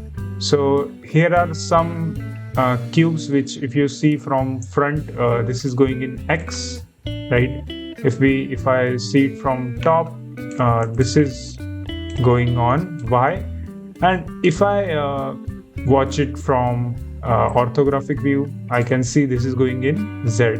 So there are these three directions going, and if you notice properly, we have vertex inside, which means we have geometry at that point. So here is one vertex, here is one vertex, here is another one, here is another one. So all these things are vertex, which means a points in our 3D space. But this 3D space is technically divided into this grid. So we have this grid system, and that's why you can see we have this grids going in Y direction, then we have grids going in X direction. So we have horizontal and this vertical lines which represents grid, correct? And obviously we can we can enable the Z axis grid as well, but we don't need it. That's why mostly we keep it hidden. But just remember that all this stuff, all these things is basically a representation in grid. So because I draw this grid, you can see that if I add a monkey and if I scale it, so just understand that if this monkey exists in this grid, as currently we are visualizing it as a grid, in each vertex of this monkey, which means this, it represents a particular position, a very unique position in 3D space, correct? Because now this grid is basically going to calculate the position of that particular vertex in our 3D space, and it will do for all the vertices present in that monkey, correct? So this is the exact concept about grid. So grid basically lets you calculate individual position of each vertex present in that 3D space. And how do we do that? We do that with help of position node. As we already saw, we can take position node and we can calculate it. So this is my cube, right? But if you see, this cube is exactly like I created here, right? So this is exactly like I created there. For this example, I'm taking cube because it is much easy and simple to understand. So this is a cube, and what it is doing exactly is it is taking that cube value, which means a cube input, geometry input. Then we are taking a sample grid input here. So first node, let's start with our volume sample with sample grid. So what I did here is I converted that mesh into a SDF grid, which means actual grid. So my my geometry node setup can actually read that information. So just like our position, let me actually show you index, and let me actually show you value. So if you remember, when I explained to you about this input nodes, we have this value which represents integer, correct? This represents integer, this represents float, this is a vector. So every time if you get confused, you always go to switch, and then switch tells you it is an integer, right? If I go to switch here, it will represent it is a float. If I do switch here, it will represent a vector. So what this what this nodes are basically, it represents their type, their data type. So if I do same with my grid, it represents float, but because this is a grid output, even if I have a, let me actually give you, if I add like a normal math value, even if I connect it here, it will not do anything, because it will not convert my grid into actual value. It will not calculate that. Yes, it will connect, because this is end of the day a float value, but this is a grid of float value, which means a combination of multiple float values as a grid. So that's why we are making that we are making it into, we are putting it into a sample grid, which means currently this cube became my grid, and that's input I am taking. In the position, I am taking the the original position value of the cube. So if you remember, we have this cube, but this cube also have sub cubes like this vertex as well, right? So it is taking position of that, and then it is feeding that into my sample grid. And again, if you can drop down, you can choose the data type, either float, integer, boolean, vector, whatever. But currently, because we have this as a float, that's why I took a float. And we have interpolation method, which is nearest neighbor, trilinear, triquadratic. It doesn't make that much difference, but mostly people use it as a default one, okay? And then it is outputting a value, which is a float value. So that is exactly what I'm doing. I'm converting that, but because it is giving me that float value, I can actually increase or decrease the radius of each point present in the 3D space, and it is doing it on the basis of my position, this position. So sample grid, in short, if I tell you in short what it does, is basically just read a grid value at each point in my world position. So this is my each value, and it is reading that value in the 3D world, and it is giving that value, and it is letting me do operations on that position values. Okay, so that is exactly what sample grid node does. Okay, so next node we have in volume sample, which is sample grid index. And just like our index, sample grid index basically takes sample of grid and index both. Okay, so as it names is, it takes sample of grid and index both. So first we need to separate our index. We cannot just link this into x, y and z all together. It doesn't work like that. We have to first take that index and we have to separate it into x, y and z, and we also have to take our grid information. So currently we have Susan, and then we are converting it into a grid. So that is exactly what I'm doing. I'm converting it into a grid, and a grid type currently is a float, and then obviously then I'm outputting that value. But now in this operation, it is going to scale according to the index of this x, y and z, which means just like our cube example, it will take x, like this x value, then y value and z value, and it will calculate that position in the space, not on the vertex but in the space. So this is exactly what it is doing. It is scaling it. So that is sample grid index. Okay. So for the next nodes, actually, let me be honest. I have no idea how to use these nodes. Okay. Because I never used it, because this is the first time in Blender 5.0 they added this nodes, and there are many people who use this for visualization, for scientific visualization purpose, for data visualization purpose, and that is why I never used it.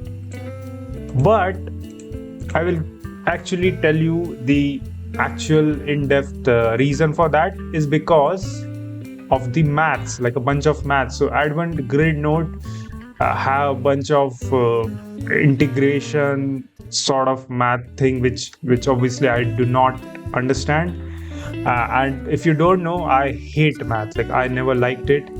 Same with grid curl node. It does have some sort of like mathematical thing, which outputs a value, a certain value. Same with grid divergence, same with grid gradient, and same with grid Laplacian. I have no freaking idea how to use this. But if you search on Google, I actually found this channel, Depthseat Labs. He does have a really good explanation about this nodes, which lets you visualize these nodes in certain way. And again, as I said, this is first time it happened in the Blender 5.0, where you have some nodes which is like extremely mathematical base, which have crazy formulas inside that. But I found this guy's explanation much better. So if you really want to watch this video where he explained how to use this node, I will link this video in the description. But this is one of the most understandable explanation which he gave. So if you want to understand this, I will link this YouTube video in my description below, so you will understand this node. But I wanted to really apologize for not explaining this node, because again, it is not like I cannot do it. If I mess around a little bit, I will able to generate something. But to be honest, this is first time I'm using it, and I don't think even you will use it. But I don't know if any scientist watching this video who wants to visualize very extreme level data in some sort of manner, in some sort of special manner, I will say, then you will able to use this node, or else I don't think you're going to use it. But again, if you want to use it, I really recommend you go to Depict Lab. Yeah, Depict Labs, and he does have this two explanation where he explained everything, like maths and all that stuff. So he explained literally everything in that, and that is one of the best explanation for, like, in my understanding. So I recommend you watch his video. These two videos are really helpful for me. So rather than me explaining to you these two videos, I will recommend you watch this directly by yourself. It will help the creator as well, the original creator, and you will understand it much better way. So yeah, that is it for this explanation. And that was our sample volume nodes.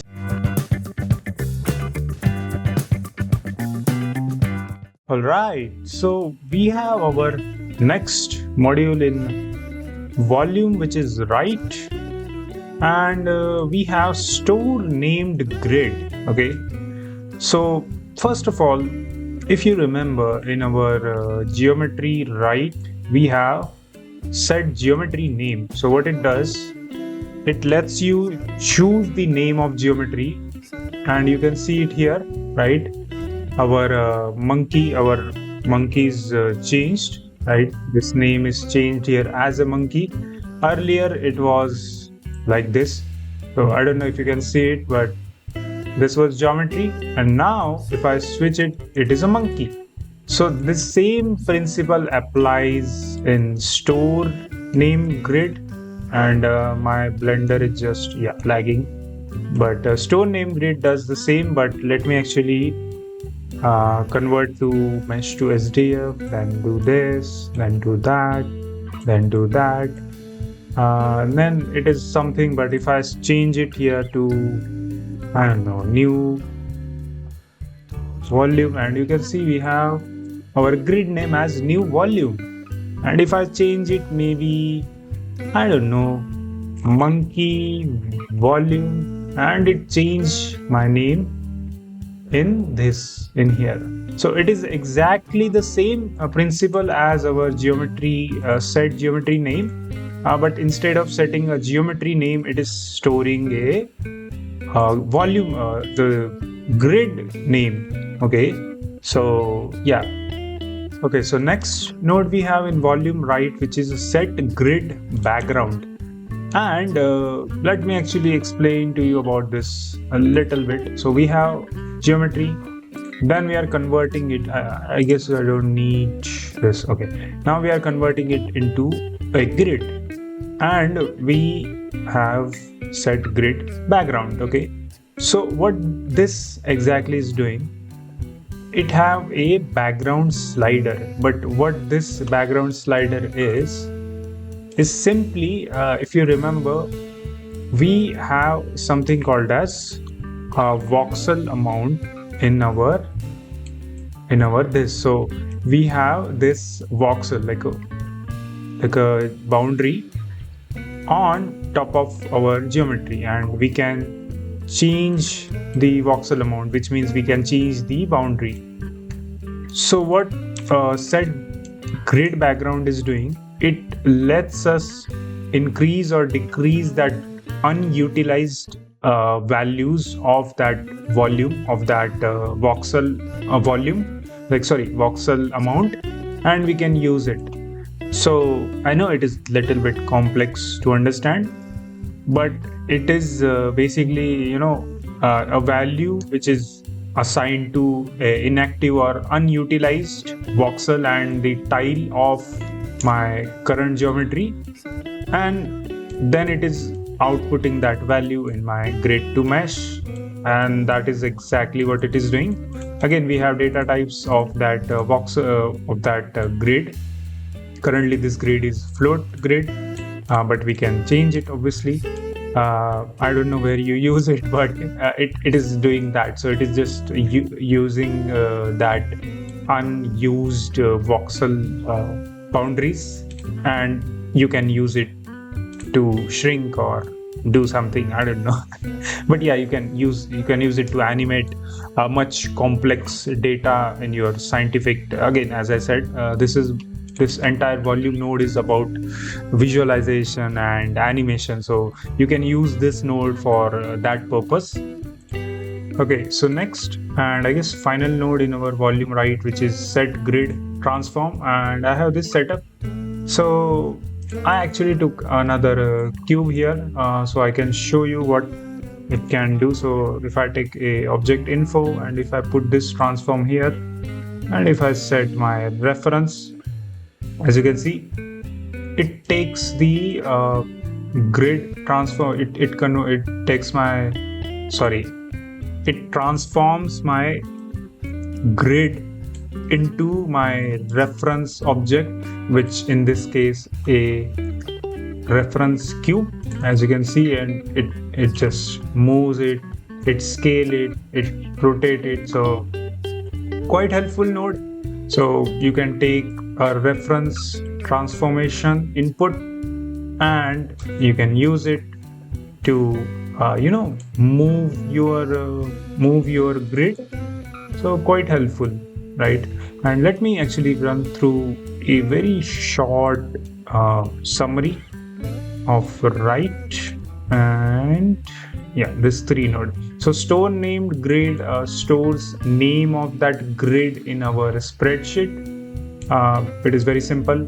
Set grid backgrounds lets you shrink or scale unutilized grid voxel amount with help of this background slider.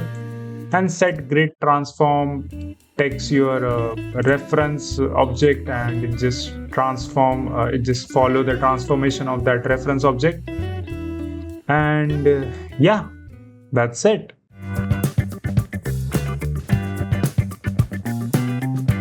All right.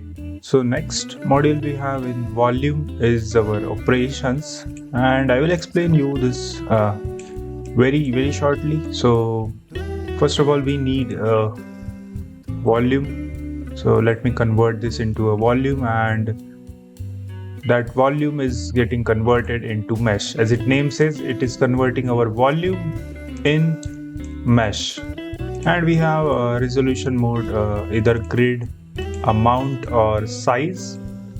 I like to keep it default and tweak the threshold and adaptivity, which will give us a better result.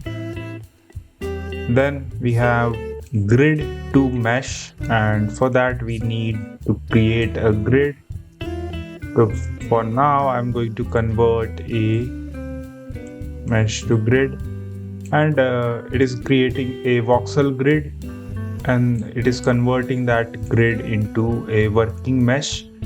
We have threshold and adaptivity for better result. Then we have SDF grid boolean. Now this is little complex to understand, but I will try to explain to you. So let's actually let's keep it, and let's actually link it here. And let me reset this and reset this. So yeah, let me do that. So what this is doing, it is taking a boolean, just like our if you remember, we have mesh boolean, we have mesh boolean node in our geometry, which takes mesh 1 and mesh 2 and it does some operations. So it is same, but this is for a grid. So let me actually take a cube and a sphere, or maybe let's take a cylinder, right? Let me put it in grid 1. Oh yeah, I remember, you need to convert this first. Yeah, correct. So let's actually take mesh to SDF grid again, reset, then this is a first grid, then second grid. So this UV sphere is our first grid, and then cylinder is our second grid. And as you can see, it is doing the boolean operation, but not doing it on geometry, but rather on the grid. And it works similar like like normal boolean. So we have intersection where you can just put it here, you can see it does something. Then we have union option, which unites both the mesh, and then we have difference option. So let me just remove it. So yeah, it does that. Obviously we can tweak it, and you can see we get a different result. So again, it does the same. So this is our sphere and this is our cylinder. Let me actually increase this a little bit, and now we will able to see a difference there. So we can tweak these values to get a certain look. That is SDF grid boolean.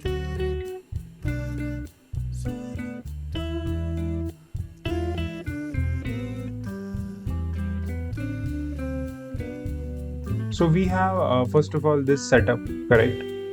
And what this node is doing, I will explain to you one by one. First of all, if we put our SDF grid fillet in between, it is basically smoothing out our edges, right? And we have iteration option. which is technically smoothing out our grid. Okay, and this is smoothing out, which means it is rounding off the internal concave corners. I know it is little hard to understand, but it is just creating smoothness in between internal corners of the node, like corners, sorry, internal corners of the concave nodes, concave vertex. It is doing that. Okay, so that is SDF grid fillet, and all these nodes are actually a smoothness method. So let me just get rid of this and let me put it SDF grid Laplacian. So if I actually show you this, if I do this 5, if you see it in grid fillet, we get a different smoothness. And if I select my grid Laplacian, it gets it makes it different smoothness. It is different kind of smoothness. So this is all smoothing out our this SDF grid. So that is the Laplacian. Again, it is a kind of a smoothness. Let me remove this. If I put it here, remove this. Then we have grid mean, which is also another type of smoothness, but it is more like a box kind of filter smoothness. So it will create like a invisible virtual box with a certain width, and that way it can it can be smoothened out. So if I increase the iteration, you will see it is doing the smoothness in like a box kind of shape, like this. I know it is hard to see like it, but it is doing that. And we have width option, which means either we can increase or decrease it. That way we get different kind of smoothness. Let me just move it. Then we have grid mean curvature, SDF grid mean curvature. This is also a type of smoothness, but it works little differently. And the way it works is it works on the curve flow of the curve flow. It takes the curve flow in accounts, and then it smoothens out. Okay, so if we increase the iteration, you will see it is doing it in like sort of curvature shape, like on top of the geometry.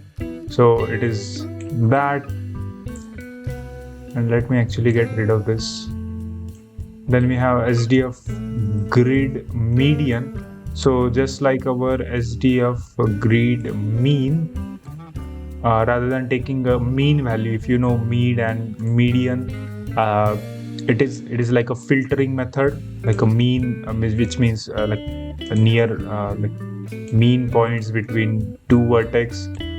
Mean point between two vertex and median points between two vertex. It is a mathematical thing, but yeah, it does the same, which means it creates a width like a box kind of filter. But rather than taking a mean into account, it takes the median value. So this is our mean value, which means the smallest, I guess, and median is like a little bit higher value, I guess. Basically, it's just math, like min and median, math method, all that stuff.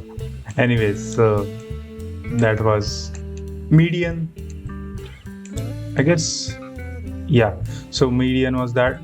Next node we have SDF grid offset. And what this is doing, basically, we have a voxel size here, correct? So it is just increasing or decreasing that voxel size distance, and it is exactly what is currently happening. So you can see we have this voxel size, which lets us choose the voxel size only, but the problem is it does not expand or contract like in between, like here, this inside voxel amount, which means the inner voxel distance. So it is just increasing or decreasing that amount, and you can see it is doing that with help of SDF grid offset. Then we have this node field to grid. Now let me explain to you what this does. This basically lets us do similar operation like this group input. So if I put it here, right, you can see we have this values which we can use from outside of the group, right? But to in order to take such values for grid, we need to create the field system, like for a field system which lets us choose the input and output, and we can similarly put this in group output and all that stuff. So let me actually just take it here, and if I put it here, if I copy this again and if I put it here, so this lets us choose the different grid as a input, which we can then use from this single node. So this group input node and this field to grid is kind of similar, but not exactly. Like it is it creates one or more new voxel grid by taking the new geometry fields on topology of that existing grid. So currently this is our existing grid, so it lets us take more than one voxel grid information, which puts it in here, and it is sampled at the voxel position of provided topology grid, which means on provided on this topology grid. So if I put it here, it is going to sample this too as well, and we can control this value from here directly, so that way we can use it. So this lets us give like it gives us additional input and output option, which lets us combine all grids at one place, and which we can use later. So it does that. Like it is an operation, but it is not like a operation. Like it is more of a more of a identifier operation, which lets us do additional operations. I know it's hard to explain, but yeah. Then we have prune grid. So this is very interesting node. What this prune grid is doing, it is actually removing unnecessary voxel amount, like voxel inside our geometry. So there are many like as soon as you convert this into a volume or a grid, there will be many unnecessary grid values like voxel size, which is not utilized or which is not used.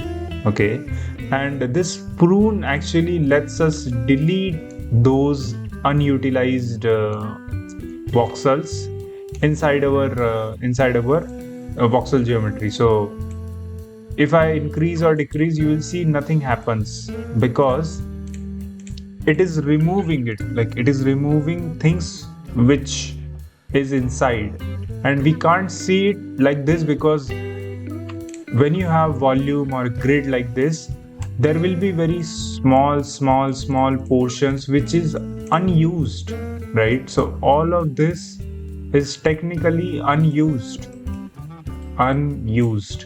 So this is very small and very not even visible to our eyes, and this is exactly doing this is pruning it. But this pruning node is actually going to be efficient for memory as well. As you can see, it makes the storage of volume grid more efficient by collapsing data into tiles or inner nodes. So it is technically collapsing it and also saving us memory. And we have data types as different data type, float, integer, boolean, all that standard stuff. We have 3 different nodes to prune this: inactive, threshold, or SDF. Threshold give us option to increase or decrease the pruning. It still does not change anything, but it will affect in our memory. So when we will render it out, this will save us the memory. So pruning does that, Then we have last node, which is a voxelized grid. Now it is interesting. Voxelized grid is exactly opposite of pruning. So what is pruning doing? It is removing the unnecessary voxels.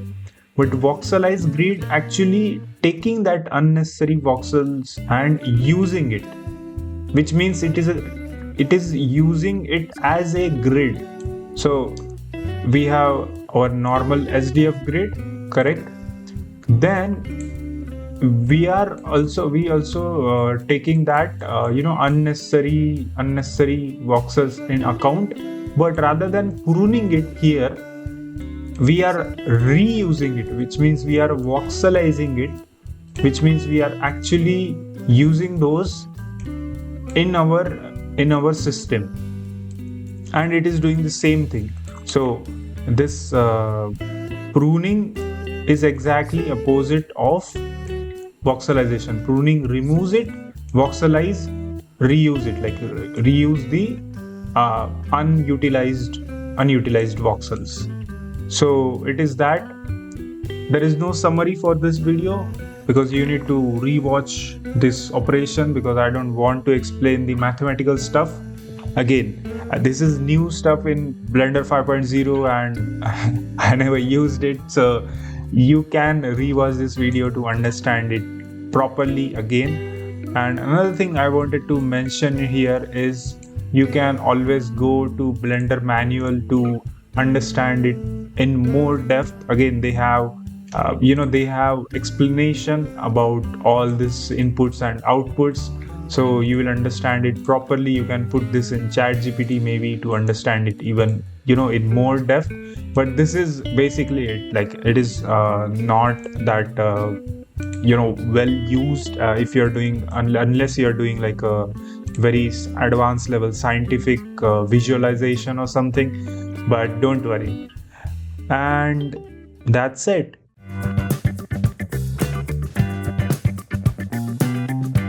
All right.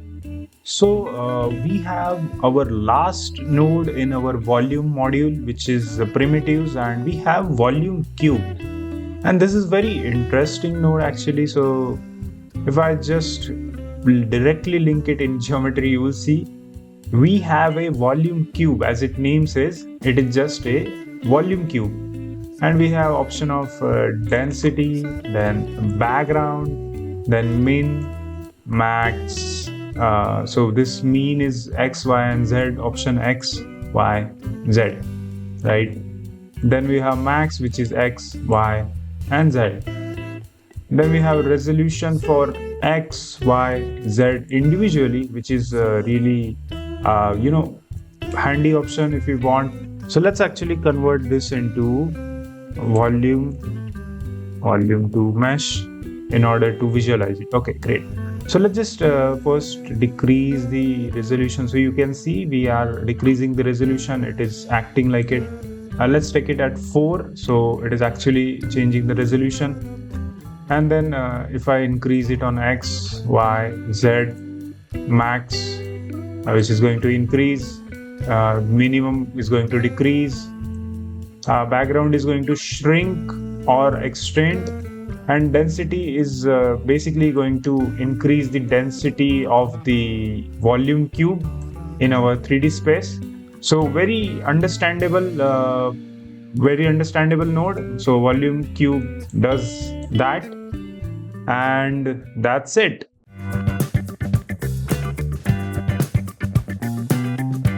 All right. So next module we have is quite important in the entire series, which is the simulation. And let me actually tell you that simulation is not only a node structure, but like an entire new world. Like it is like completely new realm of things which we can do in simulation.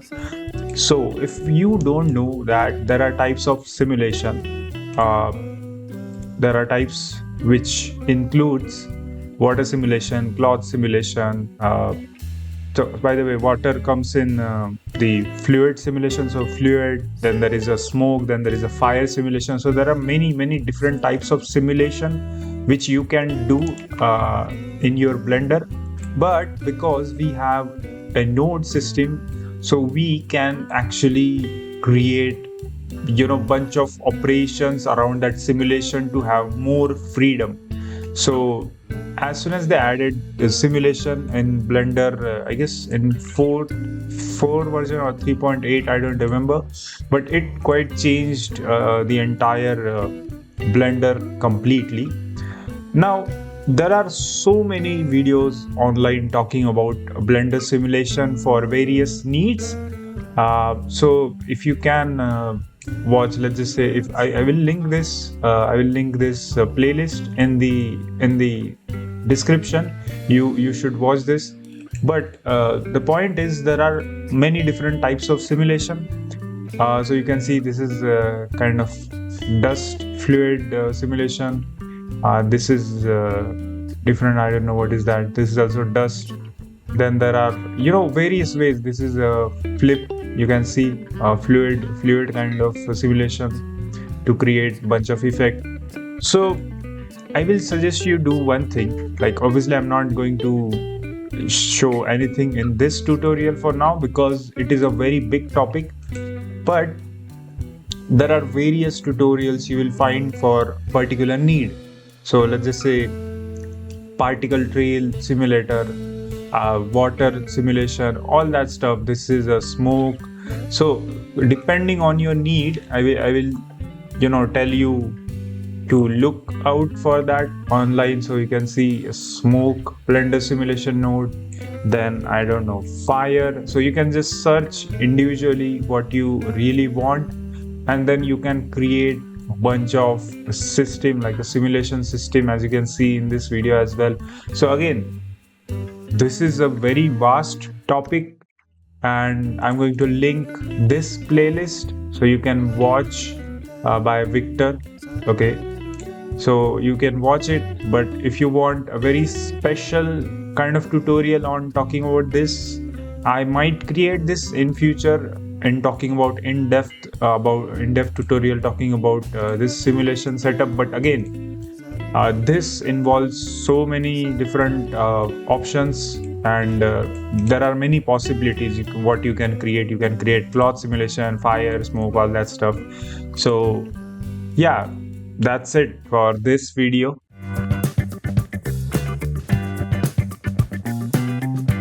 All right, so next module we have is color, and for this actually we need to split the window, and let's go to shader editor. So let's go back, and we need a basic shader here. Okay, and I renamed it yellow because yeah, I want this as a yellow. So if you still can't see this happening, then just reopen your new project or boot it properly again, so it will load, so we can continue with our new set of nodes. So let's actually split it here and go to shader editor, create a new setup here, and let's go to preview here, and let's create a new material here. And you can see it is changing, and because it is changing, what we can do, we can create certain operations from color node.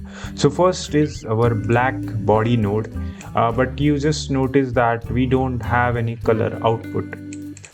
It is because it works more as a operation rather than actual color coding system. So for that we need to have a attribute set here. So let's actually change the attribute as a color, right? So I changed it as a color, and then I need a store named attribute here. So as you learned about store named attribute, we need to change, we need to put the same name here. And if I change it here now, you will see the changes in my object. So it is because it is now going to influence this black body value. So in short, like if I tell you about black body, let me actually add a emission and black body here. So if you don't know, we have all these nodes available in our GeoNets as well. Not all, but most of the color nodes to showcase certain values there. So it works almost similar in similar fashion. But rather than taking that, we are taking the color from this attribute, and this attribute is stored in our geometry nodes. So let's just say if I add I don't know, maybe a color ramp here, right? And if I change my color to like a different color or something, it will change it basically. But rather than taking that, let's actually create a mix color here, and let's actually change it to maybe like a reddish. Yeah, but now it is happening, and it is because I guess this temperature value. Yeah, so there are things we have to tweak in order to make it happen. So that way it works extremely fine. So this is how we technically change it. So we need to change the data type to color, and that way we can technically use this black body directly from my geo setup. So if I change it here to 1, you can see it is actually changing the colors, and that way it is changing the color in our viewport. So that was black body, which lets you increase or decrease the temperature. So let's just say if I do 15,000. So if you don't know the maximum the temperature is, it will completely go like whitewash, because if you don't know, there is a threshold, there is a certain limitation to the temperature. After a point, it will just create like a white kind of look.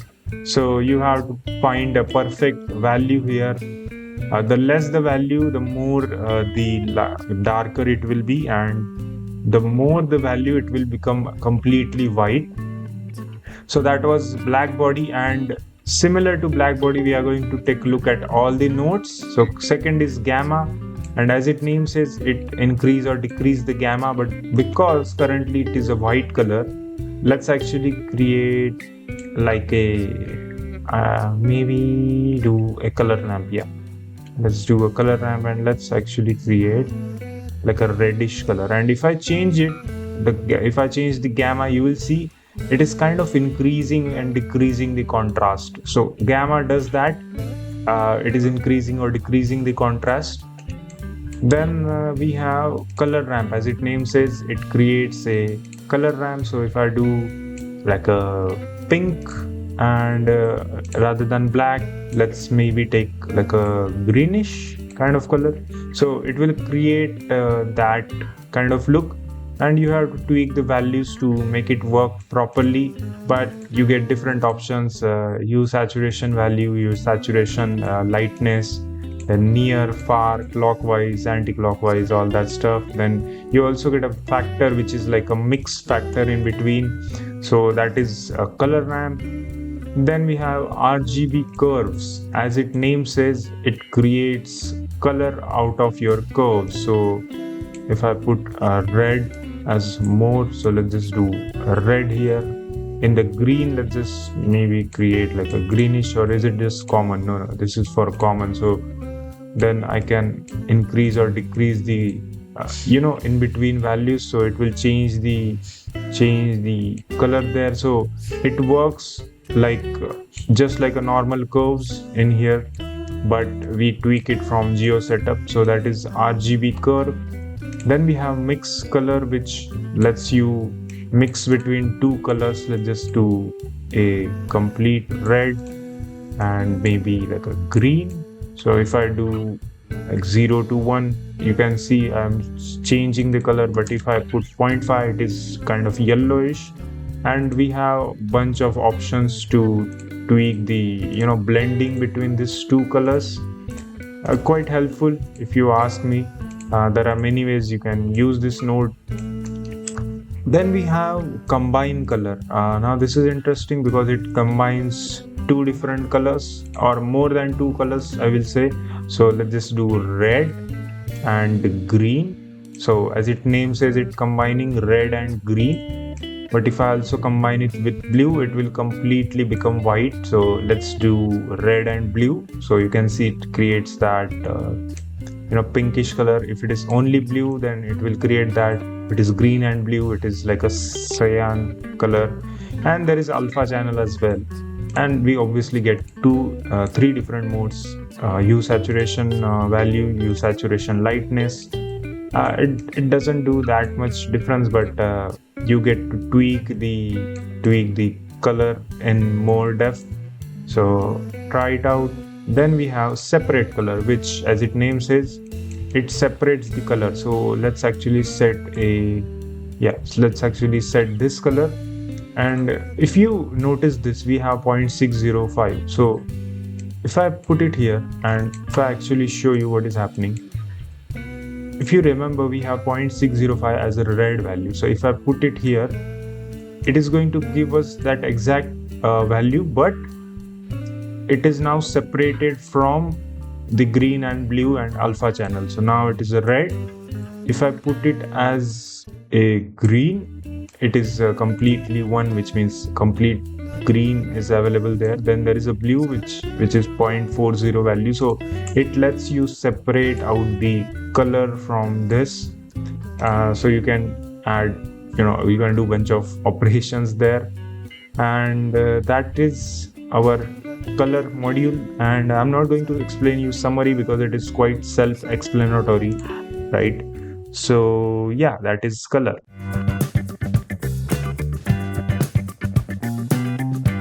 All right. So we are starting from where we left in the last module, which is color. Now we are starting with texture. This is creating like a brick structure on top of that.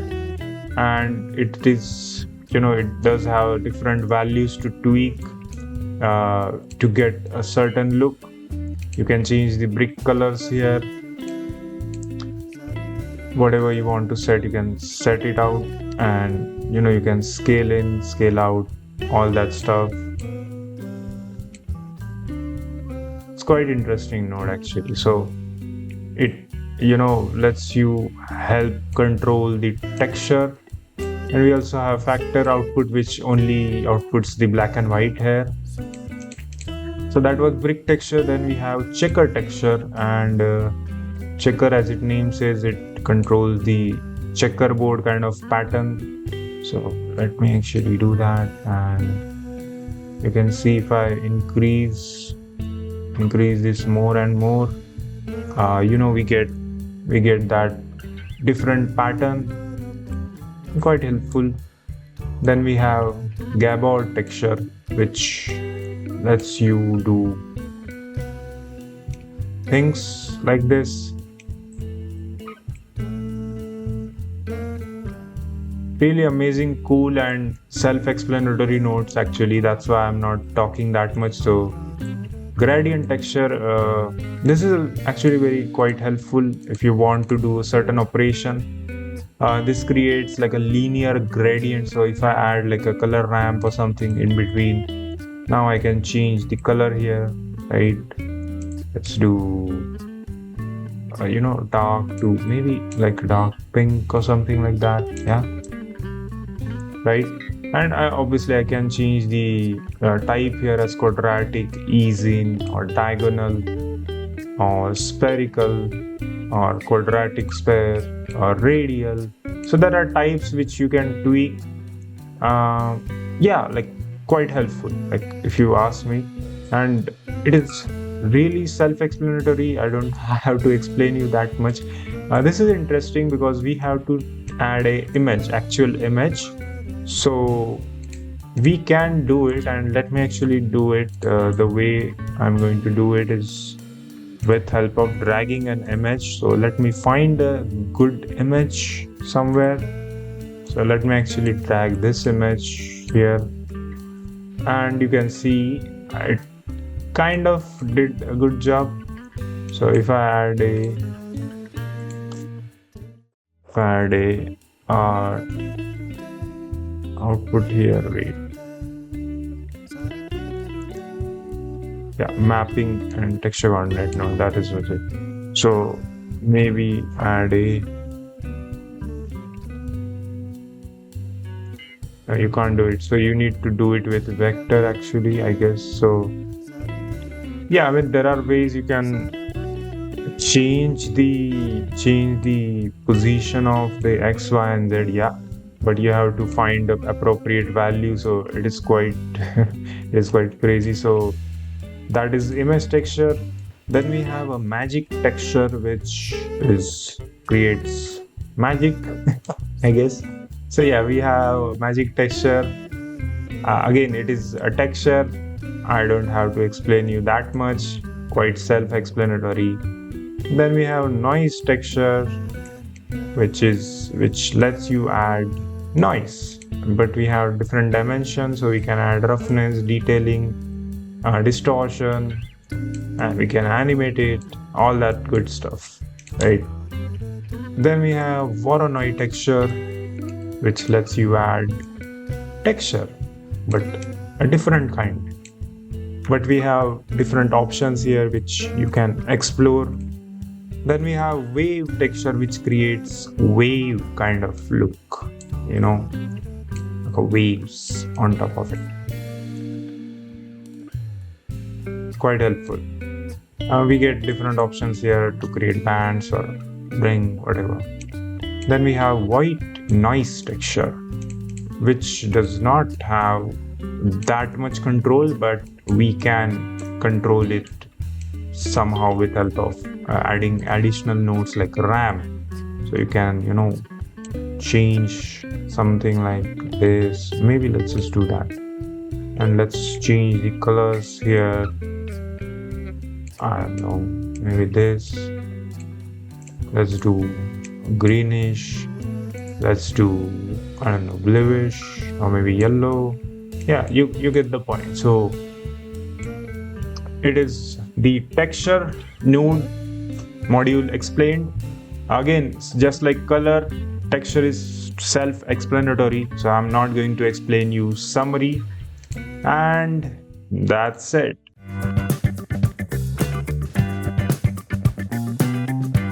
All right, so next module we have is utilities, and under utilities we have math. So let's start with bit math. Okay, first of all, let's understand difference between bit math, then Boolean math, and integer math. And then there is normal math as well, but we are going to take a look at that later. Let's start with bitwise math. So you can see bit have operations like AND, OR, XOR, NOT, shift, and rotate. And you will see something similar here as well: AND, or not AND, nor equal, not equal, imply, subtract. And in integer math as well, you will see something like add, subtract, multiply, divide, all that stuff. So the basic difference is that in bitwise math, actually, it is operate directly on the bits, means 1 and zeros. Okay, so let's just say the value of let's just say maybe if there is any 5, right? 5 number is mentioned at A, right? So the value will get converted into the appropriate 10 value of 5.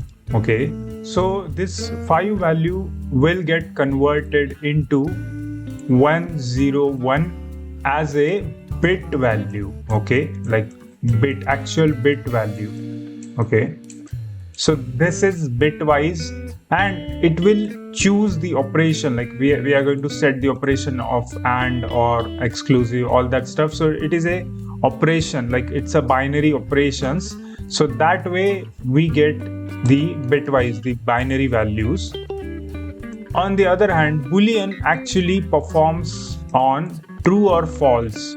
So it works like, hey, if this is true or this is false, but it lets you switch between different operations. Like if let's just say 1 is greater than equal to, I don't know, minus 3, right?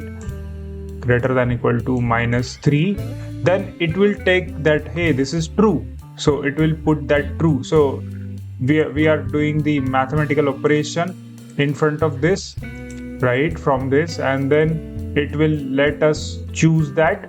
That way it works. Like Boolean math is just basically like a decider if this is true or false. Then we go to the third one, which is integer math. Now integer math is quite straightforward, as it performs a very standard whole number arithmetics. Like it just takes it just add, let's just say if this is an add, then it just add like 1 plus 2, like that. So as its name says, it is a normal integer math. There is nothing special here. So if I add like a normal math node, let's just do maybe, I don't know, maybe let's just put it here index, and let's do 1. And if I do, or maybe, yeah, let's just do that. Let's just do 1. Let's just do 2. So it will basically just subtract 1 and 2, 1 from 2. If I do add, it will do add. So it is just a normal mathematical thing.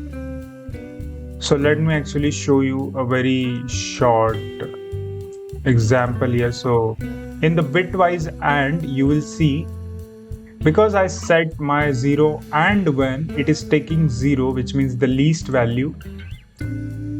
If I take OR, it will take the maximum value as the second value, because it is in the OR mode.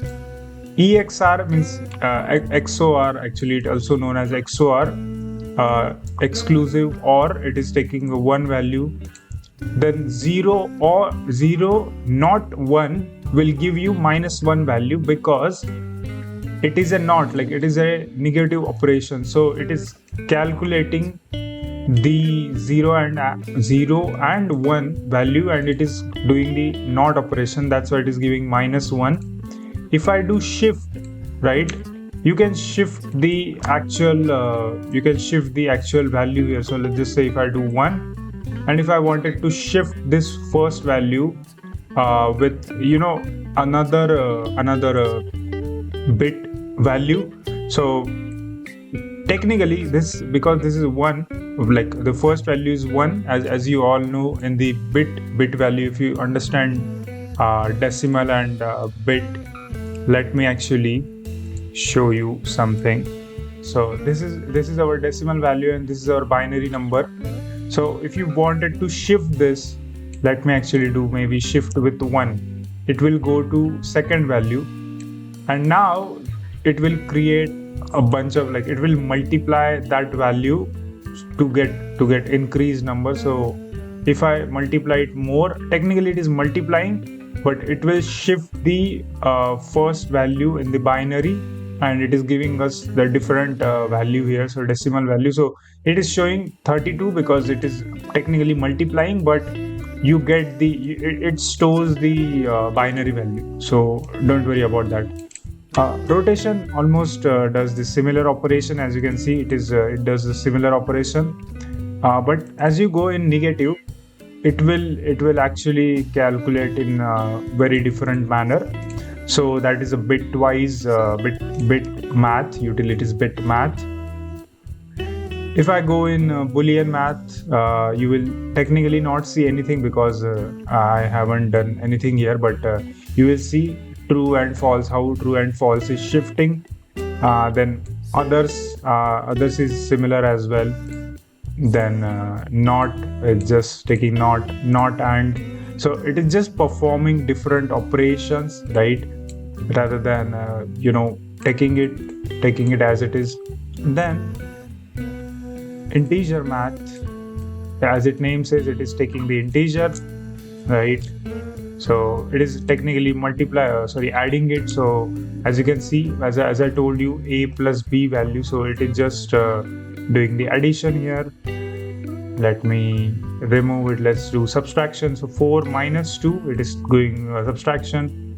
Multiplication, it is multiplying these two values. Then division, it is dividing two values. So again, it is self-explanatory. It is just complex because it is a math. Most of the people just get confused because it is a math, but in reality it is much simpler. So multiply add does the same. It first multiply and then add it, and if you want you can append, means you can add additional things. So it is doing multiplication at this two, right, and then adding at this two. Okay, so it is quite simple to understand. Absolute value gives absolute value, as its name says. Negate just converts into negative value. Power, it's quite good because it sets base and exponent. Exponent means like additional operation. Base means like a intensity of that. So if I increase or decrease, you can see it technically it just increase the power value there. Minimum takes minimum of two value, maximum takes maximum of two value. Sign converts into like a sine wave, like 0, 1 or -1. So it just technically it just calculate if this is a 0th value, 1th value or -1th value, that is sine. Then there is a divide round, so it will round off the division value here. It is a rounding of the floor value, means 2, which 2 is our floor value. Ceiling means our 5, so it will rounding off, it is dividing off the ceiling, which means it is taking rather than doing 2.5 of 5, it is taking 3 value here. I don't know what it does, but it is something, some sort of mathematical operation. Modulo, I guess it also moderate that, I don't know. Greatest common divisor, least common multiplier. So it is all mathematical stuff. Then we have clamp. Now clamp, I actually never use that much, but it technically just takes the clamping, min, max and range. So it sets the minimum and maximum.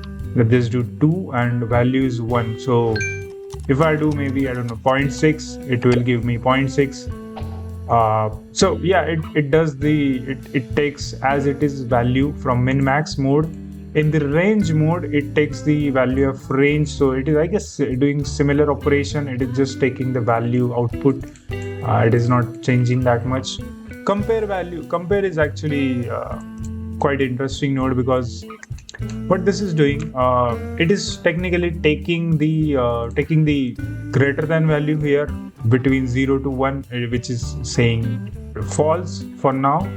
But if I set it to different mode, let's actually do float less than value. So 0 is less than 1, correct, that's why it is true.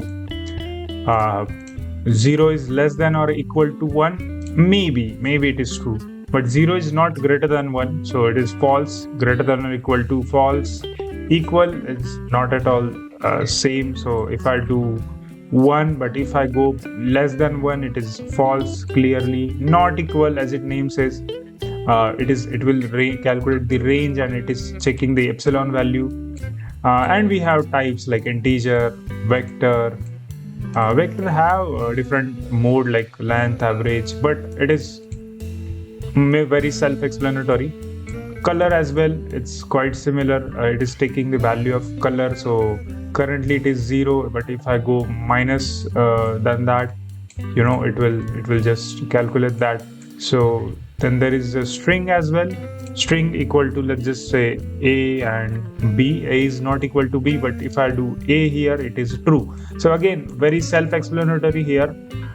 Float curve, it is almost similar to normal curve, but rather than let me actually show you. So there are types of curve as well, just like our maths. So this is a RGB curve, this is a float curve, and I guess there are integer curve as well, if I'm not wrong, in later installment.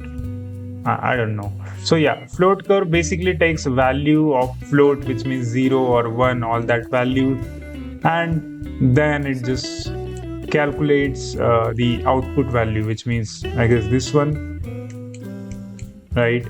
And we can do operations here. Yeah, so value, it takes the value of that, and you can do bunch of operations here. We can add different curvature mode to get different result, and you will see this in output that the value is quite different every time we change the curve. So yeah, that is the main thing here. So float curve is almost similar to our RGB curve, but rather than taking the red, green and blue color as a value, it is taking the float value. So quite easy to understand. Then we have float to integer, very interesting note, because sometimes when you have a math, you need to convert that into a integer, right? So the good way to do it is the float to integer curve. So float have value of 1, let's just say. It will get converted as a integer data type, and it does have some options like floor, ceiling, truncate. So there's nothing to explain here. It is quite self-explanatory. So this, if I took float value, it is converting that into an integer value. As you can see here, I have this operation. If I do floor, it is taking the floor value. Ceiling, it is taking a 6 value because it is different value than truncate takes a different value. So quite easy to understand. Then there is a hash value. So hash value is, I will say, similar to a regular value, but in your integer value, you have a hash, I will say, like a hash operation. So if you don't know what is hash in maths, let me actually explain to you in very shortly. So hash technically generates like a pseudo random value from input, which means, let's just do maybe, I don't know, 13, right? So it will generate a hash number, like a hash is like a imaginary number. Okay, hash is basically like a numerical value which is a fixed length that is uniquely identified data, which means it will generate a very unique number at different value. And we can obviously tweak the seed as well, and it works with all kind of value like float, vector type. So if I add more data here, if I add color here, it will change. If I do rotation, if I do matrix, it will change. If I do string, it will change, right? So this is helpful because it stores the data in our spreadsheet. Okay, it stores the data in our spreadsheet, and that data can be helpful for us. So that's why we need to take the value and store it as a hash value. So hash value is technically, you heard this term maybe in password industry. Like if you wanted to add, if you want to create a password, it usually takes the random password generator usually generate password on the basis of hash value. It will create unique values which is completely unique and no one have access with that. So it is hash value. Then there is a map range value. Map range is quite easy to understand, but it is very helpful node. So currently let's start with from min and max. So you have minimum value of 0 and from maximum value of 1, but it is going towards minimum value of 0 and towards going maximum value of 1, which means this minimum is connected to this. Okay, this 2 is connected and this 2 is connected. So from max to max, from min to min, and the value we are tweaking is in between. Okay, and we can also clap, means if you want to go beyond 0 to 1. So currently, because let's actually do I don't know, minus 0.0 minus 0.5 to minimum, from to minimum 1. Okay, and from maximum, let's just do 0.5 to 2 maybe. Okay, and I have this value. So currently my value is minus 0.100, which is from this to this. Okay, so it is giving me a very unique value on the basis of that. So it is technically calculating this minimum value here and maximum value here, and it is calculating like a average in between or something. So if I do 1, it will do a 2 because this is the maximum one, so it is taking that one. If I do 2, it will not do anything. If I do 0, it will take an average value, because remember I have minus 5, minus 0.5 as my minimum value. So that's why it is taking my middle value, which means 1.5 is middle value. But if I do minus 0.5, then it will go as a 1, because technically it is at the lowest point. That's why it is a 1. So if I do 0, it will do nothing. But if I go beyond that, it will do technically nothing. And the reason for that is it is taking the range of 1 to 2. Okay. It is taking the range of 1 to 2. So this is my 1, this is my 2, this is maximum value it is taking. But if I switch to, let's just say 0, 2, let's just do 10, right? Now it is taking that average value as a 5, which means 0 value as 5. But if I do minus 0.5, it is 0. At minus 0.5, it is 0, right? This is calculating this one. But as if I do 1, it is taking 10th value, because it is at the maximum, correct? And we have types as vector or float, and vector is also very same. So from maximum to minimum to maximum, and there is a rather than value, you have vector input value. So I like to keep it as a normal map range, but that is a map range. This is interesting node because it works similar to our integer math node, but rather than having an integer, we have decimal as well. In the normal maths, we also have decimal value, which means points value. Okay, and as its name says, it is adding. In subtraction, it is subtracting. In multiplication, it is multiplying. Let's just do 5 into 10, so it is giving 50. If I do division, it is giving 2. Multiply add, giving multiply add. And I'm not going to go through all the options here, but it works, all the options work. So in this, greater than is 10 is 1, so 10 is greater than 5, then yes. 1 means yes, but let's just do 15. It is giving me 0, which means no. So rather than even you can see, rather than having a boolean math here, right, it is taking that greater than node there. So again, very easy to understand. It is not like a rocket science or something, but that is that. Then we have mix node. As its name says, it is mixing A and B. Let's just do 0 and 1. At 0.5, it is, or rather than maybe 0, let's do maybe 4 to, I don't know, 16, right? So 4 to 16, and in that range, the value is 0.5. So at 0.5%, it is mixing, maybe do 1. So it is taking 16. If I do 0, it is taking 4.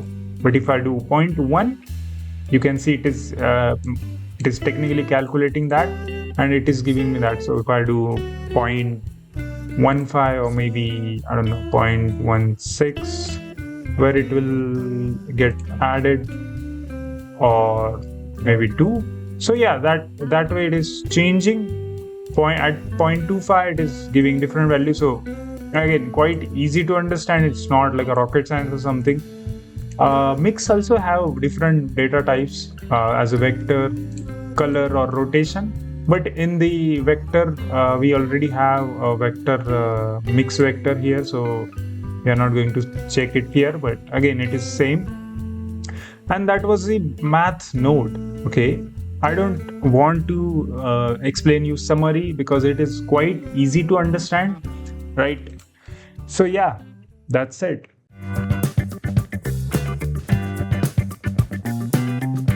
Alright, so next module we have in utilities, we have text. And first node we have is format string. So when you actually get this string, you will have something like this. So This is your format string.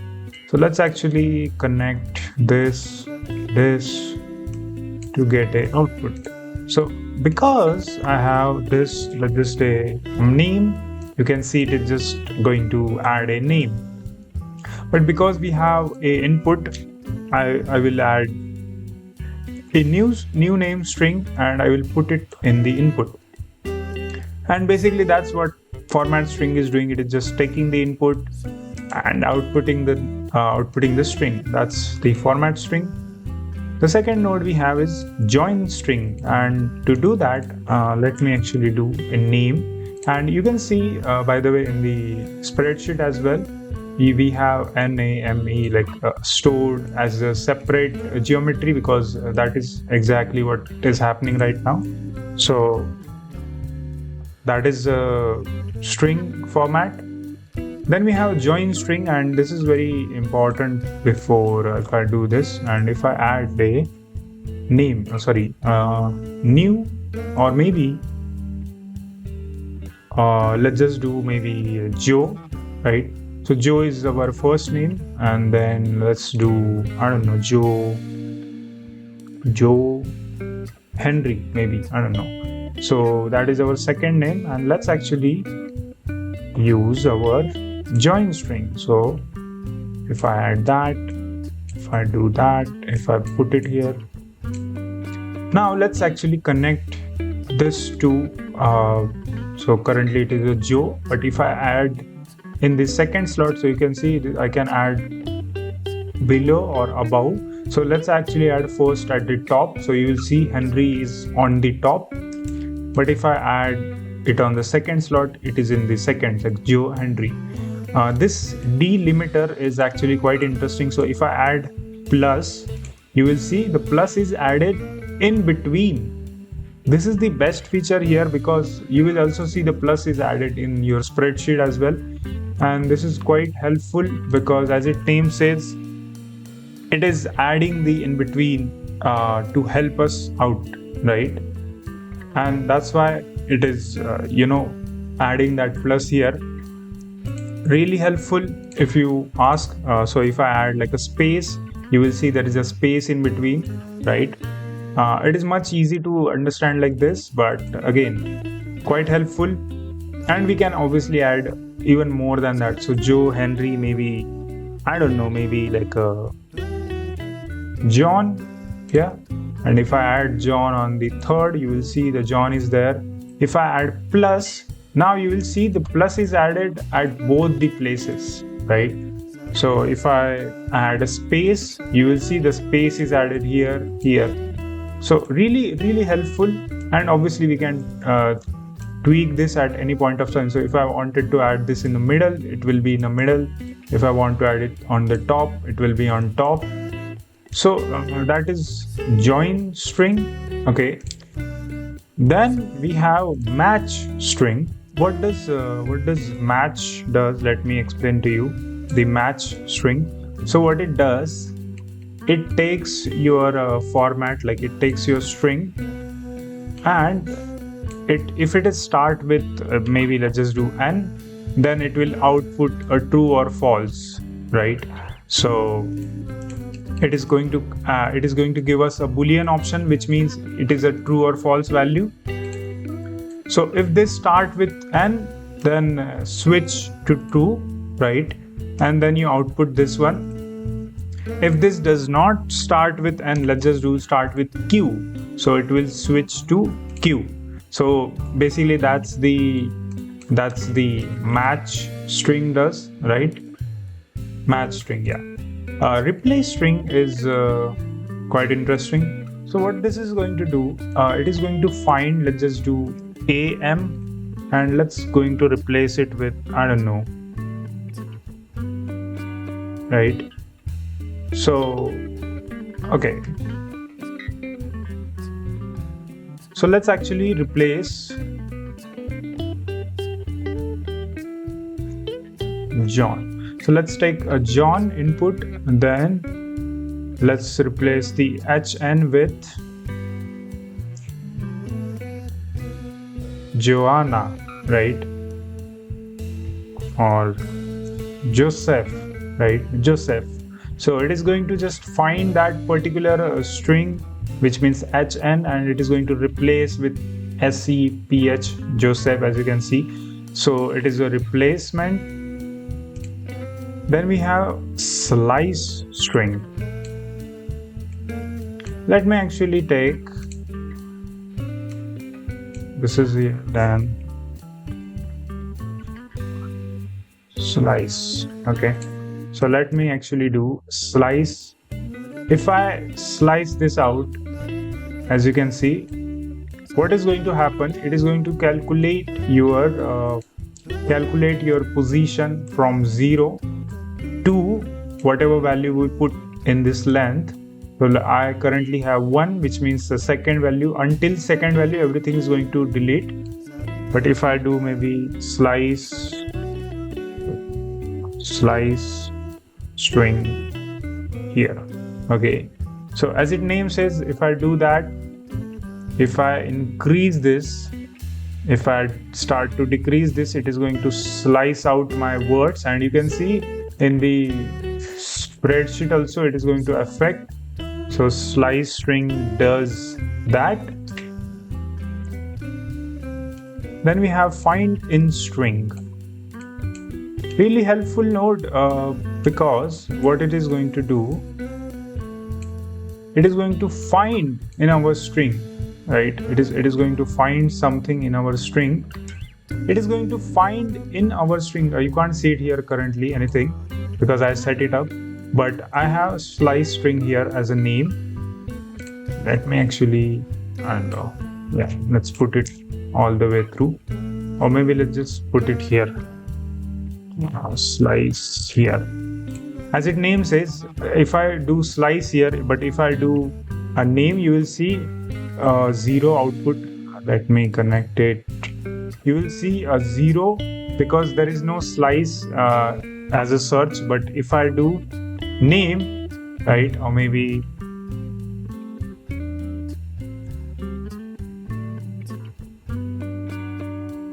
right, it is going to count it inside my output. So you can see it here. Because there is no name, it is not counting it, but if I do slice, it is going to count it. If I first found, which means it is just going to find it. If it is first found, then no, it is not here. Then if I do this, it is going to calculate. It is found after 5th, so that's why it is giving output of 5. So really helpful node. It is going to give us integer value, that is find in string does. Then we have string length. Really helpful node. So if I do name, right, name, it is going to count as 4. If I do Joe, it is going to count at 3. If I do, I don't know, Gary, my name, as 4. So again, really self-explanatory node. String to curve, as its name says, it is going to convert your string into a curve, right? Is this the node? Text, yeah, string to curve. So string to curve is just going to take your string, which means name, it is going to convert that into a curvature. So it is going to convert it as a curve.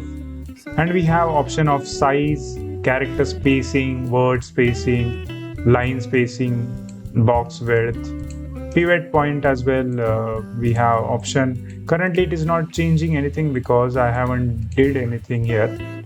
So if I change like in the middle or something, maybe middle, and maybe if I do I don't know, maybe center, flush is also good, but no, center is quite good. Then we have overflow, which means scale to fit, truncate. We have different options here.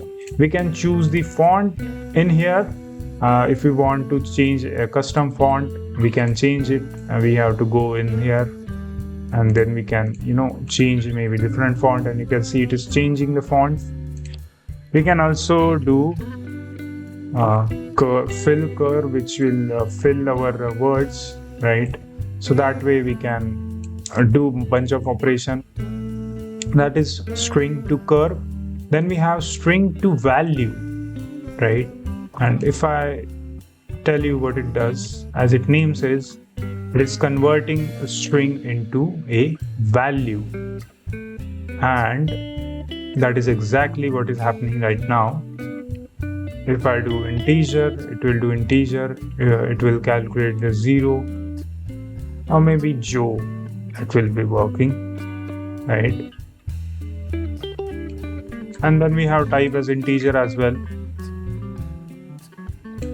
So that is a string to value.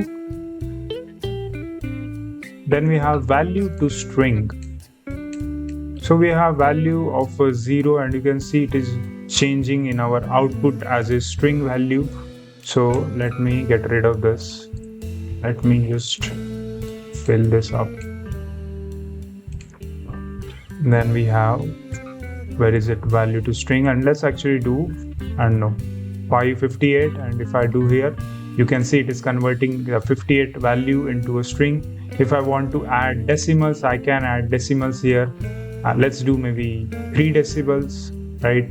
So 53.150, you can see it is calculating that. If I do 2 decimal, it will change it, and it will also auto calculate that. So if I do 198, like if I do something like that, and if I change it, you can see it is changing the value accordingly, because this is the 19 here, it is in the second decimal, it is auto calculating it at 20. And we can do that with integers as well, but integers don't have decimal, as you can know. Integers don't have decimal. Float have a decimal, that's why it is quite handy. Then we have special characters. It is going to tab it out, but something, yeah, it is not giving anything right now. It is going to tab it out, and let me actually do a normal string here, new. Yeah, okay.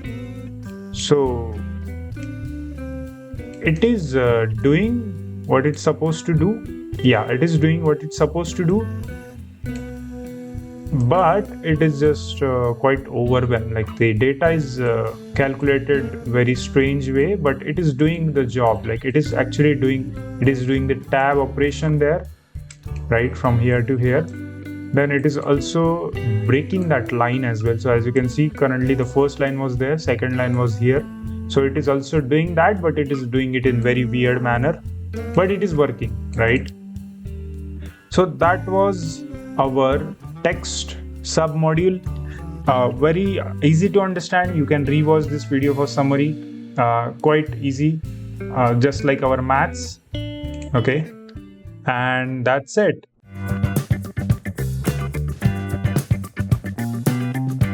All right, so next module we have in utilities is vector. Let's start with combine XYZ. And what I'm going to do actually, you know what, I'm just going to explain you in groups. So let's start with combine and separate XYZ. As its name says, it is going to combine the XYZ value. So let's just do, if I put this vector here, and if I do 1, 1, 1, you will see it is combining the X, Y, and Z value, just similar to this, but obviously this is just an example, but you can use it anywhere you like. This is just for example I'm going, but you understand the point. Like it is going to combine the X, Y, and Z value as a one value, so you can use it anywhere where you need X, Y, Z values, right? And exact opposite of that is separate X, Y, Z value. So if I hit X here, you can see if I put to 1, it will change the scaling of that, but if I scale Y, it won't do it until I connect it here. So that is separate Z value, X, Y, Z value. So this is exactly opposite of combine X, Y, Z, right? So let me keep it that. So that is combine and separate. Then we have map range, and you already saw me doing this operation, but for float value inside our utilities math. So inside our utilities math, we have map range. and it is exactly similar, but rather than having a float data type, we have vector data type. So yeah, you can use it to tweak the values here, and you can see it works fine. There's not issue. So that is a map range. If you don't understand this one, then go to math and go to map range. It is the exact same. Then we have mix vector, and this is also very similar to our mix color or mix float value inside our math. So we had this node mix, right? So this is exactly same, but this does for vector and color and rotation. There is a separate value, but if I do 1, and you can see it is tweaking in between that, right?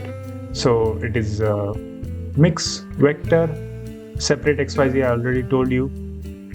Then there is a radial tiling, and I don't know where you use this node because I never used it, but there is quite use case for this as far as I know. I just don't use it because I never used it actually, but it produce some value, like it produces segment coordinates which we can tweak from this vector value, and we can tweak the sides, like how many sides we want to split it, and the roundness of the coordinates.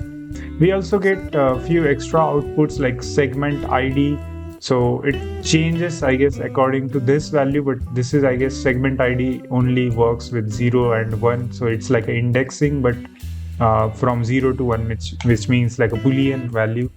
Then we also have segment width value, which gives segment width, but in X, Y, and Z. So it basically like a scaling operation. So if I do that there, and if I disable that, right, and then I guess it will do the job. Yes, it will do something like that. Then we also have segment rotation, which is going to rotate that thing. But rather than keeping it here, let's do that. Yeah, it is going to rotate that. So I actually never used radial tiling that much, but quite helpful node, right? Then we have vector curves. As its name says, it is a curves, but on vector, right? So the way it works is very, very simple. Just like our RGB curve or our float curve, it takes the vector value. So in our float curve, it takes the float value, right? In RGB curves, it takes the color value, but in vector curves, it takes the vector value. And we can pretty much modify the graph if we want, right? We can tweak the graph from here. So it is that, but it gives us freedom with this values and graph. So it is a vector graph. Then we have vector math. Now this is very interesting node. Now you might be wondering what is exactly difference between a vector math and a normal math value. So in math, in the normal math node, right, it actually take a single value in account, which means the either x. Let me actually correct, either x or y, and let me actually do this. Okay, so either it takes x or y. But if you notice in our vector math, we have 3 inputs, x, right? Let me do x, y, and z, 1, 2, and 3, and similarly x, y, and z for second vector as well. So it takes multiple vector values in account in order to make it work. So if I add this, it will do add. If I do subtract, it will do subtract. But like you can do all the maths operation, but rather than taking a single value, you are taking x, y, and z, 3 different values. And that is helpful because there are places where you need different values, and you can also use this to actually split with vector, which means separate the x and y and z value. So for example, if I do maybe, I don't know, 1 plus 0, and if I hit scale here, it will work. Let me actually do that. And if I do 2, you can see it is giving you 2. But if I do 0 and if I hit 1 in the y, and if I do y here, you can see it gives us that value. So again, it combines that value, but also you get ability to split it in order to use this. So pretty helpful node, and I don't want to explain you all this stuff which I already explained you here. So it is a basic math operation like multiply, division, multiply, add, cross product, dot product. So this cross product project, if you can see, when you hover on top of that, it gives you a little short brief about that, what it does, and you can perform that operation. It is very straightforward, but there will be some places where you need to understand this in more depth, like for example dot product or maybe face forward. So this is where our examples will come in handy. Don't worry, I'm also going to cover examples, as I said in the very beginning of this course. So you will see me using this node, specifically this dot product, because this is going to be very helpful for us for some geo setups. Then I will explain in the actual geo setup, because it is very hard to explain you like this. That's why. Then we have vector rotate, and as it names is, it is rotation, right? So you can shift the rotation, you can shift the axis, and then you can shift the angle of the axis. Currently it is taking axis angle. If you can invert this, you can use either x, y, or z axis, or Euler's axis. So Euler axis is little hard, not hard, I will say it little complex to understand, but this this rotates a point using x, y, z and orders. So there are orders of x, y, z rotation. So it will take x, y, and z in your accounts in order to rotate that. So don't worry, we will take a look at this Euler option later as well. It will be in our workflow.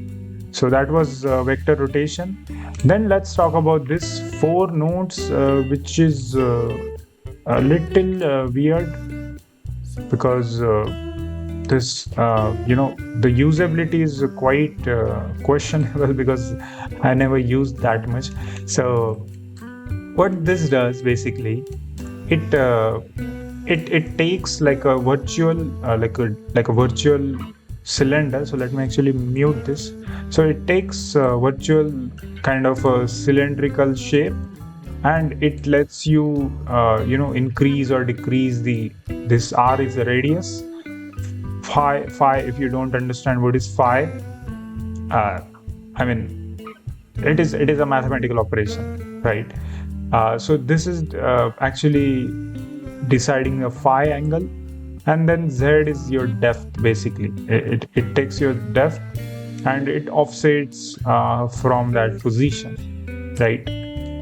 But if I link it here and if I do this, separate cylinder is going to take a separate value from this, which means this is taking radius as a separate, then it is taking phi as a separate value here. So if I tweak phi, you can see it is doing, and it takes a z value like a depth as a separate value from cylindrical shape. Okay. Similarly, this spherical. So these are like basically 2 types of shape. One is cylindrical. So one will be like a cylinder, proper cylinder. Let me spawn it right like this. And another one is a spherical, which means this one. Let me actually do shading. Yeah. So one is this shape, one is this shape, and that way it will do the same operation. So if I do similar operation here, it will do the same actually. So this is radius, this is my phi, right, and this is my theta. So it works exactly similar like this, but rather than taking a cylinder, it is taking a sphere, right? And I guess that is it. So I explained everything. You can rewatch for the summary, but I don't think you need to, because it is quite understandable. It's very easy, and that's it.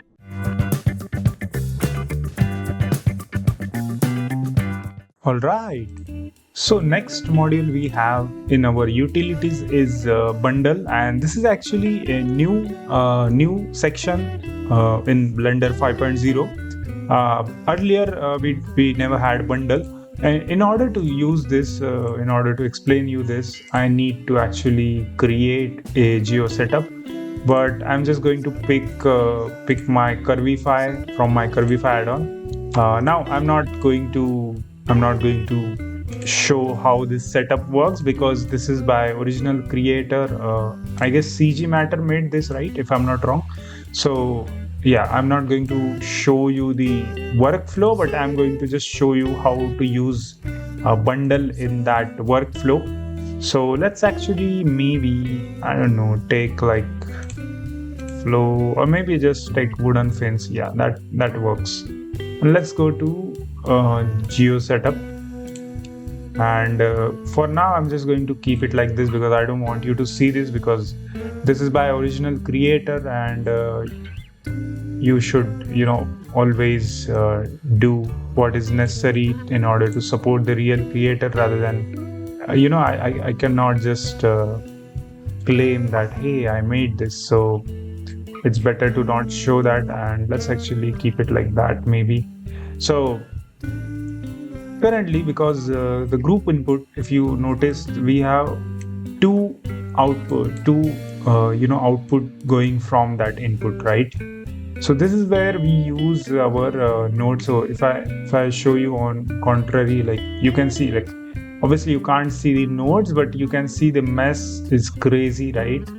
And let me actually just show you to avoid any sort of issue with original creator. So anyways, so this is where the height is going into two different module, as you can see. And this is where our first node in bundle comes in, which is combine bundle. So what combine bundle does, it just take multiple outputs. For example, if I put all the outputs here, right, and let's also take height, and this is my bundle, right?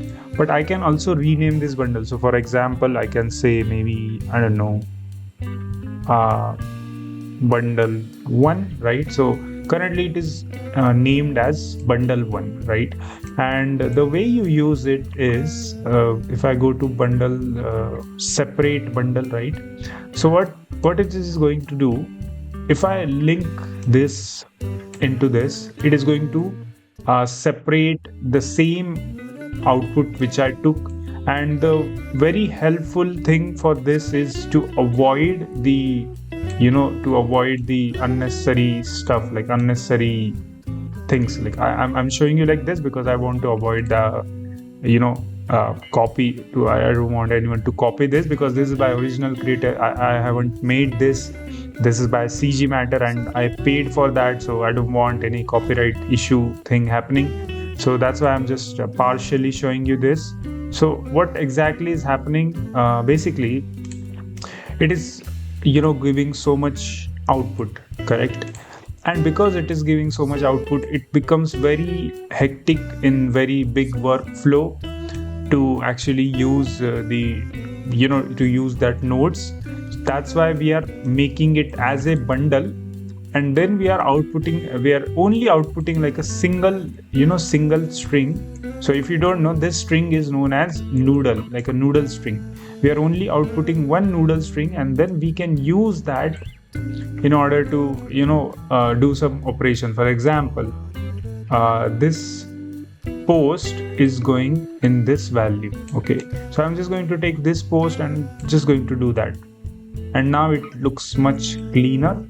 For example, this height, so I'm just going to add this height in wherever that appropriate height is, in here. So you can see it creates very clean kind of output. Then there is a second height going in a different node somewhere. So you have to do, I guess, here, yeah. And then if you check, like, the geometry as well is going here, right? Then the segment is also going in here. So technically it just cleans your setup, and you can only use that one bundle to use it. Obviously this is very messy because I'm showing you this because I'm also trying to hide the nodes, but it will clean it up very properly, right? And then there is a third node in the bundle, which is a join bundle. This is a very interesting node. This is why I renamed this as bundle 1.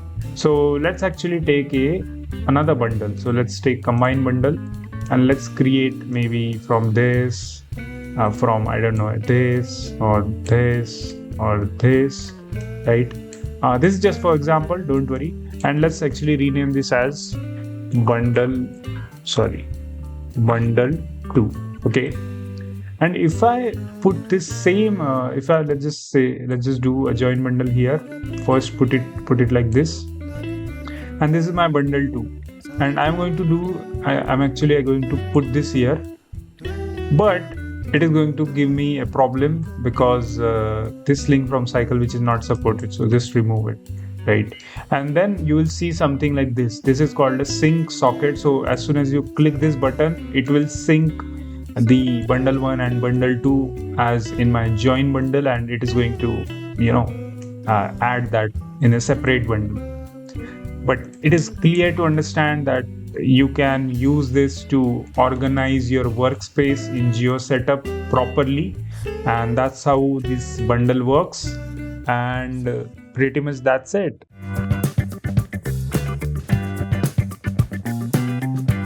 Alright, so next node we have is in utilities, we have closure.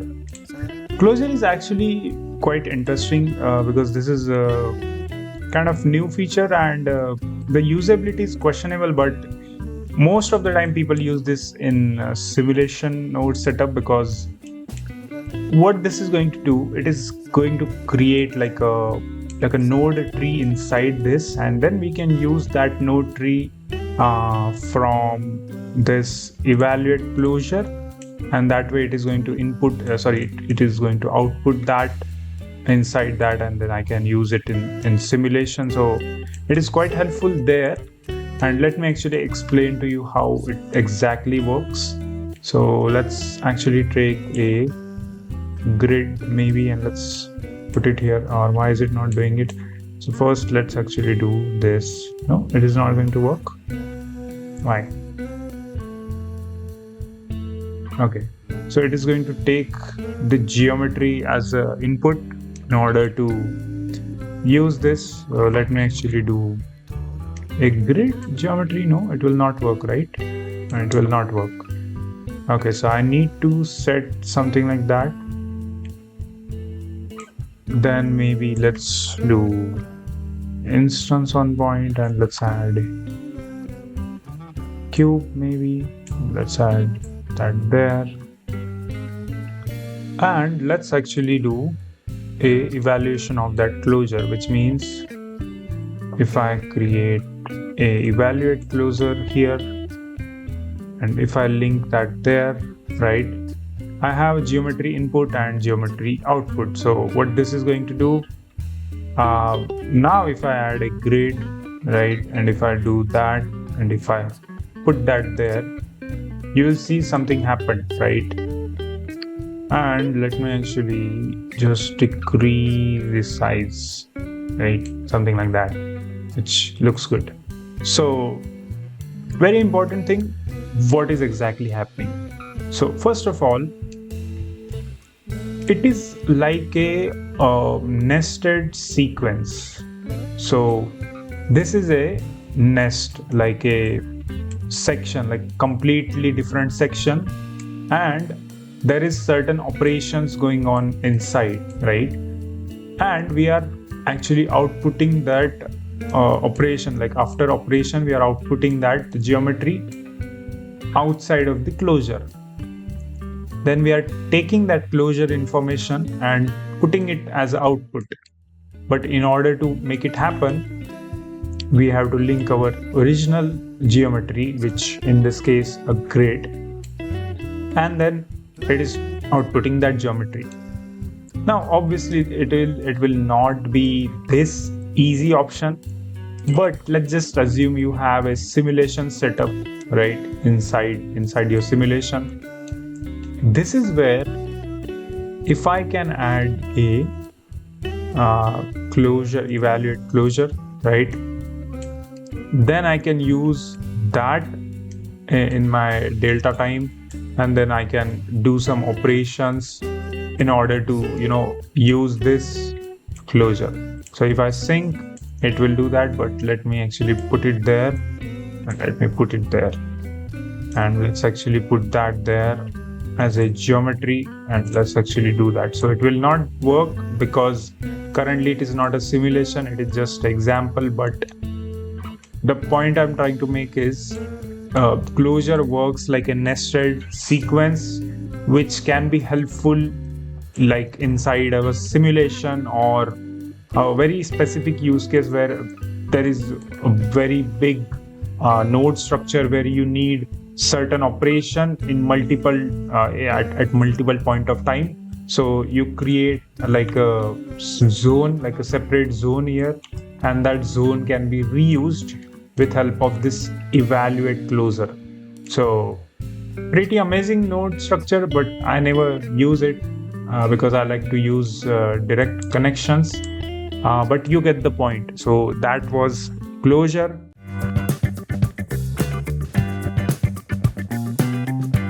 All right. So next module in utilities we have is a field, and this is little not like complex, but little bit weird to understand at first. So for now, just understand what this does. In the field, we have first node as accumulate field, and let's start with accumulate field. So we have a node which have a value input, group ID input, and we have to choose data types. If we want to change the data type input, we can change it, and it does work on point, edges, faces, all that stuff. So currently it is on point, and it gives you 3 output options. Okay, and let me explain to you what is exactly happening in this setup right here.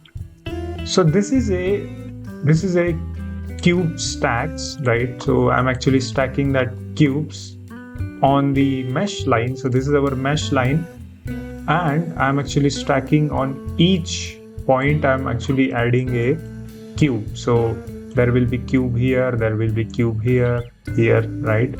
I guess, can you see this? I guess you can see this, yeah, but white looks much better. So there will be cube on each of this point, okay? And this is the cube, but I'm actually adding it with my random value option, right? So this is my random value option. So it will be minimum at 0 and maximum at 1. And this is a seed option, so I can change the seed in order to get a different result.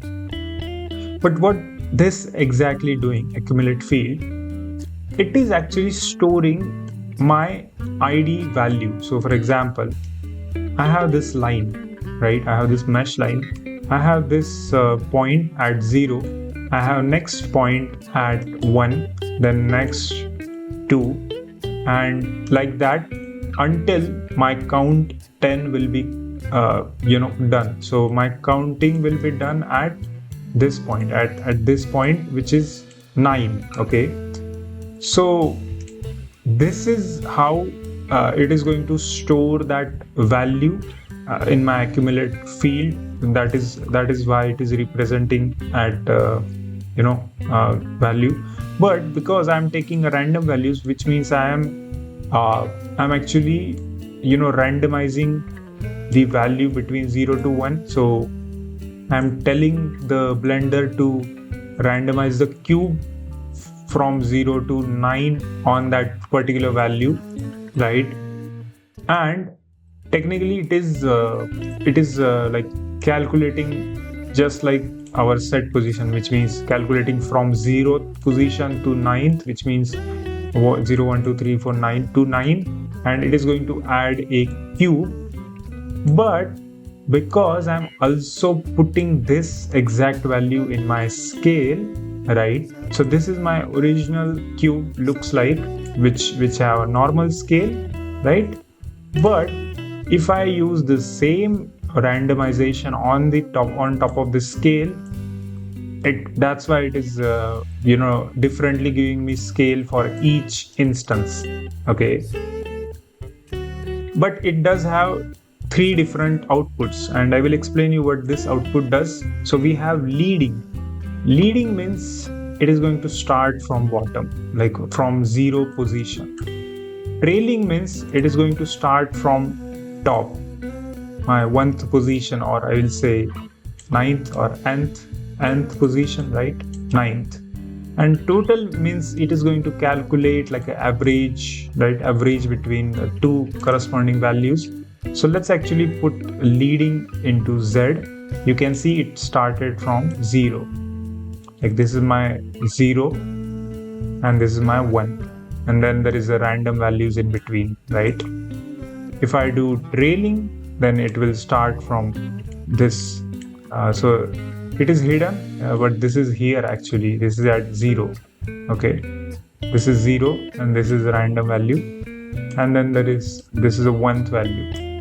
Then there is a total, which is like an average in between. But because it is taking that, let me actually scale up and down and let's see what it is doing. So it is technically just randomly spawning at any position and at any scale of that cube. So it is taking that. You can also hover to understand what it is doing. The total of all values in corresponding group, correct? But it is not going to give you one single cube, rather it is going to give you it is not going to give you multiple cubes, rather it is only going to give you one single cube. And because I'm offsetting from Z, you can see that. But if I do it on Y or maybe on X as well, right? So that way it works.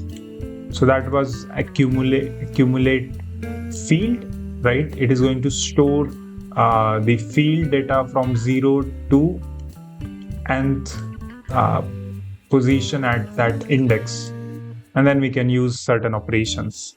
Next node we have in our field is evaluate at index, and let's actually put this inside this. So what this is going to do, because this is at 0th index, it is the cube is spawned at 0, but if I tweak in between until I hit maybe 9, so this is my end position, because I have 10 as a count, right, on my mesh line. So because it is at 9th, if I put 10, it will go back to the bottom because there is no 10th position. So no matter how much I increase this after 10, it will not do anything, because there is not enough points on the line. So it just evaluates the index at certain position on the mesh line. So if I do maybe like 20, and if I put 20 here, you can see it is just going on top. So that is evaluate at index. Very easy to understand, right? There is not enough to explain. You already know the domain and data type option, so it's really easy to understand. So the next node we have is evaluate on domain.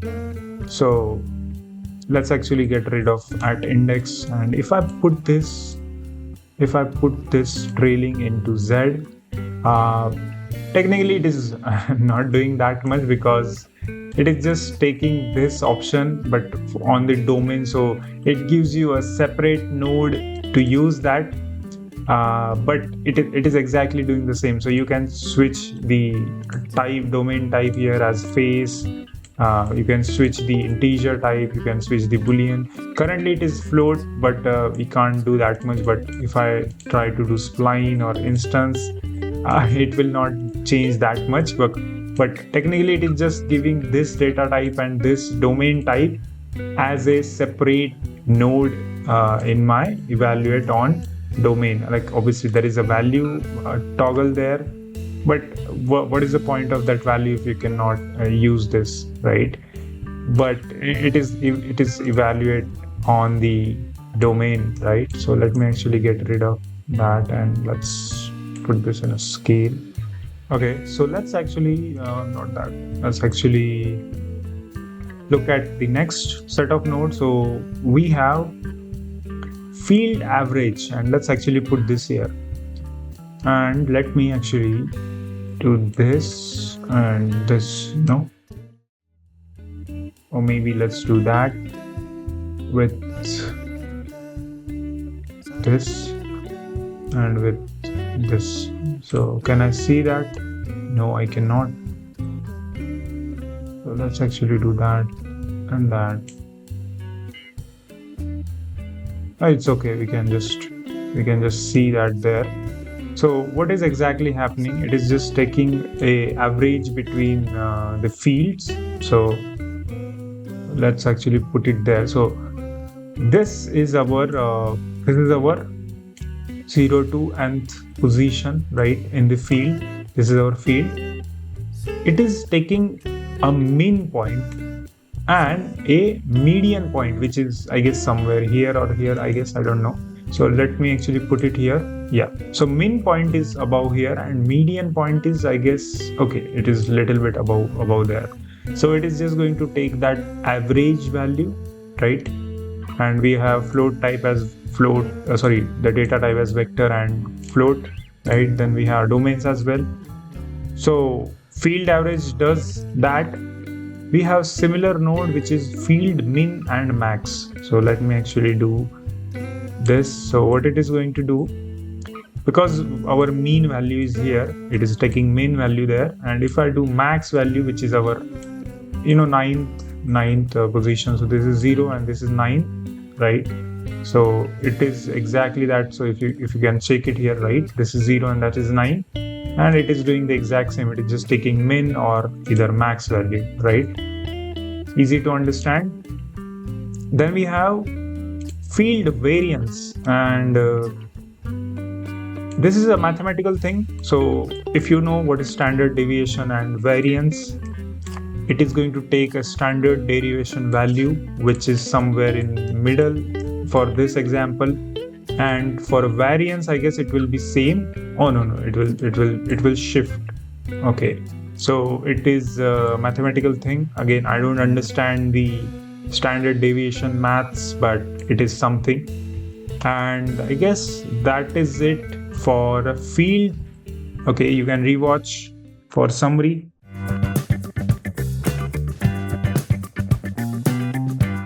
Alright, so next module we have in our utilities is matrix, and matrix is actually very interesting topic. And if you don't know what is exactly matrix, I will tell you that it is like a 4x4 or 3x3 or 2x2, any type of value multiplication matrix which consists of some rows and some columns. So let me actually draw it properly so you will understand. So this is how a 4x4 matrix is formed. So you have like 4 rows and you have 4 columns, and these values get multiplied with each other. Not here actually, but like with this, then this, and then after this it gets multiplied with this 2, then this 2 gets this one, and then the values get multiplied with each other like that. So again, it is a mathematical thing, but that's how generally a matrix work. And there are types of matrix, like there will be like 2x2 matrix, there will be like 3x3 or 4x4, 5x5. There are many different values of matrix. It can be small, it can be large. So the first node we have in our matrix is combined matrix, So this is a 4 by 4 matrix right now. So each column have 4 rows, so it is exactly like this, right?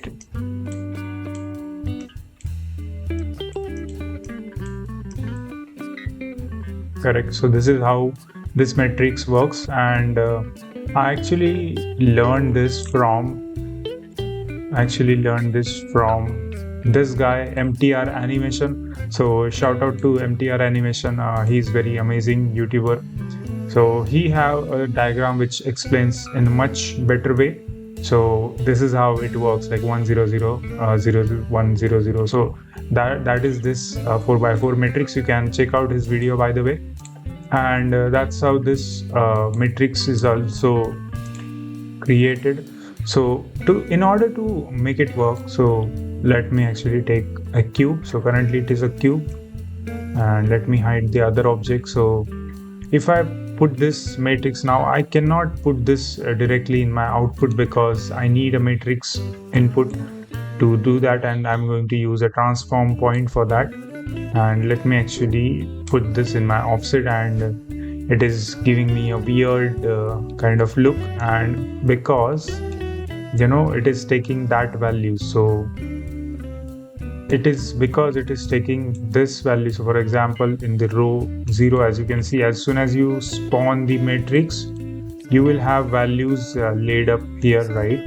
So this values represent some sort of there is some reference point here. So this is your x value, this is your y, this is your z, and this is your offset value. This row 4th is your offset value. It doesn't do that much, but it is an offset value. So this is exactly what happening right now. So this is x0, then yz, then z, then 0 1 0 0 0 0, maybe take like 1 0, right? That's how it works. Let me do 0, and I will actually show you how actually it works. So if I increase the row 1 value, it will scale on x-axis, right, on the x1, but let me actually show you. But if I scale it on this row 1 second column, it will not scale, but it will like a shear. It will do like a shear kind of operation. It is because only the first value, as mentioned, will going to scale it properly. So currently the first value mentioned in the row 2, which means the y, so it will scale on y. So this is what it is doing. If I do this on z, it will do this on z, and this will not happen. As I said, this is just offset. So this is just offsetting on x, y, and z. So you can see if I do on the first one, this is offsetting on x, then this is on y, then this is on z. This doesn't do anything because, as it says, it is just nothing. It is just offset. And same with this, because this will not work. This will do a shear. This will also do a shear. So it is like that. So it is doing those operations, right? And I'm just combining it. I'm just taking that value and I'm just creating a shape like this. Don't worry about this shape. It is not something which is very amazing or something. But if you want to check, you can watch the MTR animation video. The next node we have is combine transform. This is a very interesting node because what I'm going to do, I'm going to take another object. So currently I have a monkey, right, in my scene. This is my monkey in my scene. I'm taking that object. So if you don't know how to take it, you can just search object info and you can select your monkey from here, or you can just do pick like that, and that is exactly what I'm doing. But combine transform have 3 options like translation, rotation, and scale. So if I put my location, which is a translation, rotation into rotation, scale into scale, and I need to transform this, which means what I can do, I can take this and I can put this in my transform to a point. It will spawn it there, and not only it will spawn it, but let me actually show you what it is doing. So if I move this anywhere, it will move my cube as well, right? So if I put it here and if I move it, it will move with that, okay? If I remove that and if I do rotation only, what this is going to do, it is going to follow my rotation of the main object, which is my monkey object. So if I'm rotating, let's just say very randomly, it will rotate like that, correct? That's how it is working. Same goes with scale, right? If I do it with scale, if I scale my monkey, it will scale my cube, right? And this is just a combination of that transformation. So whatever transformation I do there, it is going to just copy that on top of my cube. Then we have determinant. I'm right. So what determinant does, let me actually get rid of this, and if I offset this and if I put my, let's just do, yeah, you can see the matrix here as well, right, in the matrix input. If I do this, not this, maybe let's do that, right?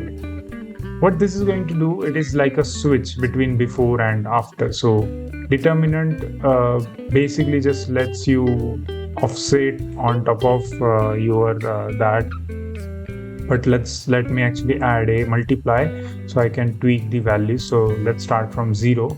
So currently the determinant is 0, but if I modify it, let's just say maybe if I change the value, it will it will work like an intensity switch. So how much I want this, like if I want it, I want the effect to apply it on top of it like too much, I can just tweak the intensity from here. So it is like an intensity switch, but I like to use it with multiply, so I can tweak the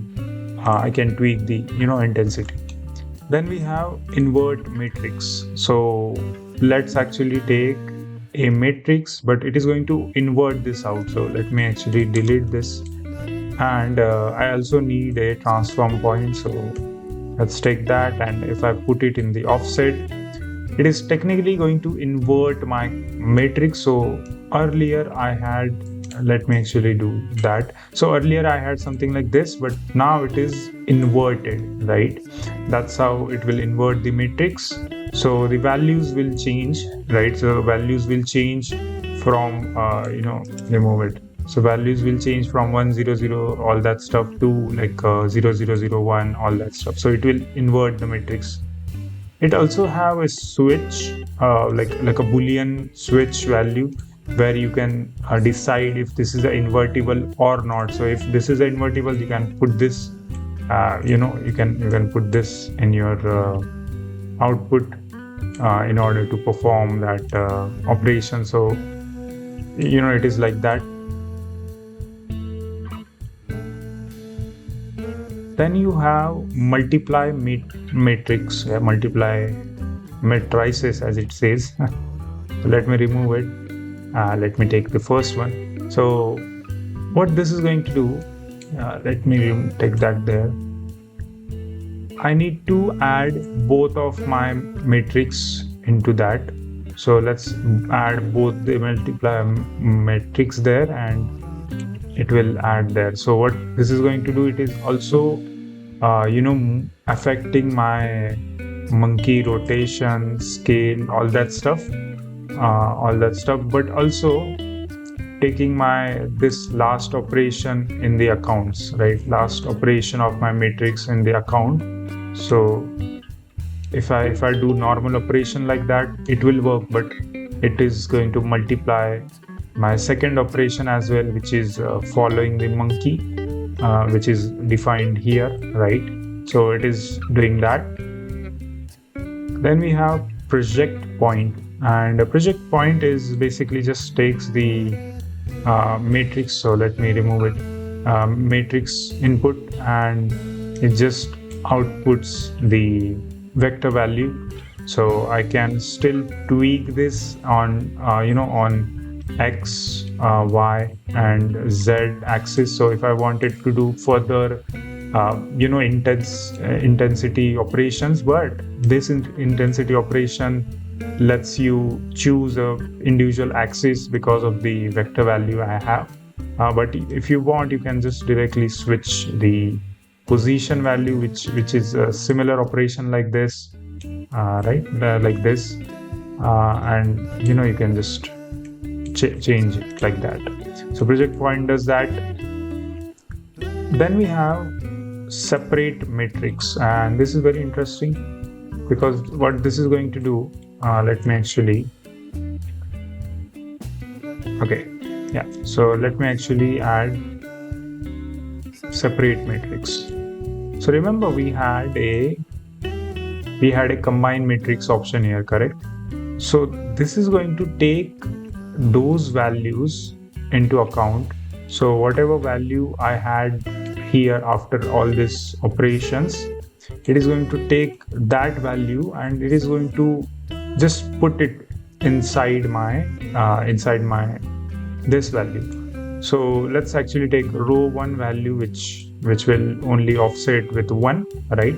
But if I do row 2, it will do a very weird operation which we saw already here.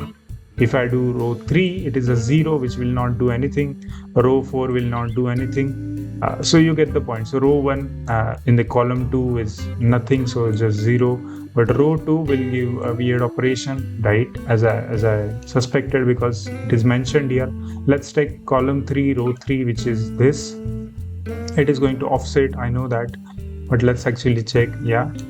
And if I do a row 4, column 4, which will, I guess, not do anything, or it will just keep like that. Yeah. So that is a separate matrix which will just take a separate value of that combination of matrix, right? Separate transform. Okay. So this is also opposite of my combined transform. So what this is going to do, it is going to take a transformation of combined matrix and it lets you do a separate translation. So if I shift the position, where is it? I can't see it. Or maybe offset, put it in the offset. Yeah. So it is shifting that position according to that. If I do a rotation only, so if I can just rotate it and it will change the position. If I do scaling, it will just change according to the scale. So it is just opposite of combination. It is combining, it is separating, right? Then we have transform direction, and let's actually take a matrix input and let's put it in the offset. What this is going to do, it is going to transform according to the direction of XYZ, which surely looks similar to, I guess, project point, right? Yeah, project point. So project point and this almost works in the same way, X, Y, and Z, right? And you can also put it, position value, which is similar to this, correct? Like this or this. Yeah, it is same. So that is a transform direction. Then we have transform point, and as its name says, we already have it here. It takes a vector value and a transform value, and it offsets a value. So these three nodes are similar, I guess, right? Where is this? Matrix, project point, then transform point, and I guess transform direction. These three are similar. And then we have transpose matrix, which is a different node, but we need input and output as a matrix, and I will tell you what this exactly does. It basically reverse your matrix, so flip a matrix over its diagonal, right? Turning columns into rows and vice versa. So as its name says, it turns column into rows and rows into columns. So you get a weird operation like this, right? So that is matrix node explained. And again, shout out to MTR Animation. I will link this video so you can watch this. You can follow this video along to create a certain look. He explained this in a much better way, actually. So yeah, that's it.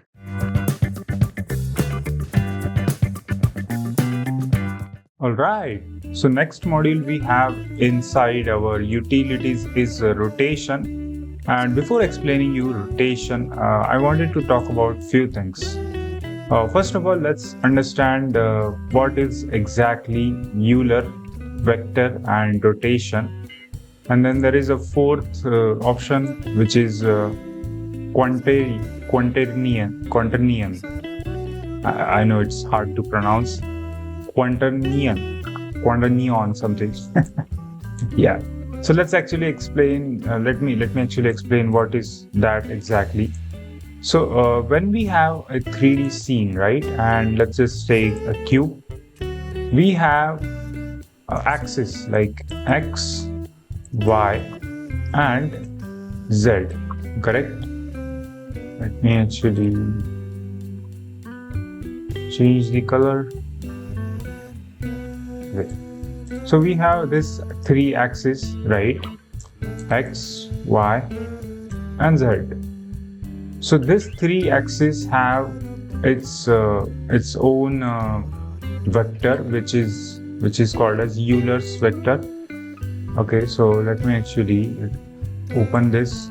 So we can see x, y, z, Euler, x, z, y, Euler. All these things are Euler operations. So maybe the Euler was someone like a scientist or something. I don't exactly know, but it is called as Euler. Okay, and that person actually invented this x, y, and z concept, and this is from its normal value. Like this face is oriented towards x, so that's why it is x axis face. Okay, and it is going to still give a vector value. So vector is, if you already don't know, vector is x, y, and z combined value. Okay, x, y, and z combined value. So for this face, this exact face, the vector value will be 1, 0, 0. Why? Because this face is oriented towards x, so this value is 1, and this face is not oriented towards y and z, that's why it is 0. Okay, so that is called as vector. Euler is the name of the scientist who invented this x, y, z combination. Quaternion, on the other hand, this quaternion thing, whatever it is, this one, it is actually a rotation type, but rather than only rotating on x, y, and z, it takes additional option in quaternions, which lets you rotate this cube in such a way that it can rotate inside your 3 axis. Like it's like a secondary rotation, and it gives us a 4th dimension rotation. Not exactly 4th dimension, but kind of 4th dimension.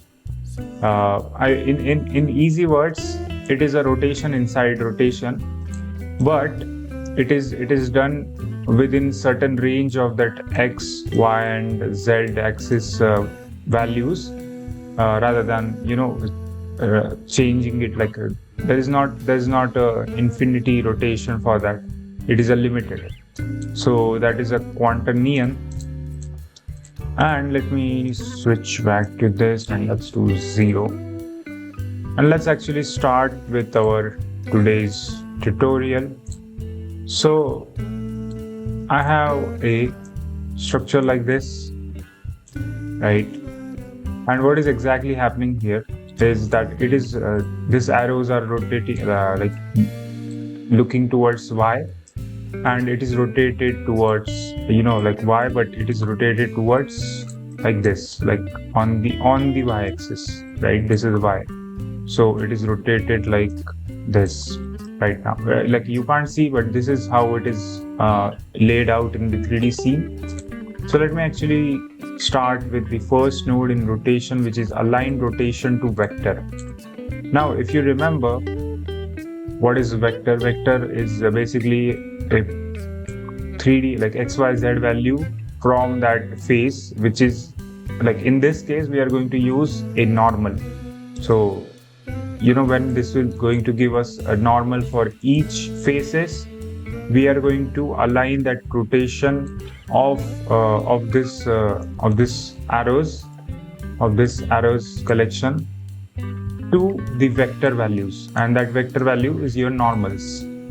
So let's actually switch to this and let's keep the normal into vector, because we are going to rotate the rotation, like align the rotation to the vector value, which is normal in this case. So let me put this into my rotation, and now you can see it is rotating everything in that y-axis, as I said. So you can see it is rotating. You can see how it is spawning the arrows on top of the faces. It is because I have distribute points on face selected, that's why. And now we can switch between axes, like y-axis, x-axis, which will give us different result. As you can see, it is kind of rotating like that on the x-axis. On the y, it is going outwards, but in the y direction, like this, on the green axis. And z actually like this, like on top of the, on top of that. So this is a z axis. And now we can still switch the x, y, and z pivot points to get certain look.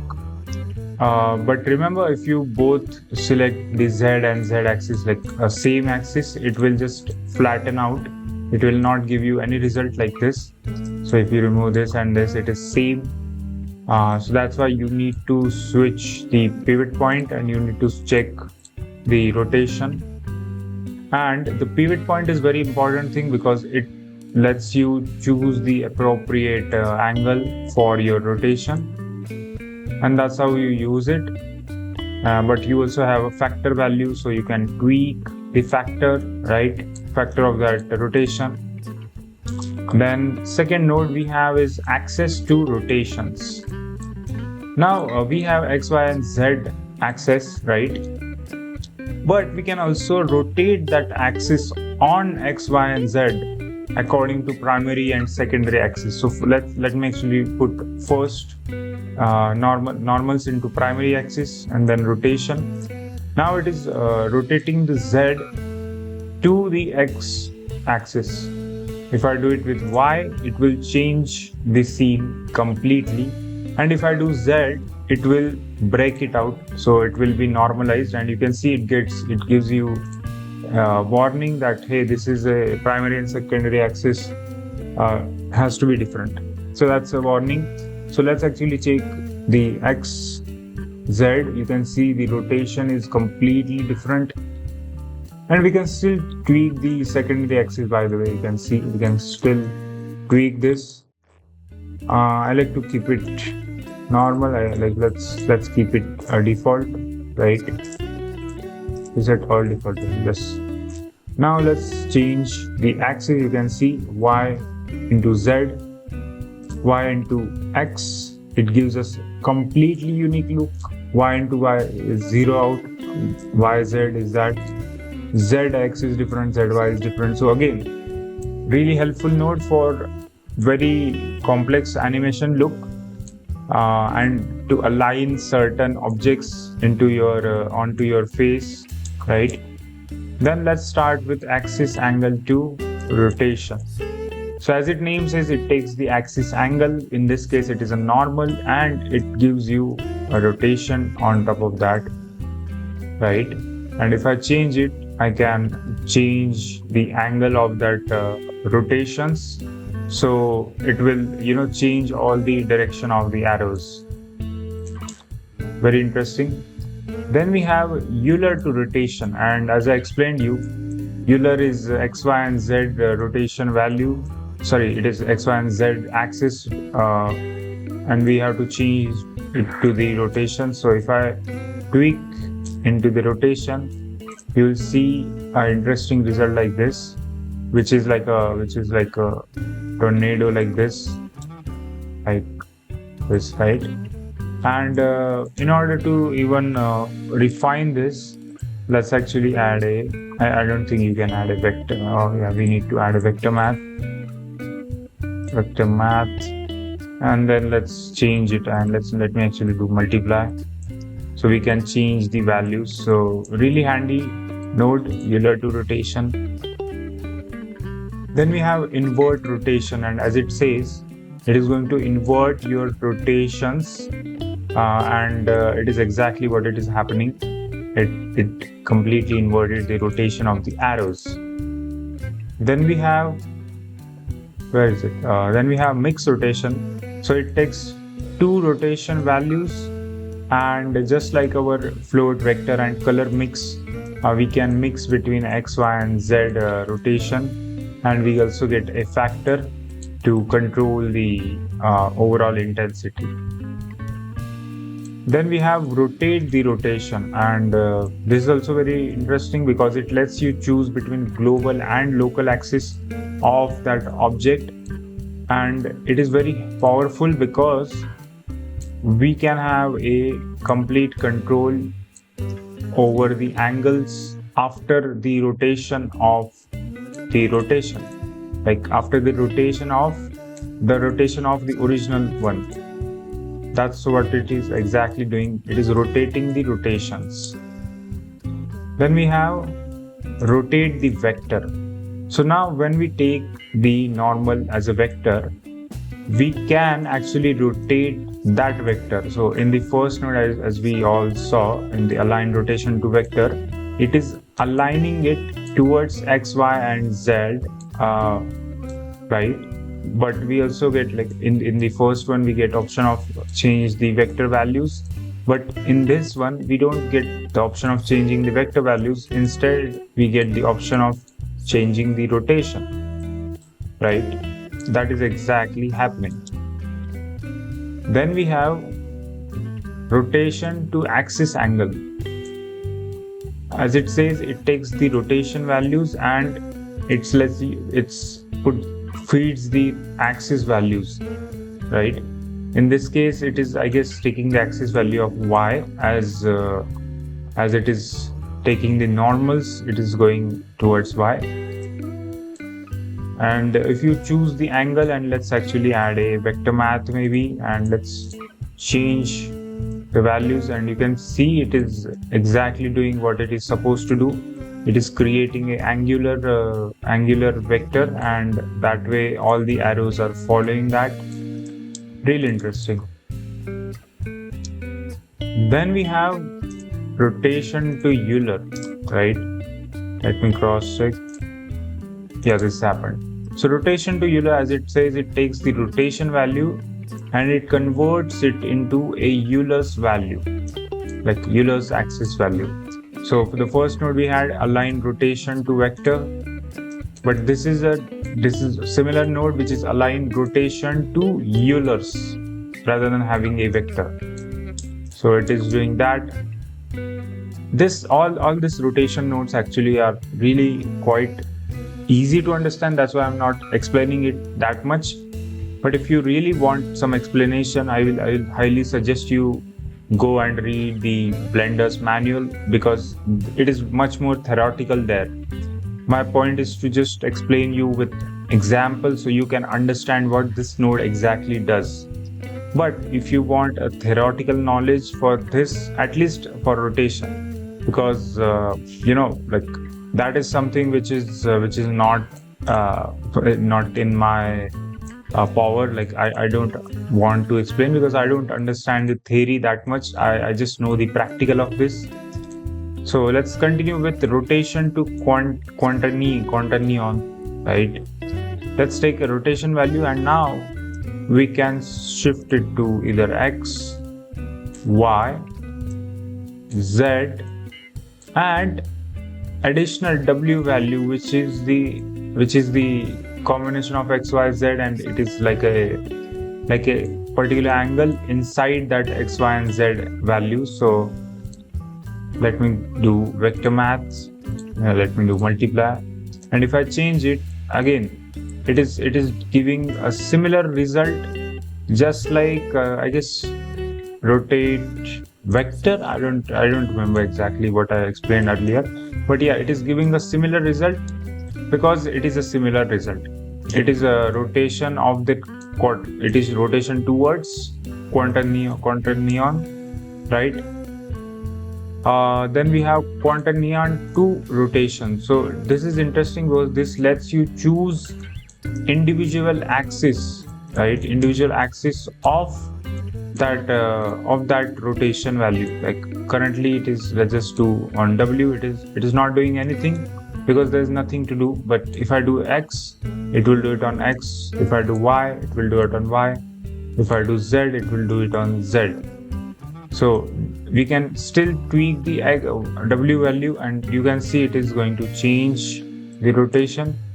But remember, it is a limited, like there is not, it is not going to go from 0 to infinity. It is limited. The W value is limited in a range of X, Y, and Z, right?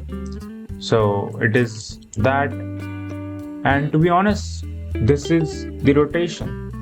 I don't think I need any summary to explain because it is easy to understand.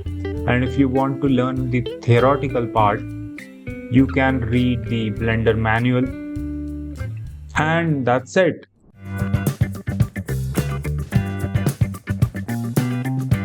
Alright, so next node setup we have is in utilities, we have for each element.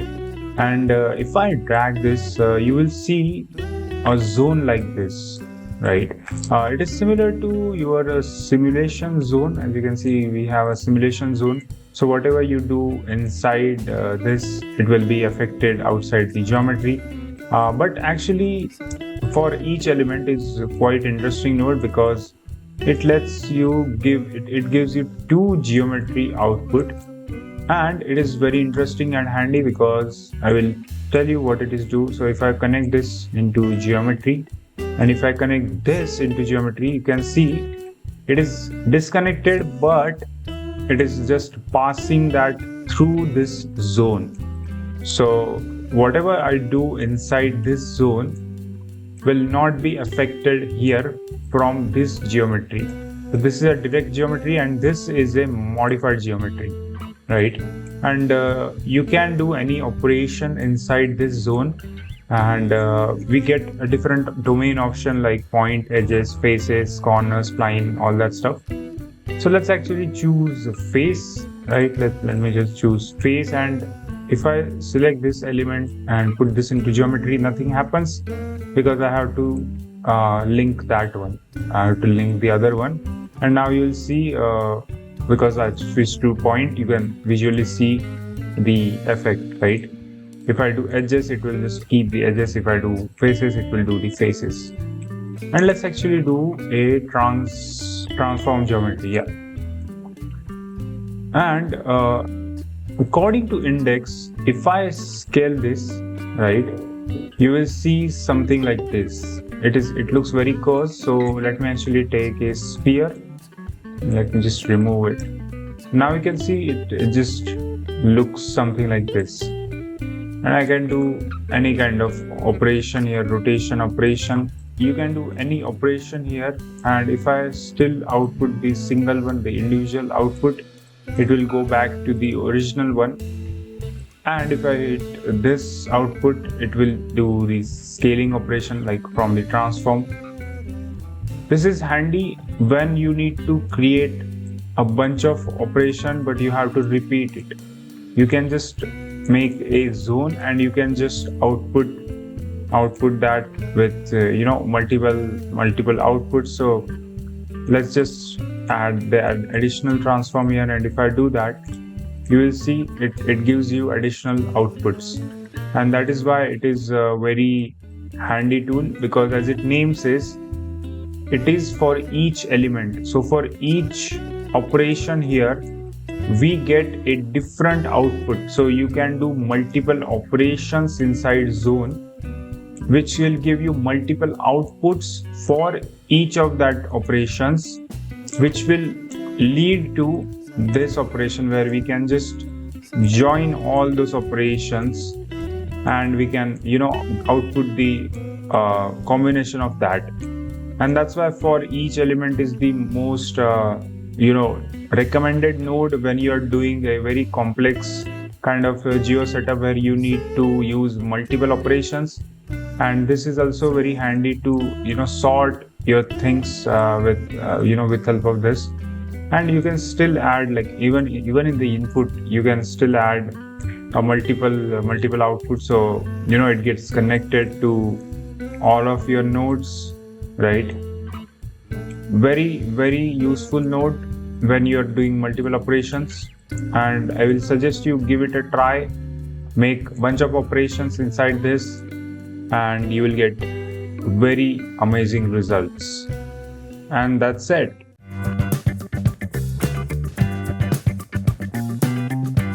All right, so next we have in utilities is index switch. As its name says, it is a index switch, but how do you use it? Well, it's quite interesting and easy.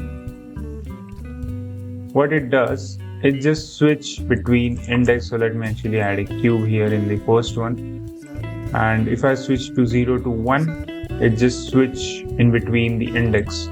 So what do we have here? We have this two inputs, right? This two input takes two different geometry, and because we have this index switch, we can switch between those two geometries. And pretty much that's the main thing with index switch.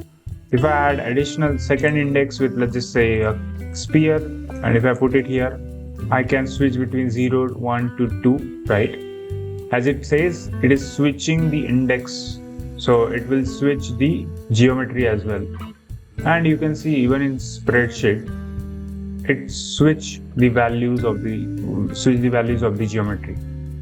And that way we can take multiple geometries, and we can perform certain operations where we need a different index. And let me actually do a join.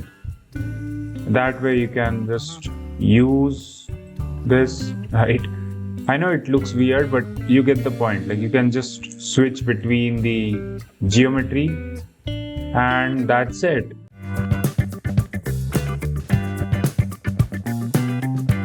All right, so next stuff we have in utilities is menu switch, right? And as it says, it just switch between two menus. So currently I have cube and a original geometry, which is my Susan. And if I switch to menu to B, I get it outputs the B. And just like our index switch, right, we can switch between multiple menus.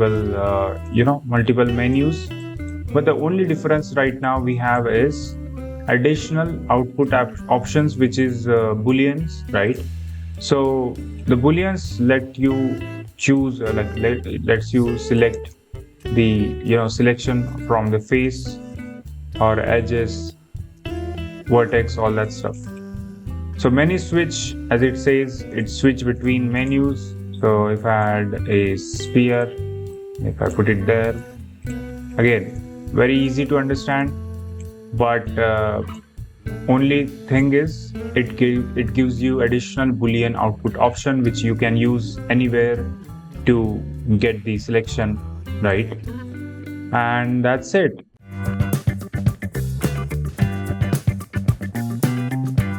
All right, so next node we have is random value.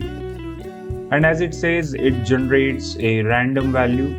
So let's actually take a vector random value, and let me just put it in scale, or maybe let's just take a float value and put it in scale. And as it says, it generates a random value from 0 to 1, and we can switch this seed. So let me actually take, I don't know, maybe 0.01 to maybe, I don't know, 2, right? Or maybe let's just take less than that, maybe 0.6, yeah.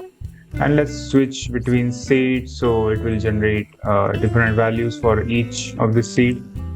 Really handy tool again, right? If you want, you can change. I don't think it will work with the vectors, but in the vectors we get additional options for x, y, and z.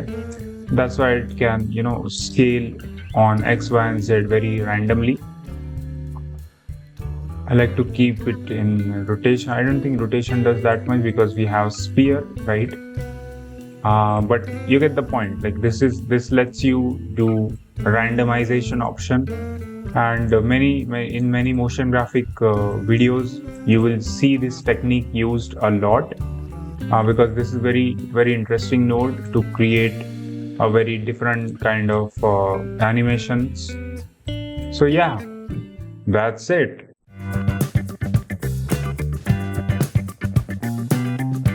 All right. So next module inside utilities is a repeat zone. So repeat zone is a really unique node because it lets you do certain operation in a very unique way. I will tell you. So if I switch this iteration, nothing happens, right? But let me actually add a transform geometry. Okay. And maybe let's just do, I don't know, maybe 2 meters. Yeah, 2 meters. Okay. But let's say if I wanted to move it on the 2 meters after how many iterations? Let's just add maybe, I don't know, 5 iterations, right? And this is where this stuff get interesting, right? Because if I add a join geometry, and let me actually connect first here and then second here, you will see we get multiple copies of this, right? And I can rotate this on x, y, right, and z, x, y, z. And this is very interesting because let me actually add, I don't know, cube maybe. And if I switch it and I don't know, yeah, let's do that. And let's actually rotate on x. You can see it gives like a twisted look, y, z. So you can create very unique motion graphics and you can animate this. So you can see it looks like a snake tail. Maybe you can animate something like that. So that is why this is very interesting, because whatever operation you do inside this zone, we can add a iteration to that operation, which means we can add multiple copies of that iteration, which is going to be very unique. But make sure that you have enough iterations which can be handled by your system, because it is something which actually affects your uses, your RAM uses, your GPU, right? So don't add too much or it will just crash your computer. Maybe 10 is good for my computer, so I'm just adding 10, but you can add more according to your system. So repeat zone, as it says, it repeats whatever the operations we did inside a zone, and it connects it like this, and we can still translate this. We can do all kind of operations here, right? We can individually also rotate this, we can scale this, all that stuff, because I have transformed geometry. But the point I'm trying to make is it is very handy if you want to repeat certain operations inside your zone, and then we can increase the iterations to let it create very interesting results. And that's it.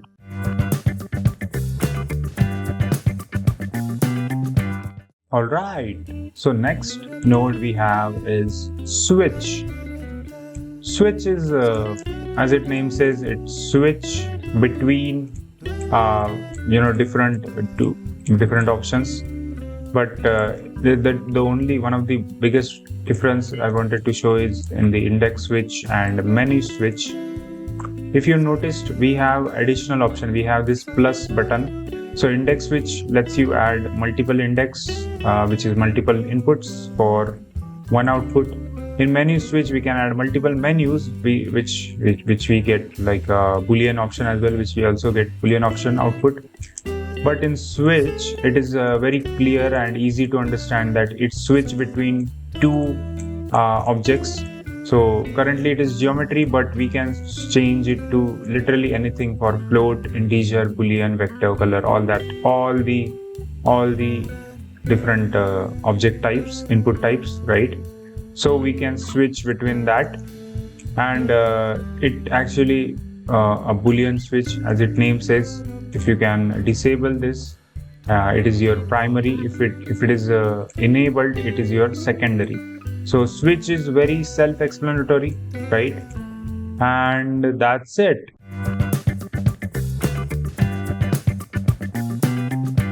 All right. So next node we have is a random rotation. And the random rotation, as its name says, if I put this in rotation, it gives you a randomized rotation. Minimum zenith and maximum zenith is basically a range between 0 to 180. But you can tweak this range according to your liking. I like to maybe let's just do minus 60 to 60, and we can change the seed to get randomized result.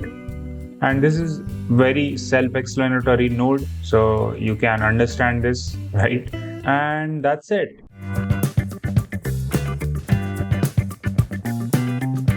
All right. So next stuff we have in utilities is deprecated. Now, just understand what is exactly deprecated. So we have rotation, right? And we have align rotation to vector, align Euler to vector, all that nodes. We have a few nodes which is align Euler to vector and rotate Euler. So this two nodes is actually like technically discontinued, but a few users were requesting that we need these nodes back, and that's why it is kept in deprecated section, which means like this is it is like disapproved by Blender because they don't want to continue with this node, because we have much better options in our utilities rotations, right? But what it does is align Euler to vector is just it's just going to do aligning the Eulers to the vectors, right? So vector is xyz, as I explained you earlier, and it is just going to align that Euler axis to the vector, and we get different options like aligning with x, y, or z, and change the pivot to x, y, and z, and that way it gets aligned. I don't use that much, but again, maybe if it is helpful for you, you can use it. Another deprecated node we have is rotate Euler. So we can directly rotate our Eulers on x, y, and z, and we can also rotate it on global or local, so object space or local space. We can also change the axis angle or Euler angle, depends on whatever you want to create. Again, as I said, I don't use deprecated that much because it is discontinued. I directly like to use rotations, right? So yeah, pretty much that's it.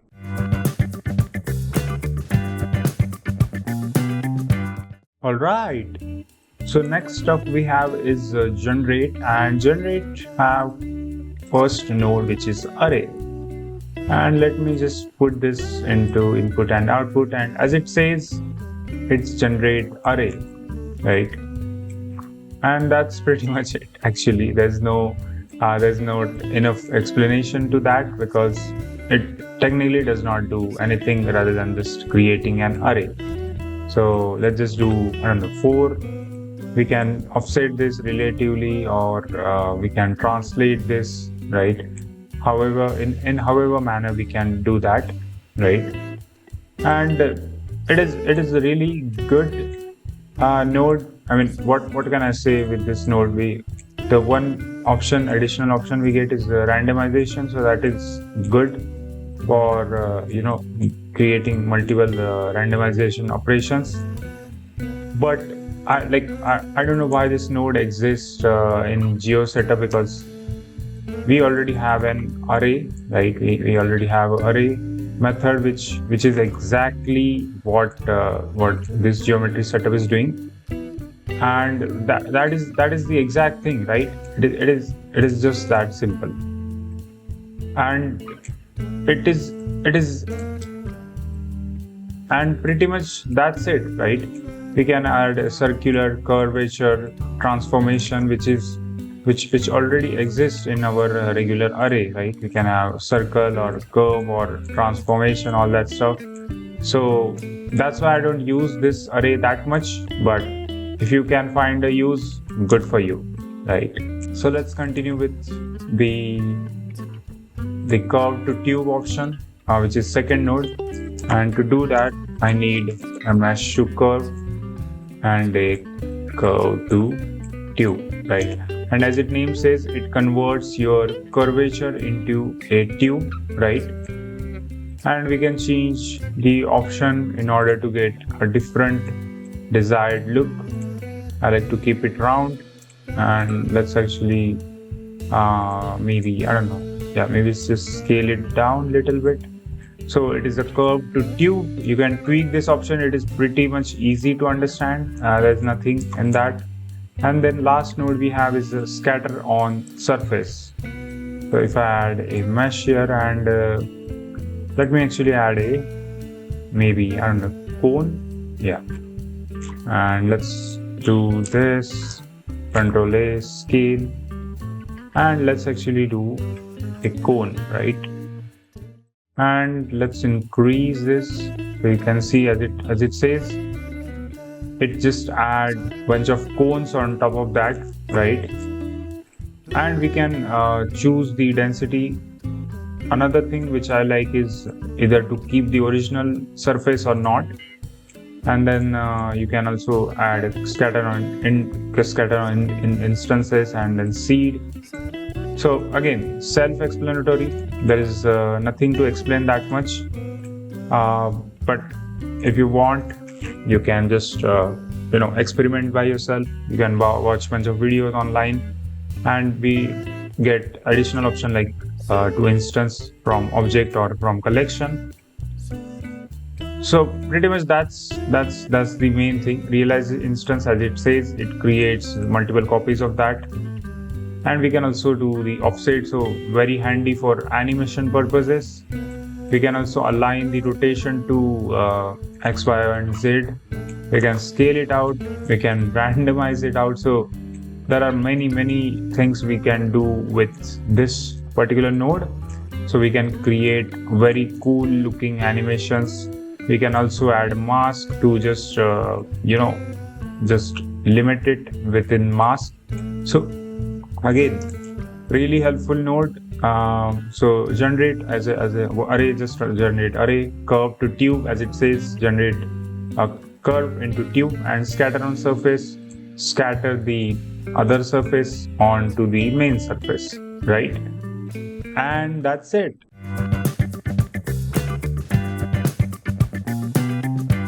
Alright, and inside here we have multiple options. So let's start with deformation, blend hair curve. And in order to make it work, we need to first convert our mesh into curve. So we have mesh to curve node, and you can see this is how we get a mesh into curve, and then later we are passing it through a blend hair curves. Okay, and we get interesting result, right? Now you might be wondering what is exactly this. Well, you can see how amazingly it is connected. Like it is just giving us a similar operation like trim curve, but it is also contracting the edges towards the center of that. Then we get different options to blend the radius and blend into neighbors. So we can generate like very sci-fi-ish kind of animation look, and we can make really cool, amazing animations, as you can see. So this is how we use blend hair curves. We also get input option for boolean. So if you want, you can add additional stuff like that. So it is a blend hair curves. And then let's continue with our second node, which is a displace hair curves. Remember, as I said, all these hair curves node are only going to work on the actual curves. So you have to make sure we have curves applied before. So displace hair curves, as its name says, it is going to displace your hair curve on display vector, like on x, minus x, then y. Let me just do this there. On y, minus y, and z and minus z. So it is going to displace the curves. We can also switch the factor and shape as well to get really interesting look. And we also have a surface normal option where we can choose any different object in order to modify its surface normal. But pretty much it is very self-explanatory. There is nothing much complicated to understand, right? So it was that. Then we have freeze hair curves. So freeze hair curves, as it says, it is going to just freeze the hair curvatures, and we can tweak the shapes. And the much better way to visualize this is with help of cube. So let's actually do that. Shape, and I don't think it can. Okay, now it can. So it works in very cool way. It acts like switch. We can change the seed, we can preserve the length in order to get a desired look. But what it is going to do, it is going to split from the connected edges, and it is going to give us a very weird kind of cube edges. We can also modify the distance between that. We can modify the shape, if it is an open shape or a closed shape, depending what you want. And also we can, if we can add a trim curve, we can animate the ends and start position in order to get animated look. Then we have hair curves noise, right? So hair curve noise, as it says, it is going to create a noise on top of the hair curves, right? We can change the scale along the curves, then offset per curves, and then seed. So all these nodes work in like junction, like it works in together. Like there is not a single node which you can use individually. Like you can use it individually, but it is always a combination of different hair curves in order to get a desired look. So that is a hair curve noise. And then we have roll hair curves. As it says, it is going to roll your hairs. As you can see, it created that frizzle kind of curves look, like a hand drawn kind of look. And we can obviously change. We can also add a subdivision in order to just make it even more smoother. Let's keep it at 1 right now. We can also change the variation. It is not affecting that much, but it is just going to make this much smoother. We can roll it to give it more hand-drawn look. We can change the radius, the depth, the tapering, and then we have option of retaining the overall shape. Let's maybe do this, 0.5, and then we can still do the randomization in order to get the more hand-drawn look. So if I show you with the Susan, you will see it looks much more like it is hand-drawn, right? We can obviously change the seed, we can preserve the length. Again, we can add a trim curve in order to animate. Let's actually do with Susan. So you get the point. So there are many ways we can use this node. So that was the roll hair curve. Then we have a rotate hair curve. What it is doing, it is just rotating the hair curves. As you can see, it is rotating like this. However we want, we can randomizely offset it. We can change the seed, we can lock the end or unlock it depending on what kind of look we want. So that is a rotate hair curve. Then we have shrink wrap hair curves, and in order to use this we need any different object. So currently I have a plane, so let me actually shift it to my center, and as you can see, it is kind of shrink wrapping towards that plane, right? Let's actually offset this. Let's shrink it above surface too much. and we can change the smoothing and we can lock the roots. I like to keep it normal like this, and you can see it is affecting there. And let me actually change maybe to Susan. You can see it's in much better way. It is like shrinking, right? It gives us a weird result, but it is worth when we are doing animation or something. So if I do this, and if I'm doing animation or something, again, most of these nodes are used for very weird and cool looking animations. So it depends how you use it, because everyone's creativity is unique. So this is just few options which I'm sharing with you. Obviously you can explore these ideas in more depth by using combination of different nodes, right? So that was shrink wrap. Then we have smooth hair curves, and as it says, it is actually like a smoothing and sharpening switch. So if I just do -1, it is completely smooth. If I do 0, it is the original one. This is my original cube. And if I do 1, it is completely sharp.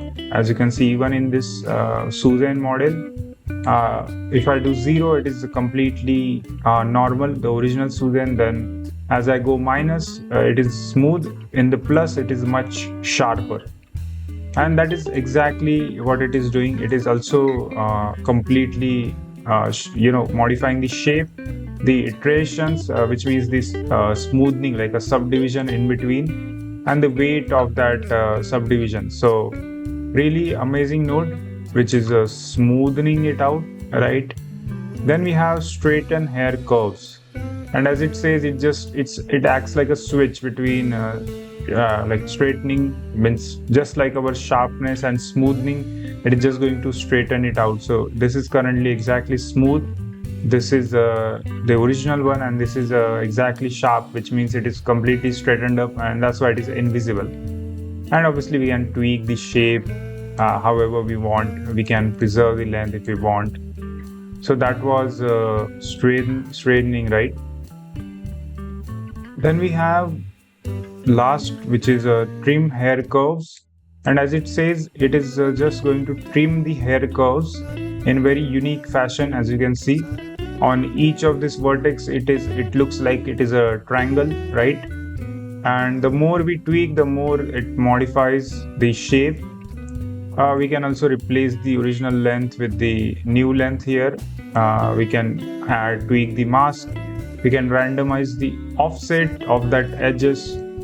We can pin it at any point, so the triangle can be, it can be shifted within the faces, and obviously the seed option. And we can still, add the trim curve to get animated look. But this is what the trim hair curves does, and that is the deformation complete. If you want the summary, rewatch this portion, and that's it.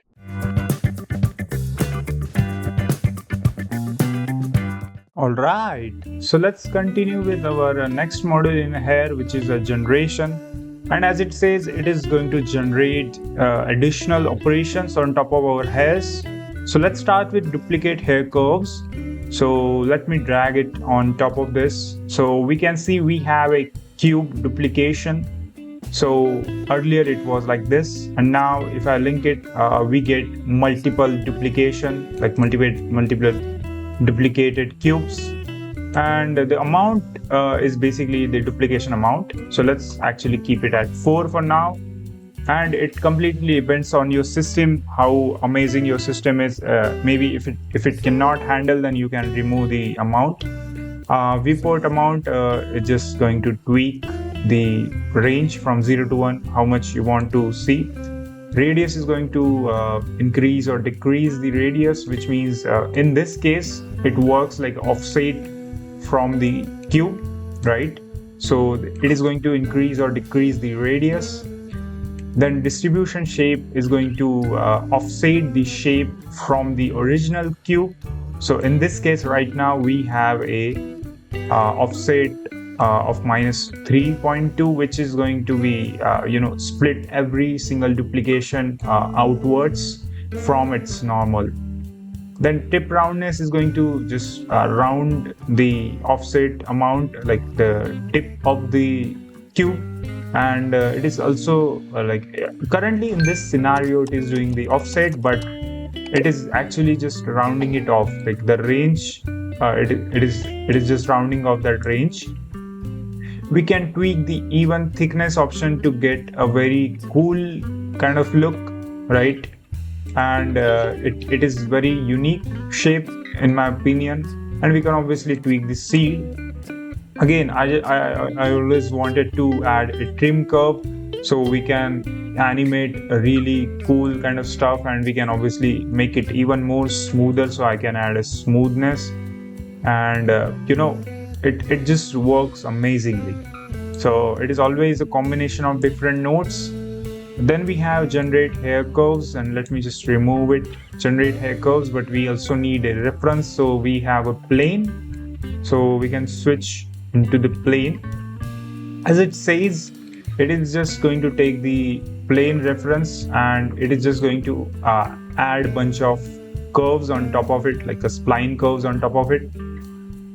We can obviously put the surface rest position, we can change the hair lengths, we can change the control points. We have two different options for distribution. One is random and one is Poisson disk. The density mask, we already know that it is a operation for that individual lines. And we also have a viewport amount, which is like a mix knob, and then we have a seed amount. We can also get option of which is a hair material, so we can directly link our hair materials here if we wanted to change. And we can also add additional texture on top of it to limit the hair, the texture of the material, right? And that's pretty much it for this node. But we also get three different options for output, and that is, one is geometry, second is curves, which is going to just remove the geometry and keep the curves. So you can see it removed the original cube, and now it is just the spawned curves. But if we just link directly the geometry, it also spawn back the cube. And we get the third option which is surface novel. So if you wanted to do some operations using this surface novel node, the output, you can always use this, right? So that was it. And then we have interpolate hair curves. And as it says, it is just going to interpolate the hair curves. We also need a reference.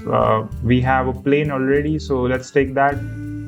We can do the follow surface novel, and if I move it, nothing happens, because the follow in this means whatever I do in this edit mode, it is just going to follow that, right? So let's actually do this. Then let's keep this, maybe extract this, and you can see it is going to modify it, and it is doing that. That's why it is following the surface. Then we also get option of interpolation guide, which means how much, if we wanted to make it smoother or sharper.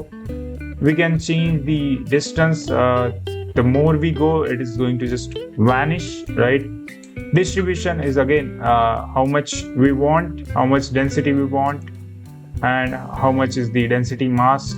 And then we can also choose your texture in order to limit that. And we get a mix knob, and then we get a seed knob. We also have three different outputs. One is geometry, the other one is guide index, which means it is just going to give us a guide index, which means your index for each of this curve vertex, right? And then we also get a surface normal for each of this face, right? And with that, we are done with the generation.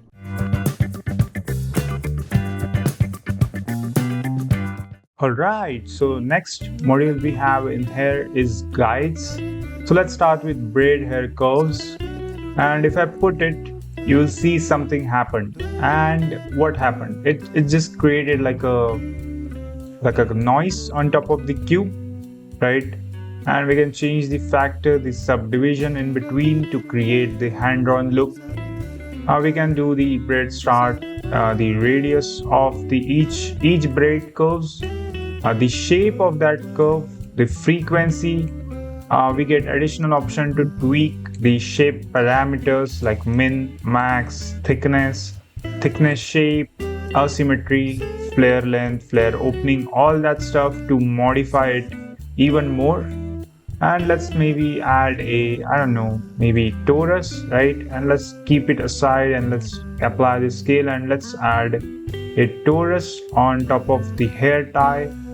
So we get a very unique kind of look, right? And we can increase or decrease the scale. Really amazing in my opinion. We can change the guide distance, the guide mask, and we also get additional option on top of it to tweak. So let me just show you. Let me first remove this torus, and we get a float value which is flare parameter, which represents a parameter in the 3D world. And we also get a strand index, which is a very unique value currently because it is converted into a cube, like a duplication hand-drawn cube. There is not much going on here, but when you will have like a very complex shape, it is going to change like this, right? So it completely depends on your shape, which is going to influence the index and flare parameter, right? So let's start with the next one in the hair guides, which is clump hair curves. Clump hair curves, as it says, it is going to create a clumpiness on top of the hair curves. And also we get a factor, the shape option, the spread, clump offset, distance falloff, distance threshold, the seed. We can preserve it. We can also add index or guide distance, guide mask, all that stuff. Really understandable node. There's nothing much going on here. Then we have create guide index map, and this is a very interesting node because there's not much going on here, but if I add this and if I can visualize the operation after this values, it is going to change the guide index. We can also see the guide selection, which is going to change the true and false values, right? And we can also add the guide curve, which is just going to represent something else. So this is more of a reader node rather than a rather than an operation. Then let's start with last node, which is curl hair curves, right? And if I tweak it, you will see it is exactly similar to my braid hair curve. So if I modify this, you will see this, and now if I do it with this, you will see something like that.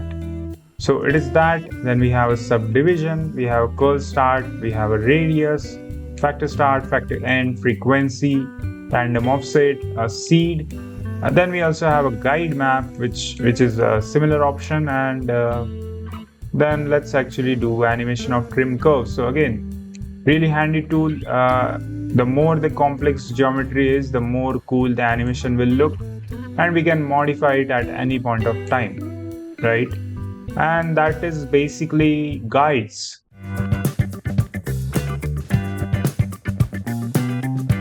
Right, so next stuff we have in here is read. So let's start with our curve info, and as it says, it is a read node, so there's no operation going on. So let's actually visualize it like this. And the much better way is to just take a cube so I can explain you easily. So we have this cube, and it gives us a curve index, which is this values here, you can see. We can also get values of the ID, so this is our curve IDs. We get values of the length of each of the curves, right? We also get values of the direction, right, which is 0, which means it is at normal, right? If we change it, like I guess it works like a normal, that's why it is giving us a direction.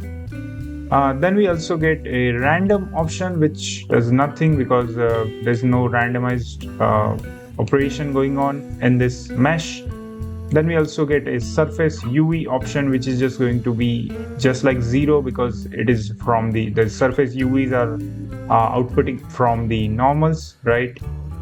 So it is curve info. Then we have curve root, which is going to give us a root information in the boolean. So we have true, false, and some spot you will see overlapping of true and false like this, because technically this is two curves, like this one is first, this one is second, right? So it is there are different curves overlapping on top of each other. That's why it is giving us something like that. We also get a root position, which just represents boolean value as well. So if we change it to something complex like this, you will see true everywhere. And then we also get a root direction, which is also true in this case.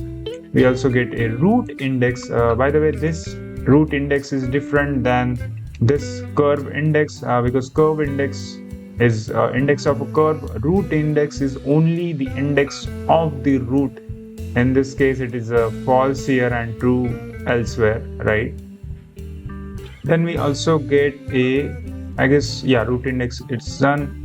Then we get curve segment, which represents segments of curve, right? So you can see if I change the 3D model, if I change the geometry, it is going to change the segment length for each of the edges, right? Then we get a segment direction, which is which gets more complex with the complex geometry, right? And we also get a neighbor index. So we get overlapping values just like our true and false, because it is technically taking multiple values at same position, because there are multiple curve hairs are going on, right? So that was curve segment. Then we get curve tip, right, which is going to give us a true and false value, because again it is multiple curves on overlaying on top of each other. We get tip position. So just like our root position, we get a tip position here, right? Then we get tip direction and tip index. And the more the complex the mesh will be, the more the values is going to change. That is a curve tip, right? Then we get hair attachment info. So it is going to store the hair attachment information inside this module, but it is going to store it in vector format. So currently we have x, y, and z values on each vertex. Then we also going to get attachment is valid, like an additional boolean switch option, if this is valid or not. In this case it is valid because it is x, y, z 0. Then we also get a surface normal option, which is just going to do nothing, because it is just going to give us a normals option of that. We get two input option to put your surface geometry right inside this hair attachment info. And we also get a surface UV map in order to get a UV map information. So it is just a read node, it doesn't do any operations, right? So if we want additional control, like a complete freedom over our curvatures, we can always use the read node. And that's it.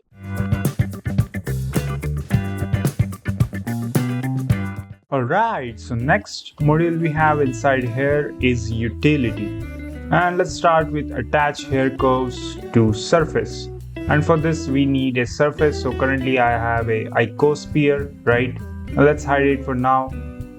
And let's change the surface to icosphere.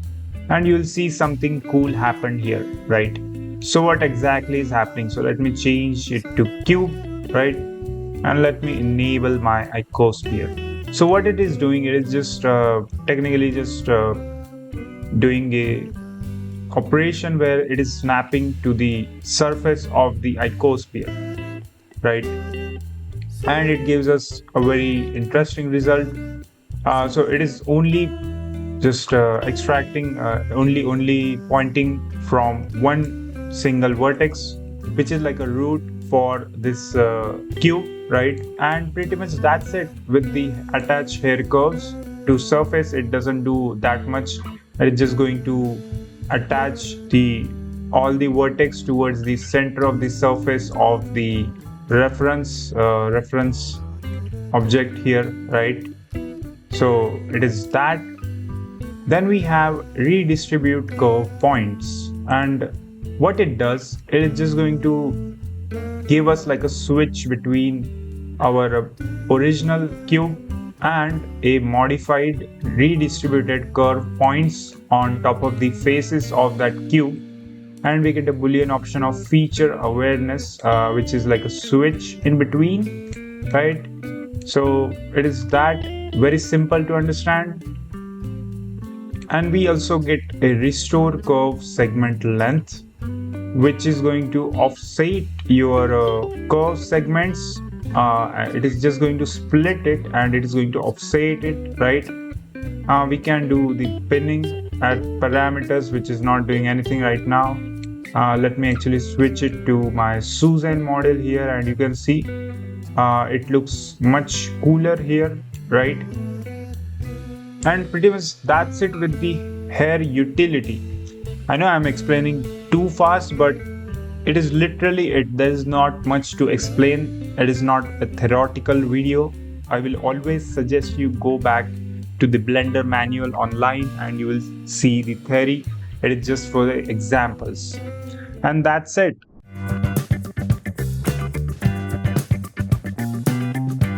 Alright. So next module we have in our hair is right, and we have a single node which is a set hair curve profile, and it is a very interesting node because what it does, if I explain to you, it is going to set the hair curve profile on top of like radius, your shape, factor minimum and factor maximum, and it is literally it. It is just going to tweak the shape according to the radius, shape, factor minimum, factor maximum options, and pretty much that's it with this node.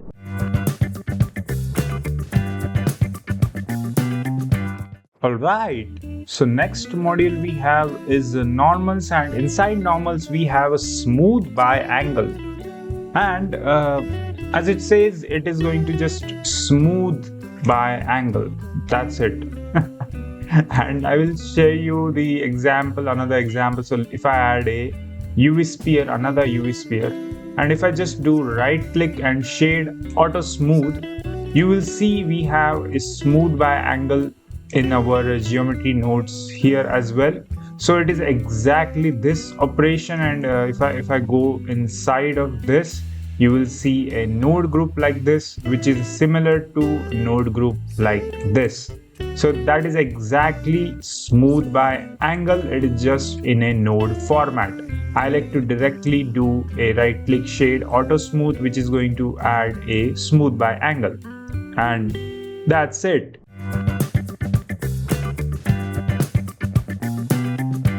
Alright, so next module we have, which is I guess group and layout. I mixed it together because I wanted to make it in one video because it is very easy to understand. So let's actually create a very very randomized option here. So let me just add this, I don't know, maybe this, and let's put it that.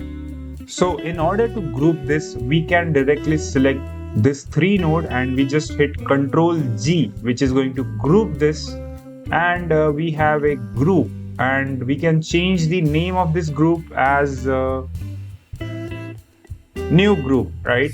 But we also need input and output for this group. So let's add output and let's add input for this, and let's also add an instance input, and you can see we have a group output, a new group input and output. So we can shift it to this and this. I know it is giving us error, but it doesn't matter, we just need the group.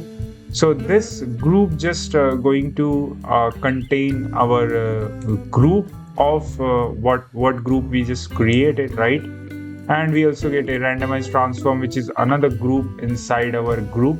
So this was present within here, that's why we are getting that group as well, right? And in order to go inside group, we just click the group and we just press tab, correct? Even in randomized transform, if I wanted to go inside that group, I just hit tab and I can just I can just visually see what is going on. And if I press tab again to get out of this group, if I wanted to go back, then I just select the group input and I hit tab. So that is exactly group. And pretty much that's it. It's just going to add a bunch of groups in one place, right? And then we have a layout option, which is really cool in my opinion. So let me actually download, I don't know, maybe fence, right? I will show you what we can do with the maybe let's add a geo setup, right? Let's cancel this and let's add a geo setup as a node and let's do okay. So we get a group, right? But inside this group we have bunch of operations, and let's just say if I wanted to just visually see okay what this group does. So what I can do, I can just select all and I can press control G, so which is going to do the group, right? But if I wanted to add a frame, right, what I can do, I can just add shift A and just search for frame, not this frame but this layout frame, and we get something like this. And if I drag this on top of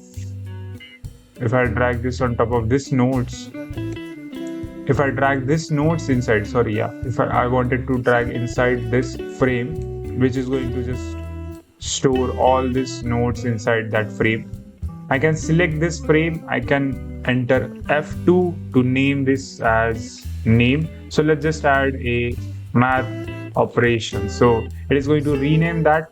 If I wanted to change the color, I can just press N, and if I go to node, I can add a color here. So if I wanted to change it to, I don't know, yellowish, or maybe, I don't know, maybe like a dark red or something, right? And we can change it. We can also increase or decrease the label size, correct? So it is very, very handy tool to sort and make our workflow efficient, right? I like to do that, correct? So it is really amazing. You just add a layout frame and you just add all your nodes inside that.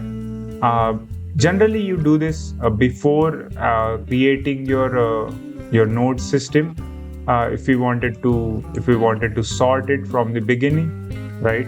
But some people like to do after, right? So I just rename this as multiply, and then maybe let's just do, I don't know, like a dark yellowish something, orangish, right? And let's increase the font. So that's how you use the frame option. So you can always search the frame and layout frame. This frame is different. This is a input node, but this frame is this layout frame option, right? So that is a frame. And the second option we have is reroute. And you can see a really good example of reroute is this. So sometimes the operations get really messy. Let me just add this, and let me go to the geo setup, right? Where's the geo setup? Yeah, this. You can see the bunch of nodes is going everywhere. And in order to clean it up, we always use a reroute. And to use this, we just hit shift. We hold the shift and just right click and drag to create that reroute knob, right? We can also go here and just add this little circle, but it is very small, so you don't see it. But if we wanted to do it multiple times, we can just right click and shift right click drag to create a bunch of reroutes, and we can put it however many times as we want until it looks very clean and really cool, right? That is the main purpose of that. And now let me actually show you my own node structure, how you can use this both of this option together, like a frame and layout. So if I go inside my node setup, you will see I have so many reroutes going on here, right? I have so many nodes just going every single every single direction. Then we also have this which what I did is I just added a frame, and I just changed the color and increased my name here. So it is that. So that way we can use the group reroute and layout, this frame layout options, to make our node structure very clean. Even in this you can see I created a bunch of subdivided reroutes in order to visually see where is this string going on. So it is recommended to use this to clean it up, because if you wanted to sell this, you can always clean it up and you can sell it.